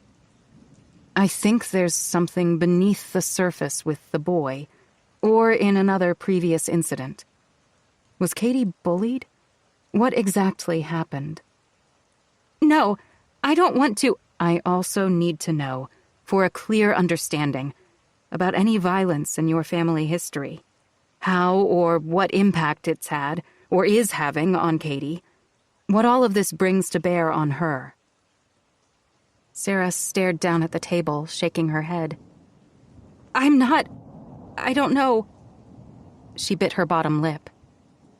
Sarah, I need this information if I'm going to help. Sarah looked at Dr. Mehta. You said you also have a duty to report any suspicions of abuse. Yes, but I'm here to help. I'm afraid, terrified, actually, of you misconstruing or misinterpreting things and revealing them to other parties.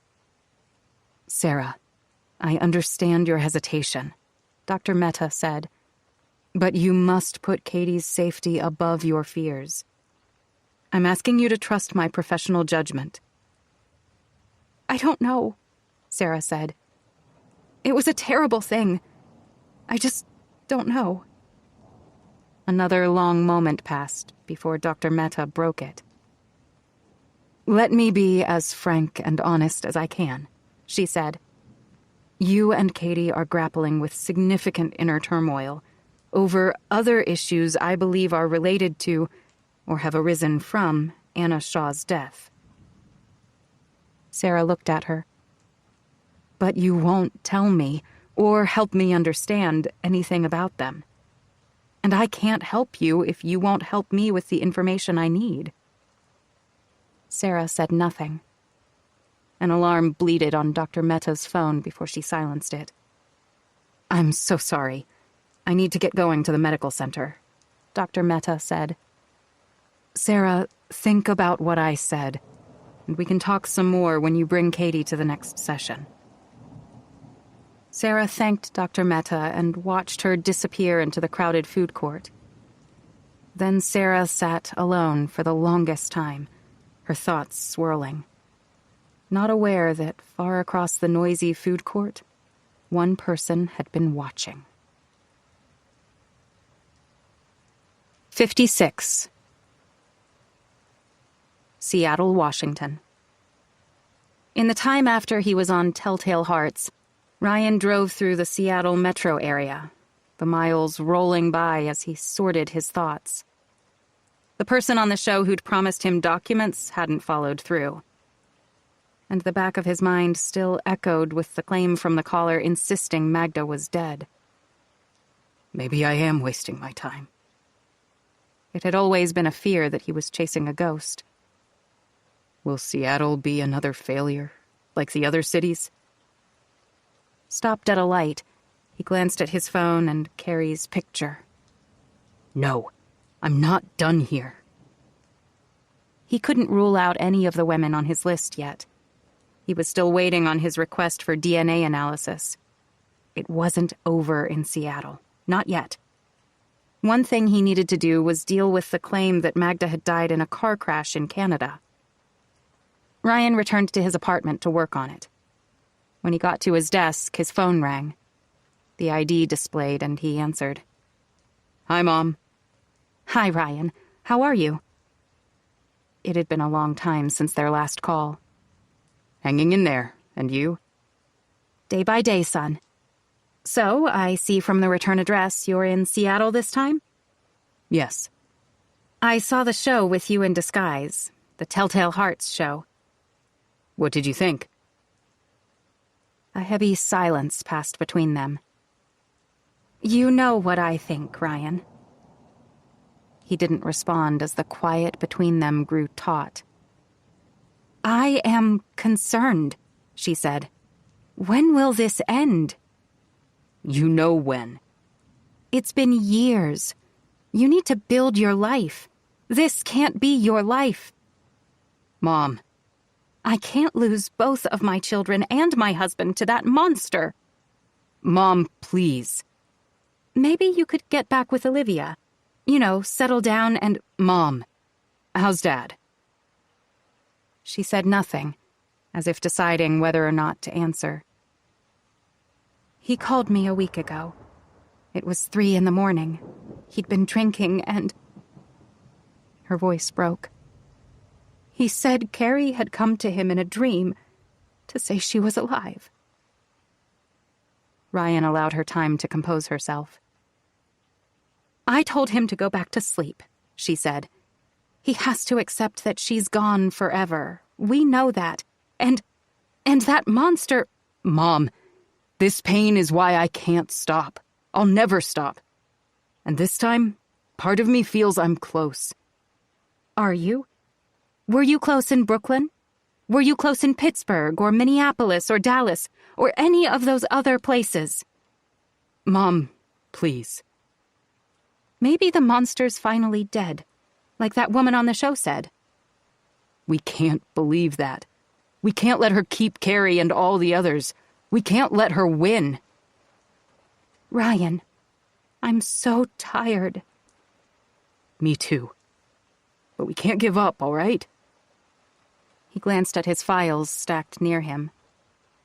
Mom, you've had all the samples I sent you by courier for some time now. You're analyzing the DNA at your lab and sending it to Willow's dad, right? His police friends are still helping us? You're still helping me like you promised. Just like every other time. But Ryan, we don't know how much longer we can do this. How much longer I can get other people to help us. You know it's crucial, Mom. Magda's DNA is in the system. Our only hope of finding her is comparing the samples I send you to hers. It's the only way to confirm we've found her. His mother said nothing. We're still a team, right, Mom? Ryan, I'm tired. I don't know how much longer I can do this. Mom, we just have to keep doing this until we get a match. We can't go on like this forever. Mom, we're going to find her. We'll find Magda, and we'll find Carrie and all the others. I swear. 57. Shoreline, Washington. How are things going? Pierce asked her son as she drove. All right, I guess. She glanced at the gift-wrapped box on the console between them. It was nice of Amber to invite you to her birthday party. Yeah. I was surprised you said yes. I mean, you don't even know her. I'm proud of you. Willing to meet new people and maybe make new friends. Ethan shrugged. Your drum is coming along. Yeah, I like making it. When are we going to Arizona? A month or so, maybe. We'll see. Pierce knew Ethan had something on his mind. Something he'd been carrying for a while. Anything you want to talk about? Mom, did kids call you and Dad names when you were my age? And there it is, Pierce thought. Is someone calling you names? Ethan turned to his window. Just one kid at school. Who? Arlie. What did Arlie call you? Ethan didn't respond. It's okay to tell me. He dropped his voice. Half-breed. She tensed as a million hurts in her life knifed through her heart. Her first reaction was to go all Mama Grizzly on the situation. Call Arlie's parents, call the school. But it's not a perfect world. Besides, that wouldn't help Ethan. She pushed all of it aside, glad that he'd found the courage to tell her.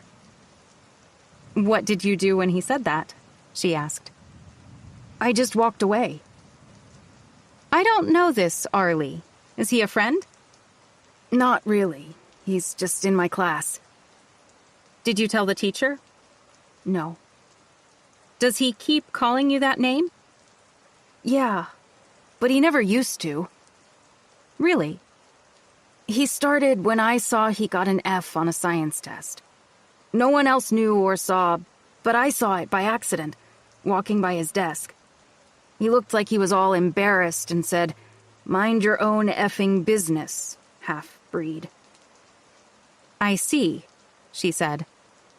Well, maybe in that moment, he needed to feel he had the power over you to make you feel bad too.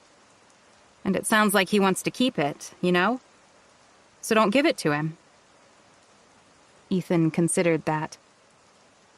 What do you think you should do next time Arlie says it?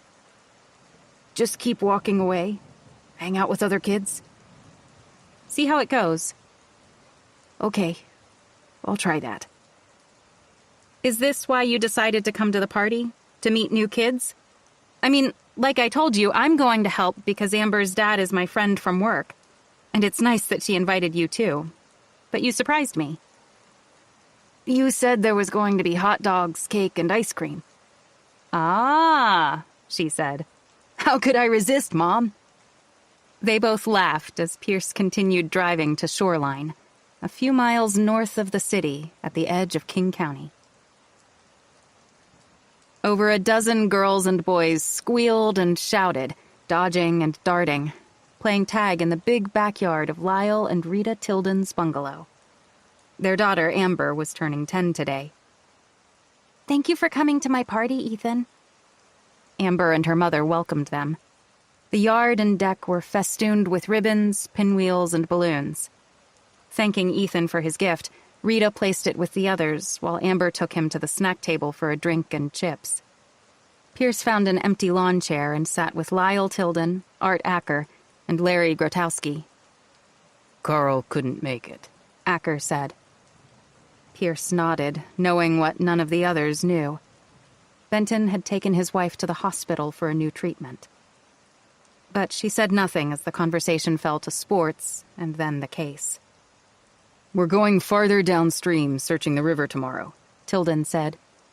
"Going to run background on Sarah in Canada," Grotowski said. "Sounds good," Acker said. "Let's see how we do." The afternoon progressed with the kids sitting at picnic tables to eat hot dogs, pizza, and nachos. Then came the cake. Everyone sang to Amber, who blew out the candles before her mother cut pieces, serving them up with ice cream. Then the celebration moved on to the opening of presents. Ethan's was a bracelet-making kit, which Amber loved. Later, Lyle Tilden issued a sharp whistle. "Kids, who wants to play a game where the winners get an extra goodie bag?" All the kids cheered to play. Tilden glanced at Acker, Grotowski, and Pierce. "Okay, watch me. This is what you do." In a corner of the yard, Tilden had placed 6 vinyl cement circular weights from his dumbbell set. Each one weighed 7.5 pounds. "You pick up one of these if you can. Carry it as fast as you can to this spot." Tilden had used ribbons to make a path about 10 yards away. "Lift it up as high as you can and drop it. We're going to time you. Whoever's fastest wins. Can you do that?" The kids cheered. "All girls aged 9, put up your hands." "Okay, thanks. You go first, Marcy. Then Emily, Amy, and Lorella, and anyone else. You can go too, Amber." The detectives got ready. Grotowski was the timer. Pierce prepared to record a video. One by one, each girl hefted the dumbbell and hurried the distance to the drop point. Grunting and straining, each girl hoisted the weight high. Some got it over their heads, then thrust it to the ground. "Okay, girls 10 and older. Isabel, Miranda, Lucy." Each girl completed the task before Tilden moved on to the boys, with Ethan taking a turn. "What's the result, Judge Grotowski?" Tilden asked. "I think it's too close to call. Everyone wins!" The kids cheered, then moved on to play Pin the Tail on the Donkey, under Rita's supervision. The detectives huddled in a corner of the yard to discuss their experiment. Acker stressed it was unscientific, unofficial, and definitely not evidentiary. but it demonstrates that it's possible for a 9-year-old girl to lift the rock, quickly carry it several yards, and drop it over the cliff," Grotowski said. All the detectives nodded as Pierce replayed the video. The strain in the girls' faces as they labored with the rock evoked other images in her mind. She thought about how in The Lord of the Flies, a boulder was rolled onto Piggy, stirring the horror of children killing children. And watching now, as girl after girl threw down the weight, Pierce thought of Katie Harmon thrusting a rock on Anna Shaw to end her life. 58. Seattle, Washington. Sarah cleaned her house with vigor in an effort to escape her torment. There was no school today. Katie was out with Tamika and Adina, while Sarah was home alone, agonizing over everything. She regretted having told Dr. Mehta about Katie's drawing and asking her if violent behavior could be passed down. The research shows it can happen. But Dr. Mehta had misunderstood and taken the situation in another direction. She wants to know more about everything, including the boy. No, I can't tell her how Katie almost seemed content after what happened with the boy. How Katie had nightmares, then made a drawing. I burned it because I had to. I had to because she had nothing to do with what happened to the boy. I had to keep it secret then. I have to keep it secret now. It's the only way to stay safe, especially now. Dr. Mehta has made it clear she's obligated to report her suspicions of any harm or abuse. And now it seems like she intends to do it. What have I done? And those detectives had their own suspicions about Katie. But ever since they came to talk to Katie, I haven't heard a word from them. Why? Sarah's worries spun amid the loud, cyclonic suction of her vacuum cleaner. She felt like she was losing control when her phone vibrated, pulling her out of it. She checked the message. It was an automated, timed reminder that she'd pledged to participate in the upcoming book sale for a North Seattle Charity for Literacy. There was a deadline for donations. She'd forgotten and needed to deliver a box of old books she had promised the group. The box was upstairs, in the attic. She'd forgotten to bring it downstairs. She was rooted where she stood. Just go get it. Steeling herself, Sarah hurried upstairs, opening the door at the end of the hall. She switched on her phone's flashlight and climbed the creaking stairs. She glanced at the cardboard box in the shadows near the wooden chest that held the old news stories about Magda and Herman Vriker. Those headlines were still buried deep, but she could feel them, almost hear them screaming at her, beckoning her to the undeniable truth of her life. No, I am not like them. Katie is not like them. But did Katie inherit their traits? Dr. Mehta said it was possible. Sarah thought of the sketch. What did Katie do on the cliff? Sarah forced herself to turn from the wooden chest. She raked her light across the attic floor. Turning, she found the box of books. She picked it up and carried it carefully down the narrow staircase, kicking the door closed behind her. Taking a breath, she placed the box of books on the kitchen table. She used a damp cloth to wipe them, one by one, smiling to herself at the titles. Most were her mom's and dad's hardcover editions. The Great Gatsby, Oliver Twist, East of Eden, To Kill a Mockingbird, and some textbooks. Remembering how her dad would use a $10 bill, a lottery ticket, practically anything for a bookmark, she flipped through pages, starting with a copy of Moby Dick. Sure enough, tucked inside was an envelope from Levi, Hutner, and Sanchez, the firm that handled their property and estate matters. Inside was a letter about adjusting the will. Pretty dry, formal stuff, signed by their attorney, Constance Hutner. Sarah hesitated when she picked up a large book, a pictorial about holy sites in the Middle East. there was something peeking out between the pages. She opened the book to find a business-sized manila envelope addressed to George and Marjorie Cole at this house. The return address was the Montana Attorney General's office in Helena. What's this? I've never seen this. It's like it's been hidden.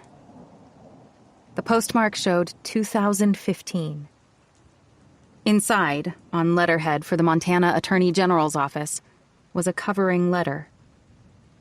Dear Mr. and Mrs. Cole, the enclosed correspondence came to us by way of the law office of Catherine Marie Powell, attorney for Magdalena Kurtz, via the Montana Child and Family Services. The correspondent is nearing the end of her sentence issued by the court and could make a case that any court-imposed restrictions will cease to apply. This could be contested, of course. However, after considerable discussions with attorneys with Montana Child and Family Services, and the necessity to avoid the risk of potential open court challenges by the creator of the correspondence, this office has determined that the enclosed material is rightfully yours, and therefore is being forwarded to you. The correspondent will be informed of your receipt. We wish to emphasize that any decisions arising from it are yours. We also stress that your personal information remains confidential and shielded.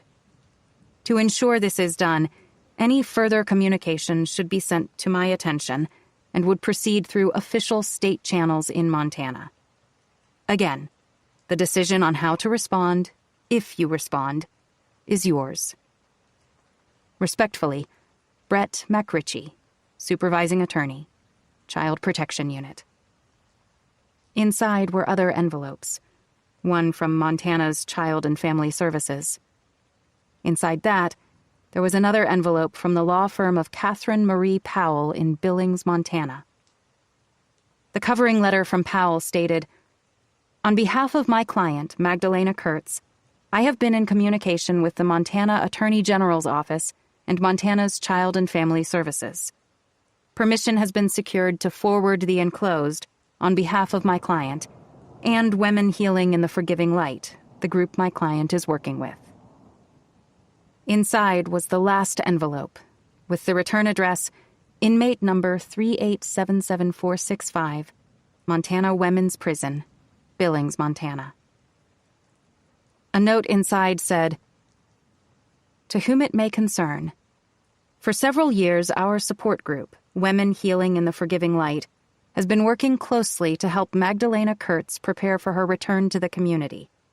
The date for the end of her sentence is 6 months away. She has made remarkable progress and wanted our help in ensuring her letter reached you. Our hope is that you will be merciful. Thank you. Sarah's fingers shook as she looked for Magda's letter. She found nothing. I never knew Magda wrote to my parents, and she appears to have dropped the Vriker name. She looked again and again. The envelopes were empty. She checked the pages of the books. Nothing. She returned to the attic and scoured it for the letter. 59. Seattle, Washington. Ryan's keyboard and mouse clicked. He'd heard nothing more on the person from the show offering to provide him documents. He got back to checking the claim that Magda had been killed in a car crash in Canada 5 years ago. If it's true, then that leaves only the daughter. She'd be my last hope to find Carrie. Would she even know where Carrie is? Could it really all fall apart? Have I been deluding myself with false hope all these years? Glancing at Carrie's photo, he shoved the prospect of failure out of his head. The caller, Lynn from Chicago, had been certain that Magda was using the name Sharon Ellen Vernay at the time of her death. Ryan dove into news databases he subscribed to. Lynn had put the crash along the Trans-Canada Highway in the northern part of the province of Ontario. Ryan opened a map on his screen showing Ontario. It was huge, larger than California and larger than Texas. He submitted, Sharon Ellen Vernay with the words Ontario and crash to databases for all Canadian news reports. He liked using one called eNews HawkQuest. It offered files from all major and regional news sources from 1980 to today.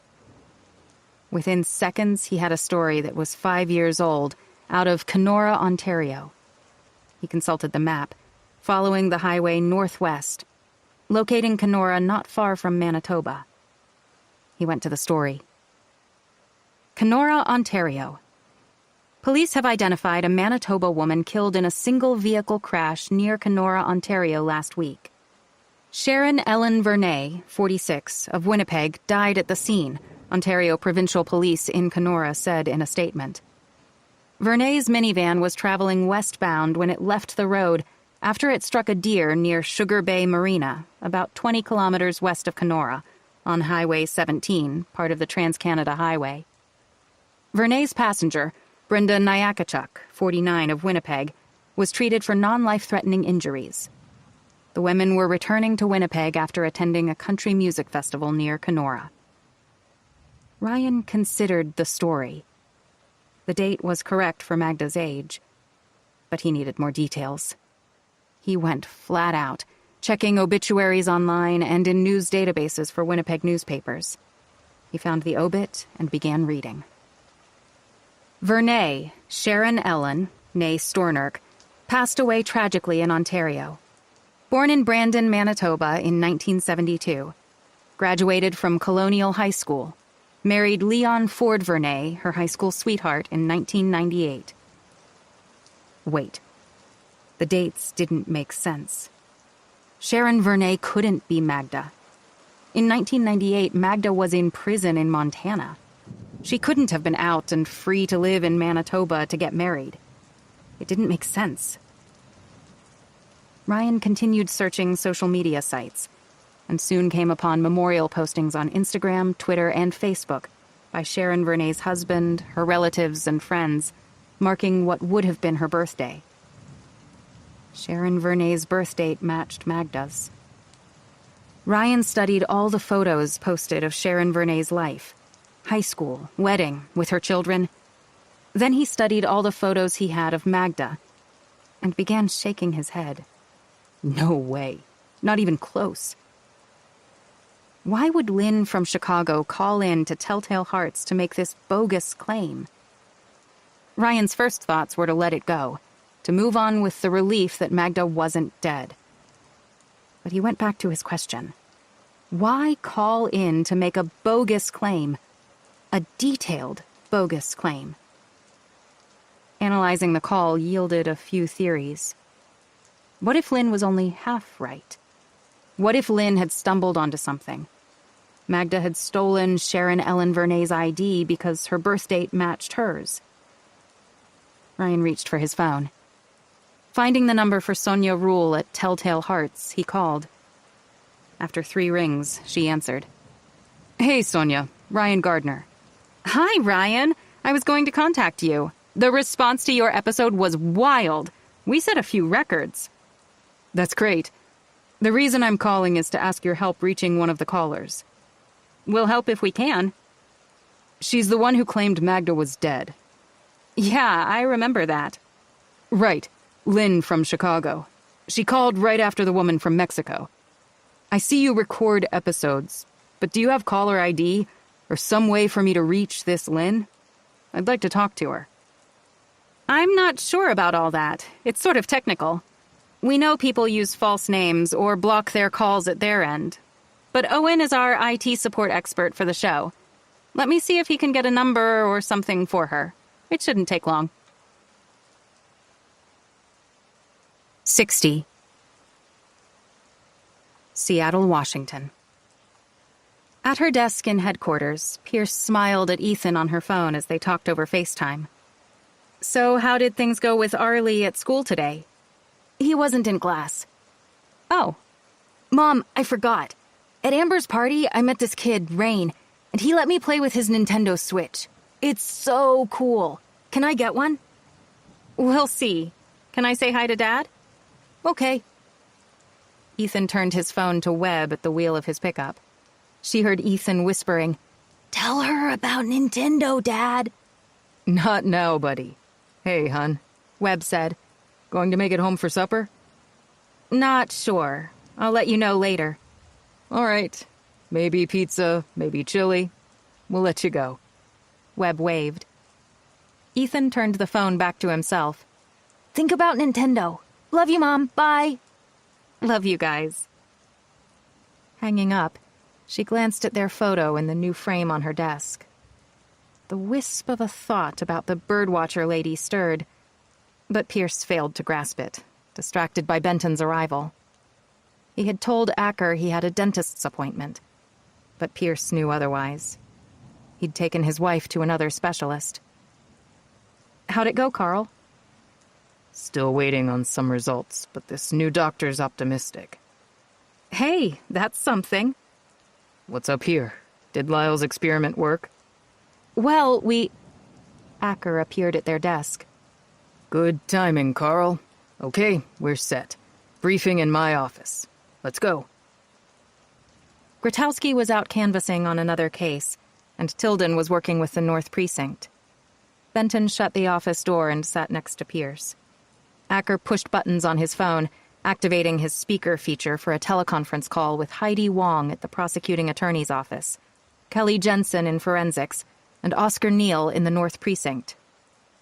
Everyone's on the line, Acker said. You all have our summary of the unofficial, unscientific aspect of the investigation, indicating that it is more than likely Katie Harmon, a 9-year-old girl, could lift the rock, carry it to the cliff's edge, and drop it on Anna Shaw. You know, Art, none of this is admissible, Wong said. We know, but it helps us, He said. And we've been working on ruling out other options, removing or diminishing reasonable doubt. Yes, you've established that the girl could conceivably lift the rock and use it as a weapon, Wong said. But what about the time gap and the 2 other possible suspects? Yes, Acker said. Marilyn Hamilton and Gilbert Croft, who were in the park, on security camera footage. Hi, this is Jensen in forensics. She jumped in. We got clear latent prints for Croft and ran them. Other than being fingerprinted for his job at Boeing, his don't come up anywhere. And Hamilton? Pierce felt another ripple of nagging vagueness about Hamilton that she couldn't pinpoint. In her case, Jensen said, we're still working on lifting something usable. We have a lot of smudging, and it's slowing things. Again, we believe we're likely going to rule out Croft and Hamilton, Acker said. One more development, Jensen said. This just came to us from police in Israel.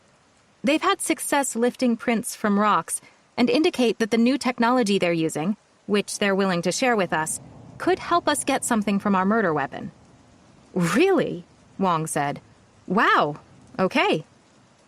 I think it's clear. Everything takes us back to Katie Harmon, Acker said. How do you want us to move on this, Heidi? Give me a moment.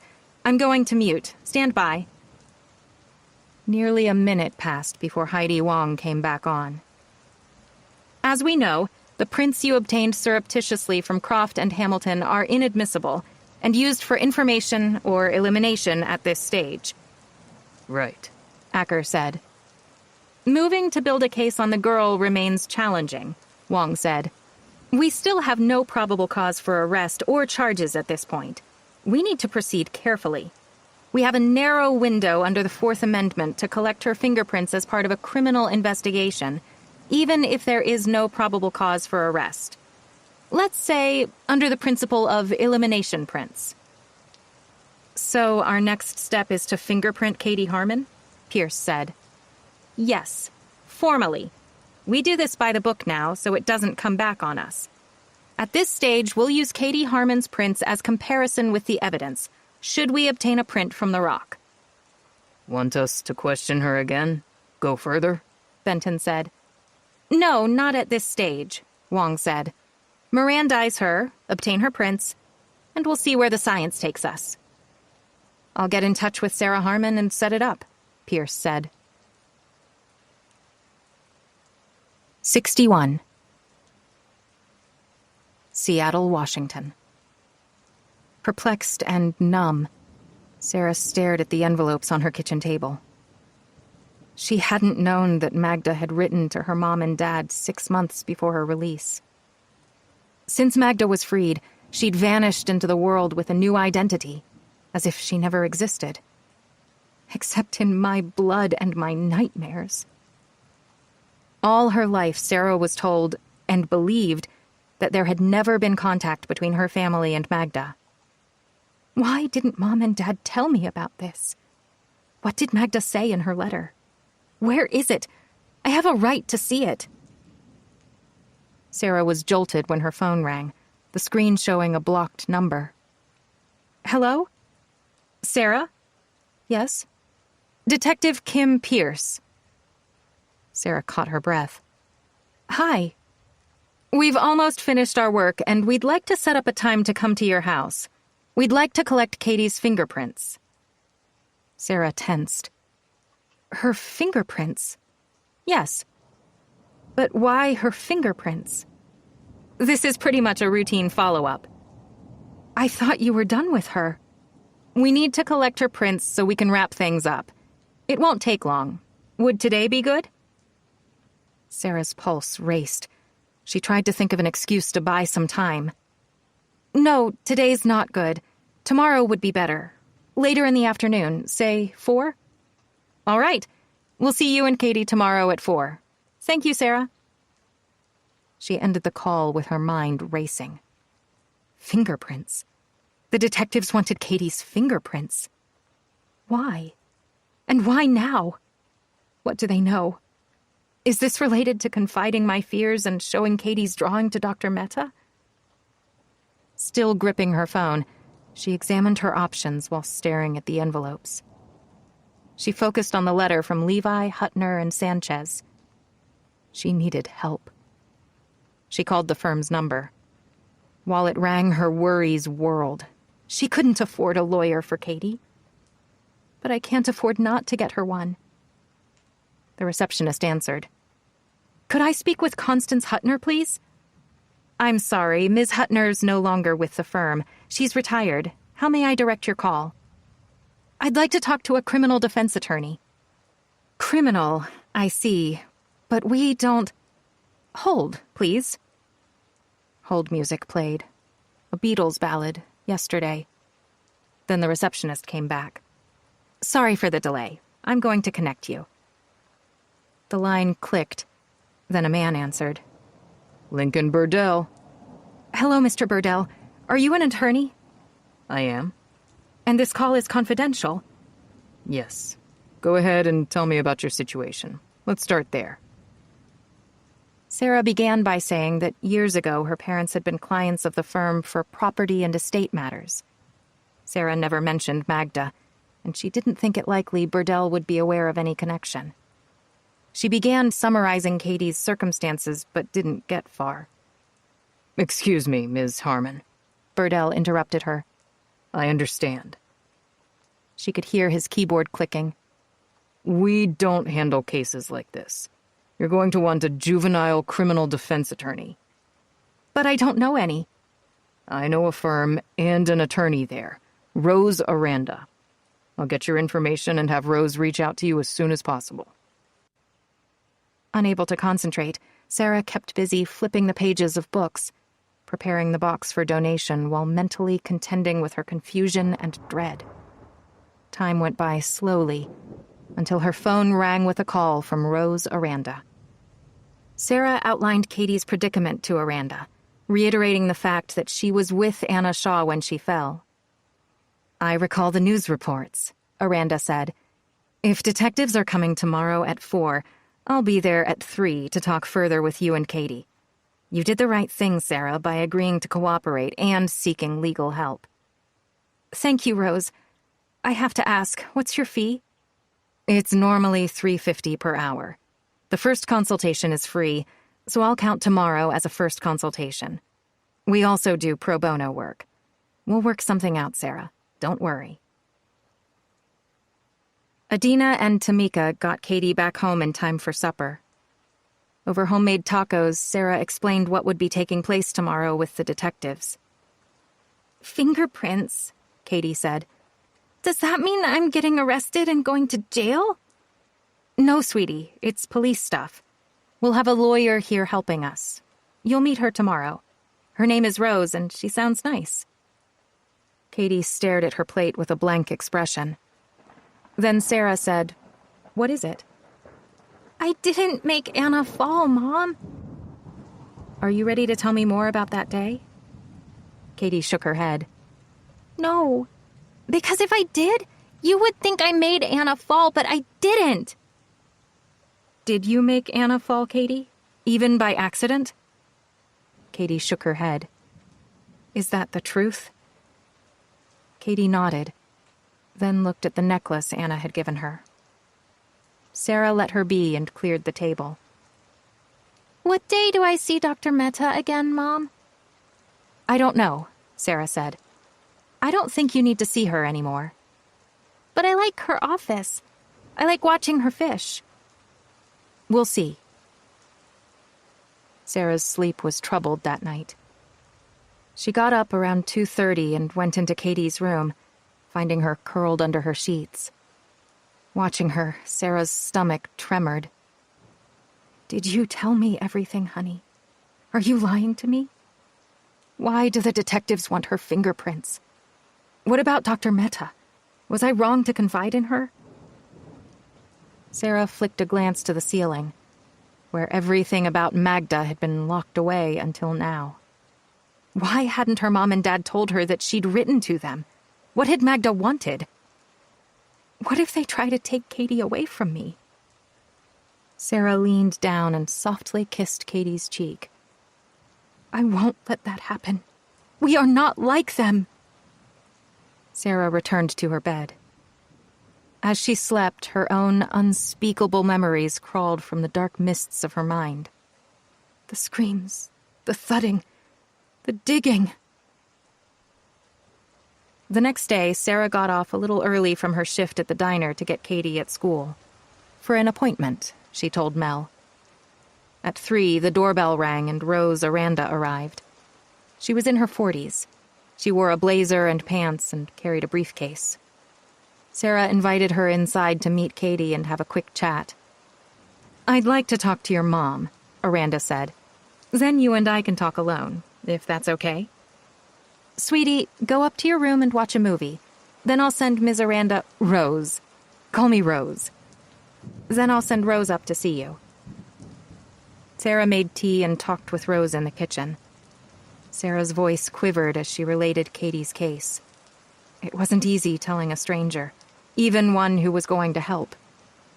Sarah told Rose that Anna had been Katie's sitter, about the Sunny Days trip, and how Anna fell taking a selfie. She touched on every key point, about the trauma, Dr. Mehta.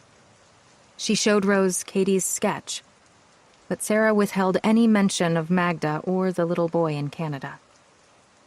Rose asked questions and took notes. First, Rose started, under state law, it's presumed that children under 12 years of age are incapable of committing a crime. But why are police coming to fingerprint Katie? Well, it's possible that children aged 8 to 12 can be prosecuted for murder if the prosecution can establish that the child fully knew the act was wrong. It's a difficult and complex burden to prove. Katie told them Anna fell. Why are they still investigating her? Any number of reasons. They're not required to reveal to you details of their investigation. They could have a witness or new evidence. They might be establishing elimination prints, meaning that they have something and want to rule Katie out. They can collect prints without a charge or arrest. The best thing is for you and Katie to cooperate with me present. Rose then went upstairs and talked alone with Katie. A few minutes after 4, the doorbell rang. Sarah led Pierce and Benton to the kitchen table, where Katie joined them. Rose Aranda introduced herself. I'll be sitting in on this. Benton maintained a poker face. Pierce nodded and smiled. Sarah's heart flipped when the detectives advised Katie of her Miranda rights. Just routine, by the book, Benton said, in the presence of her mother and attorney, and a form was signed by all the required parties. Then Pierce opened her bag to withdraw a portable fingerprint scanner, which resembled a smartphone. "I need you to touch your fingers one at a time on the square here, Katie." Sarah's throat dried watching Katie touching the square. Her little fingers were shaking. "Don't be nervous," Pierce said. I'm a little scared. Katie, Rose said. remember what we talked about. Benton shot Aranda a glance, and Pierce recorded finger after finger. Why are you scared, Katie? Benton asked.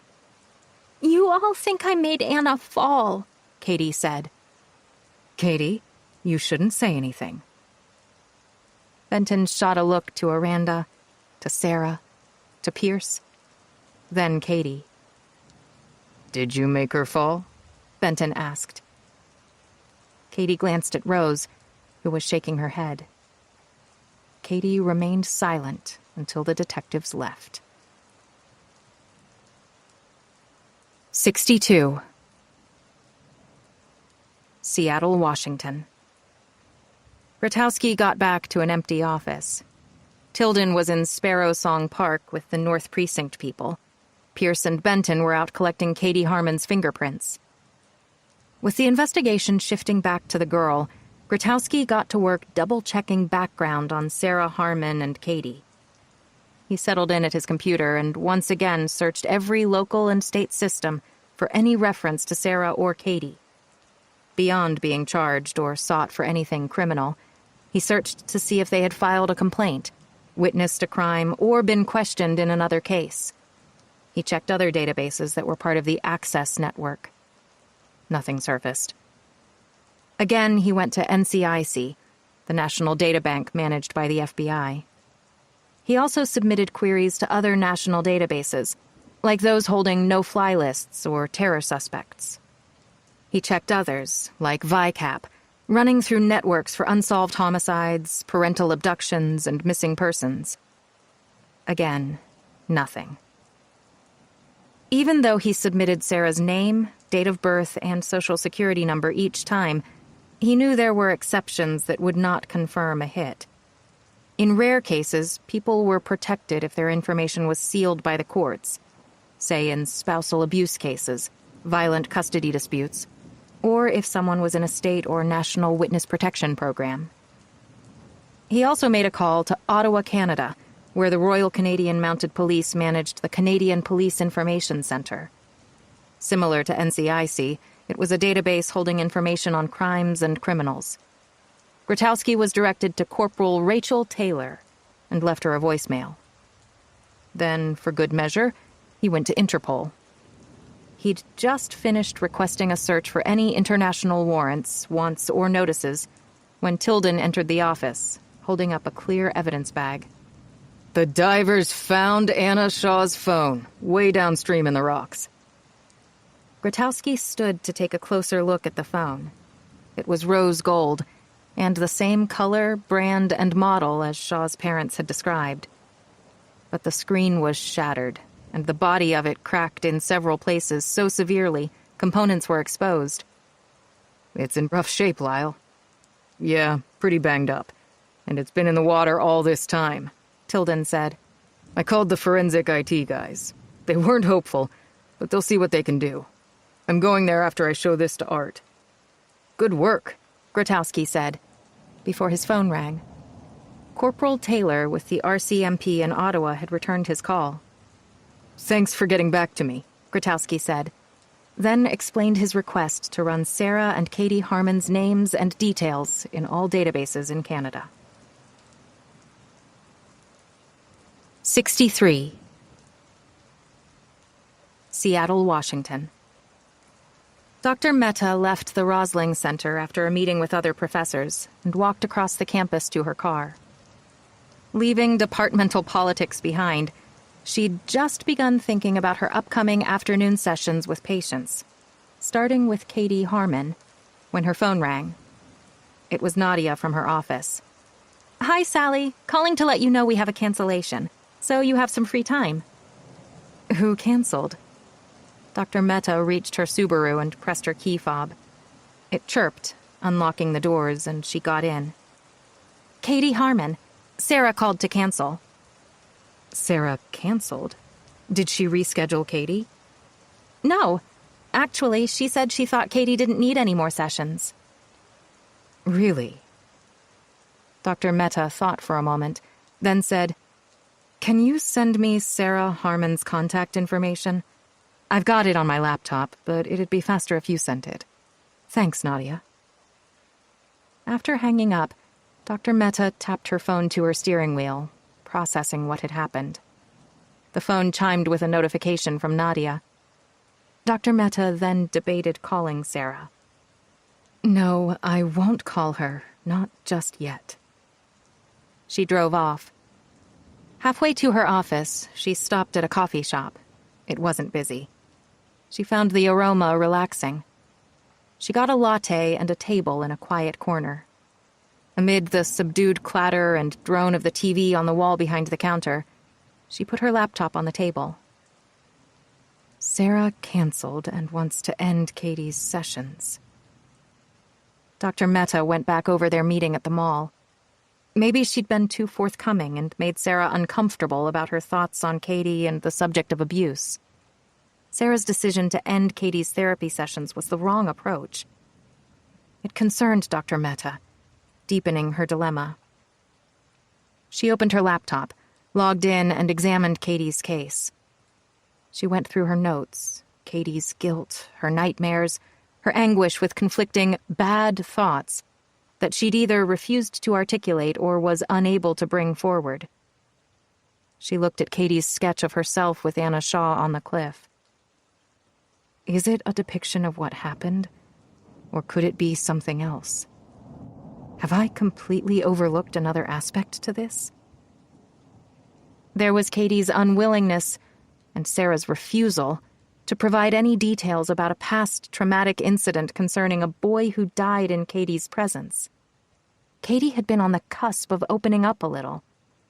She'd said that a boy had said mean things to her in the past, but she wasn't supposed to talk about it. Was this the same boy? What happened? Was the boy's case an accident? A violent death?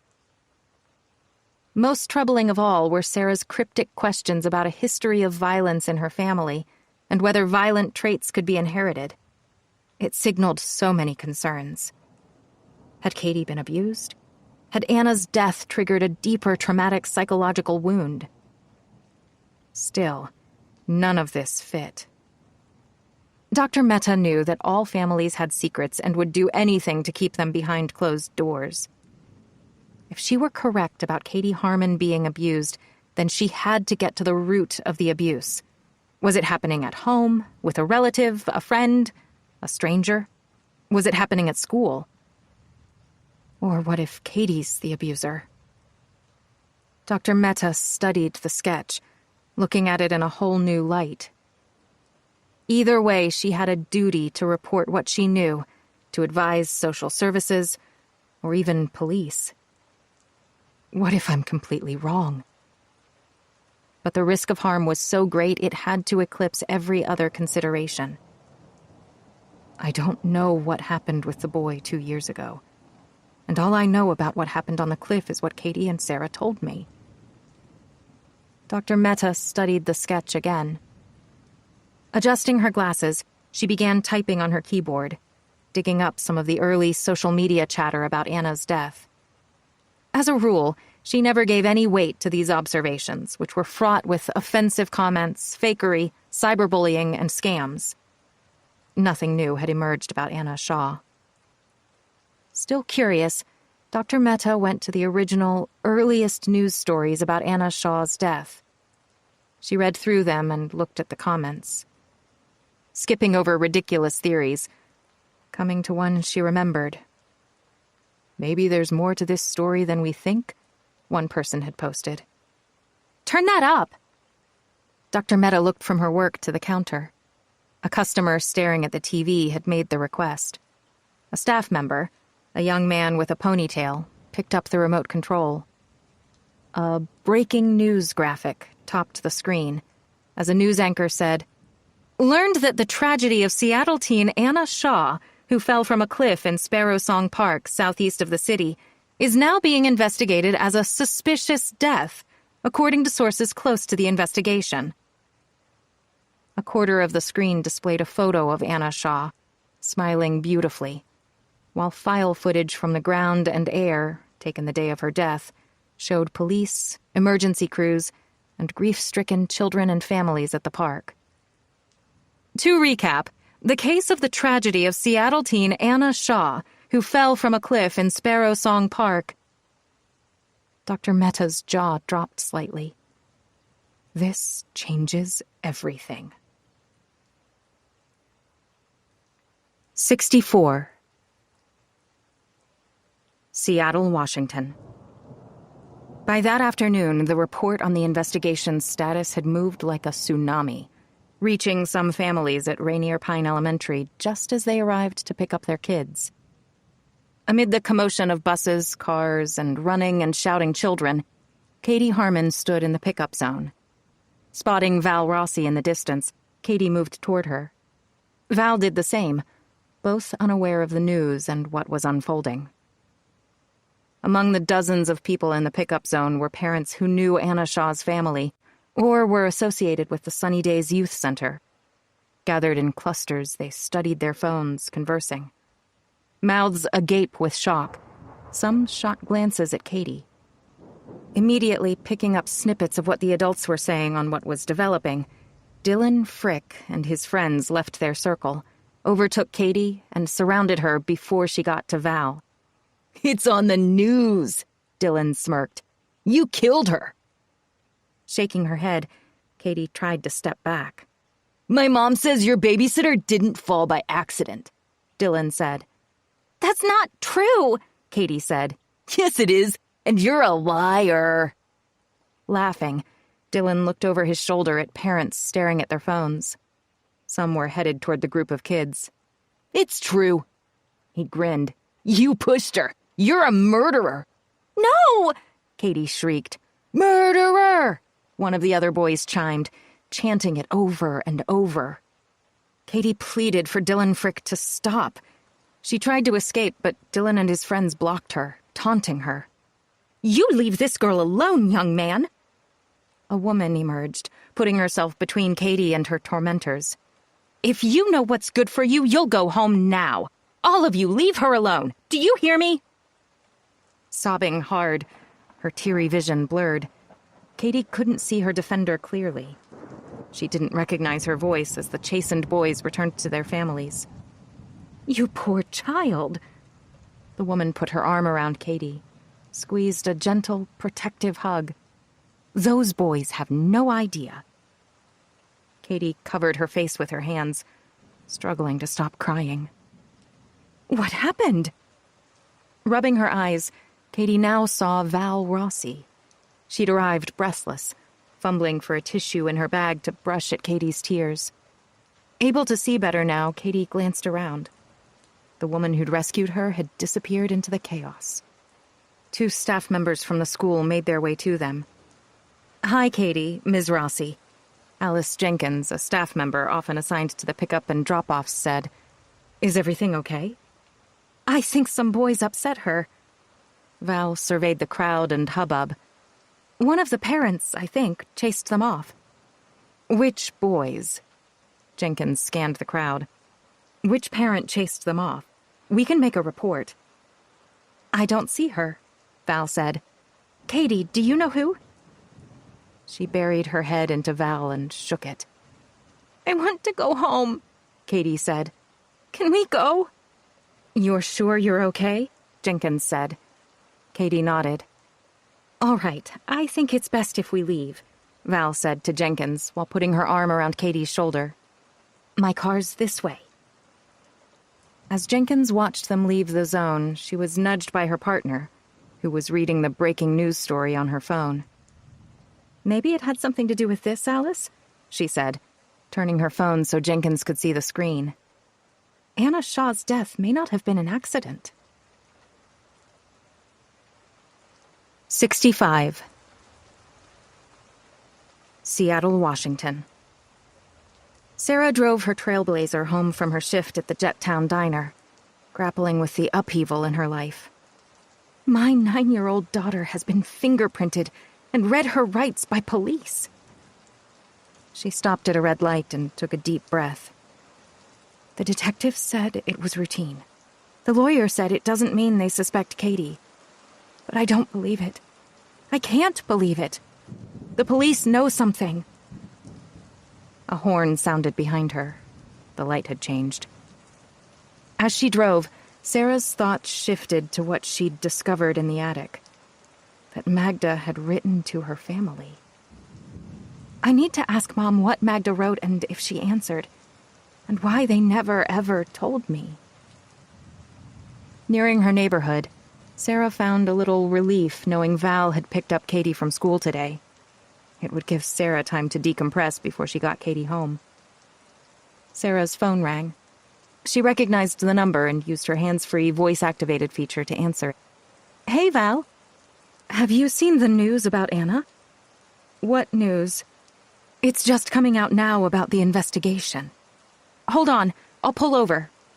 I'll send you the link to the story. It's very short. Wheeling over to the shoulder and stopping, Sarah read the story that said the police now considered Anna Shaw's death suspicious, the words piercing her. Oh my God! Sarah drove her fingers into her hair. It's just happening, Val said. I think people, some from Sunny Days, were finding out at pickup, and some boys at school upset Katie. Is she okay? Yes, she's with me here, Val said. Can you put her on, Val? Sarah heard muffled voices and Bingo's barking. Then Katie said, Hi, Mom. Oh, honey. Mom, is it true the police think I made Anna fall? Oh, sweetie. Sarah put her hand over her mouth, then pulled it away. It's complicated, very complicated. I'm going to find out some more. You stay with Val and Bingo, and I'll get you as soon as I can. Love you, Mom. Love you, too. Val came back on the line. Sarah, I just saw a news truck go down your street. I think I should keep Katie here for a bit. Sarah's mind raced. Sarah? Yes, thank you. Yes, please, keep her while I deal with this. Thank you, Val. Gripping her phone, Sarah took a breath, then called Rose Aranda's office. Her assistant answered. I'm sorry, Ms. Aranda is unavailable at the moment. May I take a message? It's Sarah Harmon. Please have her call me. It's urgent. Hanging up, her fingers trembling, Sarah sent Rose a text with a link to the news story and wrote, What do I do? We need help now. She set her phone aside, took another breath, collected herself, then resumed driving home.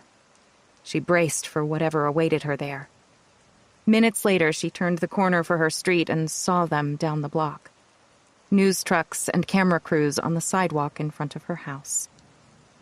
Once again, Sarah figured the media had gotten her address from the parents with Sunny Days.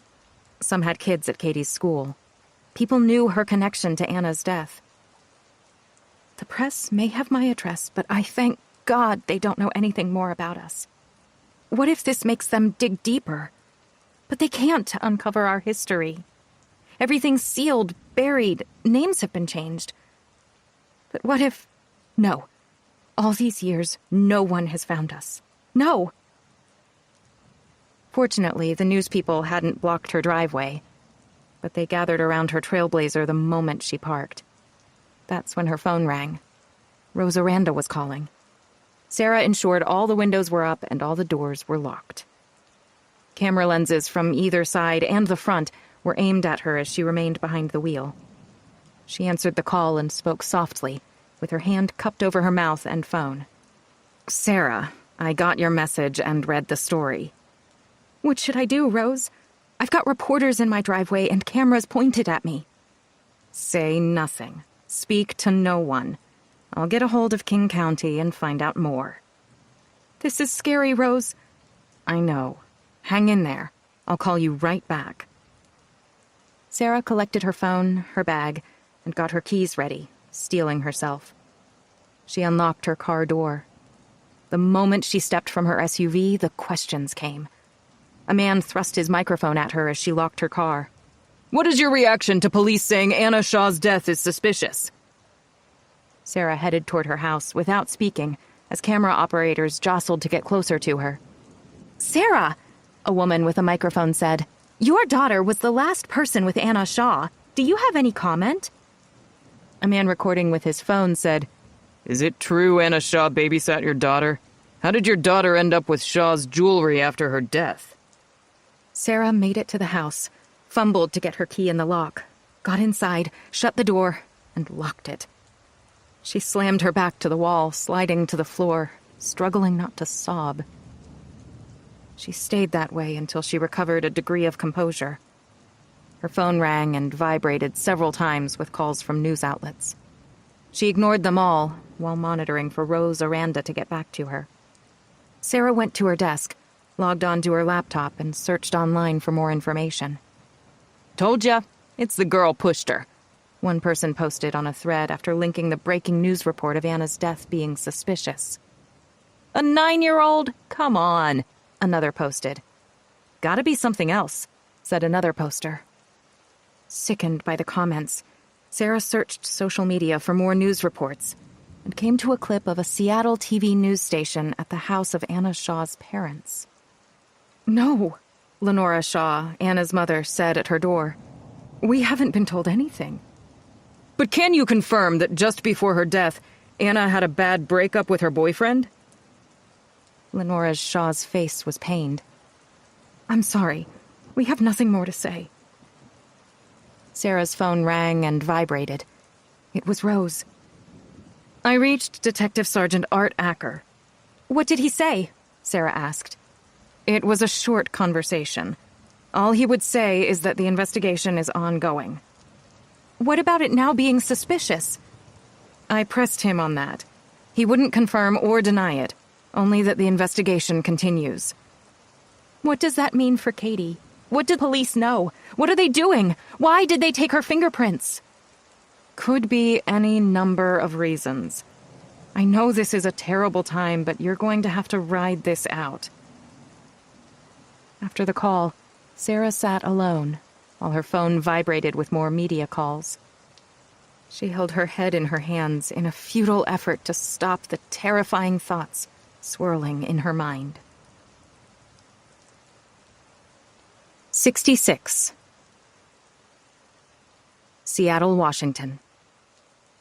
Eric Foy, a latent fingerprint specialist at the King County Sheriff's APHIS section, went to his supervisor, Kelly Jensen, who was hunched over her work table. "What's up, Eric?" "I think it's a no-go collecting anything from the detective's tablet." "Carl Benton's tablet?" she said without looking up. "Yeah." Foy glanced at his notebook. "The one they tagged for Marilyn Hamilton. For what it's worth, I ran Hamilton's name through APHIS and nothing comes up for her."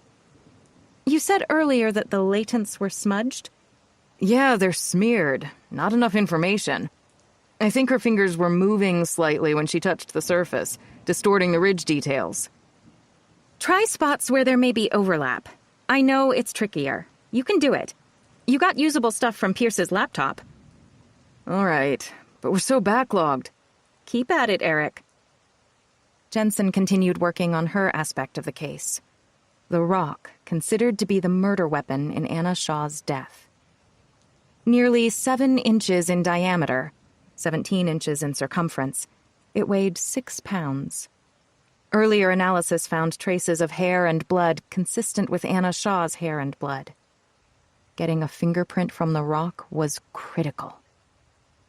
Late yesterday, a kit had arrived by courier from Israeli police, via the FBI, with resources that could help Jensen develop prints from the rock. Recovering prints from a rock's surface had always been considered next to impossible. But recently, forensic experts around the world had begun developing new techniques with positive results. At first, they found that time was commonly crucial when examining rocks. The early breakthroughs allowed for collecting prints that were less than 2 or 3 days old at most. That was because as the fingerprints saturated the surface, it didn't take long for them to break apart.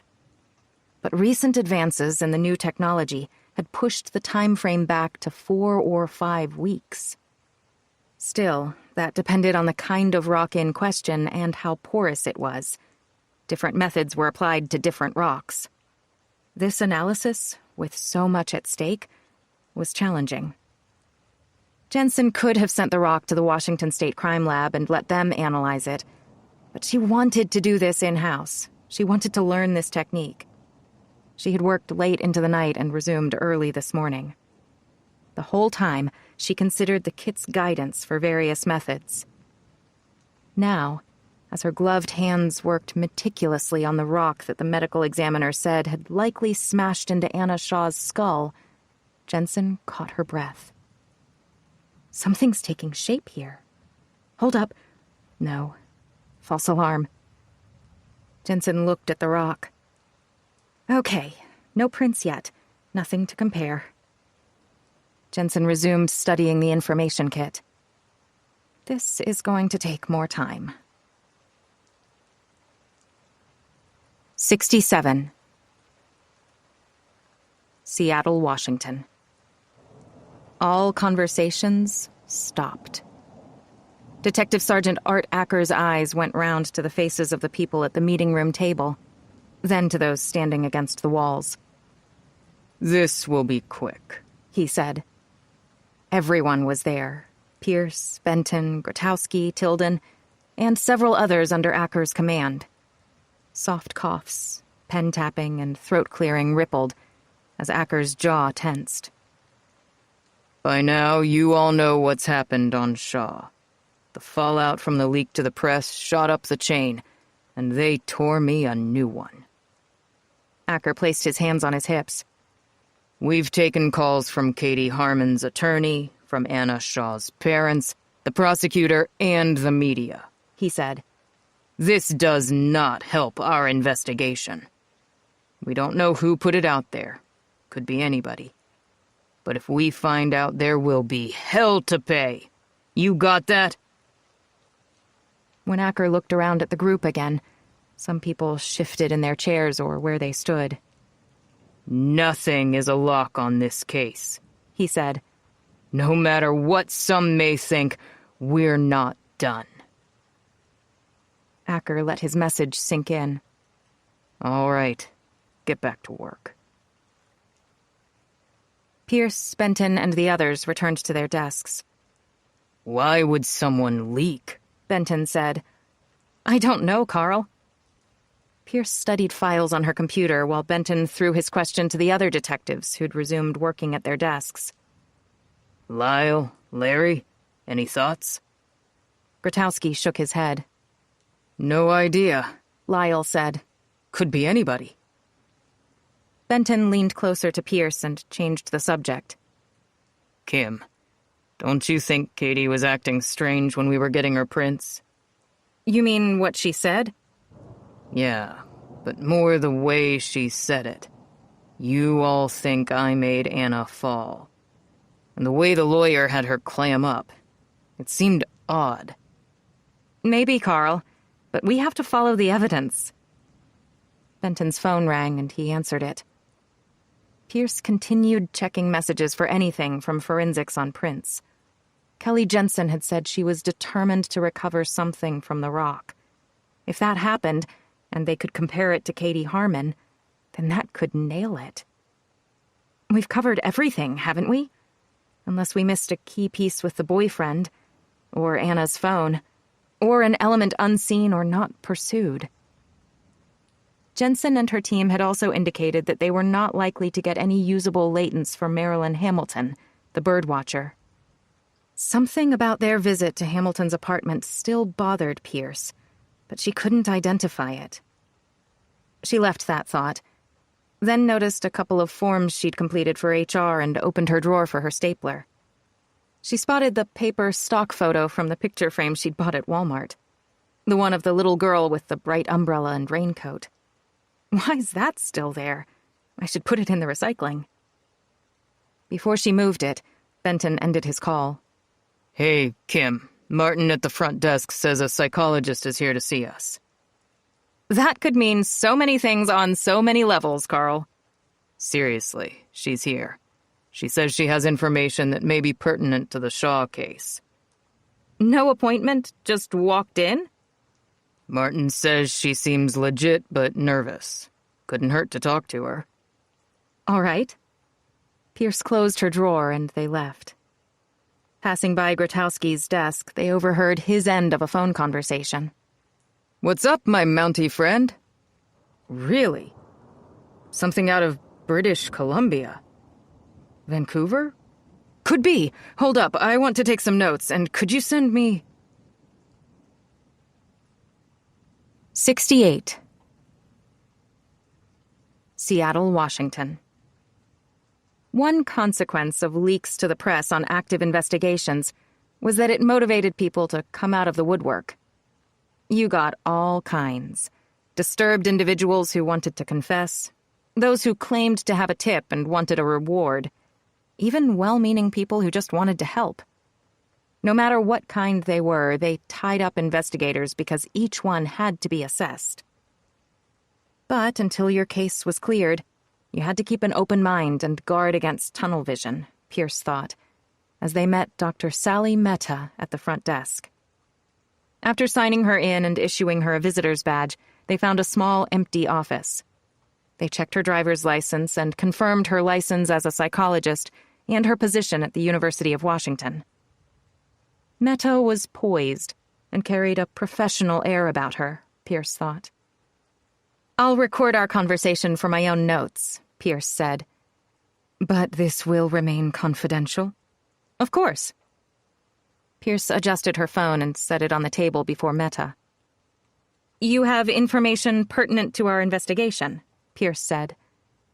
First, I need to stress that the fact I am here comes after an enormous amount of difficult thought. I could be taking a professional risk with my license, but I have a duty to report if I have reason to believe a patient has been harmed or will harm others. We understand, Pierce said. What is your relationship to the case? Dr. Mehta gathered her thoughts. I volunteer with a crisis counseling network.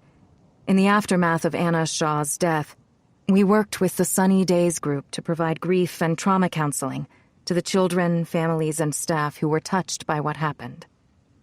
Pierce nodded. Katie Harmon was among the first I saw. After that, she became a patient, and I've had several sessions with her. Dr. Mehta related Katie's case, her observations and growing concern. Katie's cryptic references to bad thoughts and guilt over Anna Shaw's death. How Sarah had suggested her family had a violent history and was concerned if violent traits could be inherited. Sarah had acknowledged Katie was present when another child, a boy, died years earlier. She was present at another death? Benton said. Can you provide the name of the boy and dates? Pierce asked. Dr. Mehta shook her head. I tried, but when I asked Sarah for more information to help counsel Katie, she refused and ended Katie's sessions with me. Dr. Mehta reached for her phone. And there's this. She showed the detectives her photo of Katie's sketch. Pierce and Benton studied it. At first, I interpreted it to represent just what Katie said it was, a depiction of Anna's fall with Katie trying to help. But now? Pierce asked, her eyes on the sketch. Now I'm not sure. The bottom line here is I think Katie could have been abused, or she could be a violent abuser, or both. I'm just not sure. I only know that when taken together, there are sufficient factors for me to act on my professional duty to report this to you. Pierce and Benton traded glances. Can you send us that picture of the sketch? Pierce asked. 69. Seattle, Washington. Scrolling through social media, Ryan read reports on how that wilderness death of the girl who fell taking a selfie was now considered a suspicious death. Wow. None of the coverage identified a suspect. There were few details, photos, or names, likely because minors were involved. Yet the reports stirred Ryan's curiosity again about whether the case had any connection to one of his subjects, Sarah Harmon from the Jettown Diner. He went back, pulling up the first reports from when the incident happened in Sparrow Song Park. He reviewed the news photos taken at the time of emergency units, police, and families in shock. He concentrated on one news image that he'd been drawn to earlier. It was tightly framed and showed a woman, her arms wrapped around a girl, their faces covered by their hair and buried into each other.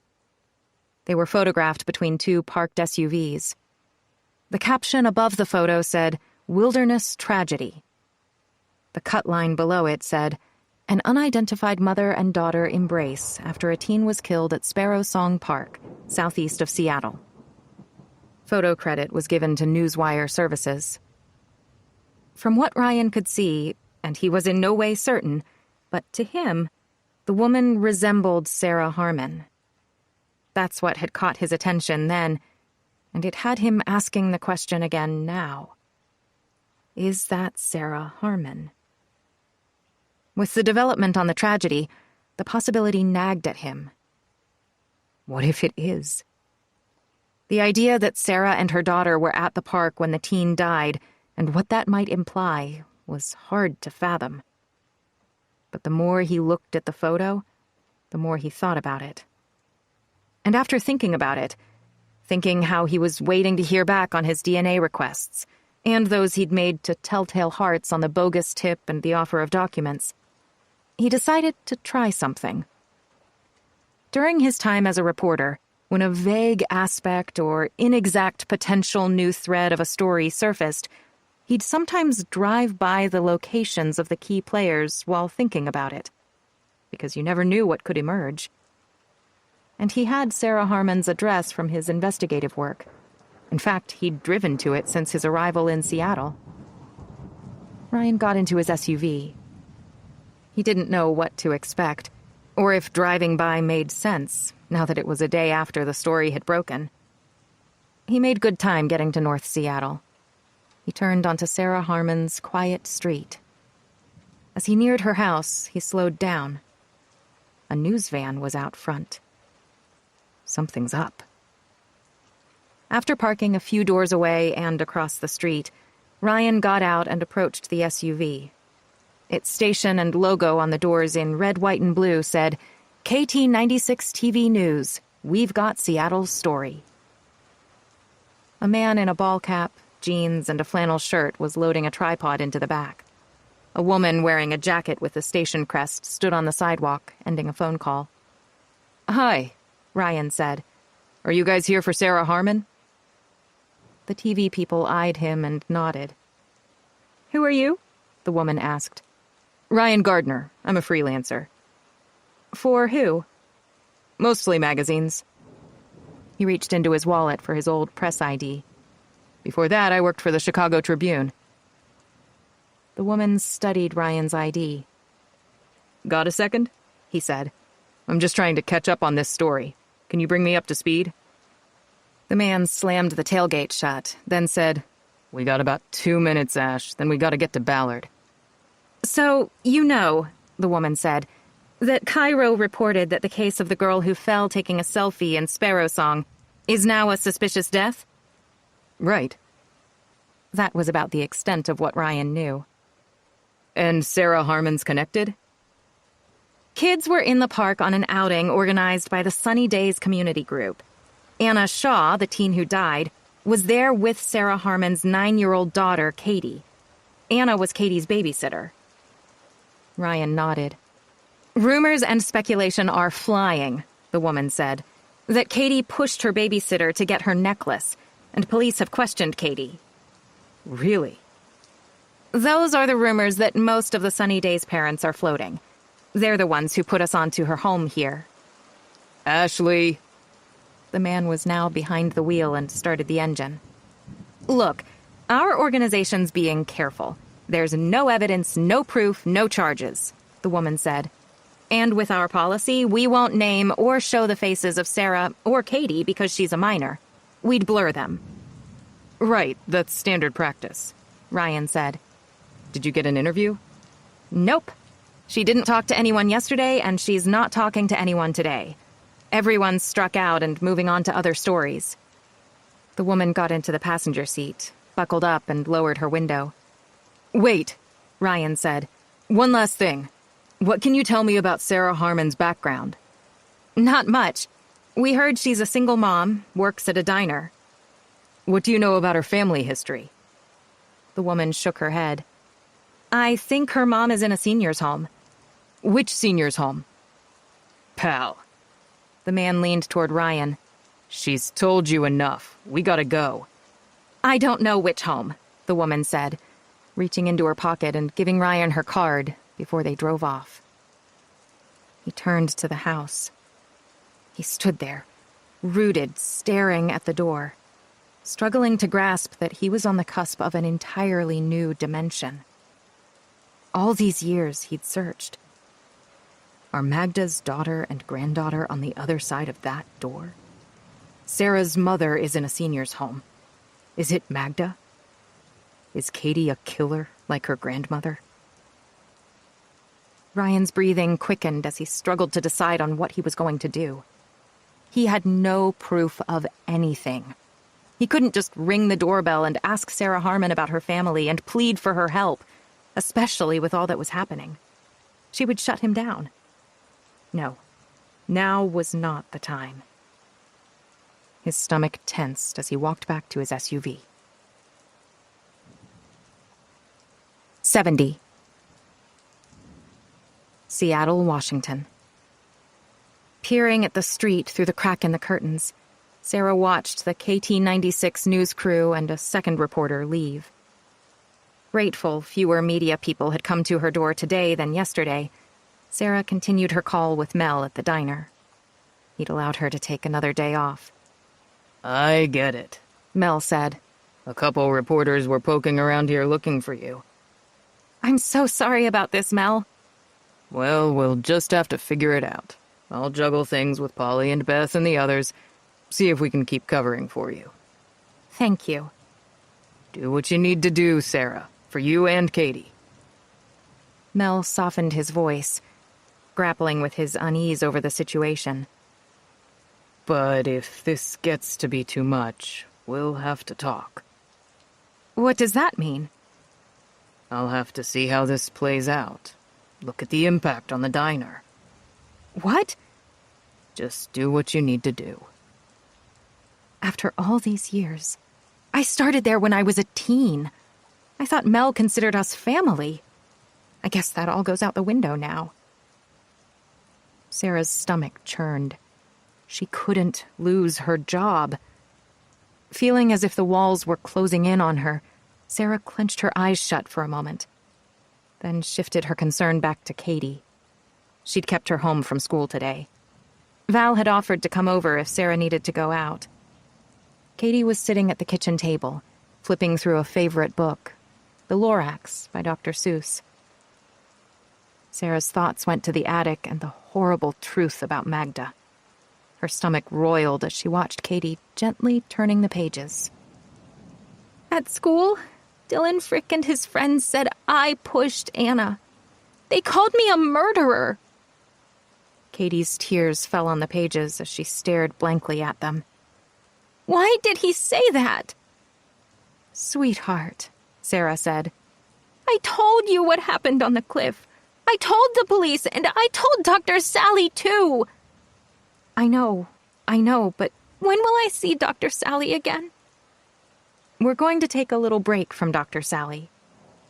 But I like going to her office, to see the fish and the giraffe from Africa. Katie, listen. This is important.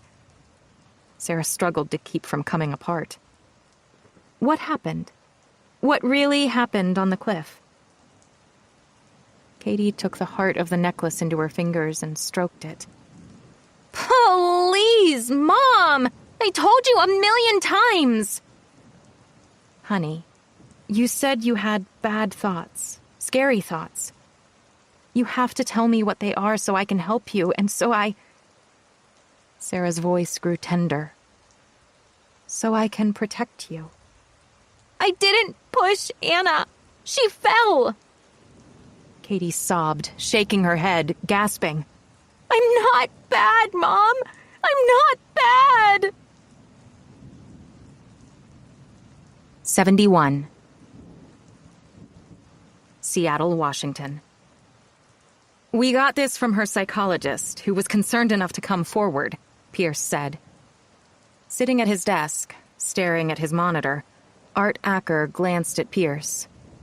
One little girl and 2 deaths, Art, Benton said. So she was present at another death. Acker scraped his hand over his face. How did we miss this? He glanced at Benton, then resumed studying his monitor. How? The sketch was titled The Park. Art. Benton leaned forward as they all took in the 2 stick figures and the dialogue. This is a damning admission, or confession, of a disturbed young mind. That's your read? Acker said. Think about it. Anna goes over the cliff, and guess what? Katie's got her necklace. No witnesses. Perfect crime. Acker continued studying Katie's drawing. Maybe not so smooth, though, Benton said. Katie either hit her with the rock first, or Anna did fall to the branch and Katie used the rock to finish her off. Whichever, I think Katie's artwork here is damning. Could be she's trying to help her, Pierce said. Come on, Kim. She may have been involved in a previous death. Just keeping an open mind, looking at all possibilities, Pierce said. What do you think, Art? Acker shook his head. How the hell did we miss this? A soft knock on the doorframe, and Grotowski stood there, holding his notebook. Come in, Larry, Acker said. What is it? This is big. Grotowski consulted his notebook. So, from the get-go, I've been running background on Sarah and Katie Harmon, our local and state databases, NCIC, the usual. We got nothing but the traffic violation, a speeding ticket years ago for Nathaniel Harmon, Sarah's deceased husband, Katie's dad. Right, we know that, Pierce said. And I checked with the Canadians, got the RCMP to check on their national databases, and they got nothing. So? Benton said. So, I just got off the phone with my contact at the RCMP in Ottawa, Corporal Taylor. Apparently, she went further. She checked with the territorial, provincial, and larger municipal databases. She also put out a request for smaller ones to run a check for absolutely anything that came up. Didn't have to result in charges. Could be a complaint, anything. The request took time. And, Acker said, we got a hit with Sarah and Katie. A beef in Canada? Benton's eyes widened. Maybe that's how we missed it, Art. Maybe this is the previous death? Grotowski nodded while consulting his notes. I just have a summary, no specifics. This is out of Delta, British Columbia, a suburb in Metro Vancouver. About 2 years back, Katie Harmon, who was 7 at the time, was at a community swimming pool. She got into some kind of verbal exchange with a boy, who I think was 8. He bullied her, and she may have threatened him. That's it, Benton said. Not long after that, the boy was dead. He'd drowned at the bottom of the pool. The detectives glanced at each other. Man, oh man, Benton said. She was 7 at the time? Pierce said. What were the circumstances, the result of the investigation? Were there even charges? We don't know anymore, Grotowski said. I got a request in with Delta PD, and they're going to hook me up with the lead investigator. Benton whistled through his teeth. This thing's breaking wide open, he said. We gotta take all this to Heidi, Art, and move on Katie. Digesting the revelation out of Canada, Acker studied the sketch and nodded slowly. All right, let's go. 72. Seattle, Washington. Ryan's heart was still beating fast. In the corner of his mind, his journalist's voice warned him to be cautious, to get the facts on Sarah Harmon. Just because Sarah and her daughter were caught up in the tragic death of Anna Shaw, it didn't make them descendants of Magda. I have no concrete evidence. Yet every instinct told him he was closer than ever to Magda. He needed to process it all. He needed to be 100% sure about Sarah Harmon. Then he needed a plan, he thought, as he rolled his SUV into the car loading lot for the Bainbridge Ferry. The trip across Puget Sound to Bainbridge Island and back would be calming and help him decide on what steps to take. He boarded, secured his car, and got out and took in Seattle's skyline as the boat set sail. They hadn't gone far when his phone vibrated with a message. Hi, Ryan. I'm Owen Sykes with Telltale Hearts. Sonia Rule told me to get back to you, re your request concerning your episode, and the woman who identified herself as Lynn calling from Chicago. Unfortunately, we don't have the ability to obtain detailed information on people who contact the show. However, I can confirm that her call did not come from Chicago. It came from Seattle. Wish I could be more helpful. Owen. Seattle, Ryan said out loud to his phone. That's strange. This Lynn gives me bogus information, and she's calling from Seattle, of all places. What's up with that? Could it mean I'm on the right track here in Seattle, and this was an attempt to steer me away by getting me to believe that Magda's dead? He sent Owen a thank you message. For the next several minutes, he assessed the new information further. Then he received a call. Hi, Ryan. It's Sonia Rule. Is this a good time to talk? Sure, go ahead. Did you get Owen's message? I did, thank you. I have another update. The woman who said she has documents just got back to us and wants to talk to you. Do you want to talk to her? Yes, give her my email. A few seconds passed. Done, Sonia said. I'll keep you posted in case I hear back. Good luck, Ryan. Thank you, Sonia. As the ferry cut farther across the water, Ryan felt a renewed energy, that things seemed to be going in the right direction. He was reinforcing the need to take careful steps when his phone vibrated. A new email had arrived. Hi, Ryan. Your appearance on Telltale Hearts broke my heart, and I'm hoping I can help. My aunt passed away several years ago, and I was going through her belongings with my sisters when we found some interesting things she'd kept. She'd had a troubled life, which led to her spending several years at Montana Women's Prison in Billings. As an inmate there, she got to know Magda and kept a journal. After discussing it with my sisters, we've decided that we'd like to give you a copy of her journal by courier. If you give me your address, we could get it to you as quickly as possible. Michelle, Queens, New York. He stared at the message. A journal about Magda? This could be something.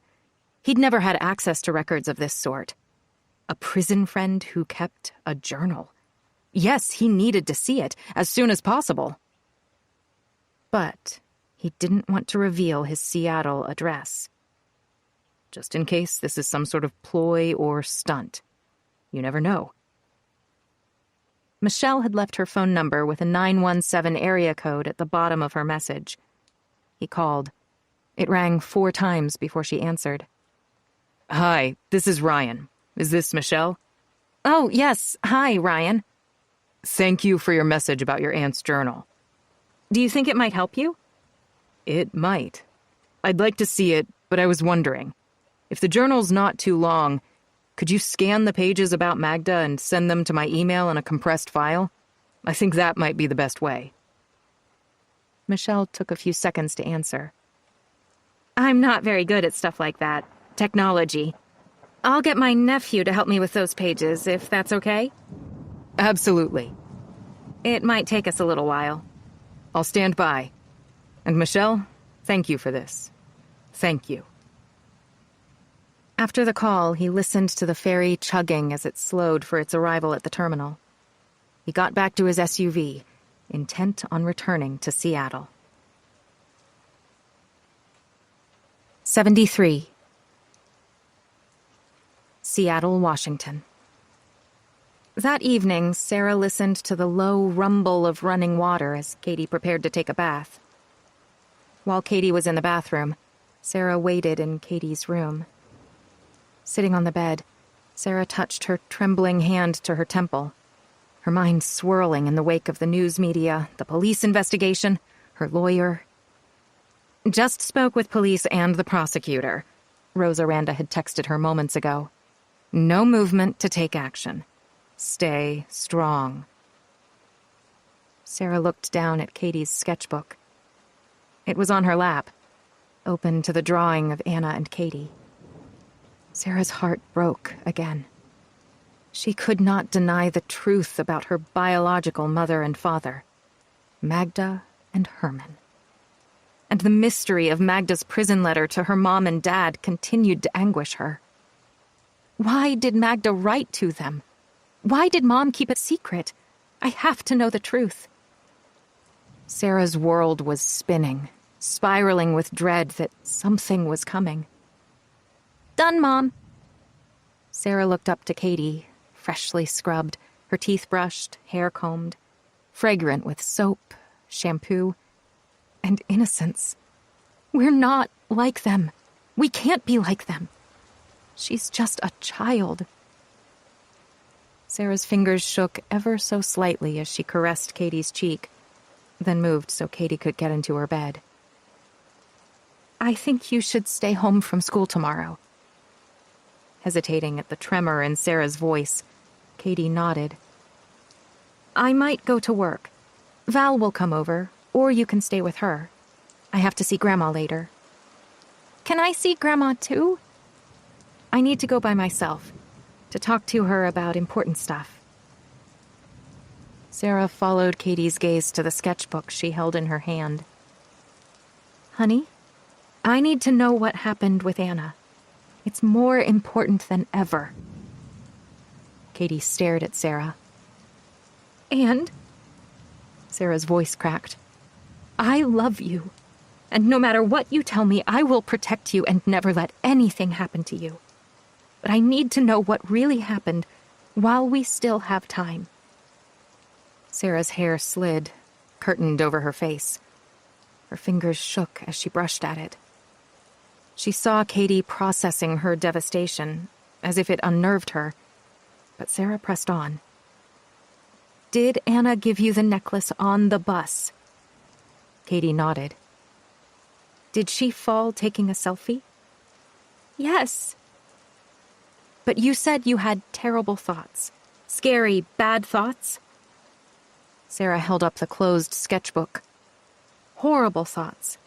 Like with the boy, but worse. Katie's face went blank. Tell me what they are. I won't think you're a bad person. I will always love you. But you have to tell me now. Katie shut her eyes while Sarah waited. When Anna backed up to the edge, I told her to be careful. I did. But right then, just seeing her standing on the edge of the cliff, this thought jumped into my head. I don't know why or how. It came like an electric shock or lightning flash, like a voice in...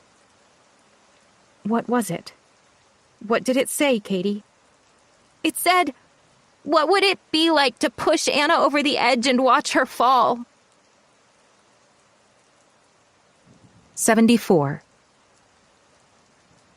Seattle, Washington. The next morning, Pierce joined Acker and the others for a crucial meeting with Heidi Wong to respond to developments in the investigation of Anna Shaw's death. Wong's office was in the newish Judge Patricia H. Clark Children and Family Justice Center in First Hill, south of Seattle University. Wong, facing a heavy court load, had requested they meet there. Pierce, Benton, Tilden, and Grotowski gathered in the lobby with Acker. After clearing security, they found Wong working on her laptop at the end of a table in the conference room she'd reserved for the meeting. "Hey, guys," she said as they settled in. Wong reached for her commuter cup next to her laptop, sipped some coffee, then set up the video call with 2 others from Juvenile Division downtown. The screen at the end of the room split, with Wong's colleague, Deputy Prosecutor Edgar Leichter, and their boss, Victoria Mullen, who headed the division. After the introductions, Mullen started. "As Heidi has emphasized from the outset, charging a 9-year-old with murder is extremely rare and challenging," she said. "The law presumes that children under 12 are incapable of committing a crime unless this presumption can be removed. The offense has to be the magnitude of a homicide, and you must prove the child committed the act and understood what they did was wrong. All to say, our job here is to remove the presumption. I've been briefed on the background. Art, your people can update us on what you think are the new deciding elements." Thanks, Victoria. I'm going to pass it to Kim Pierce, who's leading. Pierce looked to her laptop and the notes she'd made last night working at home on the kitchen table. Katie Harmon's psychologist was concerned enough to come forward with a number of troubling concerns. The first being the sketch, which we've shared with you. "You believe this could be considered an admission?" Mullen asked. "Yes, taken with the other considerations, including Katie's mother raising questions that have us assuming a history of violence in Katie's family." "And what do we know about that?" "We've learned that Katie was present when a boy drowned in Canada 2 years ago after a verbal disagreement at a community pool. We're expecting more details from Canadian police." "All right," Mullen said. "Where are we on all the other aspects of the investigation?" You've read the ME's report? Acker said. "We have," Mullen said. "We're confident we can recover prints from the rock to compare with Katie's," Pierce said. "Have you proven that Katie can lift the rock that is considered to be the murder weapon?" Mullen asked. We're confident she had the strength to lift the rock, Acker said. "Other suspects and reasonable doubt." We've canvassed and interviewed, and in every case possible have run background and checked fingerprints. A few forensic aspects are being completed, but we've essentially ruled out all other possibilities, Acker said. We've recovered Anna Shaw's phone, but it's too damaged to be of use. Mullen glanced at her notes. "You've presented a compelling case," she said. "Give me the bottom line here in plain language." Everything points to Katie Harmon killing Anna Shaw in a number of scenarios. Striking her with the rock and pushing her off the cliff, or pushing her off the cliff and dropping the rock on her. Maybe for the necklace, maybe not. But everything points to Katie killing Anna Shaw and knowing it was wrong. "All right," Mullen said. "Can you give me a few minutes with my team?" Pierce and the others left to get a coffee at the cafeteria. By the time they'd returned, Mullen and the others were ready. "We think we're as close as we're going to get," Mullen said. "While you tie up loose ends with forensics, we'll proceed preparing a charge of second-degree murder against Caitlin Jean Harmon." 75. Seattle, Washington. Developing fingerprints from the rock used in Anna Shaw's death was more challenging than Kelly Jensen had expected. At times, the senior forensics analyst had to interrupt her effort for cases coming to trial. Still, she always returned to processing the rock. But even with the kit and guidance from the Israeli police on new techniques, every attempt seemed futile. She wasn't giving up. At her work table, she resumed studying the guide. Using cyanoacrylate and ninhydrin hadn't worked. For the past couple of hours, she'd tried the more advanced chemical and imaging methods set out in the guide. Now she was completing her analysis of the latest results. She looked at them. What? She looked again. Jensen sat stock still. Something was emerging. She waited. It's for real. It's emerging. Oh my God, it's really working. We're getting something. She turned the rock to view different angles. There and there. Jensen captured images and soon filled one of her large monitors with fuzzy patterns. Tapping on her keyboard and using her mouse, she adjusted, enlarged, and sharpened the focus to distinct groupings of loops, whorls, and arches. They were good enough to run a comparison to a suspect. Jensen shot a quick glance to one of her other computer monitors, the one that displayed Katie Harmon's fingerprints. 76.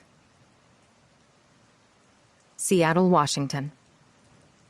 That afternoon, while Val Rossi read Crime and Punishment on her tablet in the living room of the Harmons' home, Bingo left her side to trot up the stairs to Katie's bedroom. Panting, tail wagging, the retriever put his head on Katie's lap, and she rubbed her hand over his back. She was at her desk, working carefully, drawing on a sheet of paper. Mom had gone to Bossel to see Grandma. Katie wanted to go too, but Mom said she needed to go alone. It was serious. Everything was very serious now.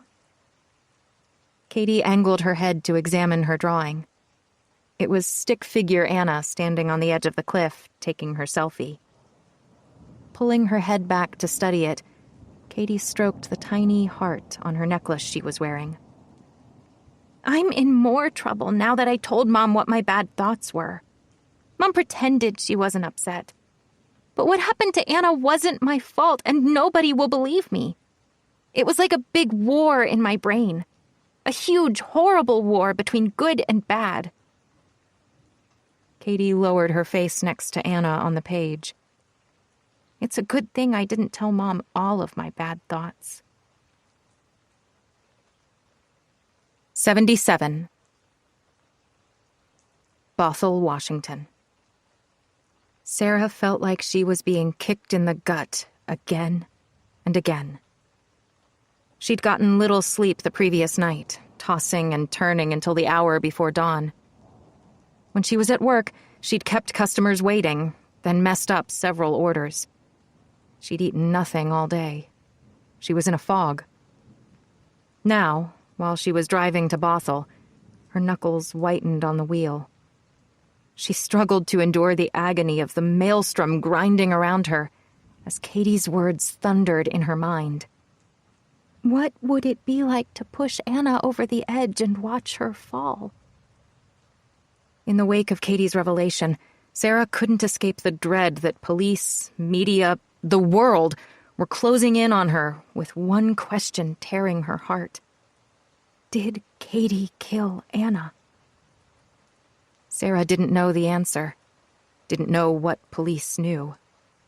She was lost, helpless. She needed to talk to her mother. Only her mother knew the truth about Sarah's life, her bloodline, about Magda's letter and what it meant. If the horrors of my past have come to life in Katie... Sarah had been so consumed with worry she found herself in the Silverbrook Hills Senior Living Home parking lot without remembering much of the drive. She went to register at the desk, disappointed that Hedda Bodden, the manager, was there. Hello, Sarah. Bodden's voice was calm, icy. Caitlin isn't with you? No, Sarah said while signing in. Does Hedda know? She thought. Sarah took quick stock of the lobby where some of the residents were playing cards or reading. Do they know? They can't know. Our names haven't been made public. No. No, Katie's with a friend. It's just me. And have you been receiving our notices of the adjustment? We need you to complete the financial form. It's due now. Yes. Sarah pasted on a smile for Bodden. Thank you. She left, stepping into an open elevator, reaching for the button to close the doors. Hold it, please. Bella Spencer hurried to join her. Sarah held the doors for her, then pressed the button for the 4th floor. Thank you, Sarah. Smiling, Bella caught her breath. Oh, how nice to see you again. Where's that pretty daughter of yours? She's home. Sarah looked up at the display, her chin crumpling. Bella noticed. Is everything all right? Taking a breath, Sarah managed to say, Thanks, I'm fine. The car droned. Then the bell chimed. The doors opened for the 4th floor, and Sarah went down the hall, turning a corner to suite 404, with the large lettered sign, Mrs. Marjorie Cole. The door to her mother's room was open. She was watching Wheel of Fortune. Sweetheart, Marjorie said, and switched off the set. Sarah closed the door and embraced her, holding her for a long time. She sat on the bed next to her mother. You know everything that's going on, Mom? From what you've told me and what I've seen on the news. It's horrible. Sarah squeezed the tissue in her fist. I'm so scared. Marjorie rubbed Sarah's shoulder. They didn't show you or Katie on the news, or say your names, Marjorie said. I don't believe for a second the things being said. This could be a big, awful mistake. Sarah shook her head. Mom, we both know what's really happening. Do we really know everything? Sarah recounted everything to her mother about Anna Shaw's death. About Katie, the necklace, Katie's bad thoughts, Dr. Mehta, the police, getting a lawyer. Every detail, every fear. She held nothing back. She reached into her bag for Katie's notebook and flipped to the sketch of Katie and Anna on the cliff. Looking at it, pain and love filled Marjorie's face. Then, from her bag, Sarah pulled the old envelopes related to Magda's letter to her parents. I found these hidden in the attic. Marjorie looked at them in Sarah's hand. You never told me that she contacted you from prison, Sarah said. You never told me what she wanted. Why? Staring at them, Marjorie released a soft groan, then said, I wanted to protect you. What did she want?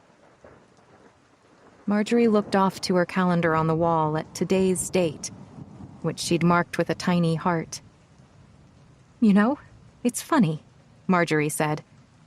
Today's the day you officially and legally became our daughter. Yes, Mom, but tell me, I have a right to know. What did Magda want? She wanted to see you when she got out of prison. She wanted to know if she had grandchildren. She wanted to be part of your life. Part of my life? Sarah was stunned. Where's her letter? I burned it. Dad and I decided no good would come from sharing that with you. So I told Magda no. You wrote back to her? Yes.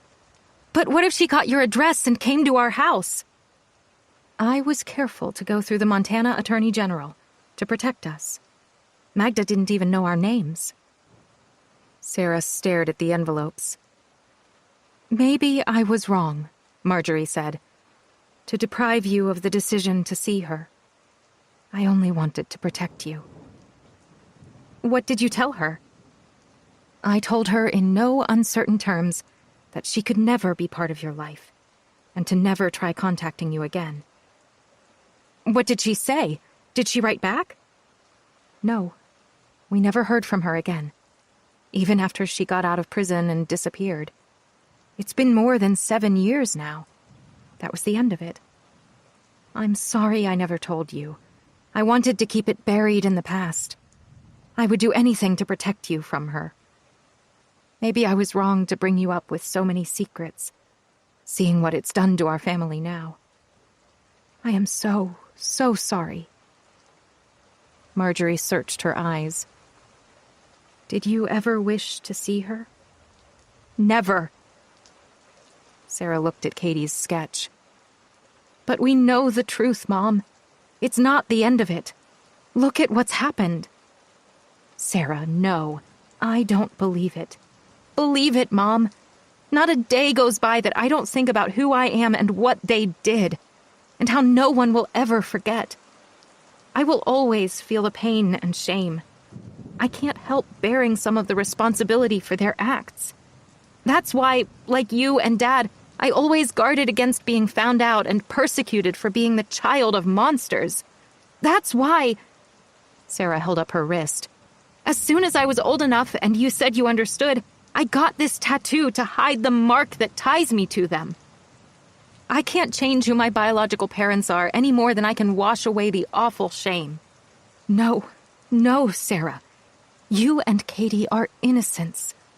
What they did has nothing to do with who you are. You have a right to live free of their crimes. Do we? My God, look at Katie, Mom! There is an evil in us! No, Sarah, don't say that. It's why I never wanted to have children. I never wanted to pass on their vile bloodline. Then I met Nathaniel, and he had such a good heart. He filled me with hope. Nathaniel was so good. But after that first time I looked at the news photos of their victims, I don't know how old I was then, but I imagined myself being one of them, feeling their terror, their pain. It haunts me because... Sarah caught her breath. Because they brought me with them. I was there. They used me to lure those poor, innocent people. Again, Sarah looked at the tattoo covering her scar.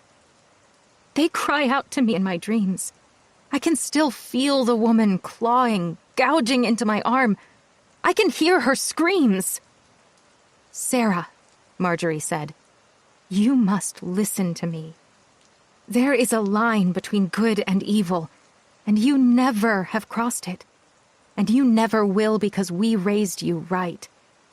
You might have your thoughts, but I know you have a moral spine that will not bend to evil.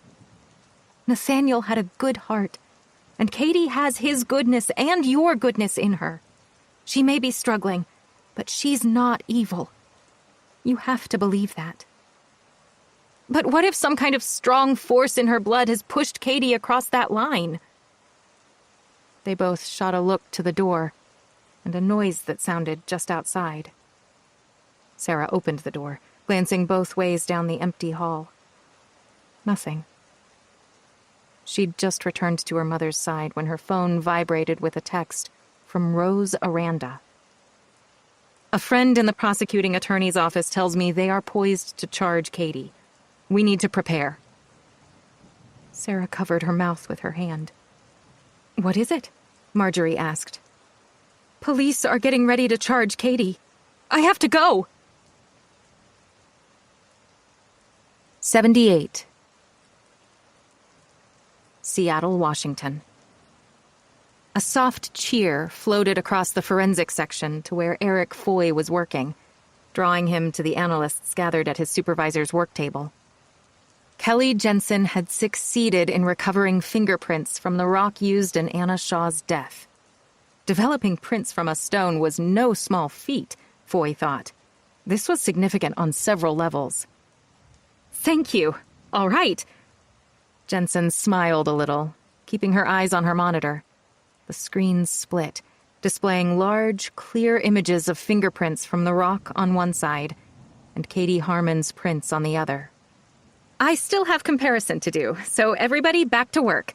Eric, we really need you to finish on Carl Benton's tablet so we can wrap up this case. I'm on it. Encouraged by Jensen's achievement, Foy returned to his effort to get a single, clear, usable fingerprint from Benton's tablet. It wasn't easy, but he eventually recovered something from the area where fingerprints had overlapped. He enlarged the image on his monitor. Now his challenge was to separate the entangled impression into two distinct prints and compare them. Foy had to locate the endpoints and real branch points of the overlapped image. Enhancing it would involve several steps, including image binarization, ridge thinning, and minutiae extraction. He was making progress, but it was meticulous work. He'd lost track of time when he saw Jensen stop working on comparing the prints she'd recovered. She left her work table and hurried out of the section with a grave expression. Something's up, Foy thought. Meanwhile, he'd succeeded in recovering 2 prints for comparison. The first was easy. It was Benton's. The second print belonged to the woman who was in the park, Marilyn Hamilton. Foy was pleased because it was a detailed image, good enough to run through the automated fingerprint identification system. After several commands and adjustments, Foy submitted Hamilton's print to APHIS. Pressing the last key, he said, "And away we go." 79. Seattle, Washington. The handwriting was neat, legible on the lined pages of the journal belonging to Tracy Linda Lohman, from when she was an inmate at Montana Women's Prison in Billings. The attachments had come through from Lohman's niece, Michelle. Ryan had checked them for viruses. Then he called the Montana Department of Corrections, and an official there confirmed that Tracy Linda Lohman, inmate number 3875647, had served time there. Ryan began reading immediately, Lohman's observations taking him deeper into the darkness that had consumed Carrie. He came to the first reference to Magda. So, as fate would have it, not long after my arrival, I've become friends with the infamous Magdalena Vriker, or Magdalena Kurtz, as she prefers after hubby Herman hung himself. She's now got just 5 years to go and seems chatty. He continued to other passages, reading carefully. She tells me she's learned Spanish, French, studied theatrical makeup so she can make herself look completely different. We have a very good library. And is working on a new life plan for when she rejoins the world. Ryan slowed to reread the passage, then continued. One day, she tells me about her devotion and belief in the power of numbers, how the numbers told her of some great meaning, a sign, that her daughter was born on the date she was, how it was all woven into her destiny or some cosmic thing. Then she said the date she met Herman Vriker and what it meant, something about being selected to do great things.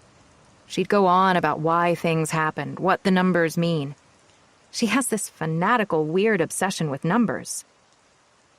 So she's fixated on numbers. One time after lunch, Magda tells me about all the psych sessions, tests, and counseling she's had. How she told every psychiatrist who assessed her what they needed to hear so it would help her. She told them that Herman abused her and made her go along with his sick fantasies. How she had to do it or he would have killed her and their daughter, Haley, which was pretty much all lies. A liar. No surprise there. We were out in the yard, walking alone along the fence, when Magda stops and says, "The truth is, I loved hunting and luring them. I loved the power of the kill. It was our destiny. It was written in the stars and the numbers for us. If it was in the numbers and the stars, I would do it again. I would have to." What the? Ryan took a moment, then continued reading. I asked her if she actually knew where the bodies of her victims were. She gave me a smile that turned my blood to ice. Oh, this woman is a piece of work. Very intelligent, manipulative, and very dangerous. Very dangerous. She knows where they are. She damn well knows where Carrie is. Ryan slammed his fist on his desk, then continued, coming close to Magda's release and the final passages in Lohman's journal. Magda's time inside is short now, and she tells me about wanting to find her daughter, Haley, who was taken from her and adopted by another family. Magda says she has no idea who the family is, where they live, their names, nothing. But she vows to find them. Magda says that with her sentence ending, she's working with Women Healing in the Forgiving Light and her lawyer to find a way to find them. She wanted to find them so she could make a plea for reunification with her daughter, Haley. How Haley would be a grown woman now, and Magda may have grandchildren. Ryan couldn't believe what he was reading. Magda tells me that she finally was able to get a letter out to Haley's family through the group and her lawyer, and she's filled with hope. Ryan skimmed ahead, past a few mundane passages. Magda got a letter today. The family's response. It has left her seething. At times when she tells me, her entire body shakes. They stole my baby from me, and this is what they say? Magda showed me what they said. You are not her mother. She never wants to see you. Stay away. As far as we're concerned, you have no role in our lives. You mean nothing to her. You do not exist. I looked at Magda, and it was as if a switch had been thrown. Something behind her eyes was burning. That was the last passage. Ryan took a moment and a breath to digest it all. Then, again and again, he read it over, looking for any missed reference Magda may have made in reaching out for her daughter. For any reference to the people he had pursued in the past and was pursuing now. He found none, of course. He was steepling his fingers and touching them to his lips when his phone rang. It was his mother. He answered. Ryan! Oh, Ryan! Surprised by the excited nervousness in her voice, he feared bad news. Maybe something had happened to his father. What is it, Mom? We got the DNA results back. You found her! 80. Seattle, Washington. It was early evening when Sarah got home. Bingo was first to greet her, nuzzling her leg as she went to the kitchen where Val and Katie were finishing cleaning up, drying dishes. Hi, Mom, Katie said. Hi, Sarah, Val said. She put the dish towel away. We just had chicken sandwiches for supper. Would you like me to fix one for you? No, thank you, Val. Katie, you go upstairs and I'll be up. Okay. Come on, Bingo. After Katie and the dog left, Sarah sat at the table. Reading the fear in her face, Val went to her. It's all wrong, Val said. What they said on the news, at the school, I refused to believe it for a second. You know that. Sarah nodded weakly. Tell me what I can do to help, Val said. Swallowing her pain, Sarah shook her head. You've already helped us so much. Want me to keep Katie with me for the night? Sarah shook her head. You know you're like family to me. I'll do anything to help you. I know that, Val. Thank you. Want me to stay a little longer? No, thank you. You've done so much for us, and it means the world to me. But I've got some things to do. Val smiled at Sarah. I'll get Bingo and give you guys some space. Val hugged Sarah.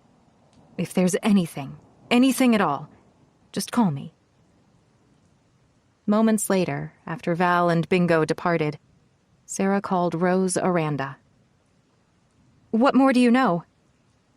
From what I gather, they're working into the evening.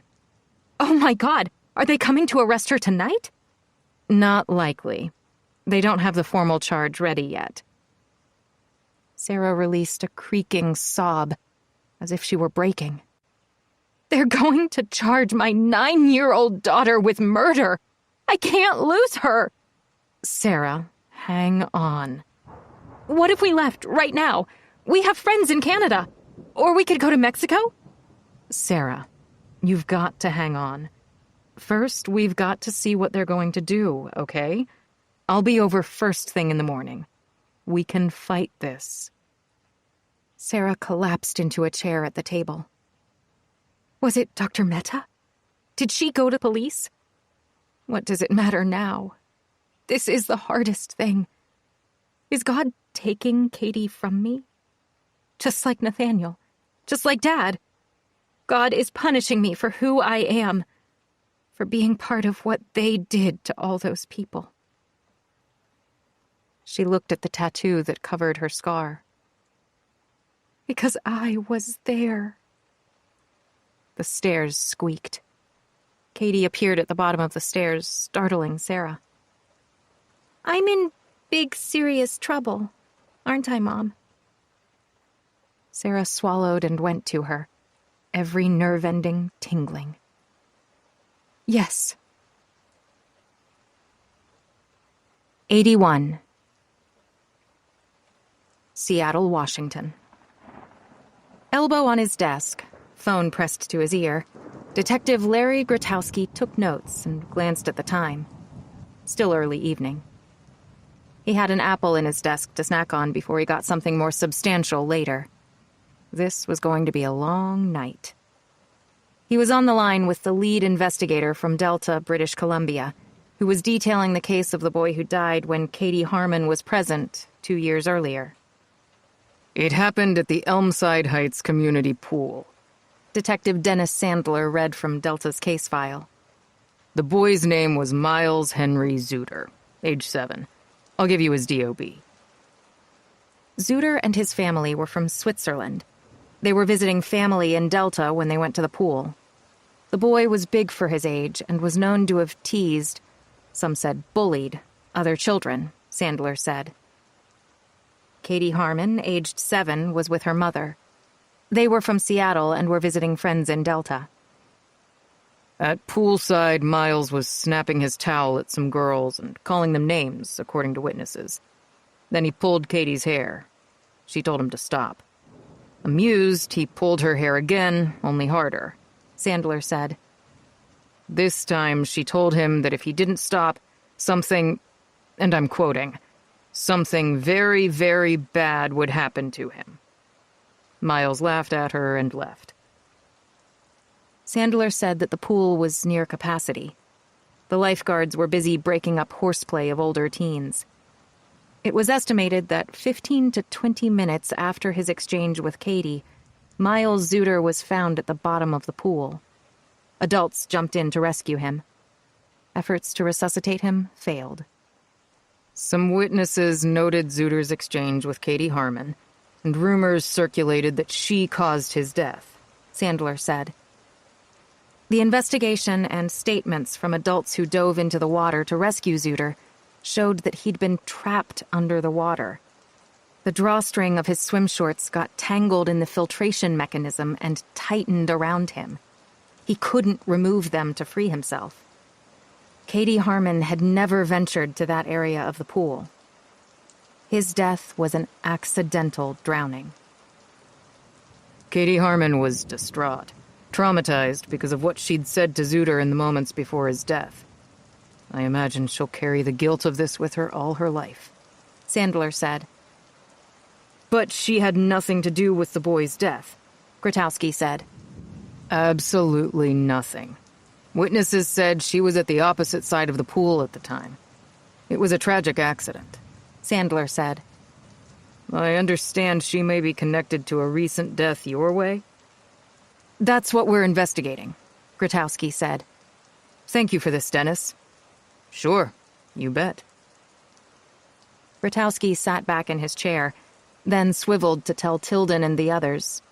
But he was the only one there. While on the phone, he'd missed the activity. Everyone was in Acker's office, including Kelly Jensen from Forensics. Grabbing his notebook, Grotowski joined them. You're certain, Kelly? Acker said. Yes, we definitely got prints from the rock. I compared them with Katie Harmon's, and we have 0 points of similarity. Nothing with minutiae, pores, and ridges. The prints on the rock are not Katie's.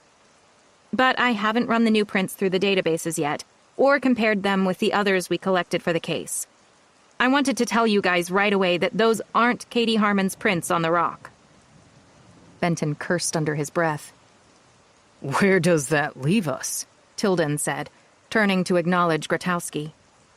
Acker interrupted his concentration to read Grotowski's concern. You got something, Larry? Actually, I do. He glanced at his notes. Just spoke with the primary investigator on that case in Canada. Turns out Katie Harmon was present when the boy drowned, had words with him, but had nothing to do with his death.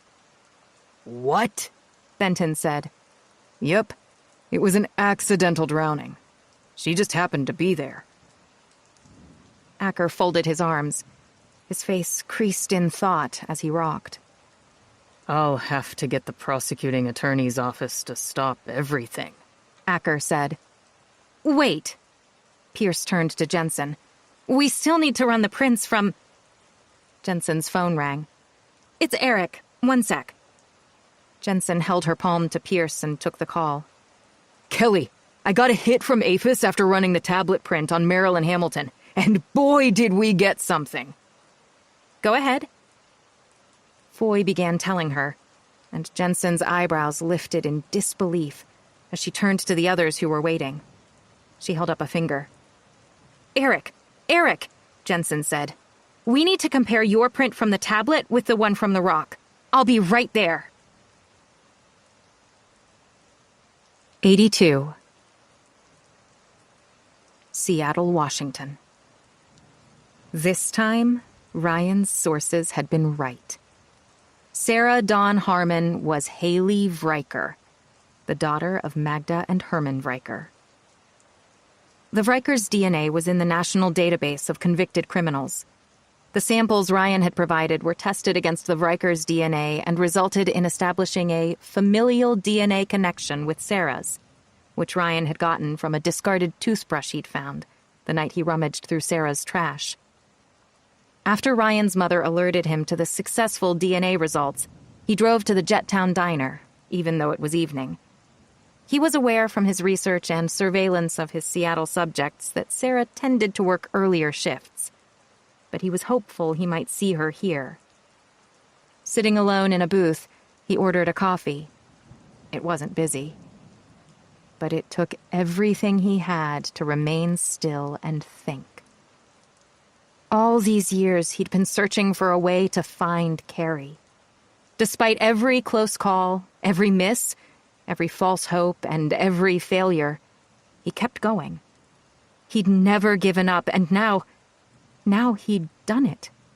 He'd found the connection, the irrefutable path to Magda. Years ago, DNA collected from the crimes, and later from Magda and Herman, had eventually been submitted to the Combined DNA Index System, CODIS, the national DNA database. Through his mom and police friends, Ryan was able to have the cast-off DNA he'd collected from every major subject in his research compared with Magda's and Herman's DNA through familial DNA searching. Time and time again, they consistently found that nothing matched. It was looking futile. Ryan's mom had wanted him to abandon his search for Carrie. But this time, they got a hit. This time, the DNA he'd collected from Sarah Harmon showed she was a biological relative of Magda and Herman Vriker. For nearly 30 minutes, Ryan studied the tranquil diner. Sarah wasn't here. He reached into his thoughts. For years, he'd planned and rehearsed this moment in his mind as to the best way to approach Magda's daughter if, and when, he found her. Now that he'd found her, he weighed his options and the dark, deeper concern that Sarah and her daughter had played a part in the tragic death of her daughter's babysitter. Is there no end to the wickedness that runs in Magda's bloodline? Ryan shut his eyes for a moment. He'd held off on approaching Sarah, but that was before he had confirmation of who she was. He could call Sarah or send her a message requesting to talk, but she could ignore him. He could also show up at her house. No doubt it would upset her, even scare her. But if he had that one moment to tell Sarah that their lives were connected, that he needed her help, it might work. This could be my only chance. I can't let it slip away. He placed several dollar bills on the table. He was light in the chest, his entire insides vibrating when he left the diner for his car. It had started to rain. 83. Seattle, Washington. Night had fallen. Pierce and Benton were wearing body armor, sitting in their unmarked Ford Explorer half a block from the Blue Rose Bay apartments. As they waited for the all-clear from the arrest team, Benton worked over the stick of juicy fruit in his mouth. Events had unfolded with lightning speed once the forensic analysts had matched Marilyn Hamilton's prints from Benton's tablet with the prints on the rock used to kill Anna Shaw. Again, they'd submitted Hamilton's name, date of birth, and social security number to NCIC, the National Crime Database. Hamilton had no criminal record. But after submitting Hamilton's prints to APHIS, they found they matched the prints of convicted serial killer Magdalena Ursula Kurtz, also known as Magdalena Ursula Vriker. Magdalena had been released 7 years earlier, without conditions, as part of a plea deal, after serving 20 years in Montana Women's Prison for a series of murders in 1994 and 1995 across Montana, Idaho, and Washington. Magdalena was living a quiet life under the alias Marilyn Hamilton. Acker alerted the prosecuting attorney's office. A judge moved fast to provide an arrest warrant for murder that was emailed to Pierce and Benton. The way this all came down. Benton shook his head as he chewed. We got this by the skin of our teeth. That we got that snippet of video from the parking lot of the park. That we got her prints. And that Jensen and her team did what they did? Yeah, it's a stunner. Birdwatcher. Benton eyed the apartment complex. Serial killer. When we sat in her apartment, Pierce said, I got a bad vibe about her, but I couldn't put my finger on it. Pierce and Benton were vaguely familiar with Kurtz Vriker's crimes, in a case that was largely prosecuted in Montana decades ago. The murders Magdalena and her husband committed reached back nearly 30 years. There were occasional TV crime shows, social media chatter, but for Pierce and Benton, the case had no relation to Seattle or King County. Until now. And now it deepened the mystery about Magdalena's role in Anna Shaw's death. Why was Magdalena in the park when the Sunny Days group was there? Benton asked, while watching the apartment. There was only a gap of a few minutes when Katie ran for help, so she had to be watching. So why was she there? Benton asked. Maybe a connection to Katie? Pierce said. Remember, Dr. Mehta said Sarah Harmon raised concerns about her family's history of violence. Benton's walkie-talkie crackled with a dispatch from the arrest team. It was time to move. King County and Seattle police had stopped traffic along the street. They blocked the exits and entrances to the building's parking lot. They quietly evacuated residents from all units near Hamilton's, then shut off the elevators and put officers in all the stairwells. The building superintendent helped with a key for Hamilton's unit if needed. It was. The heavily armed arrest unit got no response when they banged on the door. They entered the apartment, guns drawn, and searched it room by room. Hamilton wasn't there. Pierce and Benton arrived to check it before crime scene people seized her laptop and other items. As the detectives walked through the apartment, Pierce went to the bookshelf in the living room. Taking a moment, she surveyed the framed family photos. The girl on the pony, the boy at the hockey rink, and others. She froze. The photo of a little girl in a bright yellow raincoat, holding a rainbow-colored umbrella, splashing in puddles with her bright blue rubber boots. It was identical to the paper stock photo in the frame she'd bought. That's it. That's what was familiar. Pierce then studied the other photos more closely. The wedding and graduation photos. The white-haired man fishing with a boy. Like the little girl, they all looked like models. Stock photos. They're not her real family. Who keeps photos of a fake family? Someone with no family? Look at this, Kim.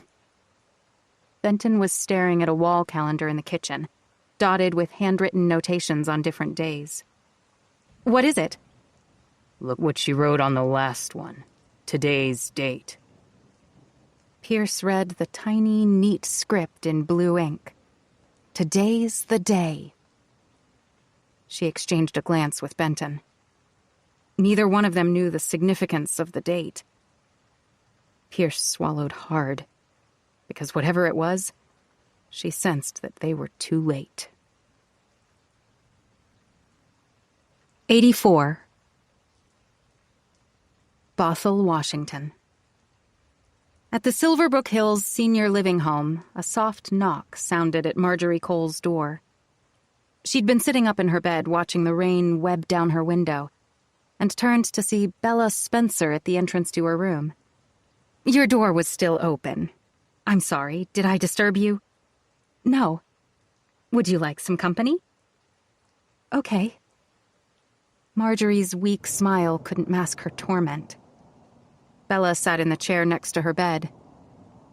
"I saw Sarah on the elevator a little earlier, and she looked upset." Marjorie's chin quivered, but she was silent. "And now you look upset. Forgive me, I don't mean to pry, but is something wrong?" Blinking at her tears, Marjorie turned back to her window. "That's quite a storm we've got out there," she said. "Goodness, I'm prying. I'm sorry." No, don't apologize." Marjorie looked down to study the crumpled tissue in her hands. "It's just family matters, you know?" A moment followed with only the sound of the rain on the window. "Family matters," Bella repeated. "We know all about that, don't we?" Marjorie nodded. "In fact..." Bella stood and closed the door, then locked it. "I wrote to you about a family matter." Marjorie was puzzled. "And you wrote back to me," Bella said. A new wave of concern rolled across Marjorie.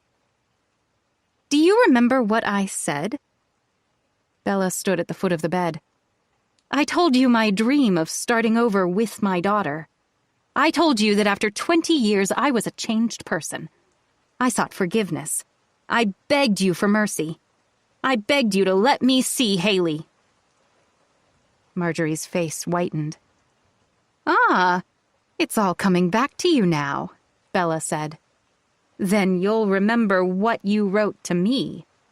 You showed me no mercy, no forgiveness. And you present yourself as a good person, always helping others, holier than thou. You took Haley from me. You turned her against me. You said I didn't exist. Well, I do exist." Marjorie reached for her button to alert the staff for help. Bella slapped her hand away. "It took me a long time to find you. But when you use a lawyer and go through the state and county bureaucracy, flooding them with every sort of written request, well, things like names and addresses slip through the cracks. And I crawled through one of them. Here I am." "Please leave. You may have turned Haley against me, but when I learned about Katie, my beautiful granddaughter, my heart soared. Please, just leave. You look uncomfortable. Let me take care of that for you." Bella looked at the large pillow next to the bed. She picked it up with both hands. "How I've waited for this day. You know today's date and what it means?" Bella slowly raised the pillow. "The numbers and the date align. Today's the day you took everything from me." She stepped closer to Marjorie. "And today, I'll take everything from you." 85. Bothell, Washington. Hedda Bodden prided herself in keeping all her client files up to date and orderly. In every case, the notices of the fee increase at the Silverbrook Hills Senior Living Home had been addressed by the families or estates. All but one. The case of Marjorie Cole. This annoyed Bodden because the deadline was looming, and it was as if Cole's daughter, Sarah Harmon, didn't care. Didn't Sarah realize that the home may be forced to deliver her mother to her doorstep? Working into the evening in her office, Bauden bit her bottom lip. Then she snatched the keys for Suite 404. Perhaps if she stressed the situation directly to Marjorie, she could convey it to Sarah. Bauden took the elevator to the 4th floor and stepped into the hall. She turned the corner and stopped at 404. She knocked on the doorframe. "It's Hedda Bauden, Mrs. Cole," she said to the closed door. "I need to speak to you." Bauden waited in the silence, then knocked again. "Are you in need of help? I'm coming in, Mrs. Cole." Her keys jingled. She unlocked the door and swung it open. "Mrs. Cole?" Bauden stepped inside to a still room. Her bathroom door was open, the light off. The TV was off. Bauden stepped toward the bed and froze. "Oh my God!" 86. Seattle, Washington. "What's wrong with me, Mom?" Sarah was now with Katie in the kitchen and took deep breaths, struggling to keep up the facade of being in control. "Honey," Sarah searched for words. "Anna's death was traumatic, like getting a wound in your heart and your mind, you know? Everybody says that I killed her, and that police are going to get me because I'm this terrible killer. Honey, And you got a lawyer person? I don't understand. I'm so scared." hold on. Let's get you back upstairs to your room."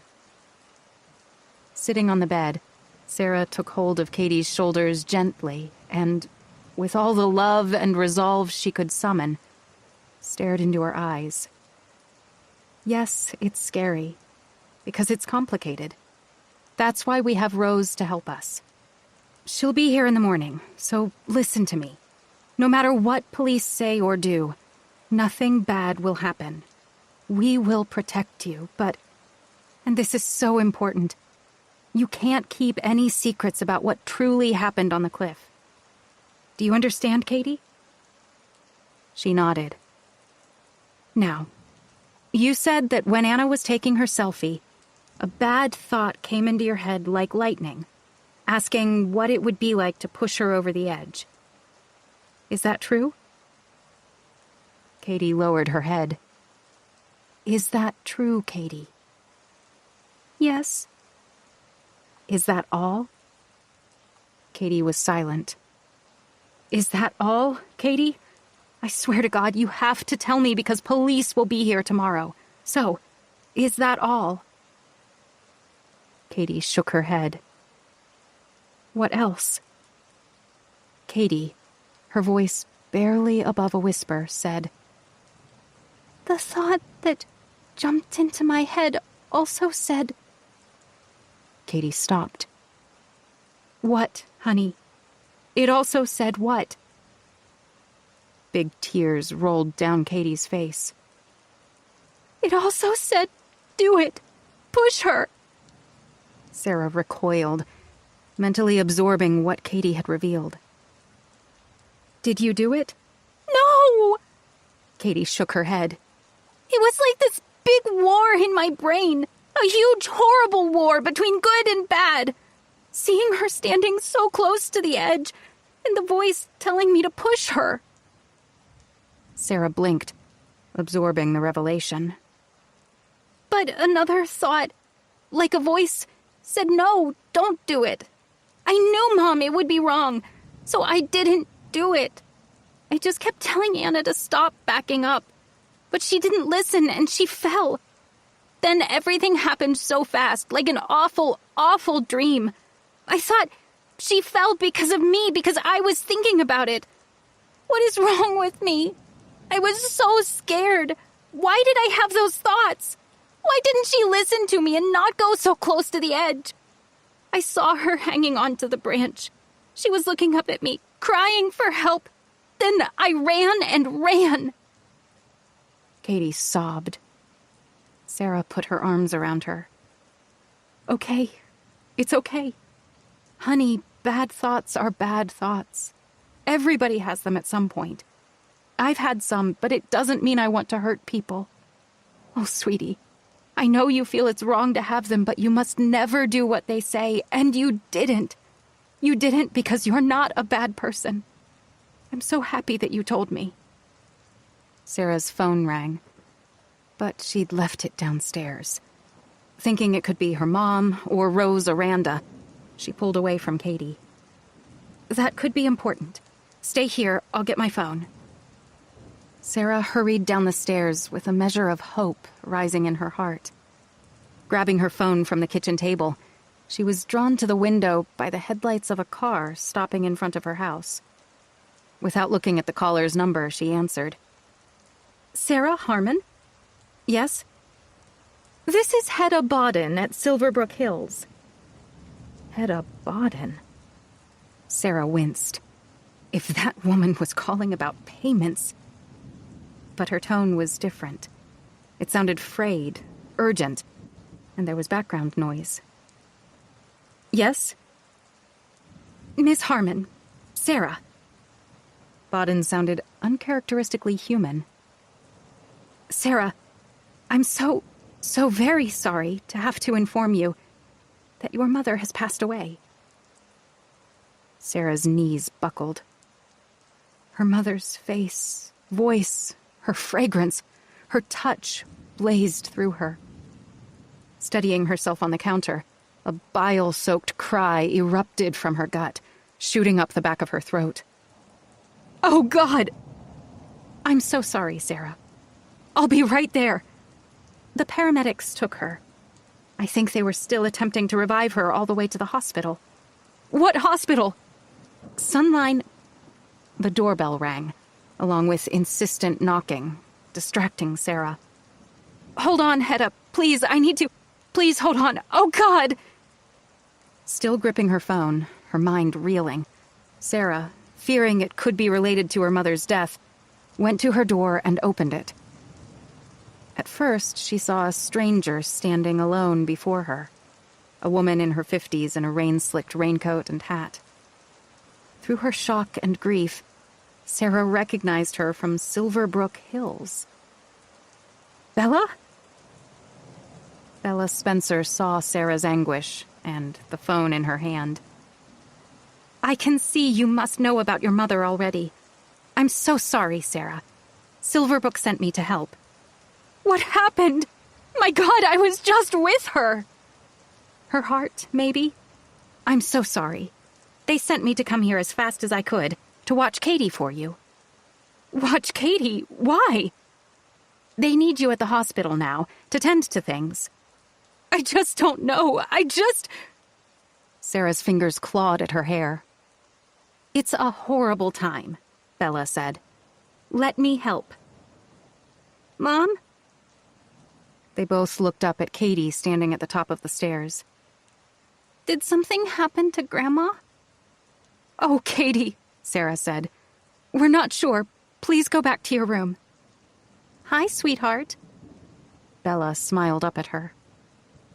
Katie remained at the top of the stairs, staring at them, looking at Bella, assessing her, while the tiny, distant voice of Hedda Bodden chirped from Sarah's phone. In a moment of clarity, Sarah became aware of her phone and the rush of wind-driven rain at the open door. Come in, Bella. I've got to find out, she said, turning part way and raising her phone. Are you still there, Hedda? What hospital? Bella Spencer is here. Bella stepped inside, pushed the door closed, removed her rain hat, and smiled up at Katie. You get prettier every time I see you, Bella said. For her part, Katie knew Bella from visiting Grandma at the seniors' home. But staring at her now, Katie discerned that she'd seen and heard Bella someplace else, too. You were at my school, Katie said, when Dylan and his friends called me names. I was watching over you, Bella said.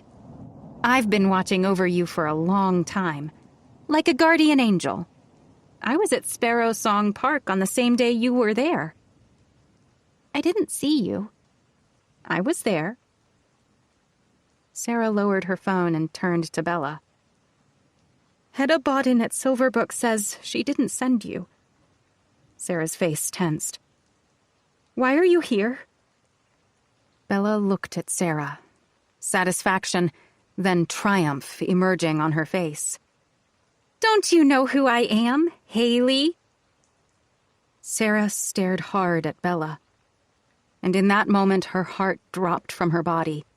For she saw the answer, saw the truth, raging behind Bella's eyes. Magda stood before her. Icy fear wriggled up Sarah's back like a spider. You know what today is, Magda asked, and why I'm here?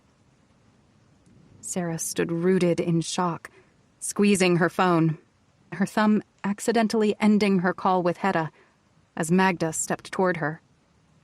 You and that woman who stole you from me said I don't exist. Me, your true mother, your rightful mother. You never once reached out for me. You have my blood. I gave you life. Shaking her head, Sarah stepped back, her mind racing. No, Sarah said. No, you gave me pain. I'm here to take what belongs to me. Get out. We're not like you. Katie is. She's exactly like me. Get out. You're a monster. Get out. You're the monster, Haley. And today's the day for destroying monsters. Still gripping her phone, Sarah illuminated the screen to call 911. Magda's hand shot in and out of her pocket. A steel blade flashed, and Magda struck Sarah with several rapid thrusts until she collapsed on the floor. Katie's screams vibrated off the ceiling, walls, and windows. Magda looked up at her.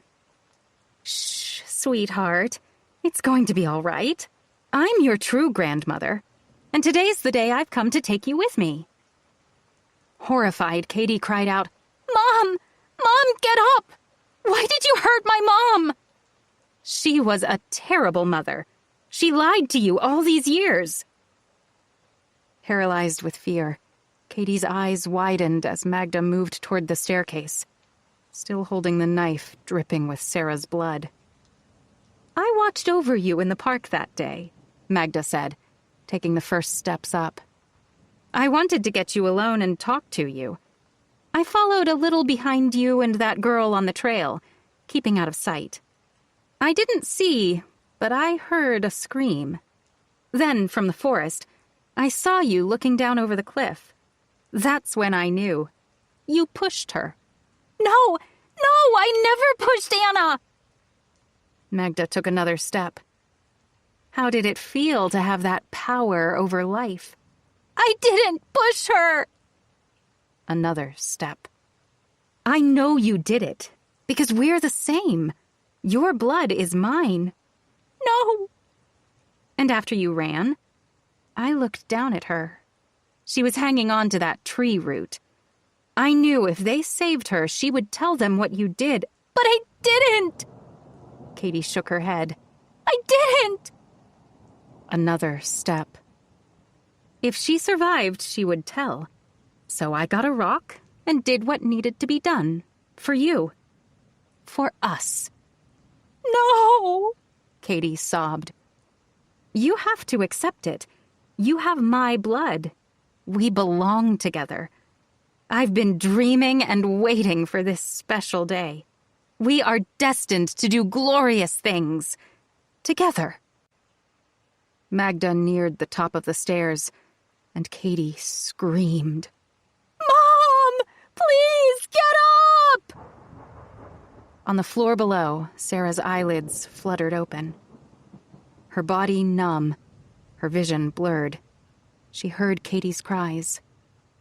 Grunting, she pulled herself to her knees in time to see Katie run from Magda, fly into her room, and slam the door. Sarah crawled to the stairs and began climbing them on her hands and knees. Upstairs, before Katie could lock her bedroom door, Magda forced it open. Katie disappeared under her bed, watching for Magda, seeing her shoes, then a diffusion of light, creaking floorboards. Magda's face appeared as she looked directly at Katie under the bed. "Sweetheart." Magda extended her hand. "Come out of there and give me a hug. I've waited so long." Shrieking, Katie kicked at Magda, whose face dissolved into anger. With the speed of a cobra, Magda seized Katie's ankle and dragged her out from under the bed. With talon-like fingers, Magda clutched Katie's arm. She yelped with pain when Magda yanked her to her feet. When Magda turned to leave with Katie, Sarah smashed a lamp into Magda's face. Then, with an explosion of adrenaline, she wrapped the cord around Magda's neck, growling as she tightened it. "Run, Katie!" But the two women blocked her bedroom doorway. Magda fought Sarah, flailing and thrashing with the knife, some strikes landing on Sarah's shoulders and arms. Their struggle continued to the top of the stairs, where Magda, her face a mask of hair and blood, had nearly removed the cord. Magda raised her hand with the knife high to plunge it into Sarah. Sarah's blood-slicked fingers clawed at Magda's as they battled for the knife, losing their balance in the struggle. Both fell down the stairs, entangled, crashing and tumbling to the bottom. Neither moved. Their bodies crumpled and twisted. In the stillness, Katie crept down. Hysterical and quaking with convulsing sobs, she rushed to Sarah and fell to her knees, cradling her mom's head in her lap. "Wake up, Mom! Please, wake up!" Katie held her mother's bloodied hand, felt her mother squeeze hers. Sarah was alive. That's when Katie felt Magda's unflinching glare. She was on her stomach, lying on the floor a few feet away. Meeting Magda's open eyes boring into hers, Katie was hit with one thought. "The knife!" She cast around. "Where's the knife?" Alarm hammering in her ears, Katie never heard the doorbell, or the voice at the front door after it opened. "I'm sorry, but I heard screams. Is everything—" Ryan Gardner stepped inside. The air froze in a surreal, timeless moment that took his breath away, and he was staggered by the heart-stopping scene. Two women were on the floor, bloodied and broken in the aftermath of an epic struggle. A child held the hand of one woman, tenderly cradling her head in her lap, gently rocking and whispering, "Wake up, Mom! Please wake up!" Then the woman's grip slackened. Her hand fell, and the child's screams merged with the wail of approaching sirens.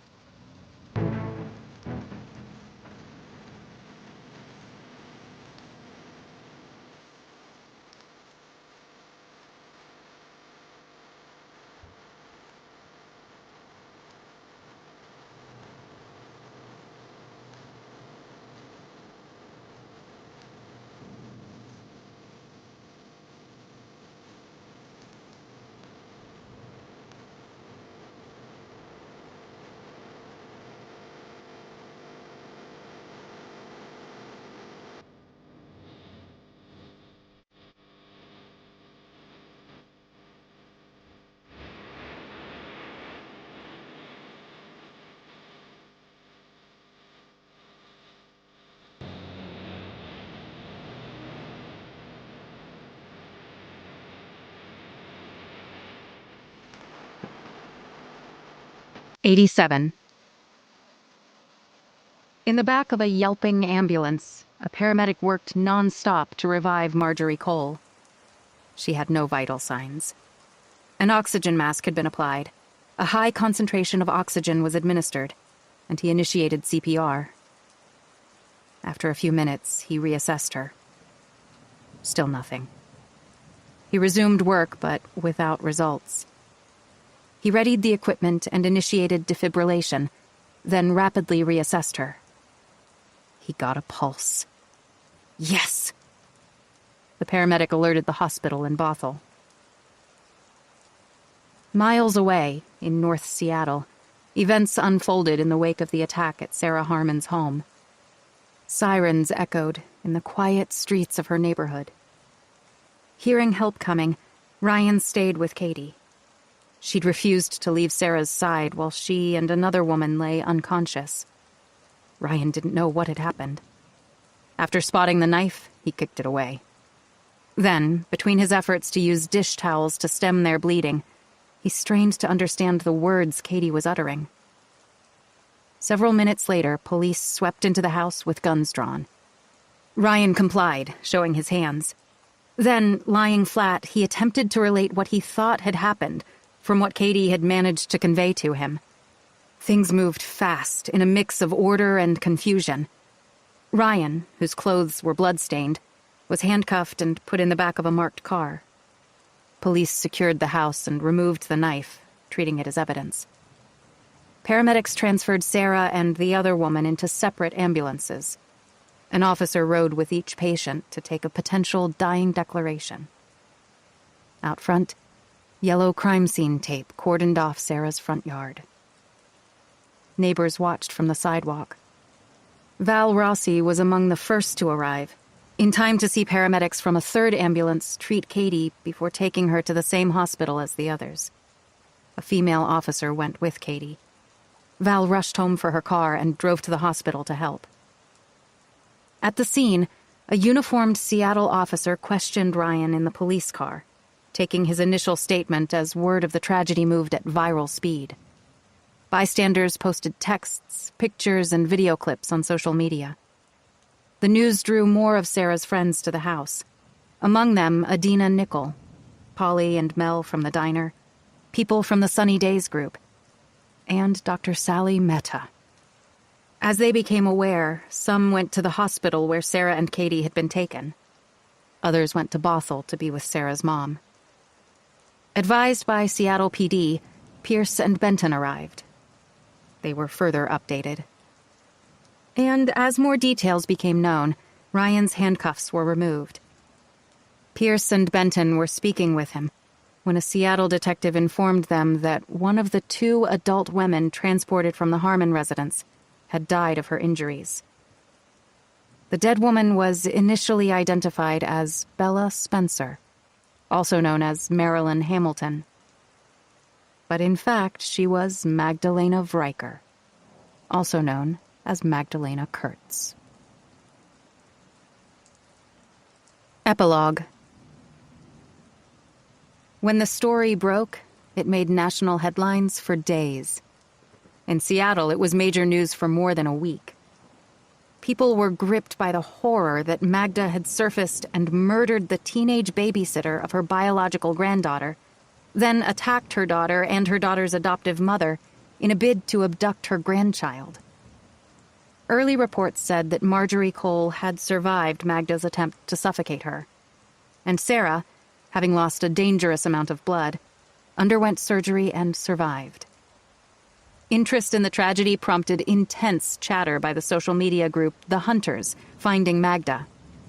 And Telltale Hearts devoted episodes to the case, revealing their connection to it. As questions about Magda swirled, Pierce, Benton, and other investigators put the pieces together. Scrutinizing Magda's apartment, they discovered other maps of Montana, Idaho, and Washington under her bird maps. The hidden maps pinpointed the locations of where the victims had been buried.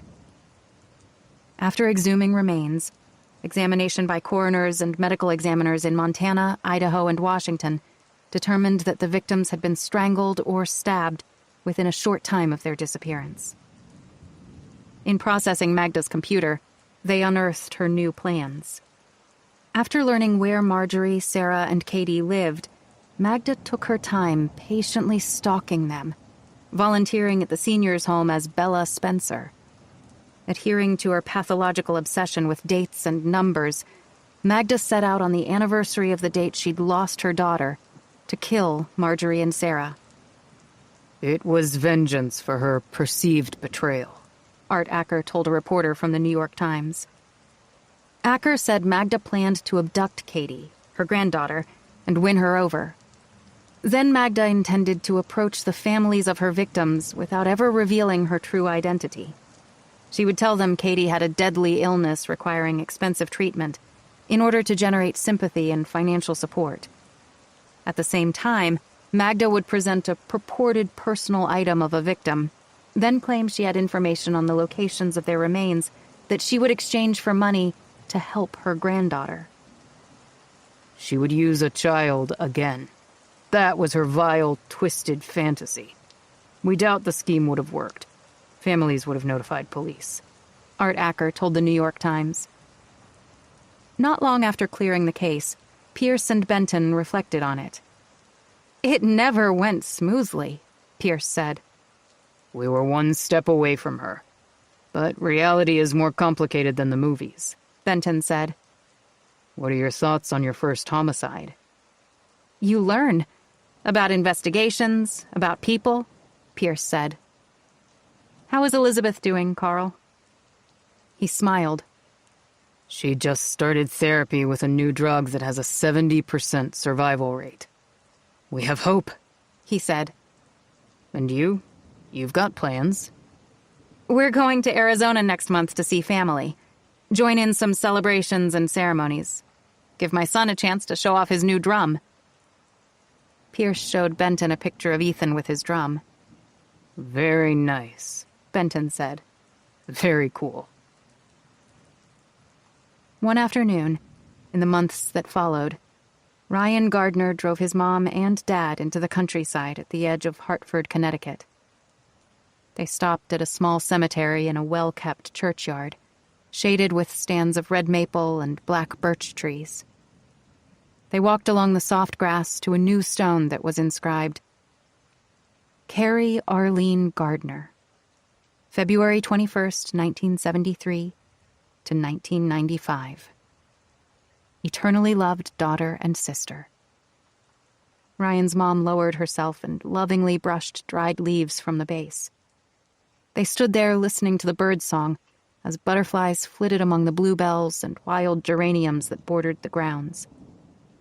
A long silence passed until Ryan's mother broke it. She would have had her own family and a wonderful life, but we finally have her home with us. Ryan put an arm around his mother. She'd never been the same after losing Carrie, but today he saw a small light flicker in her, soothing an unending aching. His father looked like a man who had been repeatedly broken and reassembled. But he was going faithfully to AA, and Mom had invited him to move back home. Standing at Carrie's grave, Ryan's dad took his mom's hand, and it warmed him. Ryan shut his eyes, and he was with Carrie inside the photo booth at the West Farms Mall as she hugged him and they laughed so hard. We're all together again. We're going to make it. Across the country, there were similar moments at cemeteries in Boston, Baltimore, Denver, and beyond to Manchester in the United Kingdom. In each case, after the recovered remains of Frank and Lydia Worrell, Willow Eve Walker, Brent Porter, and Sharon Lance and Jeremy Dunster had been returned, their respective families and friends had gathered to remember them. With the case drawing attention, the family and friends of Anna Shaw also held a candlelight memorial service to honor her memory. But in a remote corner of Montana, one death went unmourned. By arrangement through King County, Magda's remains were returned to officials in Big Sweetwater for internment. Herman Riker's remains had been returned to his family in Idaho after his suicide years ago, but his uncle refused Magda's remains for burial next to Herman in Hayden Lake. As a result, authorities in Montana thought it best if Magda were buried alongside her adoptive parents, Nelson and Scarlett Kurtz, in Big Sweetwater's cemetery. But the plan outraged locals, who didn't want the reviled Magda resting near their loved ones, nor the notoriety that would surely accompany it. Magda's remains were incinerated. No stone or marker was erected. She'd left this world the way she'd come into it, with no one knowing who she truly was.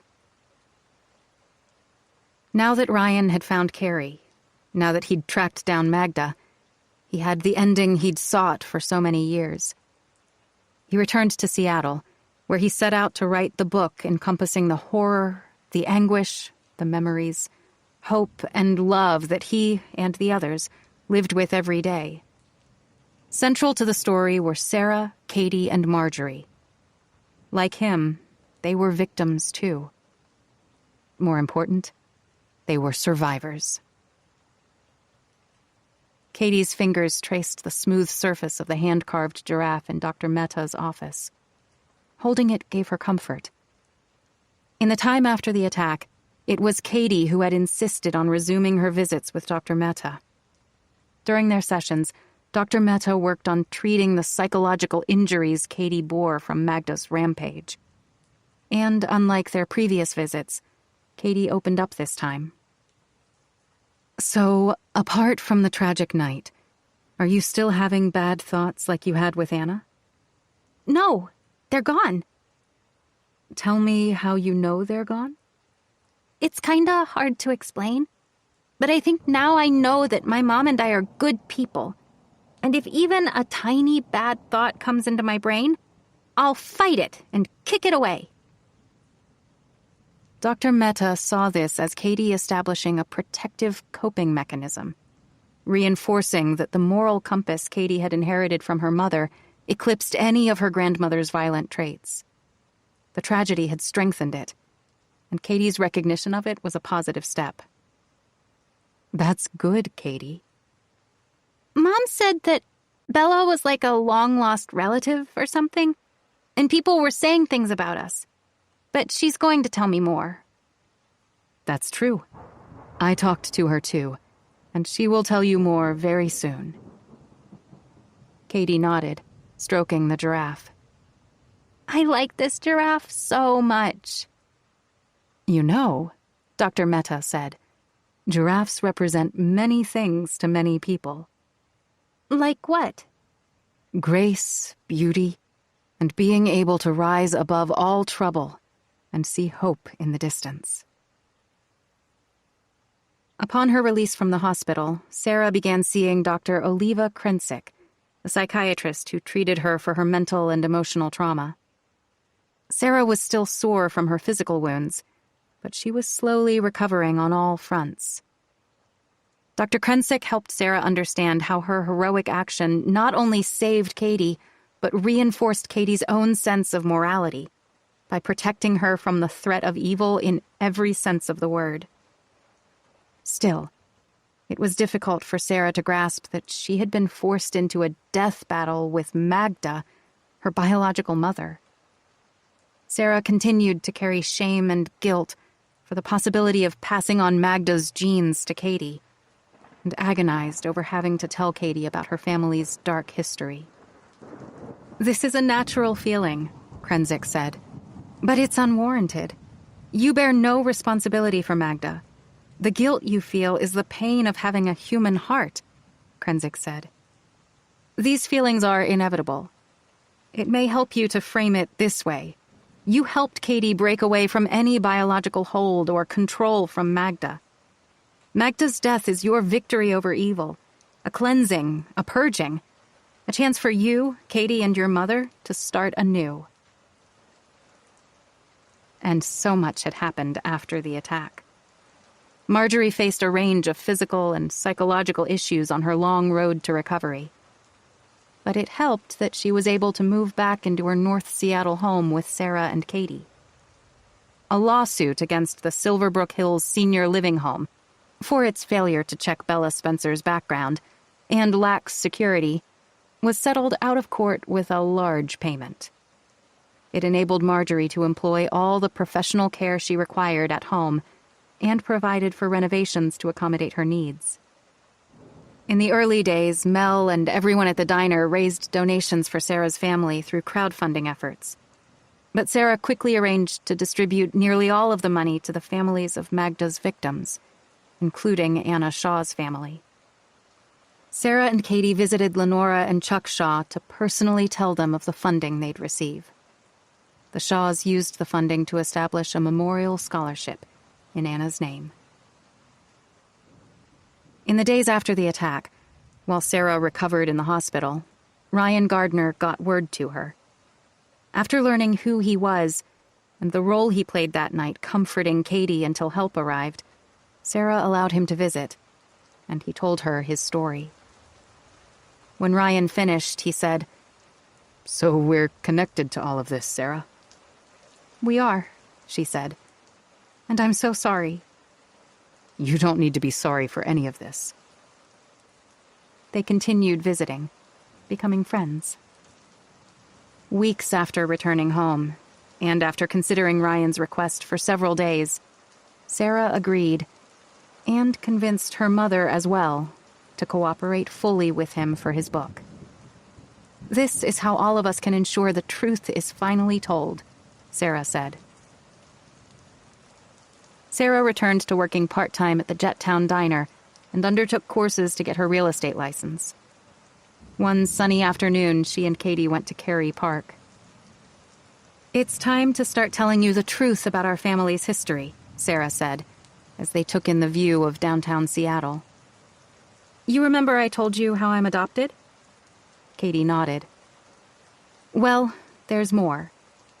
You see, a long time ago, the people who had me, not Grandma Marjorie or Grandpa George, but the people in Montana who had me when I was a baby, they had problems," Sarah said.